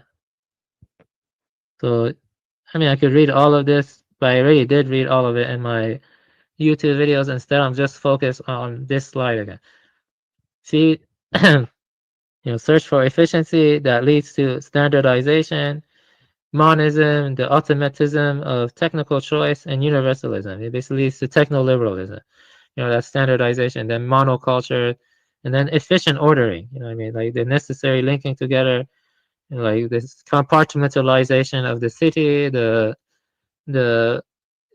factory. If it's how they divide things up, and you just see that efficient ordering. Also, then it leads to new kinds of problems. Like it leads to new kinds of problems. Like each fix creates new technical problems that more techniques can solve, like DDT, or like loss of human autonomy from more and more civilians. It just creates more and more problems. We can like talk about the problems for hours. I know Dark Lord did a very good job talking about many of the problems. And that leads to more search of efficiency to solve those problems. The industrial system creates the very problems it claims it can solve, and then then that loop repeats. But we can see this loop in pretty much every industrial complex. We see it in the pharmaceutical industry. We see it in the agricultural industry. Like they're looking for more efficient methods. They use fertilizer. Then all other countries use fertilizer. Then they try to efficiently order with monocultures. They try to link that together to supply chains, which is the necessary linking together, and that leads to the problem of soil erosion. So what do? They search for an efficient way to solve soil erosion, and then they create some new kind of problems, and it repeats. You see what I'm trying to say here? Oh yes. Yes, that loop is really can be applied to pretty much a lot of domains in the post-industrial era. As industrial complexity increases, leads to more search for efficiency and more efficient ordering, and that self-augmentation, which comes from how there are new technical problems. So the only solution is to scale back, and no longer values efficiency as a higher ideal. It's not a high ideal. You see that issue in the modern synthesis and neo-Darwinists, because they think you can describe in terms of like just efficient adaptation to natural selection. That's too, because they ignore agency. Agency is very important. So let me see here.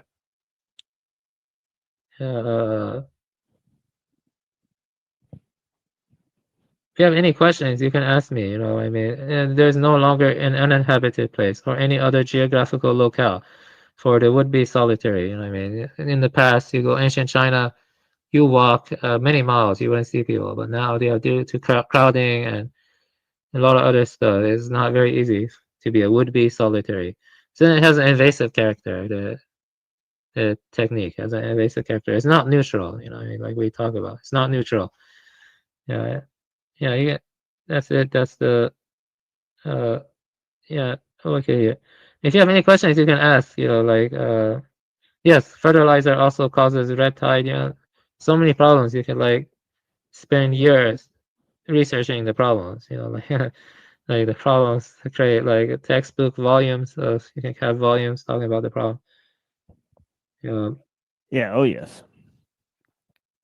Yeah. This whole idea of monoculture, right, as it applies to plants, then I kind of stole this idea to apply it to the notion that technology is driving culture, right? So so this idea of universality, right, it applies to the assimilation of of cultural forms. And it's an interesting idea because biodiversity strengthens plant life, right? So cultural diversity has died out. I read some articles in the past, about how France had like so many different ethnic groups, and many people don't go that deep into a culture, like Iran has many different ethnic groups too, like Lors, Bacteries, Turks, Azeris, lots of different ethnic groups. But the thing is, as urbanization spread, and intensified, like it happened in France, these ethnic groups kind of die out too. Like they kind of lose their more distinctiveness. It's kind of like, you see that kind of pattern everywhere. Like it leads to homogenization on both the level of the nation and the level of the whole earth at the same time. It leads to die out of cultural diversity and die out of biodiversity, basically. Yeah. Yeah, that's funny. Golf originally stood for gentlemen only, ladies forbidden. Yeah, that's a good point. Golf is so much land, that they just get rid of. Yeah. So let me see here. Let me see. So there's a lot that could be talked about. I already showed some stuff before. Let me see here. We talk about skrbina stuff, biosemiotics. So let me see what else I can show. Yeah, maybe I'll just show this. So this is what my channel is about. So like I already talked about this. Read it. I'm not gonna read everything. Anyway, so basically, so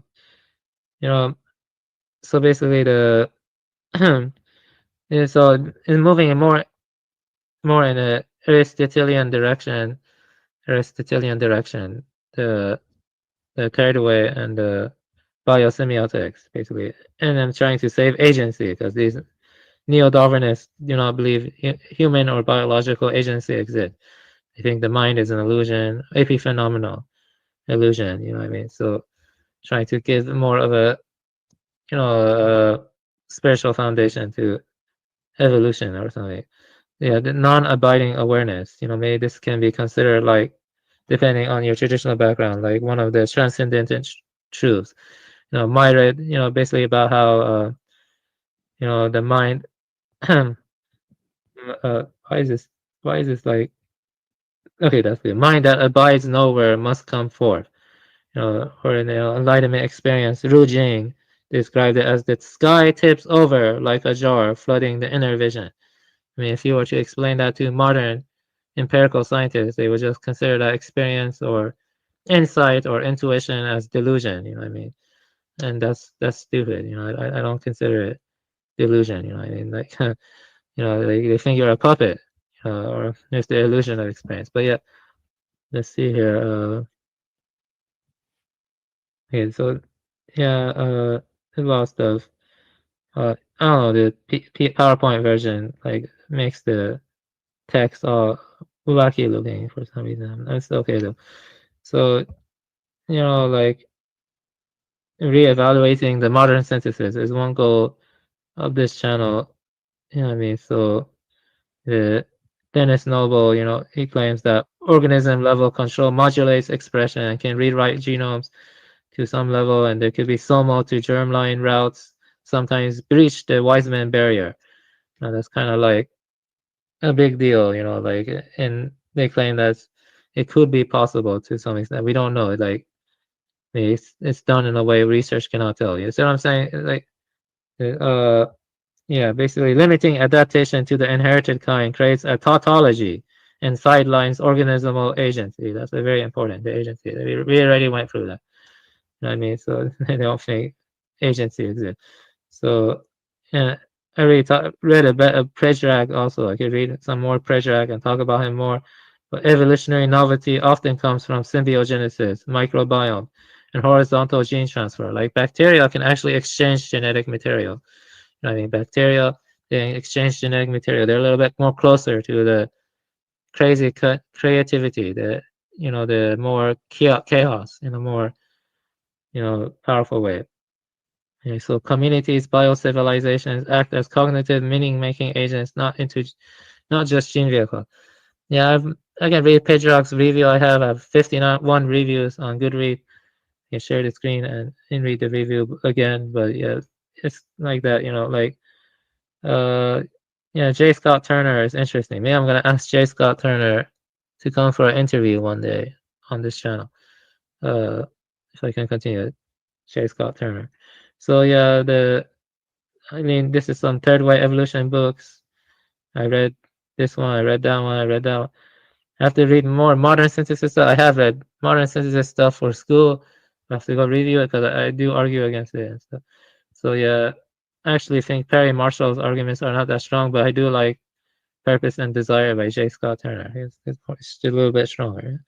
Yeah, but yeah, I read that's no yeah, but so we already talked about analytic idealism in a nutshell versus panpsychism in the West. We already talked about. But yeah, some anti-materialist books, anti-materialist stuff is good. Yeah, life's evolutionary combinatorial diverse potentials far exceed the number of particles in the universe as they fuse, diverge, and unfold in ways we cannot fathom. So, yeah, Nietzsche had some like Lamarckian beliefs,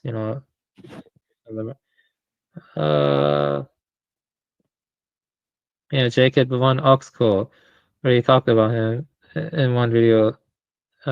He saw like a meaning suffused universe, in which functional cycles link perception to action and turn things into carriers of meaning. It's like saw everything like a symphony, like contrapunto. I believe I'm pronouncing that correctly. Contrapunto. He saw that like we talked about in that video. Yeah, a lot to talk about. I already talked about some crows. Maybe I'll talk about them again. Alright.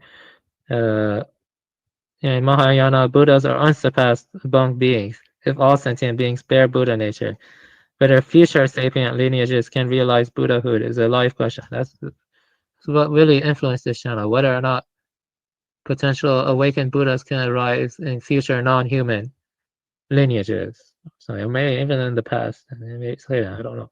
Yeah. So yeah, let me tell you something interesting. Maybe the reason kids read stories about anthropomorphic animals is because they're closer to the timelessness. Where maybe like Parmenides one.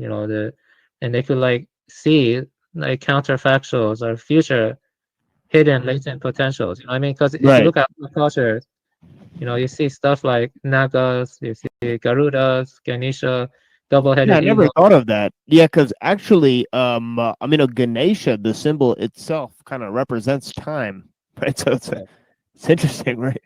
Yeah, it's interesting. I'm going to have. I'm kind of moving way more in the Aristotelian direction. Yeah. Anyway, as technique expands and dominates, semiotic freedom decreases.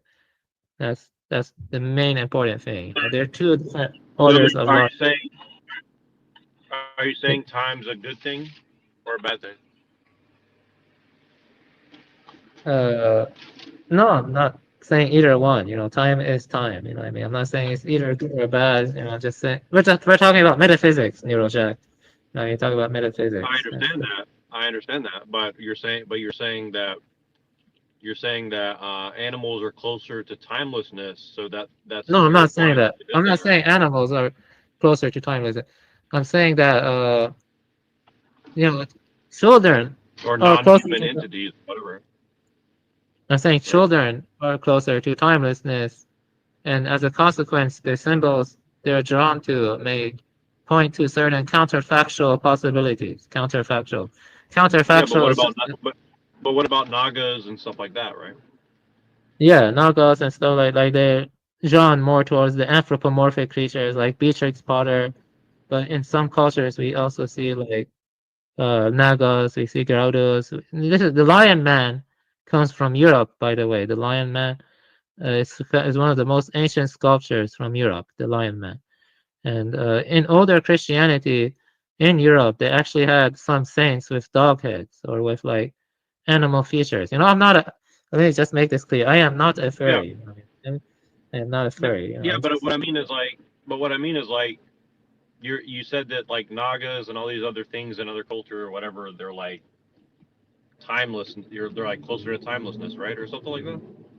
No, I'm saying when one gets closer to timelessness, they can like tap into symbolic potentialities that could potentially exist, having in the future or in alternate realities. Counterfactual. But didn't you just say that technique is like all-encompassing and a bad thing ultimately? I'm talking about Ellul's technique. Ellul's technique is a different order of logic. The search for efficiency leads to the efficient ordering, Right, but there's a technique. But there's a technique in deciphering symbology, is there not? That's a good question, and I would say it's not fully technique. There's an element of, you know, something that goes beyond reason, that goes beyond rationality. You see what I mean? It goes beyond rationality, and it ties into intuition and some kind of wisdom and contemplation. You see what I mean? Like it's not like pure rationality or instrumental reason. You know, instrumental reason is kind of more tied to technique, you know, because instrumental reason is more directed towards how can I better manipulate this to achieve that, you know what I mean? That's what instrumental reason is. Does that make sense? Yeah, but like, how do you qualify or quantify those like notions though? It's like, well, that's you're the saying problem. like, well, humans are flawed, but if we evolve into a bird, it's like less flawed. I mean, that's kind of like a weird. No, that's not what I'm claiming. That's not what I'm claiming. Bearing of, That's not what I'm claiming. What I'm saying is that, you see, this is the thing with every civilization, you know, every group. It rises, it peaks, and then it declines. You know what I mean? That happens everywhere. Spengler talks about that. Oswald Spengler. Know that. You know, I read some Spengler, you know. How do you know? So, Because they're promoting Darwinism. What? I'm not trying to be like, I'm actually just trying to like cut to the. Is this like argument or? You're kind of breaking out. You're kind of breaking out. Like it's kind of like some kind of weird Darwinist. Is this a Darwinist argument you're making? Oh, this is not Darwinist. You know, because neo-Darwinists do not accept agency. They do not think there's anything special about the mind. You know, they think agency is an illusion. You know, I was talking about it. They think agency is an illusion. They think mind is mere epiphenomenon. You know what I mean, that's what they believe. They don't think that the mind has anything special about it. Like there's no numinous quality to the mind. Because you cannot move that. Okay, you got to leave it alone when you're in the car. Okay, that was he needs to fix his audio. He needs to fix his audio or something. You know, like anyway, let's continue on. But that's too anthropomorphizing.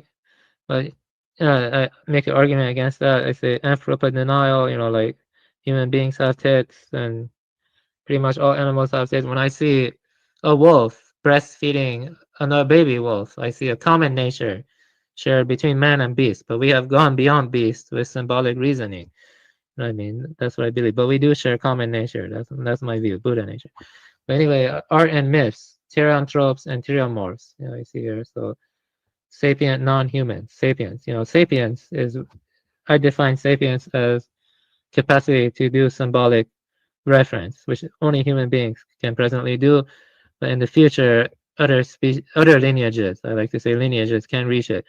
You know, in Japanese mythology, you have a lot like kitsune, and then you have Garuda and Nagas. You know, Japanese mythology have a lot of, I believe they're called kimonos. I gotta double check. Kimono, something like that. I think they're called kimono, but I forgot what they're called. Yeah, kimonos. Yeah, stuff like that. So let's continue on. Yeah, these are some games. Maybe I'll do some streams, you know, with sapient non-human. And that's Clona, that's Slide, that's Sonic. You know, okay, add him to stage. Yeah, did I add him to stage? He's okay, there you go. You're added to stage again. Hopefully your audio is working better now. Yeah. So what were you asking? You're saying I'm not a neo-Darwinist. A neo-Darwinist doesn't think there's anything. They don't think there's an upward trend to evolution. They think it's all random.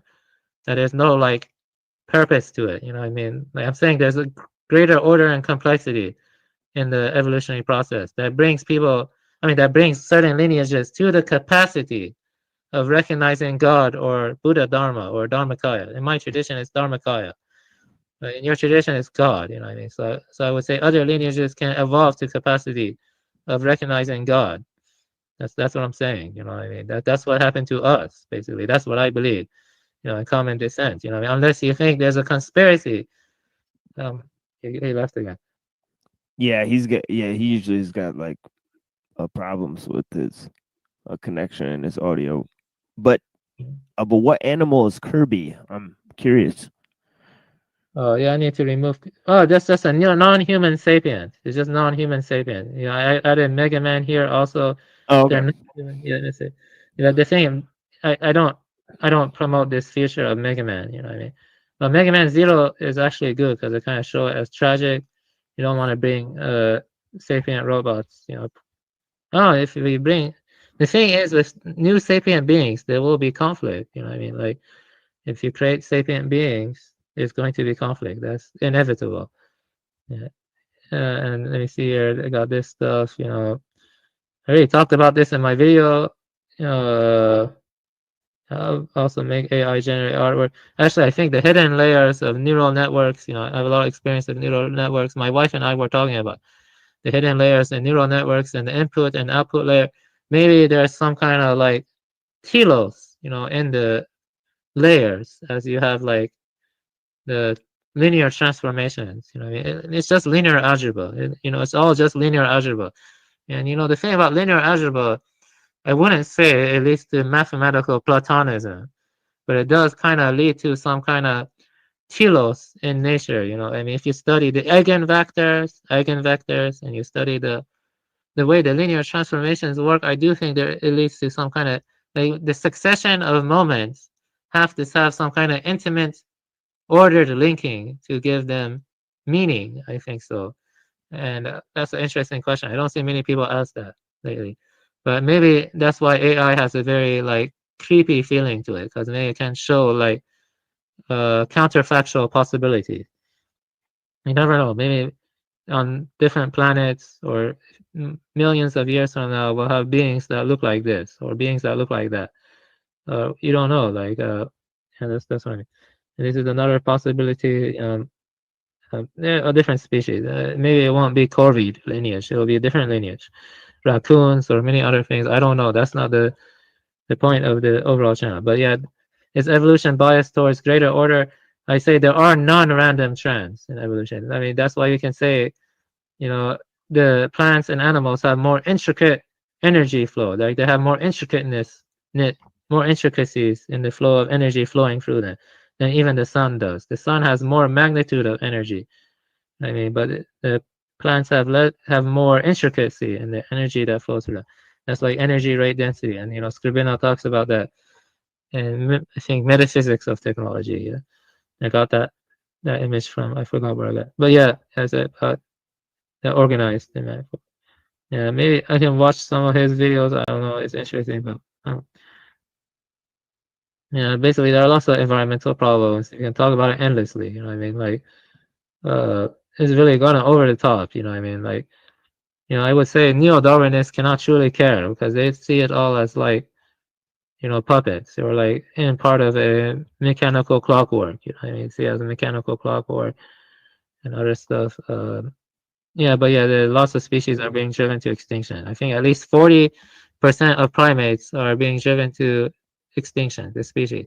There's a lot of poaching of gorillas occurring, and there's lots of creepy stuff too. I don't want to mention, like, I heard that in Southeast Asia, I forgot where, like, they even have rings for, like, you know, you know, creepy ring. I don't want to mention it. But anyway, yeah, the point is that lots of species are being driven to extinction. Probably.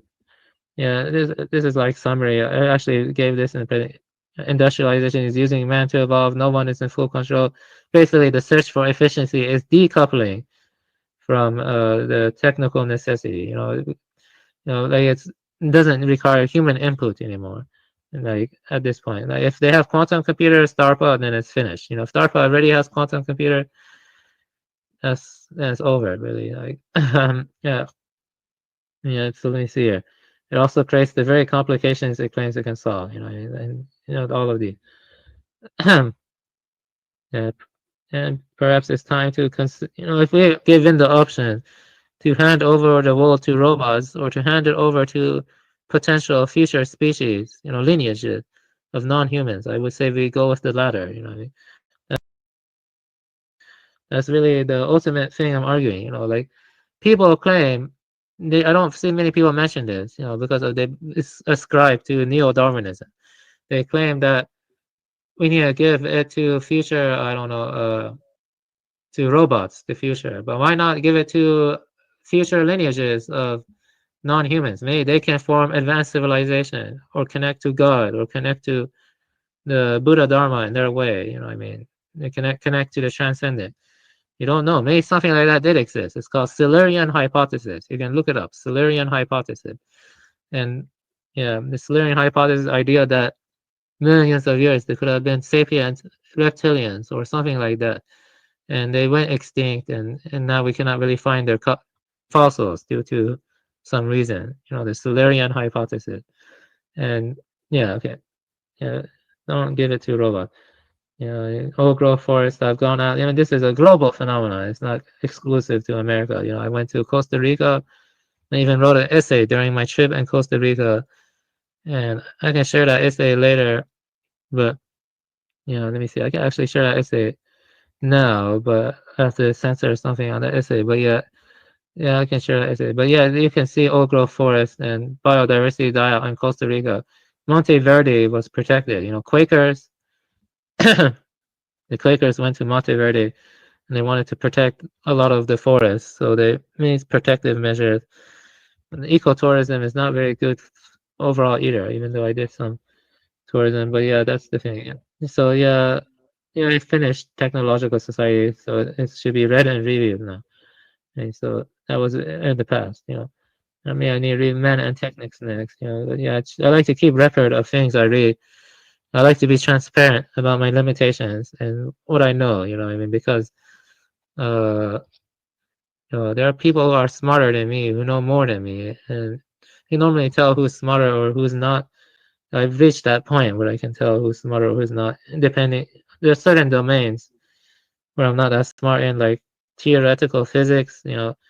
Try to avoid broaching that topic too much. But yeah, that's the point. Yeah, I recommended your channel on that video. Nice. Yeah, I did. And I see here in the Bodhisattva. Okay, that's it. Yeah, there are lots of intelligent species out there. Yeah, elephants are very smart too, and they see here. Let me remove this. Okay, so I don't know what to talk about next. So we've covered biosemiotics technique a bit. Let me see here. And we already showed this before. It's interesting how this game dealt with the same themes. What I mean? So basically, this game is interesting because as you do side quests and develop towns, and then you talk to the NPCs, they are very depressed. What I mean? I mentioned this to you before, right? I just mentioned this to people here. I liked the Narrow Lake in the past. I worked the field sweaty but among living things. But now I feel no breath of life from these cold buildings. This is Terranigma. I think Terranigma is if you talk to the NPCs, Teddy, it's like Teddy's dream or something like that. Uncle Teddy's dream or something. Oh yeah. So yeah, let me see here. At the same time, however, and as the ending makes so thoroughly clear, that slow march of dreary progress past what you'll come to realize was already quite near perfection, the gradual rise of identically drab, concrete tiled cities to replace the comfortable farming towns, that loss of mysticism as gods and creatures of myth are forgotten, the subtle and barely noticed reduction of nature's role in your life until it's gone for good. So my view is that as technique or industrialization progress that is advanced, that leads to a decrease in semiotic freedom. And, you can see that in species being driven to extinction. So there's an inverse relationship. But also myths, the myths we had in the past, especially of therianthropes, it kind of tied to certain counterfactual possibilities, I mean, in a more mystical sense. I mean, yeah, so that's my okay. Yeah. What's interesting is that ancient Aryans on the steppes, they didn't have. If you read the early Rig Vedas, They didn't have any therianthropes or theriomorphic gods. All their gods were anthropomorphic. They were all human-like. You know what I mean? On the steppes, Pontic Caspian steppes, the Pontic Caspian. But when they spread their beliefs, their local indigenous people, they mixed it with the Aryan archetypes. You know what I mean? The Santashta and other stuff. And that's interesting. I mean, like the bird wings. Adding wings to angels. I mean, people don't really think about it, but angels have wings, right? And that kind of ties into doves and other songbirds and stuff like that. And maybe that I'm saying is there's something interesting in that going on. And you see that creepy thing is animal-human hybrid experiments of like what the technicians do. That's evil. That's like a corruption or perversion of the more like sacred creativity the ancient people had. You see what I'm trying to say? Like they have that stuff on Plum Island. They do animal-human hybrid experiments, and people have talked about how on the shores near Plum Island, they see creepy-looking beasts. No, not beasts. Like creepy-looking people that are like half human, half animal on the shores near Plum Island. You believe that? That's very creepy. Yeah. Yeah, it's crazy. Yeah, it's crazy. Plum Island. Yeah, my husband is happy about the development here, but I don't know. Airplanes come all the time, and they are noisy. So many people come. It's not just festive. It's just noisy. I can't hear the sea from my room anymore. It's sort of sad. Have you gone to the zoo? The town made it as its prime attraction. I heard they caught the animals in safarium and brought them over. Then you go to the zoo. The animals are crying. They want to go home. The poor animal. And then number 4, this is boring. Why do we have to do this in school? People in primitive days never had to go to school. Okay, so number 5. Before fame, I thought it was great just to paint. Hello, Neurojack. Have you gotten your audio fixed and stuff like?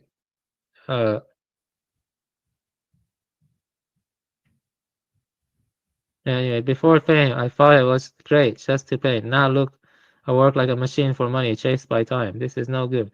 Even if it sells, it's no good if it's not what you want to paint. So as technique grows, leads to that kind of complex, the industry, and it no longer has the creative spontaneity that you used to have when you just paint for the joy of it.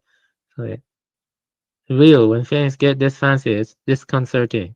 People's happiness cannot be measured by material possession. I mean, that's true. And so you see that here, keeping up with the demand, and as you do the cyclist, the urban development, you can see the ancient forest, deforest. You can see little holes in the forest. And it's subtle in the way it conveys that thing. And, even the king of birds is sold into the black market, stuff like that. And the myths are forgotten, stuff like that. There isn't a single person that is unnecessary. I think that ties into the Buddha nature. There isn't a single person that is unnecessary. See, I mean, you don't really see many people say that anymore.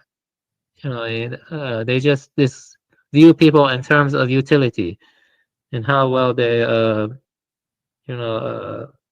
serve the industrial system. I mean, that's the way things are going. Yeah.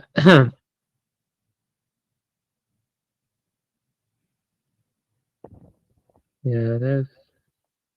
Yeah, I don't know if you ever looked at the thoughts of Alfred Russel Wallace. Alfred Russel. I know you talk about him a lot. So yeah, Alfred Russel. Yeah, because Bateson. I guess both Bateson and McKenna sort of accused.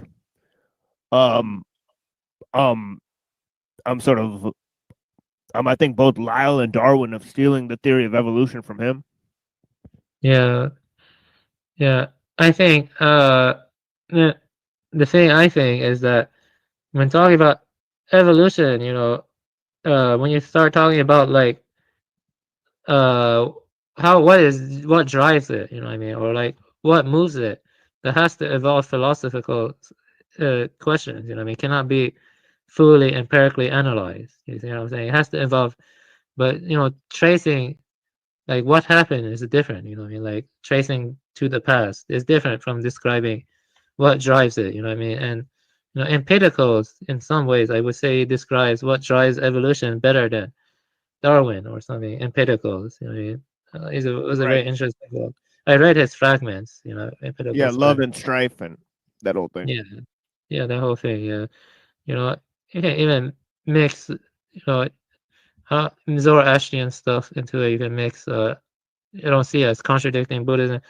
I don't see it as contradicting the idea of a god. You know what I mean? I don't see people are actually, when they say evolution disproves God, that's a lie. You know what I mean? Doesn't it? Actually, depending on how you view evolution, can actually prove God. You know what I mean? You see what I'm saying? Yeah, that's like Aristotelian prime mover. You know what I mean? Like I read that quote about summarizing Aristotle from Skrbina's Panpsychism, but I think I should read more Aristotle. I need to read them more deeply. Maybe have you read like Plato and Aristotle deeply, or like through secondary sources mainly? Yeah, I read parts of the De Anima about Aristotle. I've read a lot more Plato. Yeah, I've read a lot of Plato. Right, so I think that metaphysics by Aristotle is probably most useful for me. Metaphysics, though, but I don't know if I can just jump into Aristotle, or I should read some Plato beforehand, like the primary source material. What do you think? I know Plato's a separate realm of forms, and the emanations. I think. Do you think I should actually read Plato, like the primary source? Yeah, it's huge. Yeah, it's really important. What books of Plato should I read? I don't want to read too much. I want to try to get to Aristotle more quickly and stuff. I think for Aristotle, I would recommend, I think Politics and De Anima and that sort of stuff. For Plato, I would recommend, The Republic, right? Yeah, but I want to mainly so much. but I want to mainly focus on the metaphysics. I don't really care about their views on society. That's the thing is that on the surface, The Republic looks like it's a book on politics, but once you start getting, I think books 4 through 7, it does get into a lot of metaphysics stuff, right? It lays down its basic theory of metaphysics, like for example, the whole theory of the cave, right, is in the Republic, right? And I'm in book 7, so it kind of gets into some of his metaphysical speculations there, right? It's a lot of stuff to read. Lots to read. There's always more to read, But it is true that modern evolutionary biology, the more interesting stuff, is moving in an Aristotelian direction. Because biosemiotics by Jesper Hoffmeyer went a lot into the Aristotle, and my videos on YouTube go into that. The thing I think is it's hugely important for the evolution and all that stuff. Is a symposium, right? Symposium has got stuff in there, right? Because it's about like giving birth to beauty and stuff, right? And then then also Aristophanes has this entire theory that that men and women, they used to be like one being or whatever, right? And then they split into two, right? So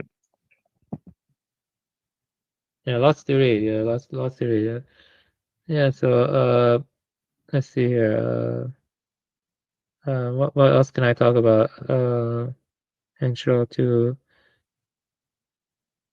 Maybe I talk about crows a bit, or maybe some. Oh, actually, I want to share this.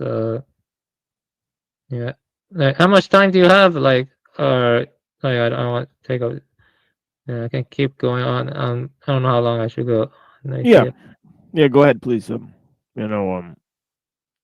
around. You're around, yeah. Then you find that book I had. What's great is now you can go just on Libsyn and download any book you want. That's cool. And sometimes I do that. Get that book. So just keep talking, or I try to get the book I have or something. Yeah, sure. Yeah, we're having a recording. Sort of So- important show tonight. I think Neuro's also here. Yeah, he's here. Yeah, but we're having an important show tonight. We're having a friend of Buddha. Come and talk about I guess Hegel and Bohm and Teilhard de Chardin. So, he's going to be giving some opposing views to my normal presentations and sort of we're going to be looking at the ideas on their own terms and seeing sort of philosophical ideas in support of transhumanism, right? So so it's going to be a very important show, significant show. And so yeah, I implore you guys to come over there to the Machine Lies channel. And yeah, we'll of course it's part of a greater series in which we're looking at different ideas about the proliferation of technique. And of course, we're looking at different thinkers throughout history that many have not,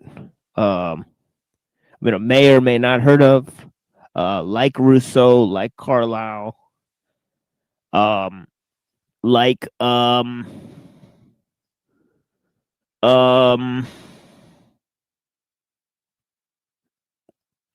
Samuel Butler, for example, right? And of course, we're looking at whether in Marx and Hegel you could look at what their views are on nature and technology, given that they have a very specific, sort of metaphysical, starting point, right?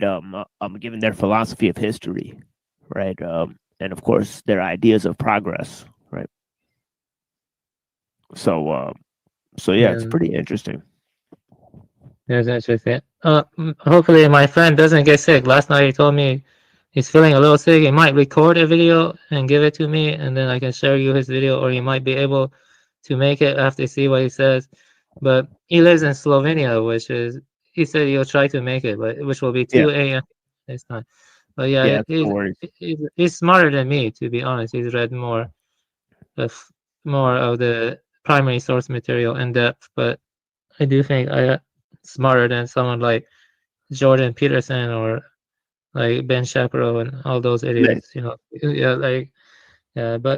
yeah, that's the way it is, it's just good to I could just share more stuff, I guess. I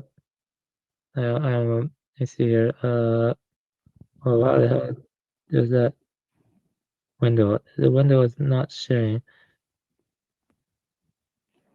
Let's see here. So this my screen. Can you share my screen? Is my screen sharing, or is sharing right? No, there's nothing there. That's interesting. Why doesn't my screen share? Yeah, it's just black, so. Yeah. Oh, that's freaking weird. Let's see it. Oh, I see why it's not sharing, because I didn't put it on the stage. See, I have to get used to this. I'm getting more used to it. And I read this book in full, Handbook of Bird Biology, and it has a lot of interesting stuff, but they do kind of I just feel kind of soulless in some parts, but some parts are interesting. I read it in full because I wanted to get into ornithology. But the reason I mention it is because there are some things that are interesting. Also, the shows how beautiful the biodiversity can look, and also it could show I read some Goodreads reviews too and stuff. Yeah, but anyway, I'll show this because later it talks about some techniques. It talks about dinosaurs. Archaeopteryx, one of the most famous of all fossilized organisms. Oh yeah, I think Neuro's in the back there. Neuro's in the back now. He's here. Neuro's here. Yeah, that's what it says. Yeah, he's all the way on the bottom there. Yeah, because you got a lot of stuff backstage. Yeah, it's no worries. This is your favorite Iranian American Patrick Bet David. How may I help you? No. He's actually Assyrian. He's an Assyrian minority. Oh, really? Yeah, his nationality is Iranian. There's there's lots of ethnic diversity in Iran. You know what I mean? I think I myself am like I don't know, Talish or something. Maybe Talish, Tallysh, but they went into like I don't know, like Isfahan, and then they went to Tehran or something. But I don't think I'm Isfahani though. But yeah, they're different ethnic groups. So there are lots of different. But he's not really like. Do you think he's related to the Scorpion King from The Mummy 2?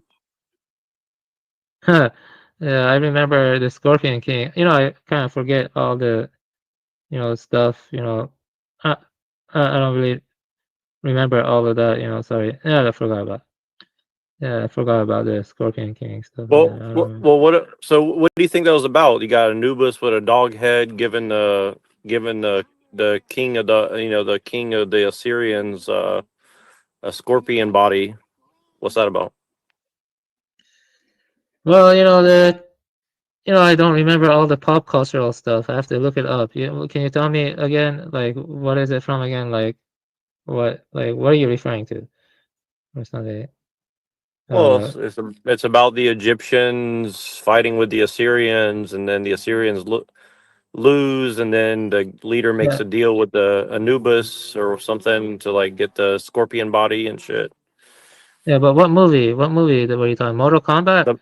The Mummy 2. Oh, Mummy 2. Okay. Mortal Kombat. Sorry, I wasn't hearing. I didn't sleep that well last night. Oh yeah, I remember this movie. I think that's The Rock, right? That's The Rock. That's right. That's right. He was LARPing as if he's Assyrian.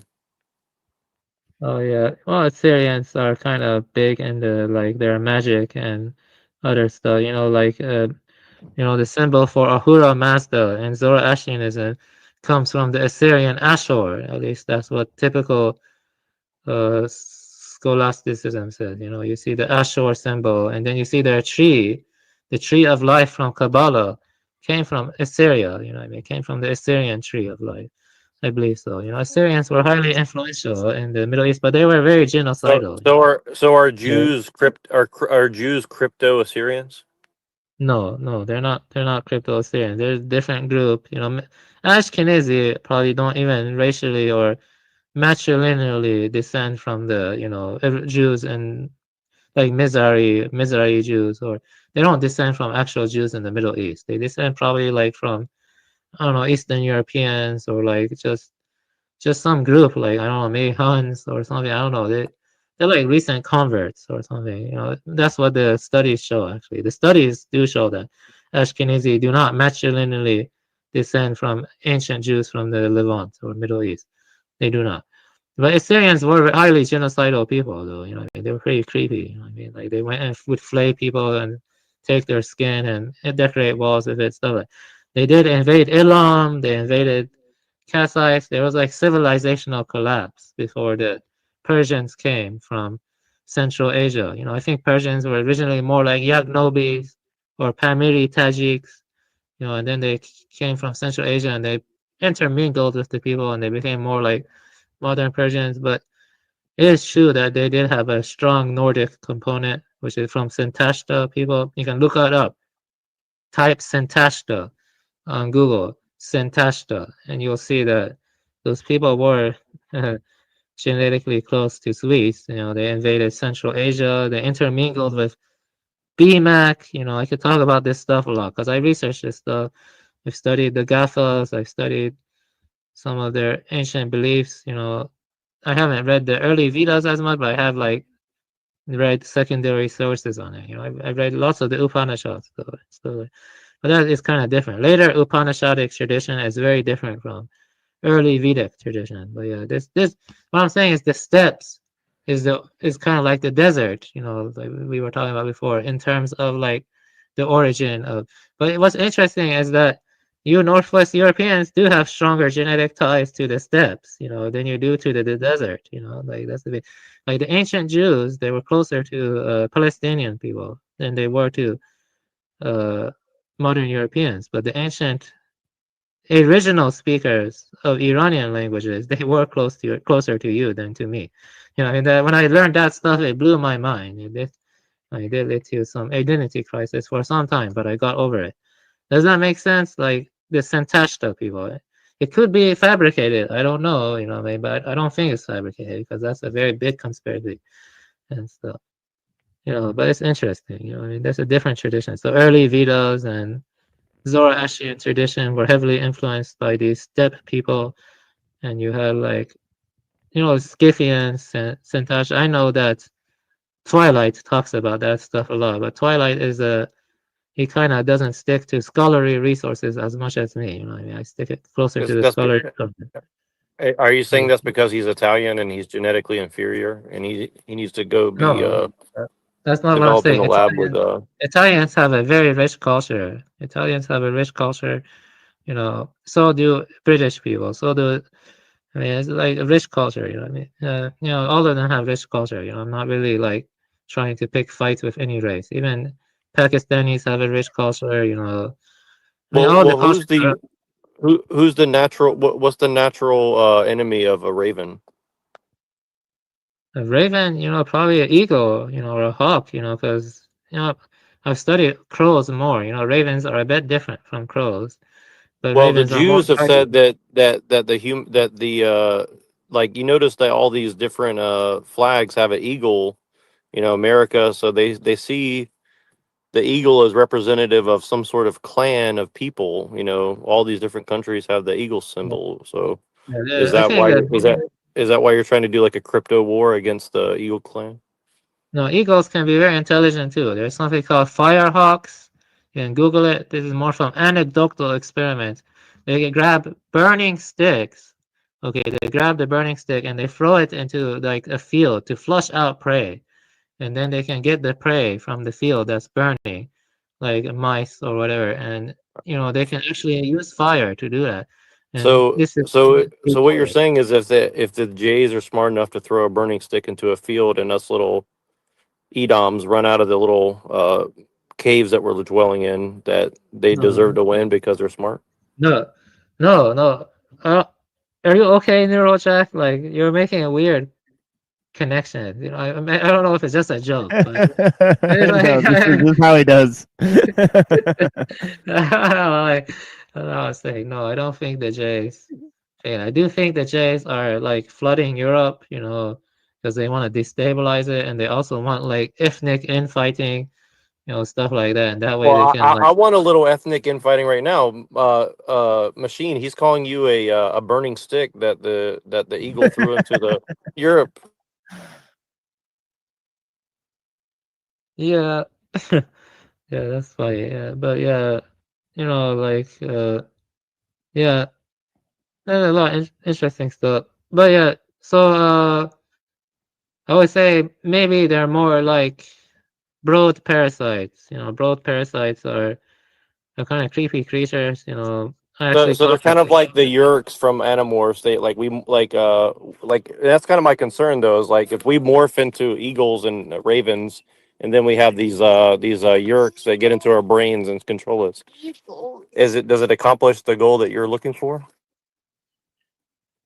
No. My goal is reducing and scaling back technological complexity to like 1200, 1400 AD level. Well, the best way And we could do that is to become E. coli bacteria, and then we don't have to worry about anything, right? no, I don't think that's the proper approach. You know, like you know, like it's hard to figure out what's the solution. The solution is harder to figure out. But you know, like I think one way is not to value the search for efficiency as much.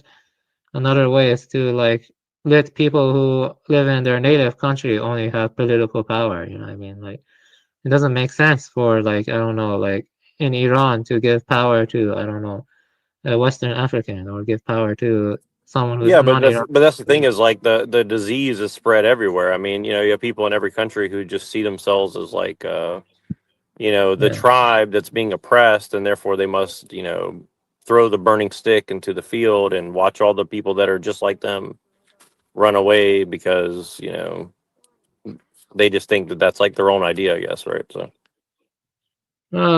Yeah, I mean, the analogy is weird, but yeah, I mean, it's a techno-liberalism is a problem, you know, like they spread the liberal ideals and, you know, but I would argue the reverse is bad too, you know what I mean? Like you see, go on Twitter, you see massive dehumanization from the far right, you know, that's ridiculous too, you know, but at the same time, you cannot ignore that liberalism is totally unnatural, you know what I mean? Like, no one ever did that stuff, like flooding a country with basically they treat the country as like a gray economic zone, okay? And so then the immigrants come over, they get assets, they buy properties, you know, but they don't really like respect the culture, you know. They just view it as like an opportunity to like make money and settle down, like that guy in your image, I think Ben David, I think so. He doesn't really care about like communal or European culture, you know. To them, it's just a country to make money in, you know what I mean? Well, the founding fathers, they used the ideas of Milton to create hell on earth, aka utopia, for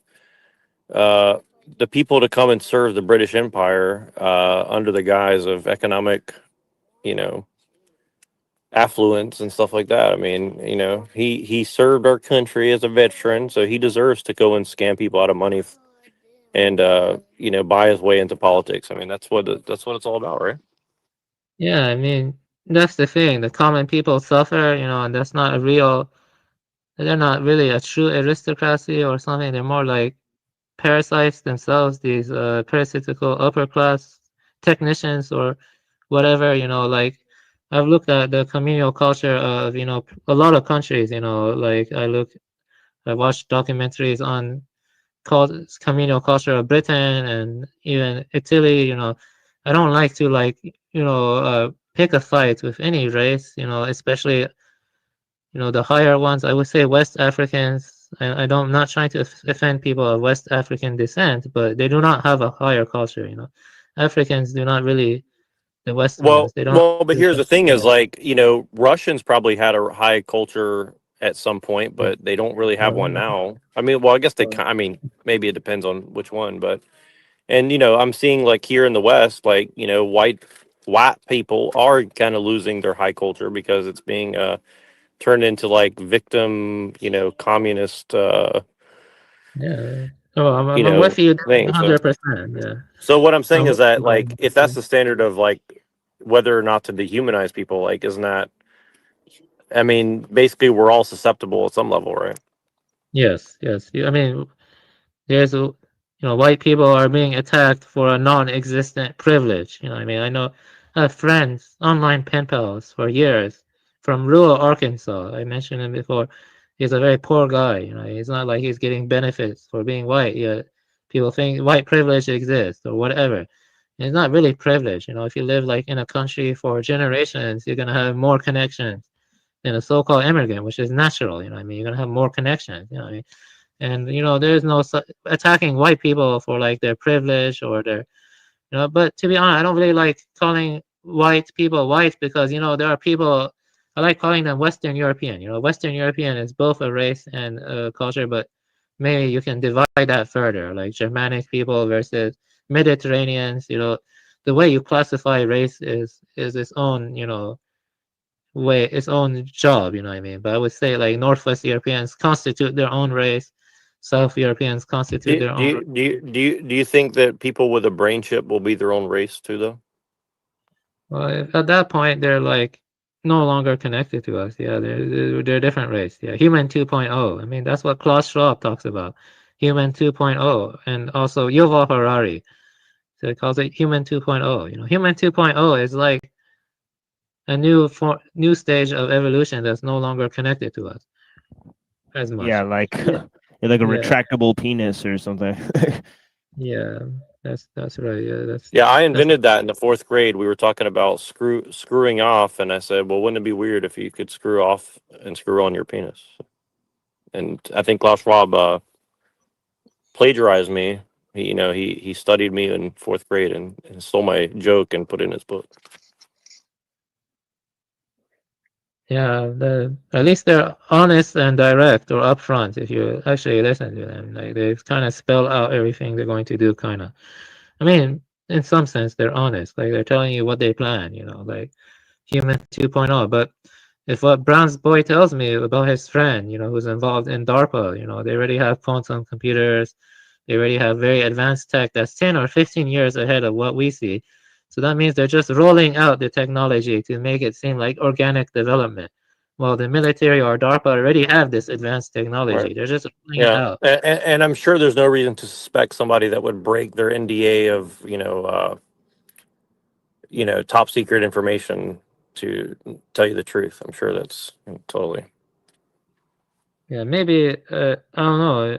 Like maybe I'm gullible. I don't know. I don't know. But I did read a recent study that said graphene can go over the thermodynamic limitations of quantum computers. And I have a friend in Sweden. Well, it's not really a friend, acquaintance. I talked to him. He was into theoretical physics. He claimed that quantum computers cannot really go over the thermodynamic limitations. They have to be in extremely cold environment or whatever.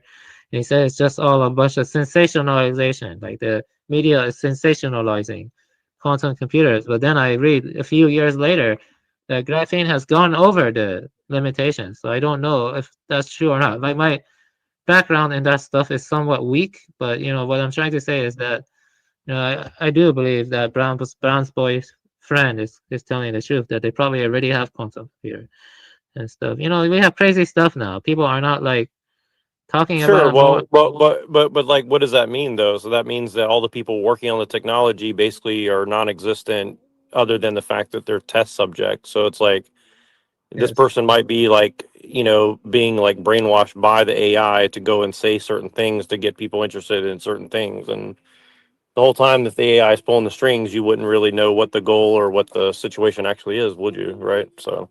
Well, that's like Philip K. Dick kind of, PKD, kind of stuff. That's kind of what we're heading towards, like it's probably good to read him more. Maybe like he has some very Yeah, and trippy where is DARPA man? I mean, I thought we were going to get this guy on like a year ago or 10 years ago or something. I don't know.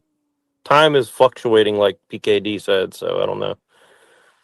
My Ganesha statue is warping time around it or something. So. Yeah, I'm trying to get like a consistent audience of like 30 people back to the show. So maybe like at that point, I might like definitely invite them to come by, because it'll be like, because I don't want people to come by as like such low people watching, But, yeah. Well, I think we should just go get Elon Musk on the show, and then after he's on, we'll have a general audience of like at least 10 or 15 people. So I'll try to hit him up on the DMs or something.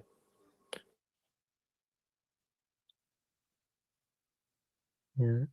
Well, yeah, that's very interesting stuff. Maybe I can show a bit of blame by Nihei on here. I don't know if that will get this taken down, but that hopefully something like that doesn't happen. Basically, it has Silicon Life.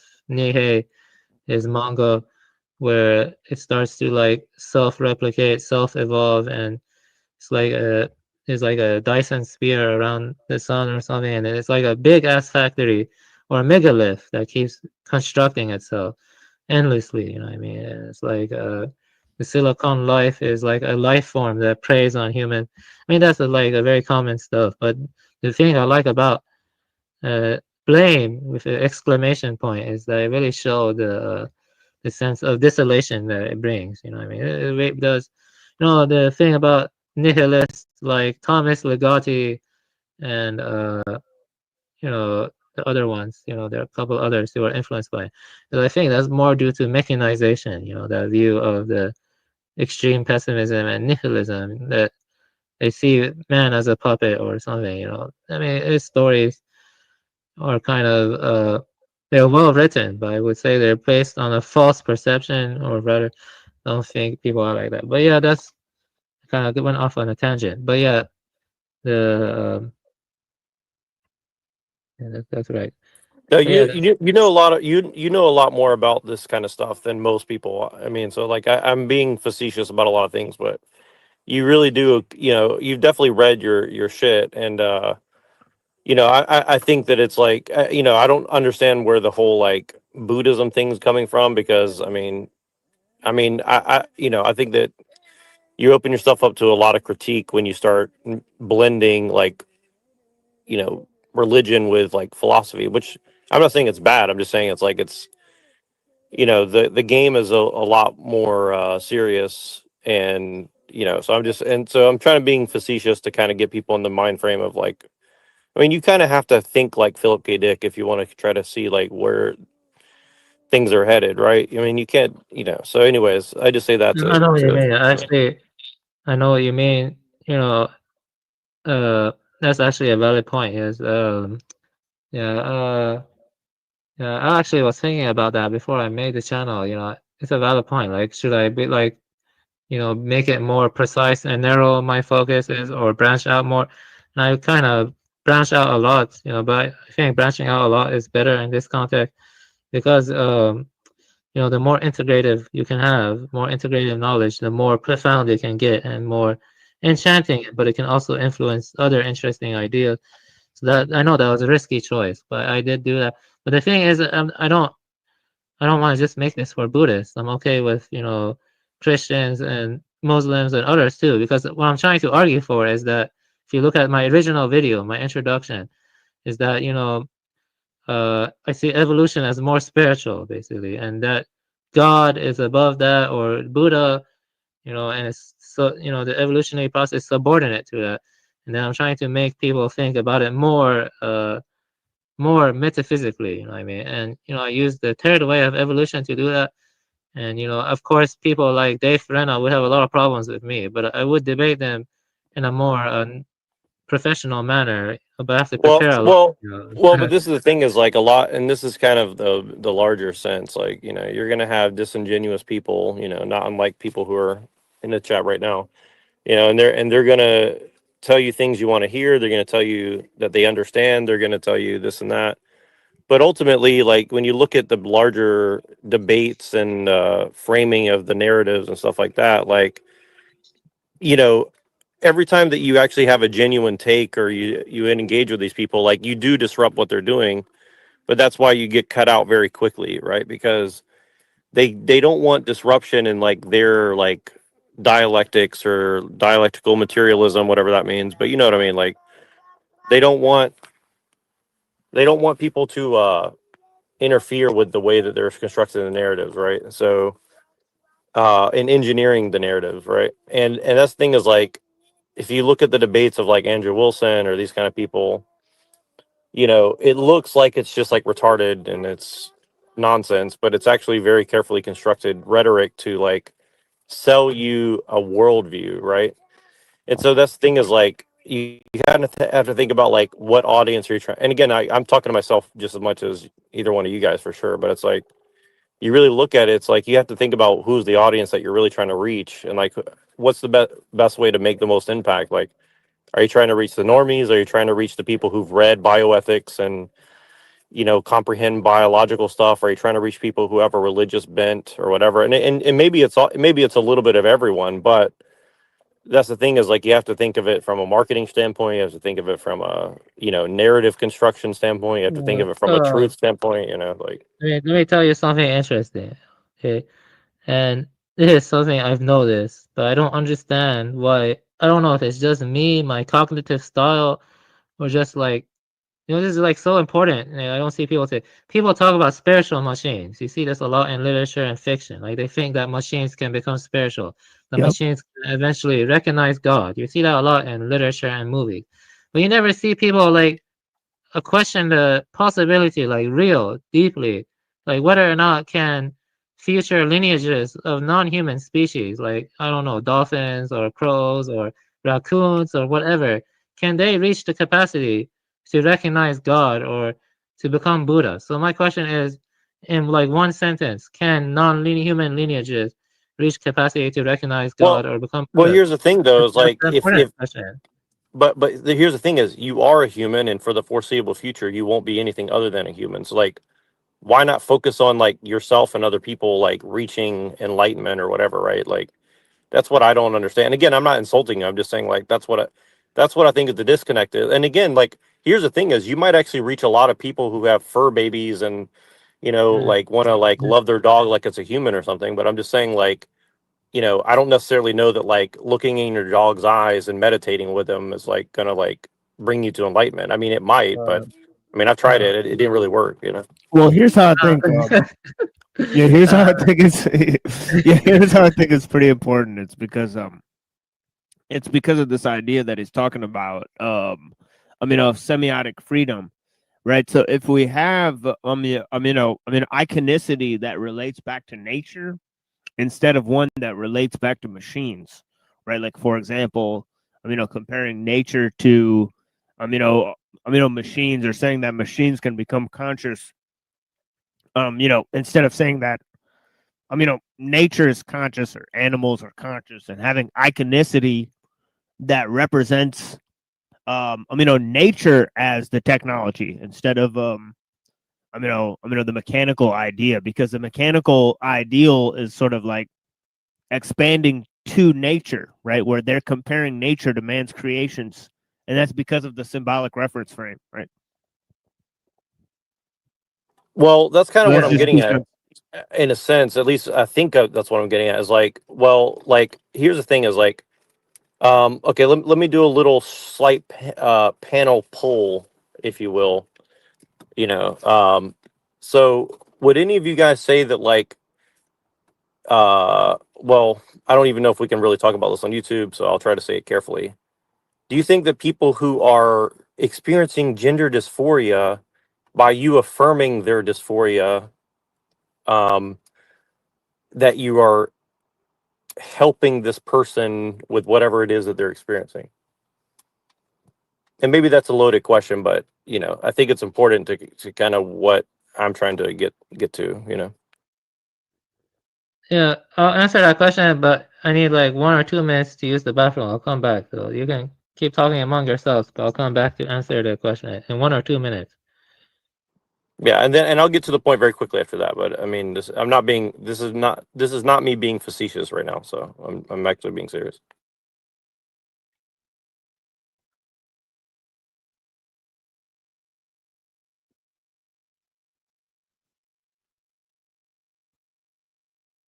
So, Machine, how about you? Would you say that that affirming someone's gender dysphoria is something that you personally can say that, like, from your worldview, that you could say that it's like Look, you I'm could a see a monkey and I benefit in demand doing my it? own bathroom. Okay, that's just how it's gonna be. All right, I demand my own bathroom.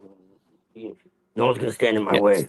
So what do you think, Twilight? Do you think there's something good to do? What's that? To affirm someone's gender dysphoria? No.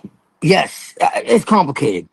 I think that there's a very small percentage of people that legitimately, I wouldn't say they're in the wrong body, but I think that their hormones and their, well, pretty much everything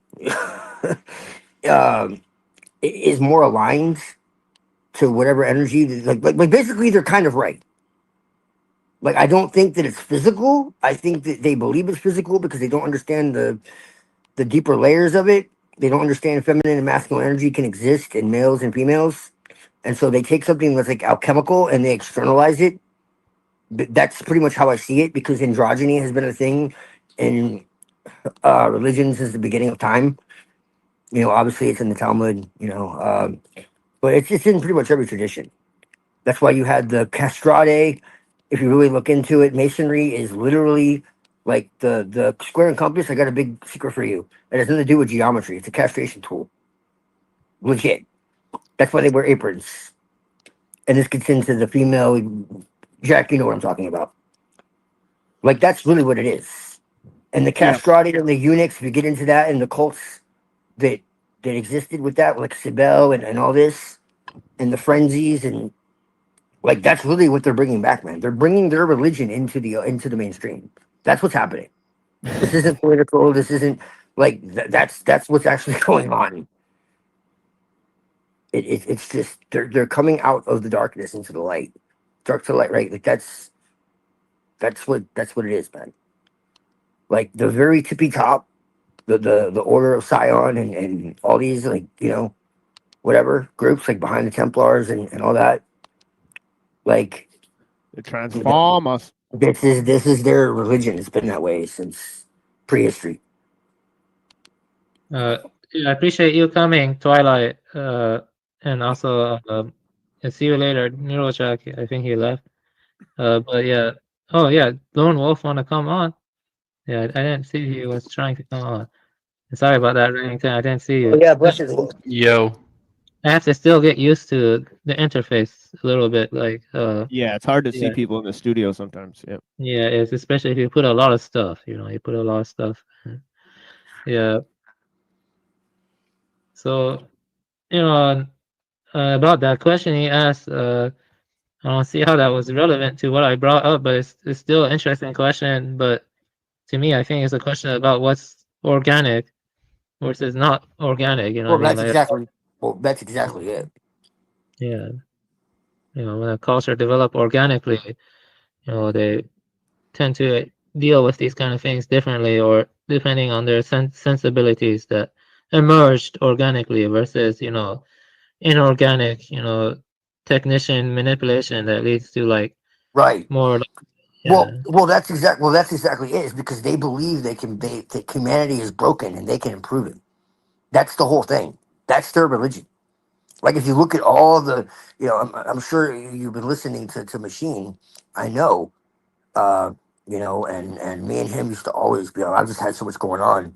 Me and him always used to be live together. You know, and we've gone over this, you know, up to 1 million times. You know, you just got to look at like Ray Kurzweil and what they actually believe. Like they tell you what they believe in no uncertain terms. You know, humanity is flawed. Nature is flawed, and they can improve it. That's what the Human 2.0 is all about. There wouldn't be a Human 2.0 if they thought that Human 1.0 was, you know, good. They despise humanity and nature as it is. Yeah, they Like also that's don't just the believe. reality. They don't believe in like any higher transcendental thing, like, you know, like Dharmakaya or God or. No, they do, but they believe that they're it. Yeah, They believe think they're the true, like, you know, what they call Gnosticism is Kabbalism. 110%. And it doesn't look like that because like what people see as mainstream Kabbalism doesn't look like that. But if you get into the deeper levels, and especially like the more heretical, like that's exactly what they believe. The Gnostics were literally the opposite. They were animists. So the idea that this is a fallen world or whatever the hell is completely antithetical. But you know, and it's seen as an archon intrusion.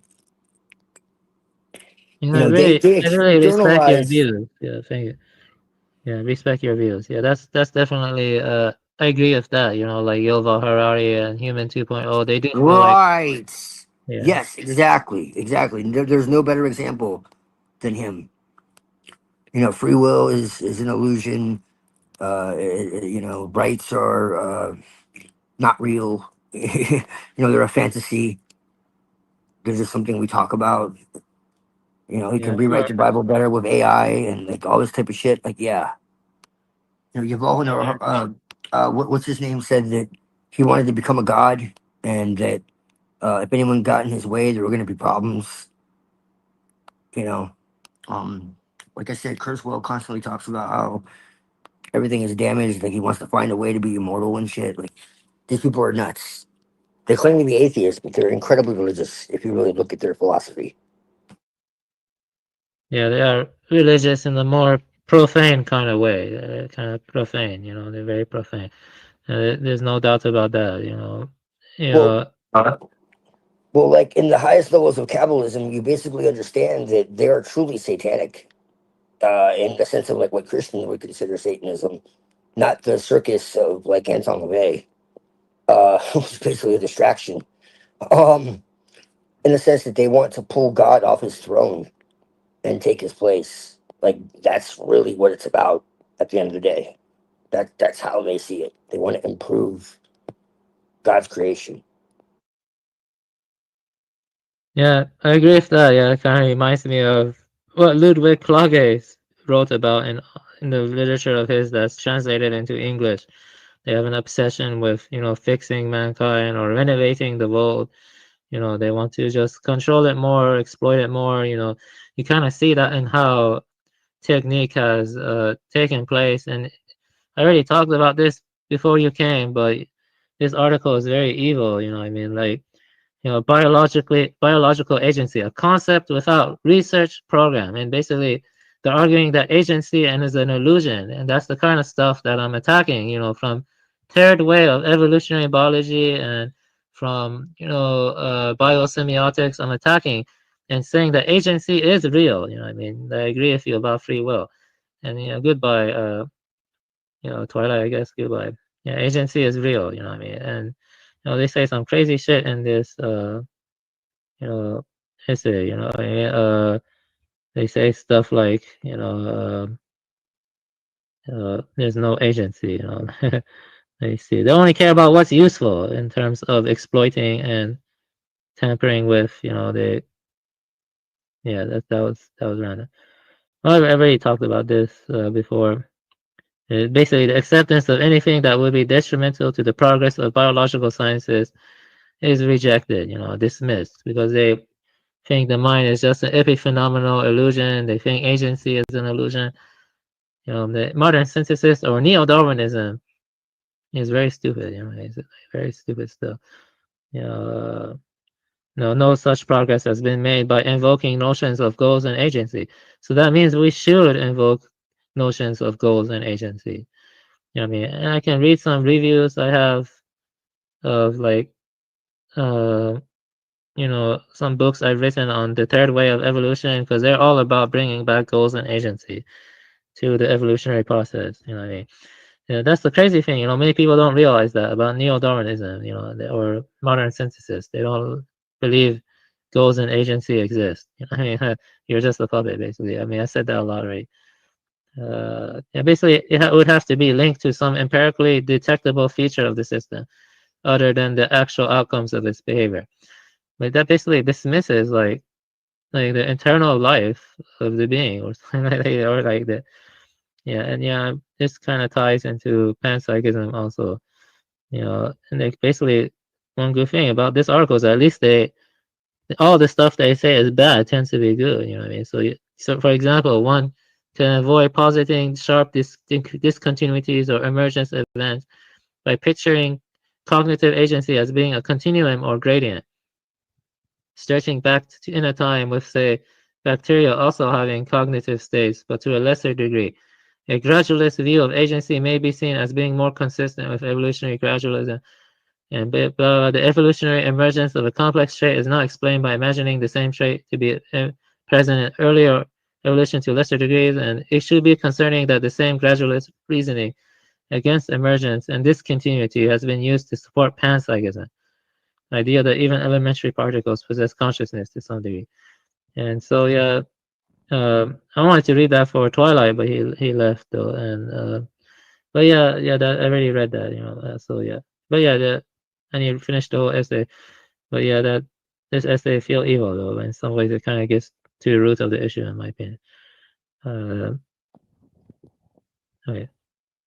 So I don't know what else to talk about. Let me see here. We already talked about Buddha nature. I talked about technique and biosemiotics.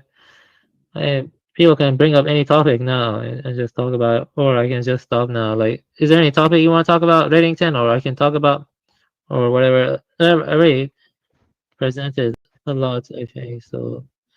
Not really. Not really. No, I see. Okay, let's see here.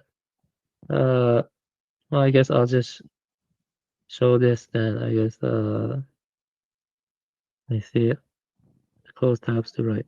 Yeah, then share screen and entire screen. And then just show some stuff about like different bird species and their building and stuff, buildings.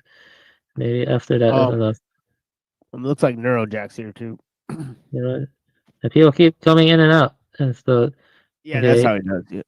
I'll hit my battle service. Yeah, going in and out of buildings and stuff.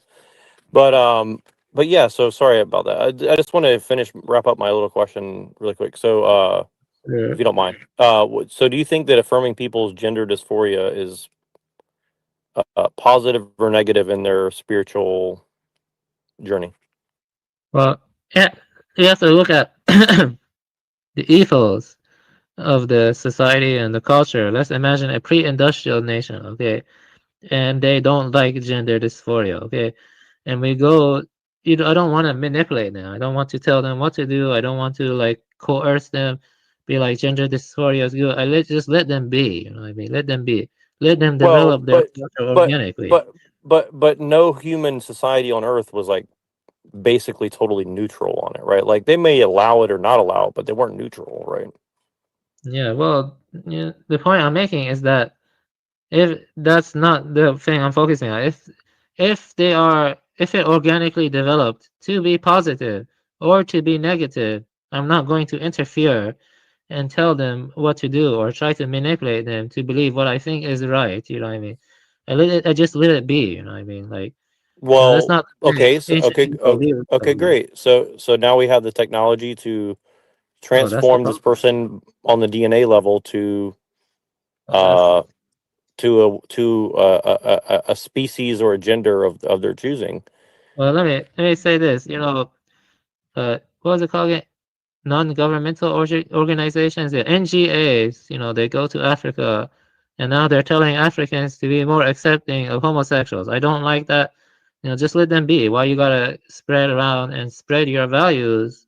Just let them be. You don't have to go tell this person to do that or this. You should focus on your own community. Right. Well, but see, Yeah. this is the thing is like by what metric are you able to even make that argument? You know what I mean? Like, are you making that argument based on like Buddhism or science or sociology or psychology or I'm making the argument based on like trying to, vicariously place myself into like an ancient society or culture. Like an ancient Persian in a village, or ancient Iranian in a village, or ancient Chinese in a village, or whatever. They don't care what such and such person outside of their sphere does. You know what I mean? Maybe they care for resources or something, because people have always fought wars, normally for resources or sometimes over, like religious stuff. But it wasn't like they wanted to Right.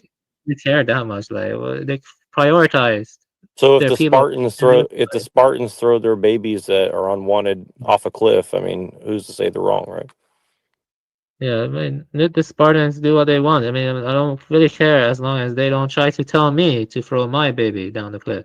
I mean, it's not my right, to like impose my standards on others. Like, right now. But you can't deny that people will impose if they can impose, right? Like you may not like it, but people will do That that. happened throughout history. It happened throughout history. Right. And, And so now that they have the ability to like impose the ability to do things on people who are being manipulated potentially into believing certain things about themselves and the world they live in, well, you're not really in a situation of choice and freedom and yeah, free that's the will or problem. any of these things, right? Yeah, that's the problem. And also, we don't have a real community anymore. People in the past lived in tight-knit communities that were united by an ethos. I mean, they were united by common set of values, and they were homogenous. Well, but that's the thing is like now we're on the path to everybody living by the same ethos and the same homogeny. See what I mean? Yeah. So like by that standard, they're breaking some eggs to make a much better omelet. See what I mean? And a lot of the people involved believe in that, right? So like that's the thing is like by that standard, aren't you imposing your will on them? See, this is the trap. This is the trap of what we're dealing with, right?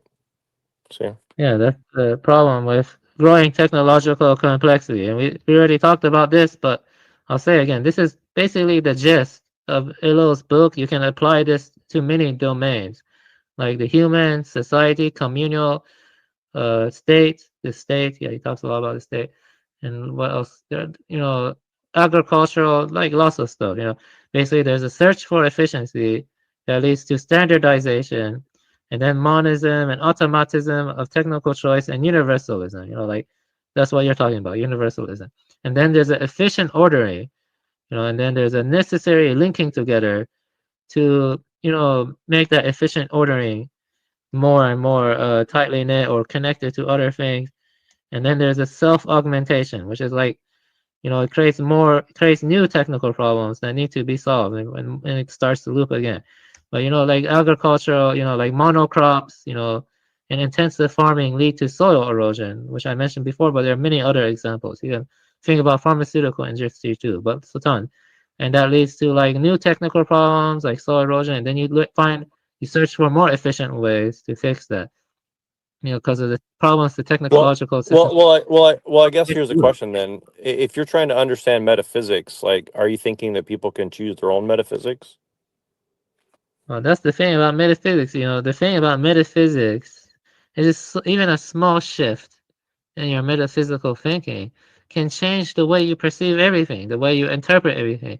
And it can be very hard to remain 100% sure that your metaphysics is right, especially in an age where we're saturated with information. You know what I mean? So wouldn't it be the goal of you and all of us to find out what the best metaphysics is for the right outcome? I mean, this is just a hypothetical. I'm not saying like I necessarily believe this, but I'm just saying like in theory, wouldn't it be to like find the best metaphysics and then find out how do you get people to believe in the best metaphysics for the best outcome away from the things that we're concerned about? Does that make sense? Yeah, that does make sense. That's why I encourage, honest assessment. If people disagree with me, they can come here and disagree as long as they're polite the way you are. You're very polite. I like that. But, yeah, what you said is correct. You gotta just do your best, be as honest as possible, there's certain things, I'll be honest with you, like, I know I accept common dissent, but I do think special intervention has some good arguments, but not special creation, personally speaking, because I'm looking at it like from honest philosophical. But see, here's the thing: is like, wouldn't you agree? Or well, maybe you'd agree, maybe not. But if I were to put forward that, like, let's just say, for instance, that let's just say for the sake of argument that Christian metaphysics, right? God made everything. Jesus is an aspect of God. The Holy Spirit is an aspect of God, et cetera, right? You just say this, right? Whether it's true or not, if people lived a particular lifestyle that was diverting towards what you wanted, right? And away from what it's currently is, wouldn't you say that then it's inherently good? That's a very good question. I was thinking about that last night and other nights. I do contemplate on a lot of the questions you bring up. That's a very profound question. Well, let me first proceed from this question in two ways. First, I want to make clear that one of the thinkers I like a lot, J. Scott Turner. You can look him up on YouTube. I talked to them personally on email. He's a Christian, Aristotelian. His ideas are very much like Third Way, but I just wanted to get that out of the way. The second thing I want to say is that metaphysics and philosophy, maybe it's all just an approximation towards the infinite or transcendent based on their own cultural spheres, proclivities. Like maybe like the ancient Christians, in Europe, they were connecting to God or the infinite in their own ways. And I'm not saying this from a perennialist perspective, but more from the perspective of like, let them stick to their tradition and not impose our ways onto them or something.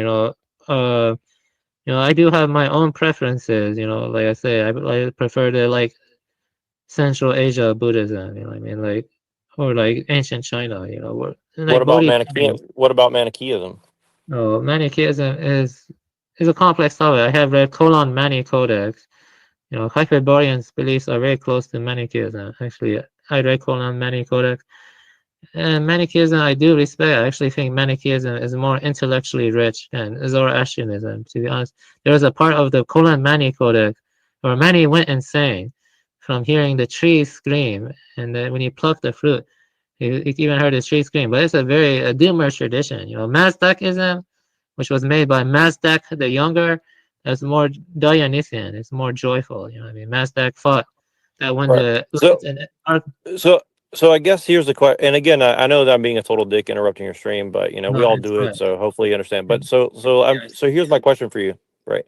Because I haven't had a really chance to like dig into this, and I'm not really being like inquisitive in this, and like you know, I'm not trying to be like the police or something, but so like, but like okay, so like if you say that we're headed towards this like negative outcome, I think we agree on what the negative outcome is, more or less, right? You know, that technique is subsuming everything else, and what belief structure or metaphysics do you think is being imposed on all these people that makes them cooperate with it? Like, for example, we all go to work, we all send our kids to school, and we just take the path of least resistance because we are mammals and we live a certain way and it's been hijacked. We all, you know, we get that, right?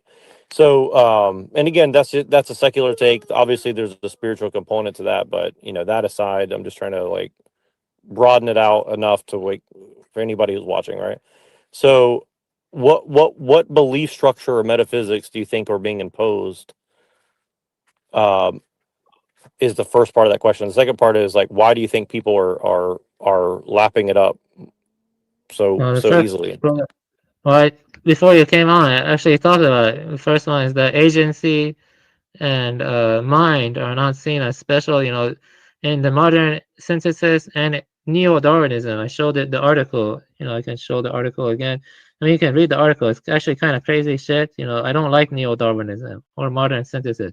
They claim biological agency is an illusion. You know, it's fucking crazy shit. You know what I mean? And that's why I say look into Third Way or look into like, you know, J. Scott Turner or like Dennis Noble, people like that.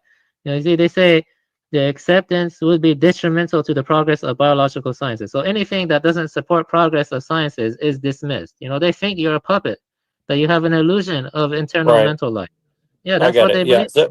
So, and I think Machine has traced this back pretty far, and obviously it's multiple syntheses or synthesize, or you get it, you know, whatever it is. So it's hard to trace down exactly what it is, but yeah, I agree with you. So have you ever heard of object ontology? Yeah, I've heard about it a little bit. Yeah, I haven't looked into it that deep. But what about it though? Well, but basically it's like, you know, basically like a rock is the same as a person, and rocks have rights, and rocks have the, you know, the right to exist just as much as a person or whatever, right? So like, you know, you should respect the, I mean, I'm really being an idiot about it, but you get it. It's like basically like humans are not special in any way, consciousness is not special in any way, you know. No, I don't agree with that though. Yeah, definitely life is special, and there's like, you know, growing degrees of like metacognitive awareness, you know, awareness of itself, you know, and also the ability to attribute intentions to others. It's called theory of mind. You can look it up, theory of mind. And only a few organisms are known to do that. Like human beings can do that, elephants, dolphins, crows and ravens. Let me think what else. Chimpanzees and bonobos. There is a hierarchy. I'm not going to say there's a hierarchy of the like who is most aware, you know what I mean? Of course human beings are at the top, you know what I mean? I don't see the problem with, you see, that's my issue with vegans, you know what I mean? Because vegans act like there's no hierarchy. So let's say you know, you eat a rabbit, you know, in the wild, that's fine, you know, but I think it's much worse to eat a dolphin or whale, you know, because those are like highly have a rich internal mental life, you know. That's the reason why we don't eat human beings, because human beings have very rich internal experience. They have like autobiographical selves, and they have like capacity to connect to God. So I would say there's a hierarchy. I don't consider it entirely arbitrary where you cut off what you eat or don't. Even Uncle Teddy said he would never eat an owl, you know. He said that. He actually said that in an interview. Uncle Teddy would not eat an owl. I would think the line should be drawn like, I don't know, like had the capacity of theory of mind, or like, you know, like the richness of the social structure. Personally, I think wolves are very intelligent too. I would never eat a wolf or a dog. I would never eat a wolf or a dog. But yeah, that's the reason I don't like vegans. Of course, let me tell you this. I didn't mention it. I did research on both crayfish and rats. Okay, when I had to like cut up the rats, I mean not the rat, when I had to cut up the crayfish and look into their body, I didn't care. You know, crayfish are stupid as hell. Crayfish cannibalize each other without realizing it. I've seen it. You know, crayfish literally cannibalize each other without realizing. But the rat is different. You know, when I was hugging the rat and petting the rat, I collected their brains and looked at their brain. Didn't make me feel good at all. You know, rats can be empathetic, rats can be intelligent. You know, some rats are even bred to be more human-like in research. Yeah, I agree, and I pretty much agree with all that. So here's my thing: is like whether it's true or not. And again, this goes back to the whole Christianity thing of like metaphysics and stuff like this. Like whether it's true or not, right? Like if people are adopting this like nonsensical, detrimental, metaphysical thing, right? Like you know, from my perspective, I don't think that it's enough to just say, well, I want to play nice in the sandbox, you know. And obviously, I think people like, you know, Teddy and other people, you know. And again, I'm not saying you're doing this. I'm saying like the question that I think is one of the most important is like, well, you're trying to play offense in a sense, but you also have to play defense in a sense, right? So it's like so you have to kind of like interrupt what they're doing.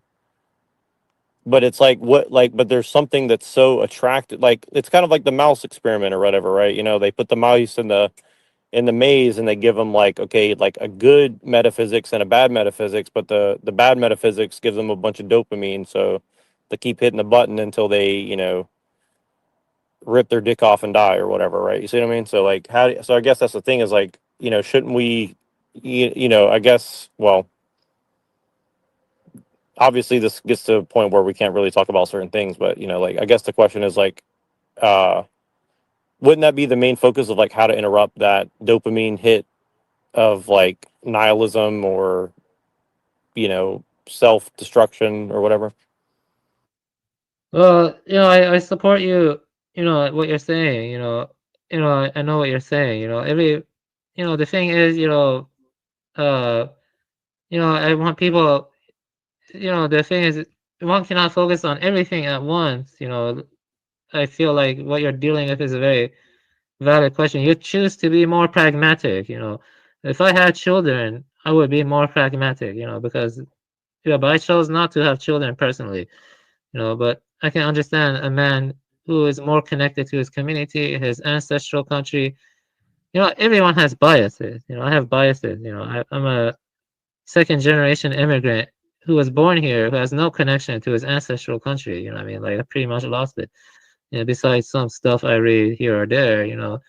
In a way, you know, I'm kind of like disassociated from humanity, and sometimes I can give analyses, you know, and I can be honest, you know, about certain things and help inform you. But when it comes to the pragmatism, maybe I'm not the best. Well, I guess it sounds like what you're saying, and again, like this is not a critique of you or anything like that. This is not putting you down or anything, because I struggle with the same thing, right? You know, like what were my ancestors speaking 1,000 or 2,000 years ago? Probably not English, right? And what were they doing? Probably not living in Rome, as it were, right? Like we're basically living in like a pseudo like neo Rome or something, right? You know, we have like Roman and Greek culture mixed in with British and German culture and a little bit of this and a little bit of that. So we're all in a cult of some sort, right? And so I guess that's the thing is like, so do we embrace the cult that we were born into and try to like grab a slice of the pie or grab a slice of the leadership for ourselves and our family and our clan or our tribe? Or do we just like go the nihilistic route and say like fuck humanity? Or do we, you know what I mean? And I think that's the hard question, you know? Yeah, that's actually interesting. In one of my first streams, I got the hard question, you know. That's interesting. Yeah, that's I know what you're saying, you know. You know, human beings only live 80 years, you know. Some of them live less, you know, like I think when shit hits the fan, you know, I mean, what's the most important are the spiritual questions, you know, like what happens to my mind or soul after I die, or was all of this, will my legacy last in this world? Like, what will happen to me after I die or something? Like, and you know, I feel like when you reach that point, those questions are more important. You know, I wouldn't say go the nihilist route, but it does kind of lead to more like cynicism in regards to where mankind is heading. But you know, like this kind of situation we're living in, you know, it's like we're embedded into the Mongol. When Mongols invaded Iran and Central Asia, it led to civilizational collapse. You know what I mean? Like killed so many people, you know, and you know, just crazy, you know, and Iran didn't even pick up until like I think 300 or 400 years later. You know, the Mongols were devastating. Is what I'm trying to say. But we're like in a system now that's like a Mongol. You know what I mean? And that's different. You know, the Mongol is like, you know, is like manipulating us in some ways. You know, the Mongol, and you know, it does kind of lead to a great cynicism. I wouldn't say nihilism though, because nihilism is like stuff like, oh, you have no soul, nothing happens to you after you die, or there's no greater purpose. I'm not a nihilist. You know, I'm definitely not a nihilist. You know, I think that, you know, something does happen and our conduct does affect it. It's extremely hard to say what though, like maybe heaven or hell or like rebirth or reincarnation. I mean, you can't die and come back and say that. I mean, I have my own biases, though. I'm saying that's what I would say. I say when you reach that point, that's what it becomes. Like, you know. Well, allow me to read this quote, and I'll end with this just for now because I want to let you get back to where you want to go with it. But okay, here we go. And the raven, never flitting, still is sitting on the pallid bust of Pallas, just above my chamber door, and his eyes have all seeming of a demon that is dreaming, and the lamplight over him streaming throws his shadow on the floor, and my soul from out that shadow that lies floating on the floor shall be lifted nevermore. Yeah, thank you. Yeah, thank you. That was cool. I guess so. Yeah, that's cool. I appreciate that contribution. Yeah, we'll have to think back on it more and other stuff. So, so I have 10 people watching. No, I think it's been about 4 hours, and maybe I should like end it now, or I don't know if I should cover anything else. There was a lot that we covered. So yeah, I guess so. Yeah, I still have a lot more to read and a lot more streams in the future. I'm trying to be a bit more organized. This time I was more organized than last time. Okay. Last time I was not organized at all. So let me see if I can remove it. Okay. Does anyone have anything they want to talk about, or for me to clarify on, or discuss, or no, really?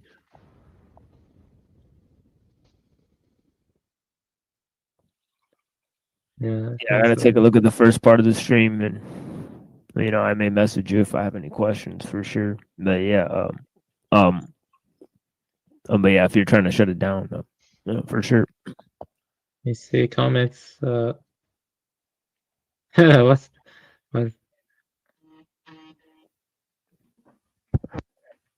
Yeah. This one's pretty funny. What's the metaphysics of living in a well for 3 days? Pinocchio. Yeah, appreciate everyone who came to the stream. So I'll keep reading more books and you know, and uploading videos on the YouTube, and I'll make new stream and talk about other topics, like stuff to, you know, expand on and explore, you know. And it does tie into TML's channel too and stuff, its teams too, but I also explore different stuff that's interconnected with it and stuff, coupled together basically. That means like connected together basically. Yeah, there you go. So that's it. Yeah, I think that's good. Yeah, I appreciate everyone who came, and I hope everyone has a good day. You know, and stuff like that. I think that's the end of the stream. I see you later at around 7:30 p.m. Or 7:45 or 8 p.m. And I'll tell you ahead of time if you can make it or not. TML. Oh yeah, definitely. I hope you have a good. Yeah, see you until then. I hope you have a good time until then. That's the end of the stream. Oh yeah, thank you, my friend. Yeah, blessings, Sam. Yeah,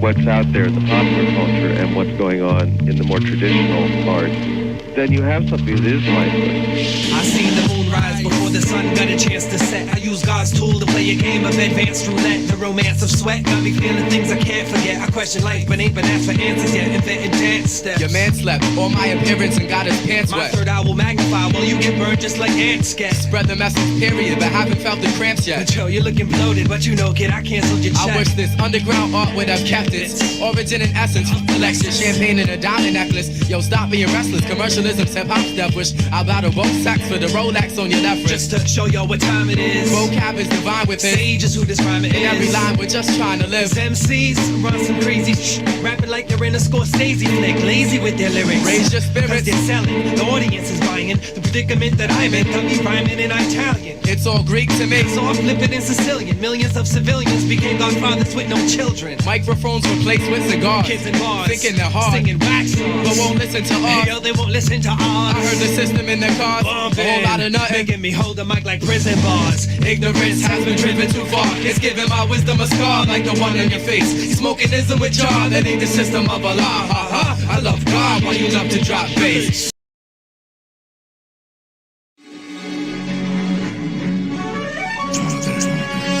I have sinned. I have killed many people. For money. Out of ignorance. Out of evil. Out of hatred.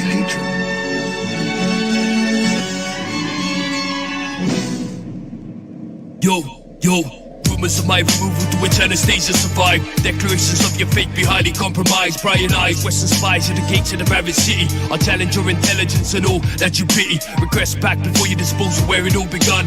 You was found shunned, holding a loaded gun. Dumped and slumped into King James's pain and punishment. You query when the summer went under this covenant. Cursed the vision of the gifted, gone missing, we uplifting. Synchronized science, the paradigm be shifting. So nod your head back until it snaps. Anglo-Saxon rap extended impact links detached and split your wig back left stashed. The peace pipe, a vibrant type. Like Peter denied Christ 3 times in that same night. Concise writing threaded in cloth. Now to the cross, enticed with a promise to a paradise lost. Misguided sages, their suicide was painless. Disdainful portrayal contained within the pages. As the tables turn on the days came and went, you shamefully repent on the time misspent. Misguided sages, their suicide was painless. Disdainful portrayal contained within the pages. As the tables turn on the days came and went, you shamefully repent on the time misspent.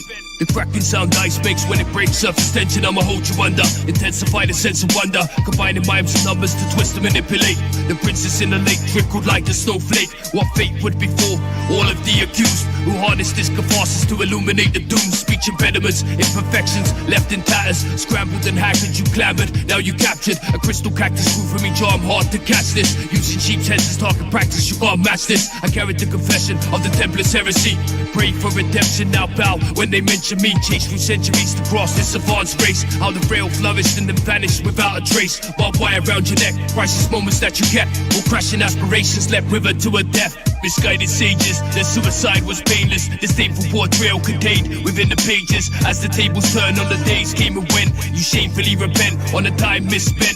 Misguided sages, their suicide was painless. Disdainful portrayal contained within the pages. As the tables turn on the days came and went, you shamefully repent on the time misspent.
Okay, I'm on Team Warfare.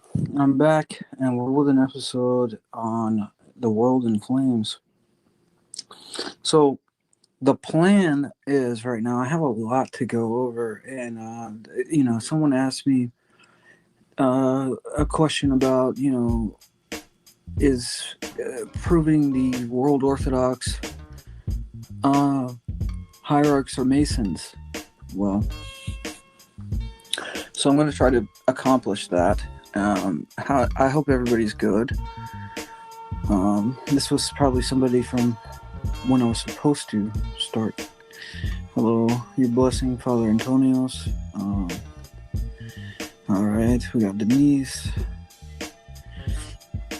I'm pretty sure this is, I don't know if you want me to say her name, but I think I know who that is.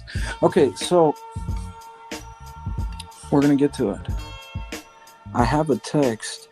It took me a while to get it completed, and if I would have got it completed earlier, I would have started this earlier, but I couldn't. And I wanted to get it finished, so I had this information. It's called Russia's Crown of Thorns. It's by Oleg Plantinov. It's volume 7. And right now, we're going to go to chapter 23. So we're skipping ahead. There's a lot of really hefty information within this. And it's pretty scary, if I'm going to be honest with you. It scared me when I was, getting it translated. And, it's heavy. Okay, so we're going to go to it.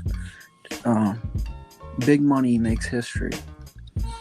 The seizure of Europe Masonic archives, the Masonic Union of Soviet Patriots, secret mission of Russian, quote, Freemasons, the beginning revival of Masonic ideology in the USSR.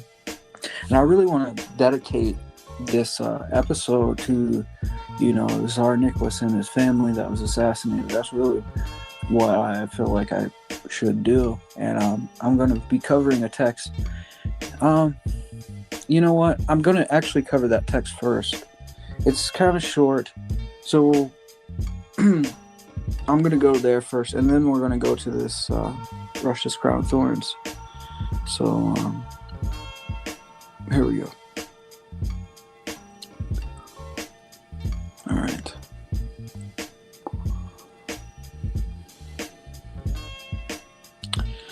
One moment. Get into it. It's called The Beginning of the Last Days. And it starts with a quote from St. John of Kronstadt. It says, "Who places earthly kings on their thrones? He who alone sits on the throne of fire from eternity, and alone, in the true sense, rules over all creation. Authority, power, courage, and wisdom is given to the Tsar from the Lord to govern his subjects." St. John of Kronstadt. The prospect of Satan's 1,000-year bondage eventually ending, even though for a short while, has worried people since before it began. It has been an ominous cloud on the horizon which has loomed larger and blacker with each passing century. Though the event was distant for them, the Bible's prophets and apostles described it in the driest terms. Quote, "That day is a day of wrath, a day of darkness and gloominess." Zephaniah 1:15. Quote, "A time of trouble such as never was since there was a nation, even to that time." Daniel 12:1. "In the last days, perilous times will come." 2 Timothy 3, verse 1. The beginning of the last days. The, quote, last days, this one biblical phrase conjures up frightful images, and anxious people had predicted the, quote, end of the world throughout history. Although Christ said that the actual moment of his return is a secret known only to God, the Holy Scriptures do offer specific guidance as to when the end times are to begin. The Bible teaches that God assigned angels the task of binding Satan at the beginning of his 1,000 years in the bottomless pit. Quote, "Then I saw an angel coming down from heaven, having the keys to the bottomless pit and a great chain in his hand. He laid hold of the dragon, that serpent of old, who is the devil and Satan, and bound him for 1,000 years. Revelation 20, verses 1 and 2.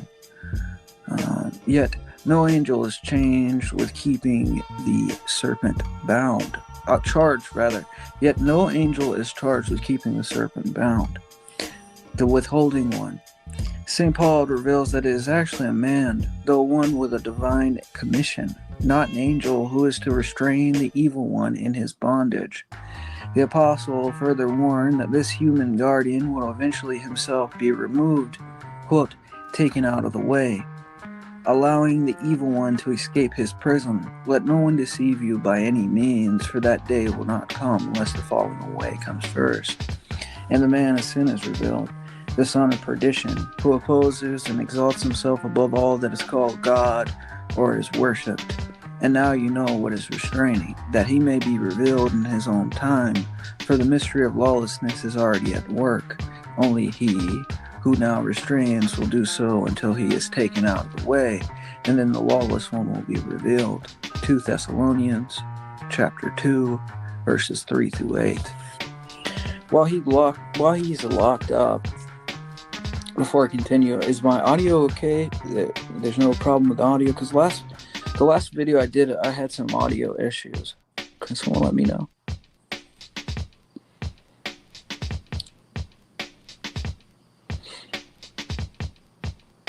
Oh, well, I don't know. I'm just going to keep going with it. Okay, so while he's locked up, Satan's influence is limited and clandestine. The mystery of lawlessness, inequity. According to Father Seraphim Rhodes, it is called a mystery, quote, because a mystery is something that is not fully revealed in this world, that comes from another world. The mystery of righteousness is the whole story of how God came from heaven and became incarnate in order to save us. And the mystery of inequity is the opposite. It's a mystery coming up from hell that breaks into this world and changes it. This is therefore the mystery of lawlessness, which is preparing the world for the coming of the, quote, man of lawlessness. Who guards? After the passage of the millennium, the withholding one is to be forcibly removed. Then Satan will be loose for, quote, a little while. As St. John says in Revelation 20, this catastrophic event can be said to mark conclusively the beginning of the end, which will culminate with our Lord's return and the last judgment. Some have speculated that he who restrains is the Holy Spirit or the church, but speaking of the Holy Spirit, the Lord says, quote, and I will pray the Father, and he will give you another helper, that he may abide with you forever. That's John 14, verse 16. And he further promises, I will build my church, and the gates of Hades shall not prevail against it. Matthew chapter 16, verse 18.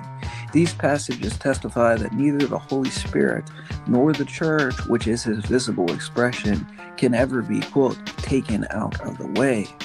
Blessed Augustine also states that, quote, there shall be a church in this world, even when the devil shall be loosed, as there has been since the beginning, and shall always be. Who then is this guardian, also described as the, quote, seal which the angel of Revelation 23, chapter 20, verse 3, set upon Satan, quote, that he should deceive the nations no more till the 1,000 years were finished.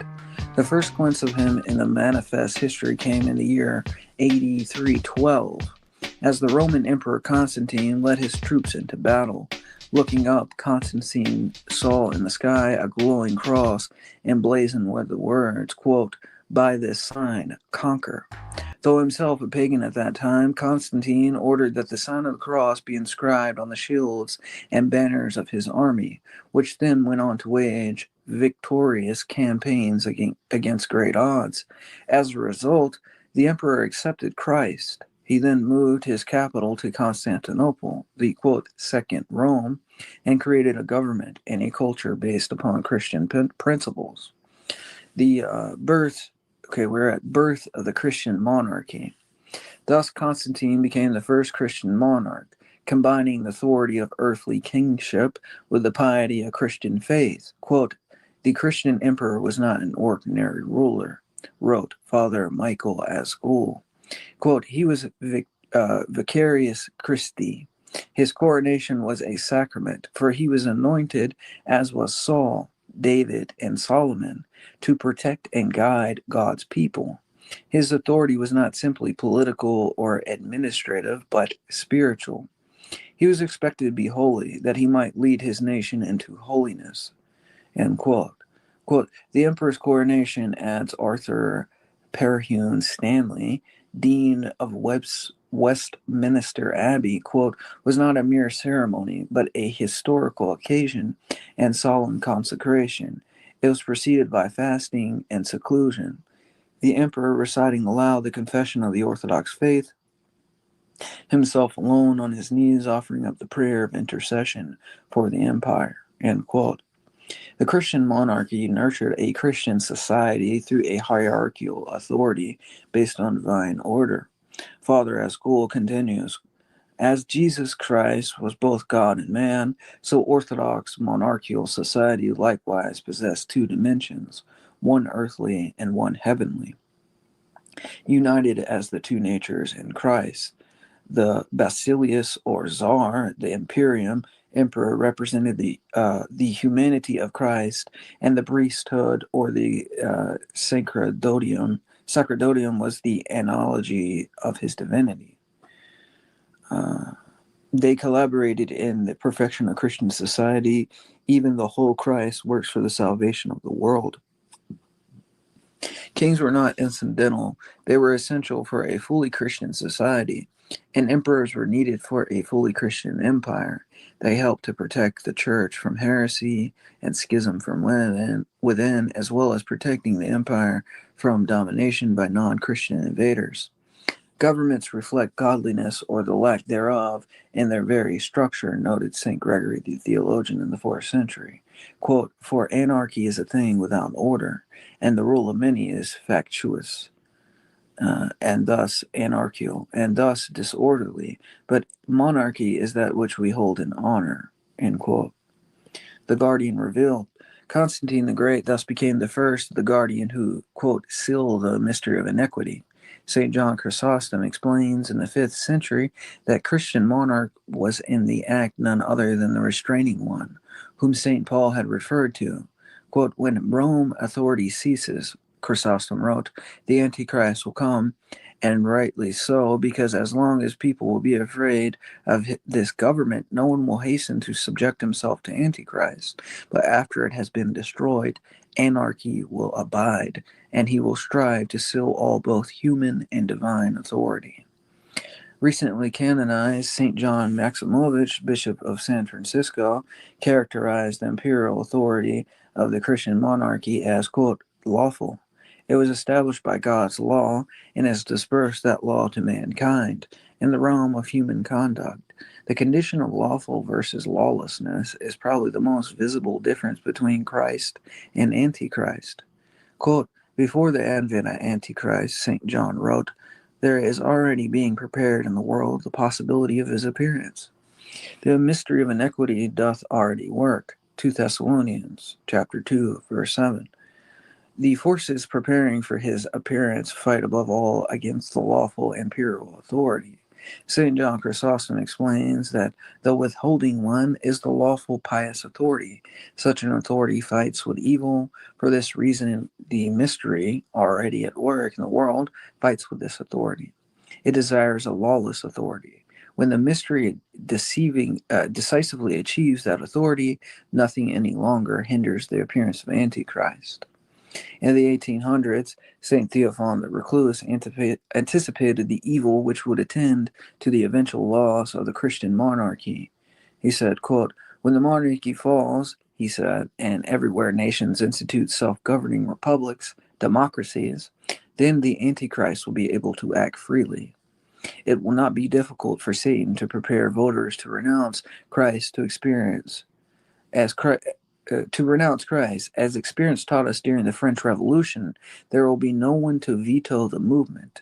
Thus, when such a social order is instituted everywhere, making it easy for anti-Christian movements to appear, then the Antichrist will come forth. It is also instructive to note that St. Hippolytus referred to the 10 toes of Nebuchadnezzar's great image as democracies. Quote, the 10 toes of the image are equivalent to so many democracies. Growth of the Holy Church. The unprecedented integration of earthly and spiritual authority in the person of Christian monarch had profound and far-reaching implications. He said once, he who restrains was living human reality. The Holy Church flourished. Christianity exploded into the world, being carried by zealous missionaries west to Ireland, north to Finland, Russia, east to Armenia, south to Africa, and to all points in between. In the 10th century, the Slavic prince Vladimir accepted Christianity for himself and his people and patterned the Russian nation after the Byzantine model. His countrymen so embraced the riches of the faith that their land came to be known as Holy Russia. For over 1,000 years, Constantinople remained the capital of the Eastern Christian world. Emperor succeeded emperor, and although some sullied their personal reputation, the monarchy itself never wavered. In the 15th century, Islamic incursion into the ancient Christian domains grew relentlessly. One by one, Antioch, Alexandria, and Jerusalem all fell into Muslim hands. Finally, Constantinople herself was under siege. On May 29, 1453, following a long and hard-fought battle, the city was taken, and the last emperor, Constantine XI, died fighting. Russia becomes Third Rome. But the Christian monarchy was not lost, being the spiritual heirs of Byzantium. The Russian royalty assumed the guardianship of Orthodox Christianity. Russia became, quote, Third Rome, and her sovereigns received the anointing of the Holy Spirit to maintain order and peace in the world. The capital of the empire was moved to Moscow, and the emperor adopted for his symbol the Byzantine double-headed eagle, for his title, Tsar, derived from the Roman Caesar. So fundamentally was the Christian monarchy for protecting the people of the earth during the Church Age that history cannot be properly understood apart from it. The secular view of the emperor as a mere political or administrative head ignores his far more important function as spiritual guardian. For this reason, St. Paul urged the ancient Christians to pray, quote, for kings and all who are in authority, so that we, the citizens, may lead a quiet and peaceable life. 1 Timothy chapter 2, verses 2. Without this spiritual perspective, the succession of monarchs, especially those who displayed incontestable shortcomings, will appear to be merely a ludicrous confusion of personal and national interest. Quote, only if we understand the unique place of the Christian Roman Empire in the divine economy with the history of the Christian Church will it make any sense. Cautioned Father Michael S. Gould, quote, only then will the preeminent role of the emperor or king in history be understandable. The events surrounding the monarch's demise have been greatly misunderstood by secular historians. This is predictable since they omit Christ as operative in a world of men, history far more than a dateline of occurrences. However, quote, history, wrote Father Seraphim Rose, is not a chronology of political or economic events. It is what happens in the souls of men, for good or evil, and only then is reflected in outward events. In the whole 19th century, there were only two historical events: the progress of the worldwide revolution, which is to say, the progress of unbelief in men's souls, and the attempt of one power to stop it, Orthodox Russia. Similarly, in the 20th century, only one historical event is very visible to us as yet: the progress of revolutionary atheism, or anti-theism, to use the socialist Proudhon's more accurate word, once it has come to power. The mystery of inequity strikes. Throughout the Church Age, the mystery of inequity worked subtly and insidiously to foster unbelief. Satanically inspired humanism, which had received such impetus during the Renaissance and Enlightenment, reached its nihilistic nadir in the early 20th century in the form of atheistic communism. The utopian ideology, which is at the root of communism, and in fact of most secular thought, is seldom clearly realized even by its adherents. It has become part of the unexamined ideological inheritance of post-Enlightenment era. One has to realize what communism is, insisted Father Seraphim Rose. Not merely a power-mad political regime, but an ideological religious system whose aim is to overthrow and supplant all other systems, most of all Christianity. Communism is actually a very powerful heresy, whose central thesis is chiliasm, or millennialism. History is to reach its culmination in an indefinite state of earthly blessedness, a perfect mankind living in perfect peace and harmony. End quote. Communism specifically attacked the land which had most nearly retained her ancient Christian traditions, Holy Russia, propaganda portrayed by Bolshevism as a political/social uprising, which is what gullible individuals throughout the world still imagine it to have been. The, quote, revolution was far more than this. It was actually a battle against Christianity. The Bolsheviks hated not only the emperor, but everything he represented. They were not content to see him deposed, but wanted him and every member of his family killed, so that the ancient links of Christian monarchy, extended back to the great Constantine, would be forever severed. The Russian Revolution was clearly satanic, and its entire success depended on the extermination of the last Christian monarch. If communism had failed in Russia, it would have died the inglorious death it deserved. The last Tsar. The Russian Emperor Tsar Nicholas II was a pious man whose Christian priorities were as misunderstood by Western observers as they were despised by Lenin.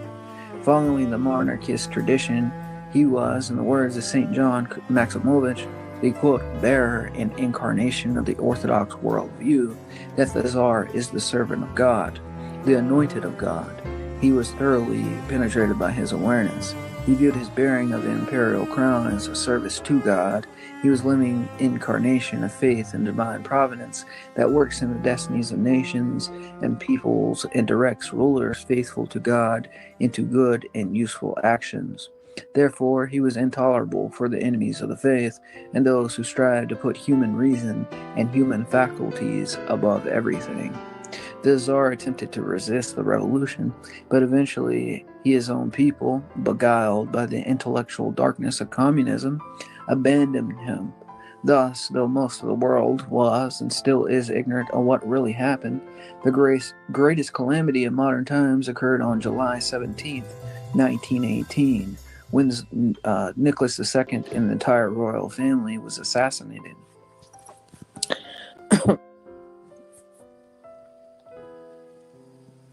How's everybody doing? I hope everybody's alright.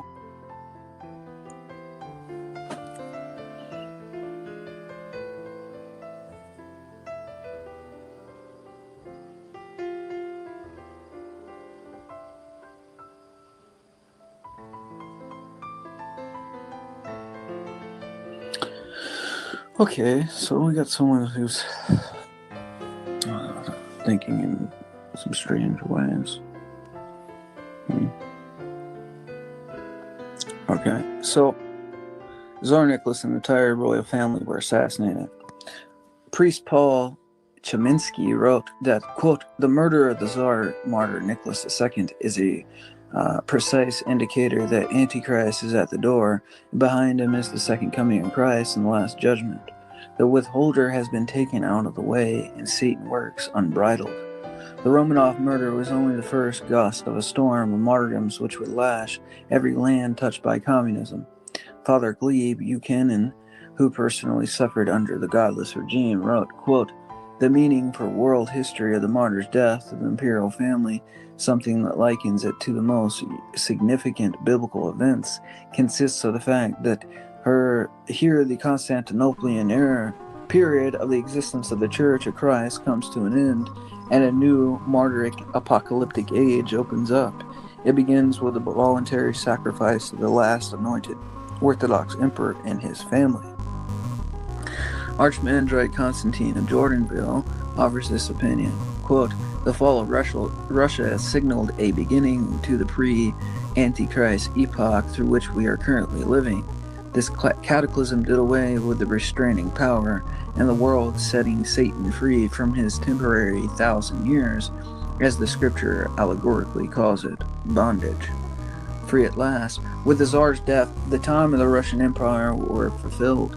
As the last Christian monarch in the unbroken line which stretched back to Constantine the Great, Nicholas II was in a sense, quote, a star fallen from heaven. His demise opened the bottomless pit in which Satan had been bound. St. John the theologian expressed this as following, quote, "And I saw a star fallen from heaven to the earth. To him was given a key to the bottomless pit. And he opened the bottomless pit, and smoke arose out of the pit like a smoke out of a great furnace. So the sun and air were darkened because of the smoke of the pit." Revelations 9, verses 1 and 2. No longer was the evil one restrained from the full exercise of his perverted will. All that he had striven to do superstitiously, I don't know how to say that, could henceforth be done in broad daylight. Beguilement and individuals could escalate to a wholesome deception of nations. Now when the 1,000 years had expired, wrote St. John, quote, "Satan will be released from his prison and will go out to see the nations which are in the four corners of the earth, Gog and Magog, to gather them together to battle." Revelation 20, verses 7 and 8. The dragon was free at last, but, quote, "having great wrath because he knows that he has a short time." Revelation 12, verse 12, "He has only a little while to bring the world to a fever pitch of apostasy, degradation, and violence through the person of Antichrist." As Archbishop of Verkey wrote, quote, "By the loosing of Satan out of his prison is to be understood the appearance of Antichrist before the end of the world. The liberated Satan will strive in the person of Antichrist to deceive all nations." The first victims.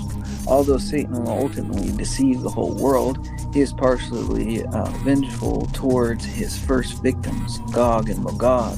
These are the ancient tribes which flourished in the land we now call Russia. It is no surprise that the country which had both bound Satan and borne the Christian empire to its end would be the first to suffer its demonic wrath. Blessed Augustine also points out that these tribal names suggest that Satan is reclaiming his, quote, house in which he was bound so long. Quote, "The meaning of these names we find to be Gog, a roof, Magog, from a roof, a house, as it were, and he who comes out of the house. They are therefore the nations in which we found that the devil was shut up as in an abyss, and the devil himself coming out from them and going forth. Loving death, Satan has lost no time in gathering the nations, quote, together to battle. Since the destruction of the monarchy, the world has suffered evil of such monstrous proportions that nothing in previous history compares to it. Quote, Daniel's prediction, quote, "a time of trouble such as never was since there was a nation, even to that time," as Daniel chapter 12, verse 1, has begun to come true with a vengeance.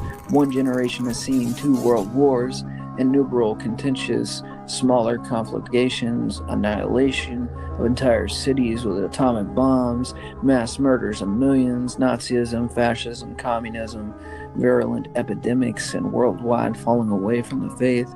It is more than evident that, as Father Michael Asgoul writes, quote, "the fall of the Christian Roman Empire has wrought everywhere the collapse of civil and ecclesiastical order.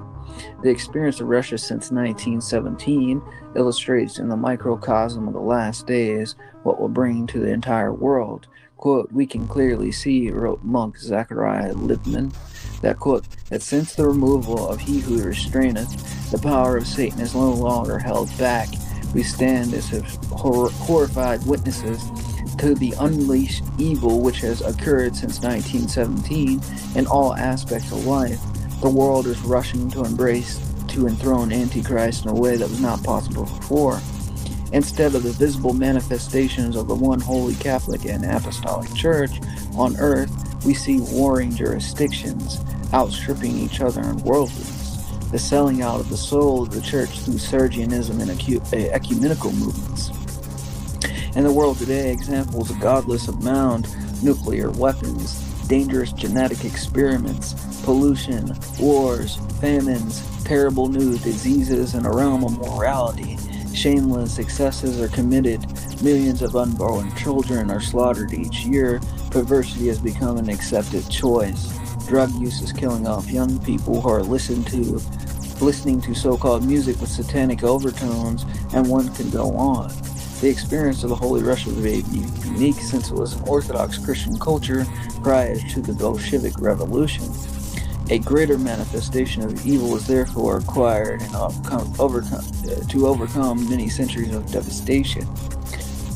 devotion. Sadly, for the most of the world, no such Christian depth exists.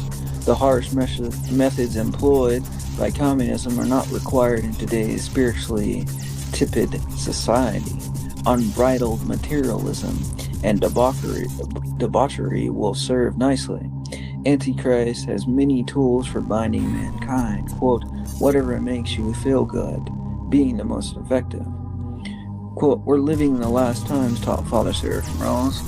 Antichrist has come, and what happens in Russia and other countries, like it is the normal experience of our times, here in the West, we're living in a fool's paradise, which will probably soon be lost. Let's start to prepare, not by storing food or such outward things that some are already doing in America, but with inward preparation of Orthodox Christians. In the face of such signs and testimonies, Christians should neither despair nor fear. However, the Lord has promised never to forsake his own and preserve them in all times of trouble, armed with sure knowledge that the last days have begun, that all this had been prophesied will soon be fulfilled. Christians can prepare themselves to heed the Lord's admonition to watch and pray, quote, that you may be counted worthy to escape all those things that will come to pass. That's Luke chapter 21, verse 36. Okay, so now we're going to get to something pretty interesting. All right, we're going to get to this text now. That took me forever. So, Big Money Makes History, chapter 23 of Russia's Crown of Thorns, volume 7. The Seizure of Europe, Masonic Archives, the Masonic Union of Soviet Patriots, Secret Mission of Russian, quote, Freemasons, the beginning of revival Masonic ideology in the USSR, and ecumenism. The victory of the Russian people are the most consistent spokesman for Western interests. German fascism for a time cleared the world atmosphere, moderating many of the behind-the-scenes masterminds' ambition for global domination. Russia's heroic struggle against the fascist monster of the West, I don't agree with this. I think that the KGB is coping on this one. But what he's about to reveal is so unreal that we should read it. Okay, so, he says, the scenes, masterminds, ambition for global domination, Russia's heroic struggle against the fascist monster of the West broke many of the threads of the underground conspiracy of Masonic conspirators. The Masonic leadership of Western governments, who fostered Hitler's criminal regime to destroy Russia, were cruelly punished by their own creation. A large number of Freemasons were arrested as common criminals and state criminals who collaborated with criminal elements and agents of foreign powers. The documents and lists of Freemasons published by the Nazis revealed not only their criminal nature, but also the spiritual and moral depravity concealed by the tinsel of ritual. World War II demonstrated that Freemasonry could and be ruthlessly combated, exposing its misanthropic nature and anti-Christian, primarily anti-Orthodox intent. In 1945, in a German castle in Lower Silesia, the Soviet army seized dozens of train cars containing the most secret information in Western Europe. Primarily the secret archives of Masonic organizations in Germany, France, Belgium, Holland, Luxembourg, Poland, and Czechoslovakia. These archives had been brought here by order of Hitler after his victorious march across Europe. The collected documents provided profound insight into the mechanisms of secret power and the subversive conspiratorial archives of Freemasons throughout the world. Correspondence, personal files, lists of Masonic functionaries and agents, circular letters, financial documents, and meeting minutes provided complete information on technology and the conspicuous global backstage operation. Stalin and the Soviet political leadership immediately understood the enormous importance of this Masonic archive. even for strengthening their own regime, an order was immediately given to transport the archives to Moscow, where a building with blind windows and iron doors was constructed for using prisoners of war. From the very beginning, a regime of top secrecy and the status of special archives of the USSR was established. Its existence was known to only a few. Even in the highest echelons of power. In the first years of the archive's existence, approximately until Stalin's death, its documents were seriously studied, and translations of several materials dating back to the 18th century were even made. In other words, the technology and evolution of Western secret power was being explored. The Masonic archives of Western Europe, captured by the USSR, revealed to the Soviet leadership the entire ins and outs of pre-war European policy, which, as it turns out, was woven primarily within the walls of the Masonic Lodge. Of course, the Soviet leadership had known much of this before, but lacked documentary confirmation.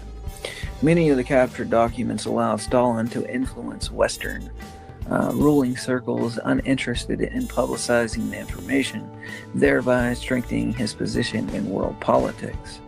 The captured documents confirmed his previously known facts about the connection between Freemasonry and Zionism, and the later dominant position within the ranks of Freemasons. Evidence of Freemasonry being financed by Jewish circles and Zionist organizations heightened Stalin's concerns during the formation of the, quote, Jewish state in Palestine and during the attempts to establish such a state in Crimea. Apparently, this is precisely what prompted him to adopt a policy of anti-cosmopolitanism centered on opposing Freemasonry and Zionism. I don't buy that. I don't buy it. He might have persecuted some of the Masons or something like that, or made sure that nobody was conspiring against him in some way. But I don't buy it. I think he was one too. I think he was in on it. Who then constituted the cadre of Russian Freemasonry after the war? Firstly, from members of Masonic lodges in exile, hundreds of them survived, including a number of high-ranking higher degrees. Members V. Makalov 33, P. Bodrinsky 33 degree Mason, V. Antov, Kravoshin, Deodov, these were all 33. Secondly, from these fragments of Masonic organizations that existed in the USSR until the 20s, individual representatives which managed to survive. It is quite characteristic that even in the 50s, the Freemason Kuskova did not give permission for the publication of a Masonic list of Masons. Quote, since members of this group remained in the Soviet Union, and in particular in the highest party circles, and she has no right to put their lives at risk, end quote. Of these people, we can only name the old Bolshevik Petrovsky, but there were obviously others. Okay. Thirdly, from the new post-1953 generation of Russian party and government leaders, figures in science, culture, and art. Initially, of course, they were not members of Masonic lodges, but they did participate in their work and supported them. However, as for the older Masonic cadres, they were exposed on the Masonic archives, ended up in the hands of Soviet intelligence. Apparently, the Masons were initially unaware of this, and they believed to have been destroyed during the war. Otherwise, it is difficult to explain a number of their operations undertaken in the first years after the war. The reconstructing of Masonic work began immediately after Russia's army's victory over Hitler became inevitable. Before Germany capitulation had been signed, a group of Russian Masons, posing as Russian patriots, arrived at the Soviet embassy in Paris to establish contacts with the Soviet government. The group of, quote, patriots was led by V. Makalakov, a 33rd degree Mason, a well-known politician, and a participant in the assassination of Rasputin. The group included, among others, Masons such as Admiral D.N. Verdorovsky, M.A. Kedrov, writer S.K. Makovsky, the son of a famous artist historian D.M. Odinets, and Masonic functionaries as G. Adamovic, A.S. Alprin, A.F. Stuminsky, V.E. Taranov, and Masons raised their glasses to Stalin's health, and Makalov delivered a speech about rapprochements between the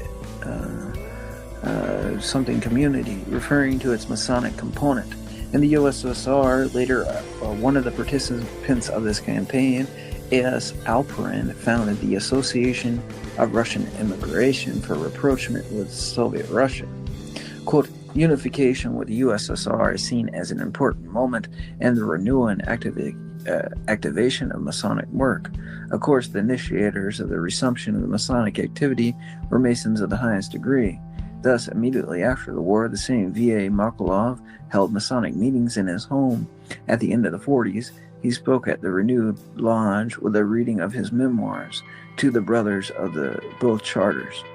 Mason A.S. Alperin delivered reports on the Constituent Assembly, apparently with the aim of comprehending the old experience of Masonic conspiracy in relation to new conditions.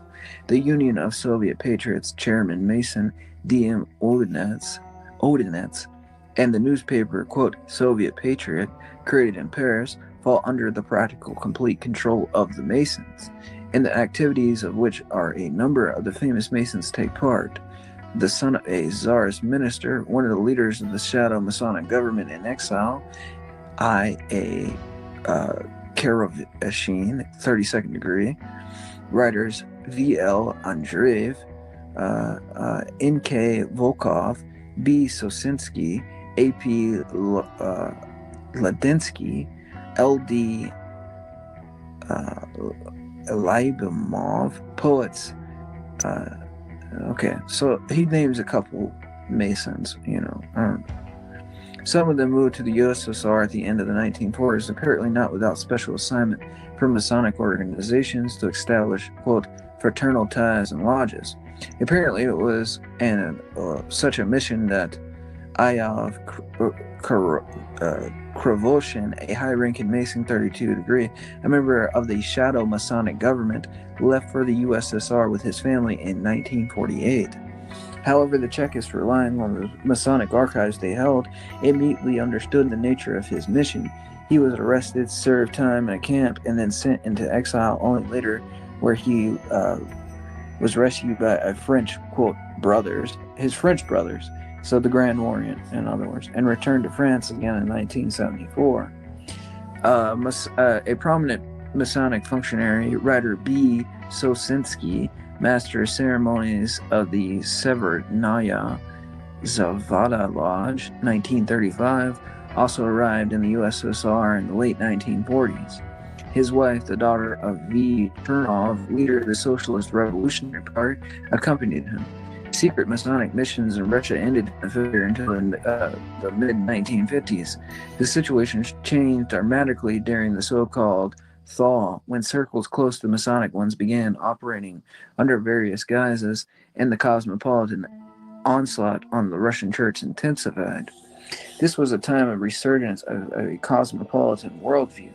Prominent representatives, something Yatushenko, Alexander Vozaninsky, Boris Akahava, something, who celebrated the anti-Russian romanticism of the 1920s, and the commissars in dusty helmets emblazoned with Masonic stars. It is quite telling the so-called Nikitin Sobotniks saw a revival in the late 1950s. These Sobotniks, a kind of literary and philosophical circle, cosmopolitan in spirit, were founded back in 1914 by the attorney and Mason A.M. Nikitin, executed by the Bolsheviks, and his wife, the writer E.F. Nikitina. I hate Russian so bad. It's awful. But I'm getting to what I'm trying to get to right now, at least. the Subotniks seized in the 1930s, only to be revived during the thaw, which was a different purpose. Nikitina and the leading figures of the liberal intelligentsia of the 1920s attracted young people seeking to educate them in the spirit of cosmopolitan ideas. At the same time, the cosmopolitan forces were seeking to instill alien and destructive principles in the Russian church. Okay, this is the big point right here. I'm sorry we had to get through all that. Yeah, exactly. Yeah, I should do something like that. Okay, so now we're getting to the Masonic influence of like how ecumenism came about. So, so here it is. So he says, at the same time, cosmopolitan forces were seeking to instill alien and destructive principles in the Russian church. By the way, this book, this Russia's Crown of Thorns, it's talking about the Bolsheviks being Masons, okay, and like Freemasonry having a big part, or like the sole part in communism, in the communist revolution, in 1917, the Bolshevik Revolution. They're the ones who took out the Tsar, okay, and they're behind all the world revolutions, the French Revolution, the the American Revolution, all the world revolutions, and it's all about, they hate monarchy. They want this, communist satanic system that's, egalitarian, like bottom up or something. It's like the legs control the head in some way. Everything's reversed. It's lawless. And that's why we had to go over the first part of this section, because it's like, whatever this is, it's like coming out, this lawless nature to governments, to the way people are thinking, to music. Everything is like this mystery of inequity that we talked about. So, and ecumenism is a big part of that, by the way. So this is, we're getting to it now. One of the weapons used to destroy the Orthodox Church during this time was the so-called ecumenism, a satanic movement seeking to subjugate the church to some external criminal force. This movement was initiated by the renowned Masonic figure and YMCA chairman John Mott, 1865 to 1955. At the 1910 convention of the International Missionary Council in Edinburgh, Scotland, researchers rightly noted that ecumenism was directed primarily against the Orthodox Church, the only true Orthodox faith, as other Christian denominations had already fallen away from orthodoxy and lost their Christian purity.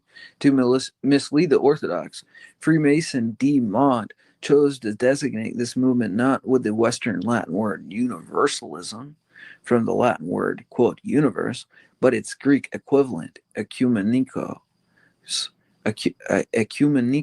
which refers only to orthodoxy as the true universal faith.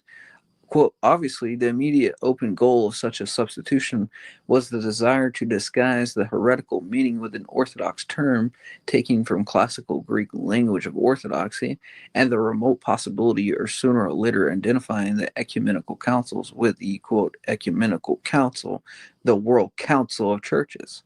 So he wanted to conflate the ecumenical councils with the World Council of Churches in some way in people's minds, which could ultimately proclaim itself an ecumenical council. Wow.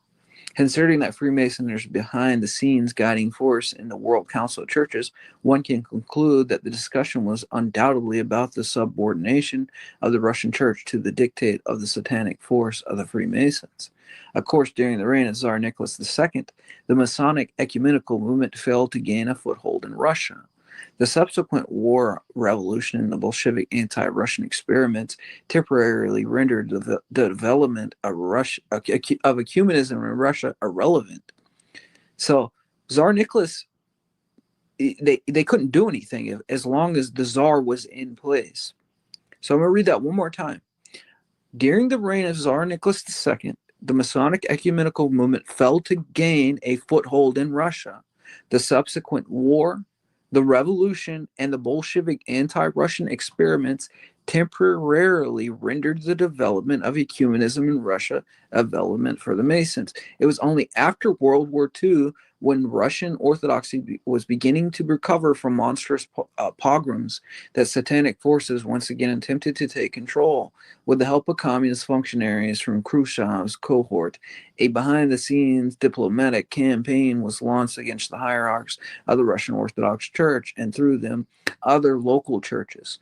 Communist functionaries sought new levers and influence over the global community, and in its endeavor fell into a trap of Masonic inquiries. In 1961, at the Third General Assembly of the World Council of Churches in Delhi, all the local Orthodox churches and the Masonic, quote, International Missionary Council simultaneously joined the organization. They simultaneously joined the World Council of Churches in 1961 at the Third General Assembly, in Delhi. This act inspired the cosmopolitan elements hidden within the Russian Orthodox. He's talking about the MP, giving rise to a new spiritual schism within it, bringing to the surface such figures as Alexander Men. The development of humanism strengthened Masonic influence on Orthodoxy. And the USA, Masonic clubs were created among the Orthodox. The majority were Russians, with the participation of many thousands of people in the 1970s. And an organization arose of the so-called, quote, the Orthodox Christians Masonic Congress.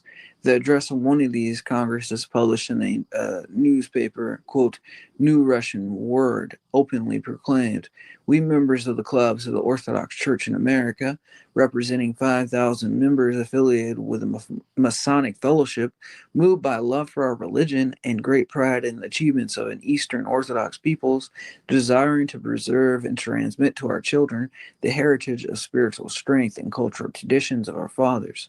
The Masons OP, our spiritual father, our strengthening the cultural traditions of our fathers. Okay, so this is what Oleg Plantinov, he says the Masons. So that's who their fathers are in that sense. And that's what's gathered in Atlantic City, New Jersey, June 18th, 19th, and 20th, 1976 to meet and pray. Since the late 1950s, the curtain has been lifted on some of the secrets of Russian Masons. The Freemasons' long-standing policy of completely denying Masonic influence in Russia in the late 19th and early 20th centuries have given way to half-admissions and half-truths then designed to present the Masonic organization underground criminal activities in a favorable light. Unable to fully stem the flood of information of this issue that opened up after World War II, Freemasons sought to channel it in their own direction. In 1962, G. Aronsson's book, Russia on the Eve of Revolution, was published, providing the first glimpse of Masonic conspiracy at the beginning of the century.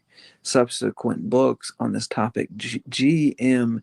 Katkov's The February Revolution, published in Russia in 1984, and N.N.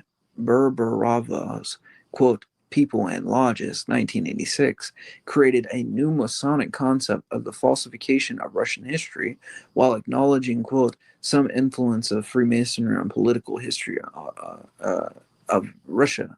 The authors view it as a positive phenomenon. So they're like whitewashing it and present the Freemasons themselves as bearers of, quote, progressive ideals. They carefully avoid any anti-Russian character of Freemasonry and its criminally subversive content for the Russian state. The most typical book in this regard is People and Lodges by Berberova, who, according to our information, was a member of the French Masonic Lodge.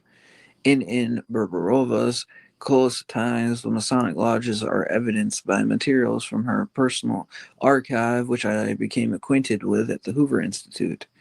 Berberova's New War relationship with A.F. Kerensky, A.I. Konovalov, and of course her second marriage since 1933 to N.V., a prominent Freemason.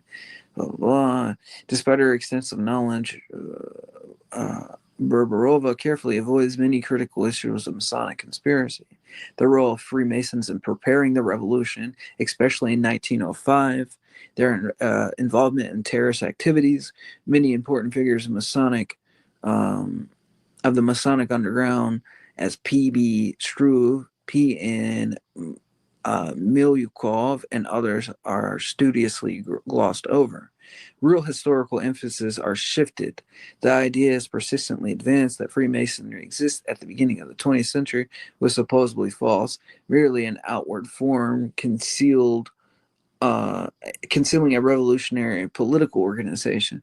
This conclusion by the author is inconsistent with the fact that after 1917, all these, quote, fake Masons have found themselves in France, immediately joined the genuine lodges of the Grand Orient and the Grand Lodge of France, and were accepted as equals by their French brothers. Okay, now we're at chapter 24. I hope everybody's doing all right. Yeah, that's diabolical. But this chapter is even more diabolical. They might shoot me for this one.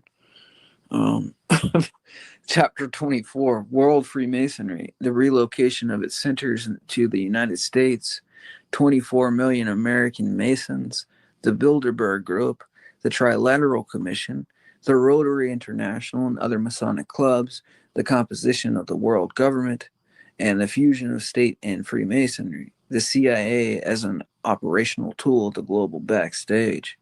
To understand the subsequent role of Freemasonry in the fate of Russia, it is necessary to dwell in somewhat greater detail of the changes that occurred within the order of, quote, Freemasons in connection with World War II. These changes were due to the relocation of the World Masonic Center for Western Europe in the United States, as researcher L. Samayovsky rightly notes. The European, quote, brothers became, quote, lesser, not excluding the very legislators of the Scottish Rite, who were grouped in London. The role of, quote, big brother was finally transferred to American Freemasonry, represented by northern and southern districts of the United States, which acted hand in hand. In the West, Freemasonry is either written about favorably or not at all, in the same tone as the Communist Party of the Soviet Union was recently written about in our country, and this is entirely understandable. Freemasonry plays the same role in the Western world that the Communist Party played in the USSR just a few years ago. A global, all-encompassing apparatus of political and ideological control and influence permeates society from top to bottom, placing its, quote, commissars and the secret spies at vital points in the social machinery. The overwhelming majority of contemporary Western political figures are either members of Masonic lodges or unquestionably accept the rules of the global backstage game. In the United States, for example, membership in a Masonic order has become a political tradition for many American presidents.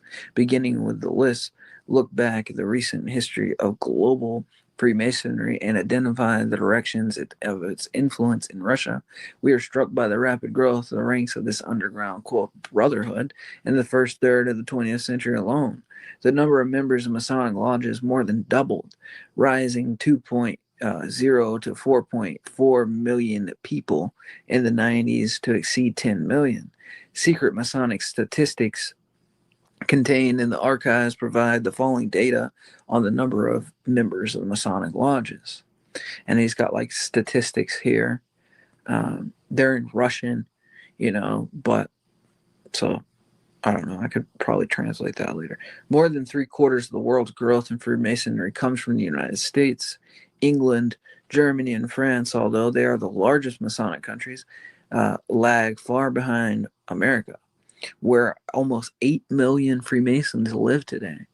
However, these statistics include only the members of Masonic lodges that are part of the main world orders and do not take into account members of irregular Masonic formations, as well as numerous categories of people who are members of various Masonic clubs and other organizations of, quote, white Freemasonry. According to our estimates, for every member of a Masonic lodge, there are at least 2 members who are members of various organizations of, quote, white Freemasonry. Thus, it is legitimate to speak on the number of world Freemasons at approximately 30 million people, at which 75 to 80% should be attributed to the United States, i.e. about 24 million people. In general, today there are more Freemasons in the USA than there were members of the CPSU in the USSR. The Masonic Order is the largest secret organization, currently passing properly a combined budget amounting to many billions of dollars. Each lodge has its own budget and property. The income of Masonic lodges comes from a variety of sources, among which memberships due and individual donations are not always the main source. Many, quote, fraternal organizations receive enormous profits from management of the Masonic property and securities. Using secret data from the 1930s, one can trace the murky sources, financial receipts, and monetary redistribution during the example of international Masonic organizations and national lodges in France. These include the largest Western, primarily Swiss and French, banks, international Zionist organizations, the Society of Israelites in Vienna, the American Jewish Congress, the Central Jewish Information Center in Amsterdam, and many other organizations whose activities were classified as, quote, secret.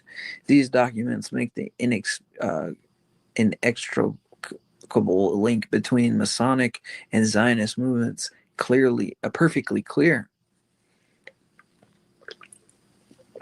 This is most clearly manifested in the activities of Jewish Masonic Order, B'nai B'rith, Sons of the Covenant, founded in 1843 in the United States by German Jewish immigrants. By the end of the 1980s, this organization already existed in 42 countries and had approximately 500,000 members. In France, B'nai B'rith lodges were founded by the well-known anti-Russian figure and Zionist St. Petersburg lawyer and member of the State Duma from the Covenant, G. Salzburg. B'nai B'rith, writes the English historian P. Goodman, quote, is the greatest organized force of modern times. In fact, it is a kind of super Masonry, a Freemasonry above Freemasonry, quote, an order within an order. After the Second World War, tendencies that had begun to emerge at the end of the 18th century sharply intensified the creation of a powerful secret political center and the expansion of the sphere of Freemasonry's activity through the development of legal organizations operating under the leadership of Freemasons and pursuing their goals, but as a rule without the performance of Masonic ritual rites. On the basis of the Council on Foreign Relations, which has served as a secret center for policy formation since the early 20s, the so-called Bilderberg Club was created in the 50s, one of the main cooperating centers, the global behind the scenes, which some researchers even call a world government. Later, in 1973, another coordinating body of the global behind the scenes was created, the Trilateral Commission, headed by the American billionaire Freemason D. Rockefeller. The Freemason demark. The expansion of Freemasonry's sphere of activity occurred primarily through the creation of special legal clubs and other organizations, a striking example of which is the Rotary International Club. This club was founded as an international Masonic lodge by American Mason lawyer Chris back in 1905. According to the researcher in Masonic Studies L. Haas, the Rotary movement is the most rationalistic and the youngest American formation of Freemasonry. Rotary belongs to the so-called white Freemasonry, that is, associations through which Masons seek to influence society. In addition to Rotary, which has about 1 million members, there are a number of closed Masonic clubs operating on the same principles with the same goals. The most widespread of these are Bohemians, Lions, and Circle. Like traditional Masonic lodges, they serve as a reservoir of personnel for filling the highest positions in politics, business, and public organizations. So I'm going to say that again. The most widespread of these are Bohemians, Lions, and it says Seerkle. Okay, so I don't know what that is. Shirkle. Like traditional Masonic lodges, they serve as a reservoir of personnel fulfilling the highest positions in politics, business, and public organizations. Thus, it's worth emphasizing once again an important distinction of the post-war period. Individuals supporting and working for Freemasonry may not be registered in a Masonic lodge with a specific ritual rite, but may participate in activities of one of the organizations pursuing Masonic goals. Clearly, these individuals are just as much Masons as their quote brothers in the lodges who perform the rituals. The global Masonic conspiracy has nurtured a special breed of leaders within the international Masonic network. These leaders are members of a secret organization opposed to all of humanity, while simultaneously occupying the highest government posts in the administration of major Western countries, primarily the United States. These leaders, true conspirators and enemies of all humanity, while performing official government functions, inflict irreparable damage to the international principles of law and order, and their actions should be judged by the same standards as the crimes of Hitler and his associates, who were, and as well known, tried for conspiracy against humanity. The book, quote, The Real Masters of the World by L. Gonzalez Mata, a former CIA officer in 1979, provides a list of individuals who fall into this category of global leaders in recent decades. We will supplement this list with the data from the membership list of the American Masonic Club, quote, Bohemian, and other sources. The following list includes the highest-ranking Masonic conspirators who played a tragic role in the catastrophic events in our country. So that says that. By his country, he's talking about Russia, by the way.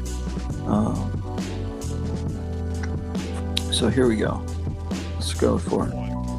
He says there's an Alan Dulles, founder of the CIA, its director in 1953 through 1961, lawyer for the leaders of the American Mafia, Meyer Lansky and Lucky Luciano, Joseph Rittinger, secretary for the European Movement, Secretary General of the Bilderberg Club, Thomas Braden, head of the foreign policy sector of the CIA, William Donovan, former director of the Office of Strategic Services and later of the CIA, Manlilio Brosio, Secretary General of NATO, Licio Gelli, head of the Propaganda II Lodge of the Grand Orient of Italy, Jacques Attali, President of the European Bank for Reconstruction and Development, member of Bina Berith.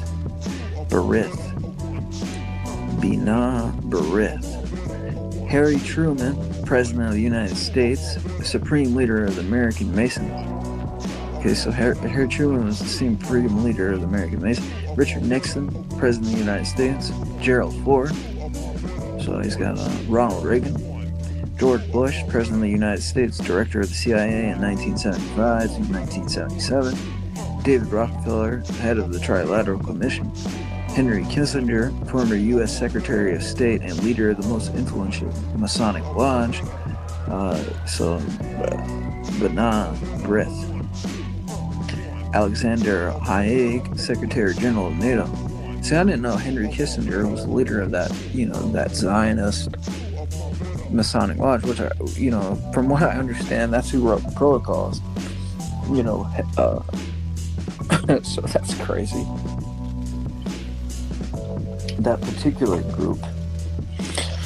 This list could be extended to include many senior officials of the Pentagon and the CIA. By examining the personalities of the U.S. administration and global Masonic background, three key patterns can be reliably identified. First, there's a complete fusion between the top brass of the U.S. administration and leadership of global Masonic network. Several U.S. presidents, such as Harry Truman, were also supreme leaders of Freemasonry. Secondly, the U.S. Central Intelligence Agency, beginning with its founder, A. Dulles, that's spelled D-U-L-L-E-S, and W. Donovan, have been invariably headed by high-ranking Masons, who also occupy all key positions.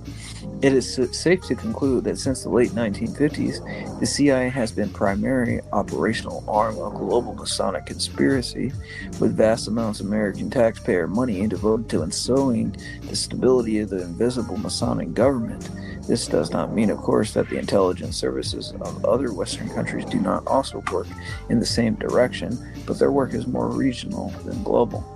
Thirdly, and the most influential force, American Masons completely control Western European and Masonic centers, utilizing the CIA's vast resources for this purpose, as exemplified by the story of the Masonic Lodge Propaganda 2. This story deserves special mention, as it perfectly illustrates the nature of the relationship that reigned in the underground world of global conspiracy and its methods of operations. In 1981, the Italian police, while investigating a major state crime, accidentally discovered the existence of a powerful Masonic lodge called Propaganda 2, which included many high-ranking Italian officials. The lodge was headed by Geli, that's G-E-L-L-I, one of the leaders of World Freemasonry. The lodge was organized like a national command center and included approximately 8 subdivisions overseeing various spheres of government and public activity, and a particular emphasis on military foreign policy departments. As one member, P. Carpe, confessed, quote, Lodge P2 unites the Masons of Italy as well as other countries who, thanks to be the public post they occupy in view of the frame of their names, the importance and delicacy of their, quote, secular function, form an elite both within Freemasonry itself and in general on the scale of their states. The lodge was particularly secretive. Its high-ranking, quote, brothers were not included in the official list of the Grand Orient of France. During the investigation, the lodge's involvement in numerous terrorist acts in the country with the aim of destabilizing the political situation was revealed. At the same time, numerous frauds were uncovered. In particular, the P2 Lodge was involved in a large-scale gold smuggling from South Africa and selling it to Zurich. Geli was personally involved in the U.S. government in hostage rescue operations in Tehran. Geli's participation in the campaigns for several presidential elections in the U.S. and Western Europe was revealed. It was established that Geli took part in the inauguration of American presidents Ford, Carter, and Reagan. But the most important discovery was the fact that P2 Lodge was controlled from the U.S. All of its criminals and state crimes were planned by the CIA. The terrorists acting on orders from the CIA received weapons, explosives from NATO bases. Quote, one of the main activities of the P2 Lodge conspirators, in addition to preparing military and fascist uprisings, was the reorganization of terrorist shock troops and their subordination to the goals of Geli, that is, the CIA. The main target was Red Brigades. A member of the P2 Lodge, Colonel Spiazzi of the Italian Secret Service, a participant in the aforementioned conspiracies, later testified that his agent Fumagalli, like Sogno, who had once been sent to partisans, was tasked with forming the first unit of Red Brigades to organize arson and explosions in its institutions and trains. Explosives and weapons were delivered to the provocateurs from NATO bases. They were given 20 million lire so that they could carry out attacks on army units and kill border guards. Weapons for the Red Brigades were partly brought from France. Its delivery was handled by the Templars, a Masonic branch modeled on Geli's Lodge, which united high-ranking officials of the French police and the secret services. Caught red-handed, the Masonic conspirators began to cover their tracks. hired killers, eliminated a number of important witnesses and individuals involved in the crimes of P2. Judges, lawyers, rank and file agents, and leaders of criminal organizations were killed. Even journalists conducting their own investigations were murdered by M. Pocarelli. A correspondent for an Italian magazine was killed for having uncovered the secrets of a relationship between the Italian P2 Masons and the Trilateral Commissions. The journalist was shot dead on the threshold of the editorial office, and all documents related to this investigation have disappeared from the archives. El Calvé, a banker close to El Gelé, was killed in London, and his secretary was thrown out of a window of a multi-story building in Milan. These are the methods of work of the world Masonic government, which our country became closely acquainted in the late 80s and 90s. Okay. Oh, man.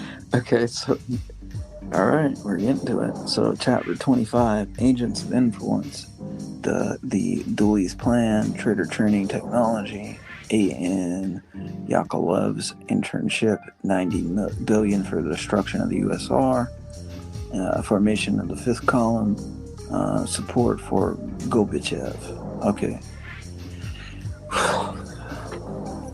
All right, I need to take a break. Give me 1 second.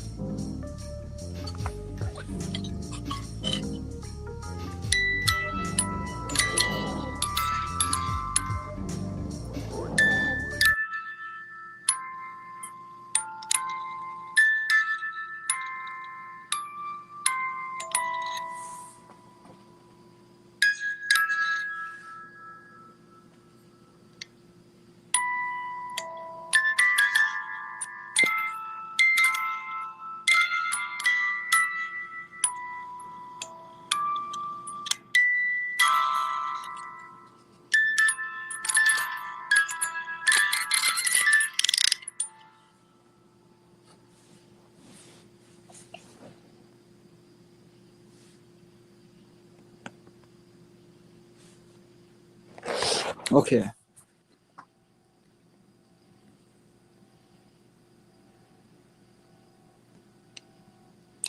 Agents of Influence, the Dewey's Plan, Trader Training Technology, A.N. Yakovlev's internship, $90 billion for destruction of USSR, formation of the fifth column, support for Gorbachev. First step taken by the global Masonic conspiracy to recreate a Masonic network within the USSR was an operation to identify individuals within our country who could become agents of influence. Intelligence terms, a quote, agent of influence is a citizen of one state who acts in the interest of another, leveraging their high official position in the upper echelon of power. The country's leadership, political party, parliament, media, as well as science, art, and culture. In this paper, we will focus only on those individuals who worked for the United States and were trained by the CIA. Experts who have studied this issue have noted a number of characteristics of the agents of influence working for the United States. This is firstly the ability to influence public consciousness, the entire society as a whole, or an individual, official, and regional groups, which in fact is inherent in all agents of influence. Secondly, the indispensable inclusion in a certain network. An agent of influence is always just a cog in a complex machine of, quote, policy making, which is controlled according to programs created by the CIA back in the 60s and 70s. Thirdly, objective assistance in achieving the goals set by the master, in this case the CIA, is an organ of the global behind the scenes. At a certain stage, these goals may even be presented as corresponding to the interest of our country, but in fact they are only an immediate point on the way into achieving the goals of the, quote, master. So he's a Soviet, and I'm not siding with this guy, really, but I'm not siding with Masonry either. And I'm not siding with the CIA or anybody else that's going against God, and especially like organizations that funded the killing of the Tsar and his family. That's sick. It's sick, and it's wrong. And anything dealing with global masonry, all Freemasons, as far as I'm concerned, you know, I hope you repent, but you know, if you don't, you can burn in hell about it, truthfully. Fourthly, compulsory training, which is conducted by groups or individual methods. The forms of training are multifaceted and varied, from ordinary lectures to intimate conversations in a relaxed atmosphere. There are special instructions on this matter. Fifthly, belonging to a number of the background functionaries. The more powerful the agent, the more deeply hidden they are. These are the, quote, shadow figures of politics, the, quote, gray cardinals. They don't rule, but rather direct, suggesting solutions to this or that issue that are beneficial to the master, but harmful to the country. Sixth, a commitment often selfish to a certain, quote, universal values and achievements of world civilization, which as a rule conceals at best the lack of Russian national consequence, national ignorance, and at worst, simple Russophobia and hatred of Russia's historical values. The first 5 characteristics can vary widely among agents of influence, but the last is remarkably consistent among the agents of influence trained by the CIA in the 1960s and the perestroika foremen of the second half of the 1980s. The life credo of the agents of influence working on the CIA's plans to destroy our homeland was expressed in the final months of World War II by high-ranking Freemason and future CIA Director A. Dulles. I think that's how you say it, Dulles. Quote, the war will end, everything somehow will settle down, get organized, and we will throw everything we have, all the gold, all the material aid or resources, into fooling and duping people. The human brain, the consciousness of people is capable of change. Having sowed chaos there, we will imperceptibly replace their values with false ones and leave them believing in these false values. How? We will find our like-minded people, our helpers and allies within Russia itself. Episode after episode, the grandiose tragedy of the death of the most rebellious people on the earth, the final irreversible extinction of its self-awareness will unfold. From literature and art, for example, we will gradually eradicate their social essence, wean artists off, discourage them from depicting or perhaps even exploring the processes taking place in the depths of the masses. Literature, theater, cinema, all will depict and glorify the basest human emotions. We will in every way support and elevate the so-called artists who will instill the hammer into the human consciousness, this cult of sex, violence, sadism, betrayal, in a word, of every kind of immorality. We will create chaos, confusion in the governance of the state. Honesty and decency will be ridiculed and will no longer be needed. They will become relics of the past. Rudeness, insolence, lies, deceit, drunkenness, drug addiction, and animal fear for one another, a shamelessness, betrayal, nationalism, hostility between people. We will instill all this skillfully and imperceptibly. We will undermine generations after generation in this way. We will take on people from childhood, from adolescence. We will always place on our main stake on the youth. We will corrupt, deprave, and deprive them. We will make spies out of them, cosmopolitans. That is how we will do it. End quote. From 1953 to 1962, a Freemason, Al Dulles, a director of the CIA, developed a series of secret programs and directives which were adopted by the U.S. National Security Council. These programs incorporated his own thoughts and ideas. Despite the monstrosity and cynicism of these projects, there were a direct continuation of the ideas for a destruction of the USSR put forward during the war by OSS Director Donovan, who proposed assisting Hitler in conquering the USSR. One of the main points of light programs was like training a like-minded individual, allies, the assistants in Russia. Apparently, one of the first such attempts to train like-minded individuals was an attempt by American intelligence agencies to recruit some individuals from a group of Soviet interns who were at Columbia University in the late 1950s and early 1960s, including in particular the future foreman of Perestroika, the Yakovlev and Kalugin.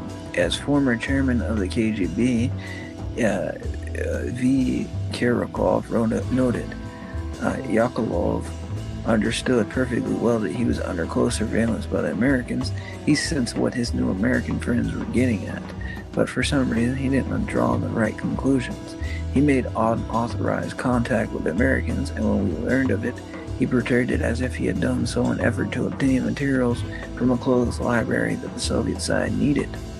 Another of his fellow trainees, O. Kalugin, a future KGB general, in order to avoid responsibility, denounced his comrade, who had simply got into serious trouble. A photograph from the 1950s published in a magazine called Russian Voice survives from that time, showing A.N. Yakovlev and O. Kalugin in the company of career CIA officers. However, the competent Soviet authorities were unable to determine at that time whether the recruitment had taken place or whether the CIA's case had gone no further than the establishment in introductory contacts and establishment ties for the future. I want to make this clear real quick. So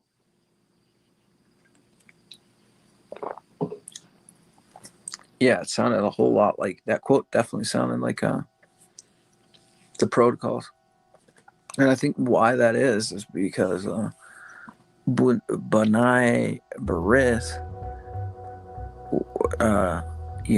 Kissinger, we're closely aligned with Kissinger. The CIA seems to be some working body of Skull and Bones, Bohemian Grove. Like that's the connection there. But anyways, the Soviets aren't like, I don't know what Oleg Plantinov thinks, but the Soviet government isn't like a continuation of like the Tsar or something. No, the Bolsheviks took over and then it developed into Stalin, and now Putin is a continuation of Soviet power. Like, this is a joke if he's acting as if the Soviets aren't just as involved with this world revolutionary spirit and Freemasonry. I have documents too proving that Putin is a Freemason himself. And there's the Habotniks have come out and said that they both control Trump and they control Putin. I mean, come on, So it's kind of a joke. But this is the world in flames. We're an hour and 28 minutes in. I have more stuff I could cover, but I'm exhausted at this point. It's just too much reading. I appreciate everybody that stopped by. I'll go in more details. Yeah. I'll do that real quick. One second.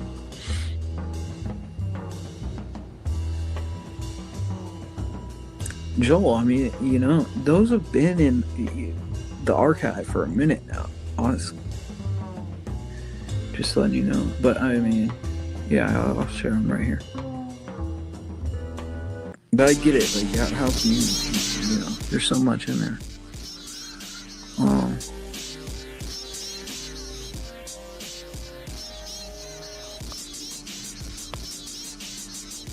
Now finding it's going to be. I seen it the other day actually.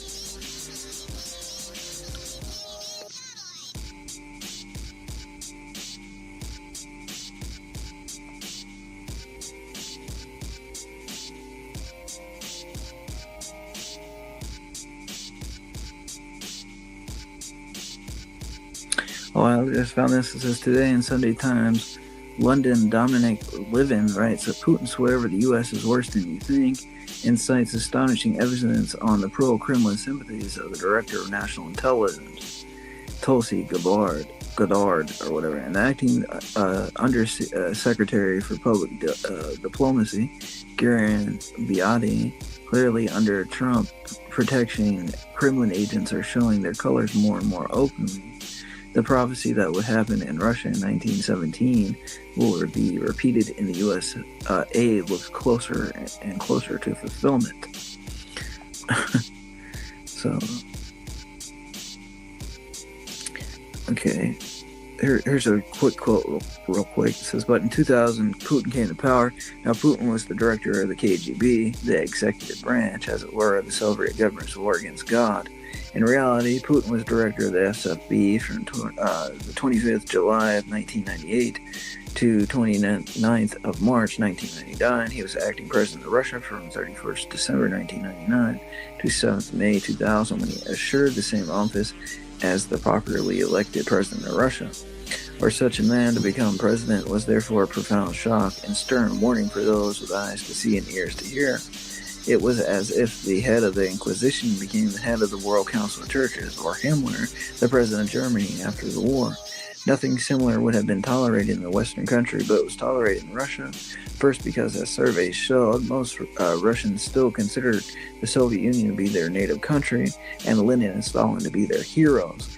And secondly, because the West clung on to the stupid belief that over 70 years of the most terrible bloodletting in history, far longer and far more radical than Hitler's 12 years in power, could be wiped out and reversed without any kind of decommunization, without even a single person being put on trial for murdering innocent people in the name of Soviet power's collective Antichrist. The tragic farce has reached such a stage that the KGB has become a hero of Russian literature and film, and his own church is in the middle of its chief prison, Lubyannikov in Moscow, now as if it might be sought to commemorate martyrs who suffered so terribly within its walls before the executioners. The West concurred with this filthy whitewash. Oh, so we're in on the whitewash, by the way, though. You know, they're not so bad. The official Orthodox Church itself is run by the KGB agents.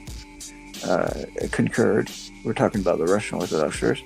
And the masses of the Russian people concurred by voting Putin into the power repeatedly. And then the rebirth took place without repenting in the slightest of this communist past, and while gradually reintroducing more and more Soviet tradition symbols, Putin underwent a conversion to Christ, or rather, for being part of the body of the Soviet Antichrist, which was that is, against Christ.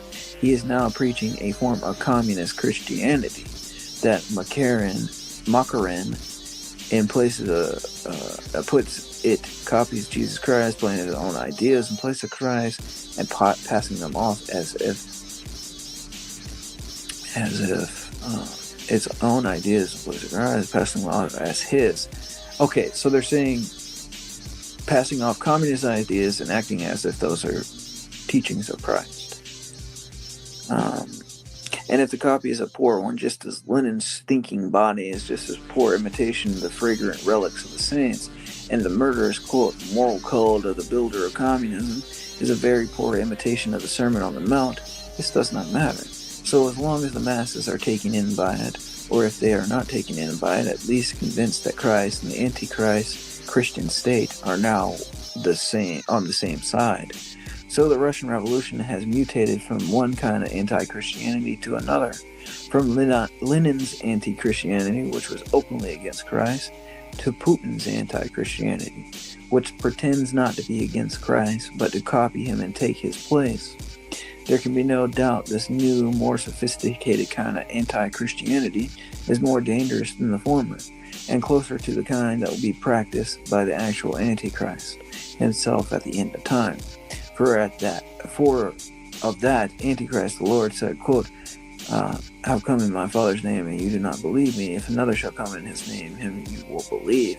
John 5, verse 43. In other words, you have rejected the real Christ, and as a direct result, you accept him as an impostor, a man-god for the real thing, for the God-man. But we must not be deceived, remembering Putin's words. Quote, once a Chekist, always a Chekist. Excerpt excerpt from Vladimir Moss, Putin, the Communist Christian.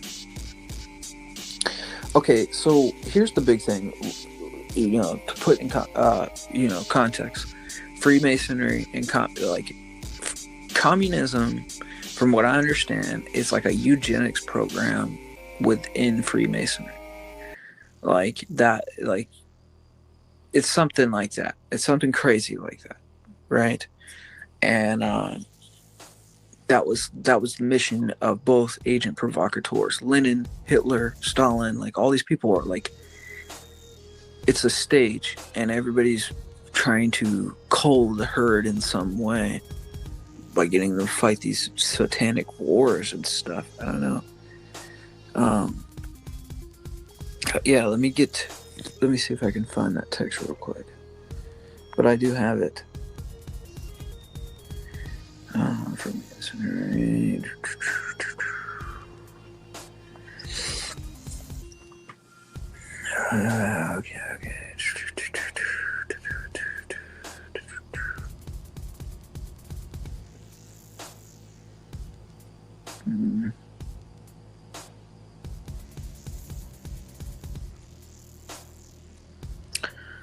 Okay. Okay. Where is it?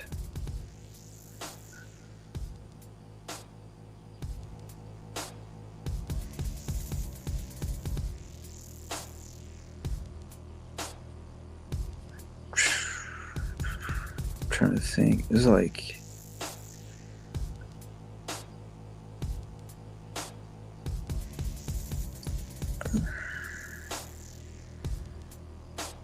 that's not even the beginning of the text, though. Like, really, it's so much to cover, though. Like, yeah, I don't know.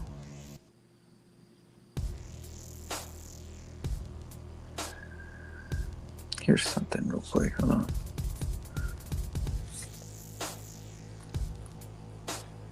Whoever's with the ecumenical patriarch Bartholomew agrees with what he believes. Do you believe what he believes? His all holiness believes and preaches that all religions are pathways to salvation. This is for the person who asked me to do this. So that's a major point. Like, if you're in communion with somebody that's doing this, and your hierarchy is going to the World Council of Churches, as we've read in this whole thing, it was created by the Masons to get the Orthodox Church in it, to lead them astray. So, and it's leading to a one world government. And it says he believes all religions are pathways to salvation. The idea of the Antichrist, ecumenism, this is the biggest insult of the times against Christ. If other religions lead also to salvation, the God's plan of the incarnation of the Son, his teachings, miracle, crucifixion, or resurrection, or futile and in vain. Only a devil could support such a thing, and yet bishops and priests adore this man. Believers and preachers of the Quran and the scriptures of other religions is equal to the holy scriptures and are sacred. Okay, so he says, and that Muslims can go to heaven without believing Christ. Believes and preaches that many commandments of God are temporary, thus chasing even with the Lord. Calls blessed and honors the synagogue of Jews, where Christ and Theotokos are insulted with each insult that is unthinkable even to name them. Believes and preaches the basic principles of Freemasonry, that is, let each one worship the one God as they prefer. God takes pleasure in the peaceful coexistence of humans, especially those who worship him regardless of difference existing in faith among the three major monotheistic religions. Seeking to repel or amend or a plurality of holy canons, something which for orthodoxy is characteristic of a heretic. He calls the canons a, quote, wall of shame. Believes and preaches contrary to dozens of synods and hundreds of saints. This text goes on, but yeah. I'm going to go to this text. I'm going to drop this in the link for the guy that was asking questions in the comments before.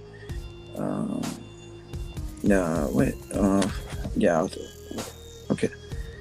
Go to the bottom of that page and read the I guess like sort of like the antidote or something.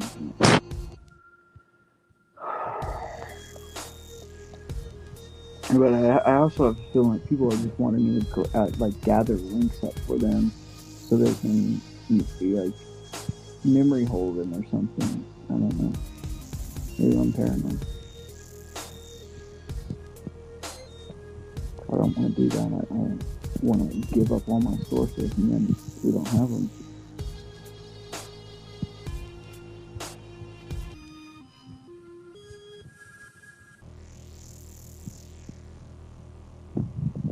Oh, this is a quote from St. Nikolai Velimirovic. He said, "The issue of Freemasonry, the great church of Constantinople, wielding its own lists some heresies by name, like Unitism, Chiliasm, etc.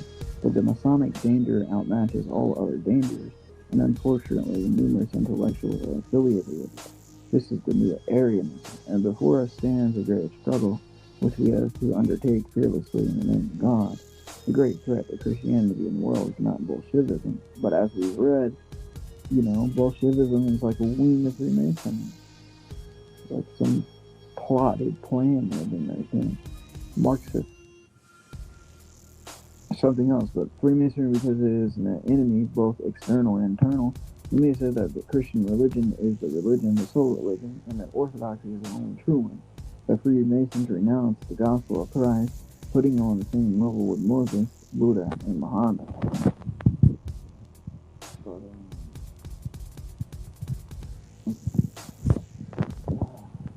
I'm looking everywhere for it, but it's gotta be somewhere. I know I've seen it recently.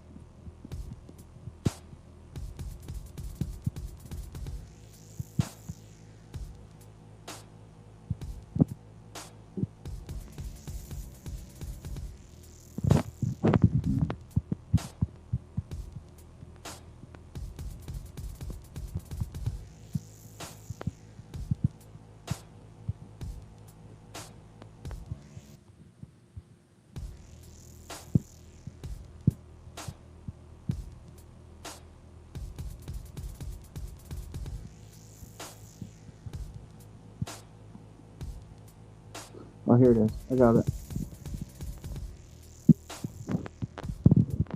Insiders. Putin belonged to the Royal Arts Lodge.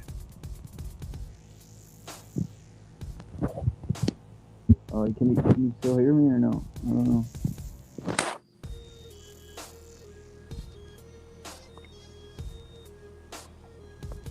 There's a link to that. There's other links too. That's not the one I was talking about, but that is a link. That might be shoddy. I don't know. But anyways, all right. I appreciate everybody. I've been here 2 hours. You guys have a good night. I want to see warfare. God bless. Yeah.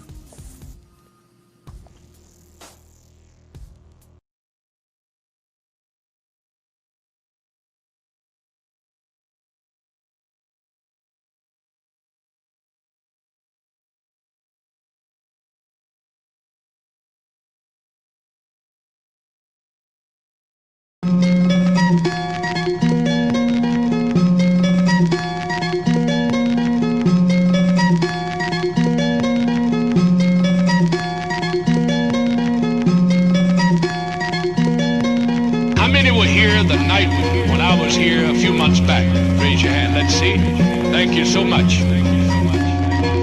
I'm speaking on think and act now. Thoughts determine what you want. Actions determine what you get. Say it with me out loud. Thoughts determine what you want. Action determines what you get. Okay? Act now. Think. Act now. Think. Act now. Think. Act now. You know the heartbreaker about a lot of people's dreams that never become a reality? All they ever do is think about them. They don't act on it. Because they have a fear if they act on it, they may not get that dream. But I guarantee you're not going to ever get anything with your thoughts until you put actions to back it up.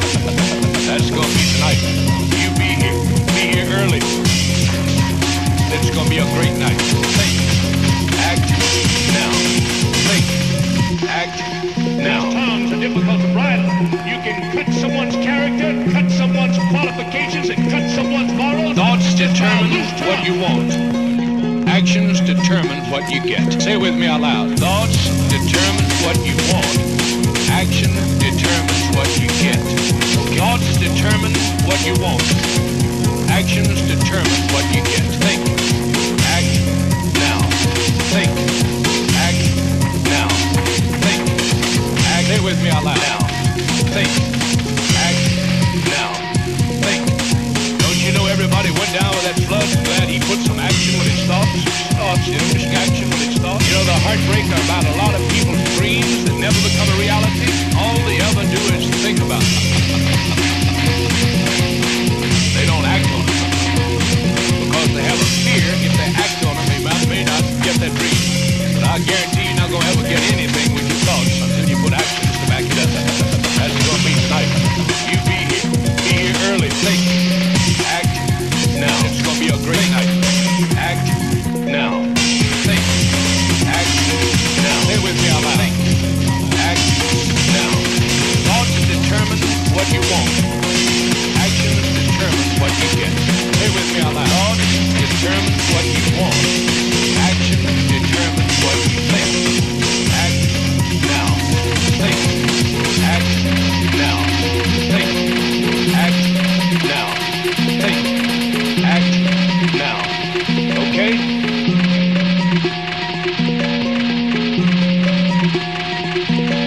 That's gonna be tonight. You be here. Be here early. It's gonna be a great night.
Spit knowledge, spit truth, keep moving subdued. Tactics seem erratic to those heads with no clue. Spit knowledge, spit truth, keep moving subdued. Tactics seem erratic to those heads with no clue. Spit knowledge, spit truth, keep moving subdued. Tactics seem erratic to those heads with no clue. Spit knowledge, spit truth, keep moving subdued. Tactics seem erratic to those heads with no clue. Mind poppers, motherfuckers, worldwide maintain. Spit knowledge, spit truth, keep moving subdued. Tactics seem erratic to those heads with no clue. Spit knowledge, spit truth, keep moving subdued. Tactics seem erratic to those heads with no clue. Spit knowledge, spit truth, keep moving subdued. Tactics seem erratic to those heads with no clue. Reverberated verbs, spit the ricochet, redundant cliche. Motherfuckers crowd peripheral. Back a paragraph, a synapse in each syllable. Senior silly 16, theory shit's pitiful. Patient with my sacred art form, all cyclical. Commercialized styles debilitate like